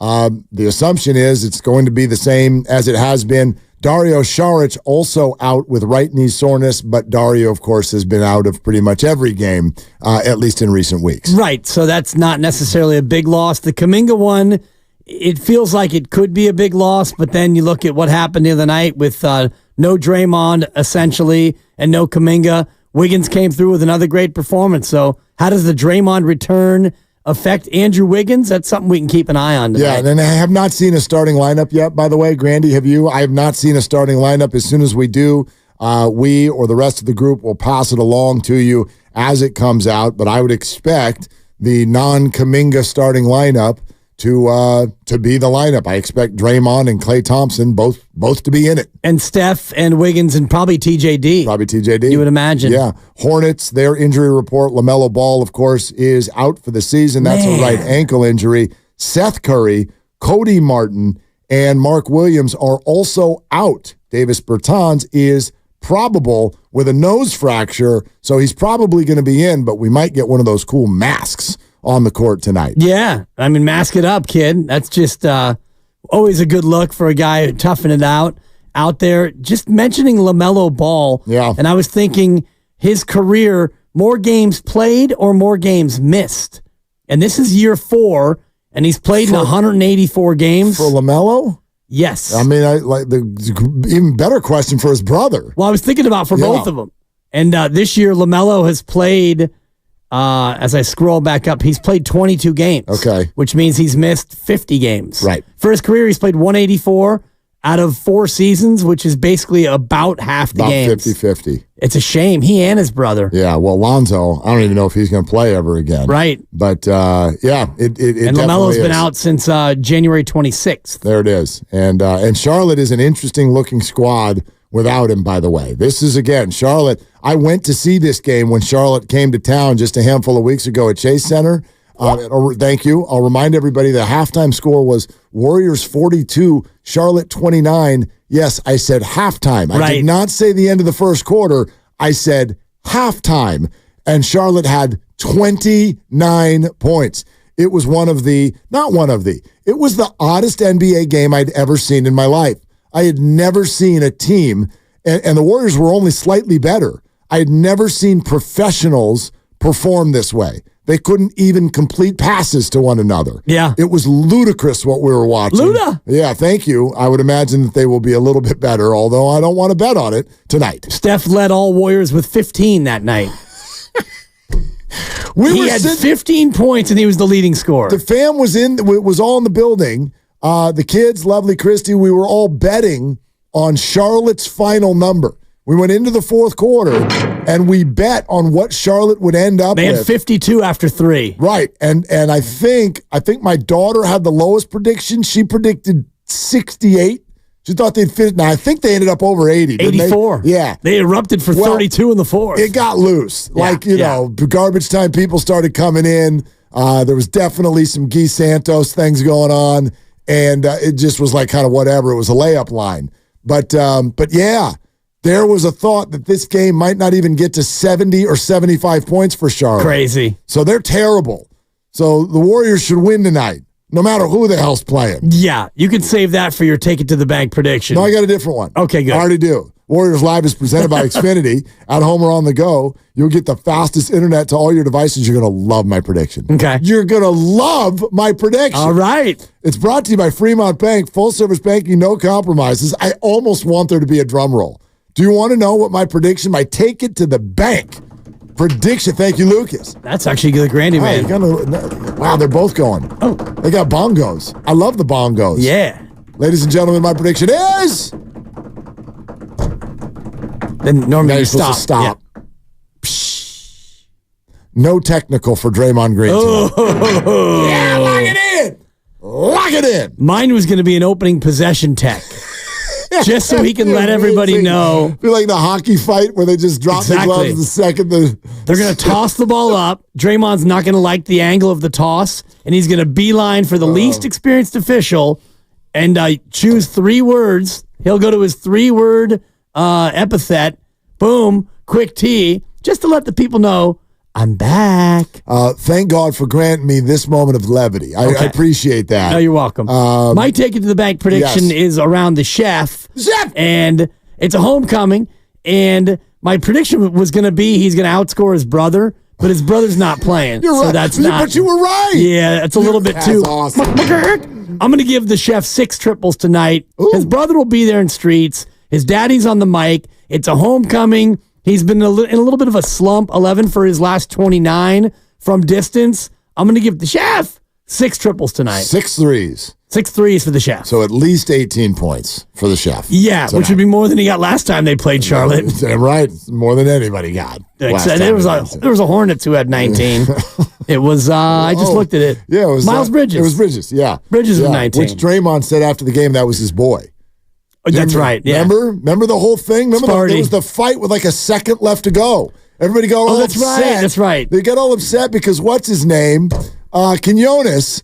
He went and put the ball in the bucket and changed the spread, by the way. I think it was a 12.5-point spread. And they won by 13. That's right. It was like Sean McVay was coaching that game. It was incredible. He's like, go put the ball in the basket. McVegas. What's on tap is brought to you by Farmers Brewing. Have you tried Farmers Brewing yet? If not, it is time to put your lips on a Farmer. Now, chance for the Warriors to snap an unfortunate streak in Charlotte. The Warriors have lost their last 4 games against the Hornets in Charlotte. Do you remember the second of those 4 straight losses on the road? It came in February of 2021. The Warriors led by 2 with 13 seconds left to go. A jump ball at half court. Gordon Hayward dives for the loose ball. Draymond tries to tie him up. The officials grant the Hornets a timeout instead of the jump ball. Draymond, this will be weird now. Oh, I remember this. Gets upset. I don't remember. And gets called for 2 technical fouls. Oh. He is ejected. Terry Rozier makes a couple of technical throws. Because the officials gave Charlotte the ball after the original jump, they also had possession after the technical free throws. tied the game up, and then Rozier hit a game winner at the buzzer, and the Warriors, they lose. Yeah, I do remember that. You lose. That was one of his more memorable ejections. And, Draymond's ejections are like children. It's hard to really favor one over the other. Like Antonio Cromartie's kids? Totally. What's their name again? Yeah, seriously. What's my name again? I always forget who that two-tech eject was against, and I'm glad you refreshed my memory, because that is honestly one of my most favorite Draymond ejections. Arguing over a timeout granted. That's Uno going to dos be, adios. that's going to be like a drinking game someday. Like sit around in a circle and reminisce. What's your favorite Draymond Green ejection? And the game is one person describes the sequence in the tech, and then the other person has to guess the opponent. Ooh. That'd be fun. So in this one, Draymond Green didn't like a foul call in the first quarter and then used a 3-word epithet directed at the official. Was that Orlando? Ding!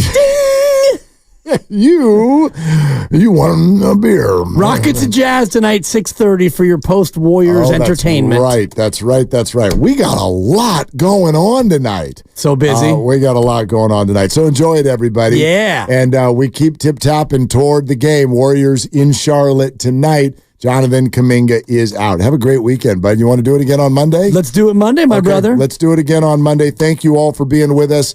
And for Dibs and for Grandy and for Lucas, I'm Mark. And Warriors Live is presented by Xfinity at home or on the go. You'll get the fastest internet to all your devices out to the arena coming up next.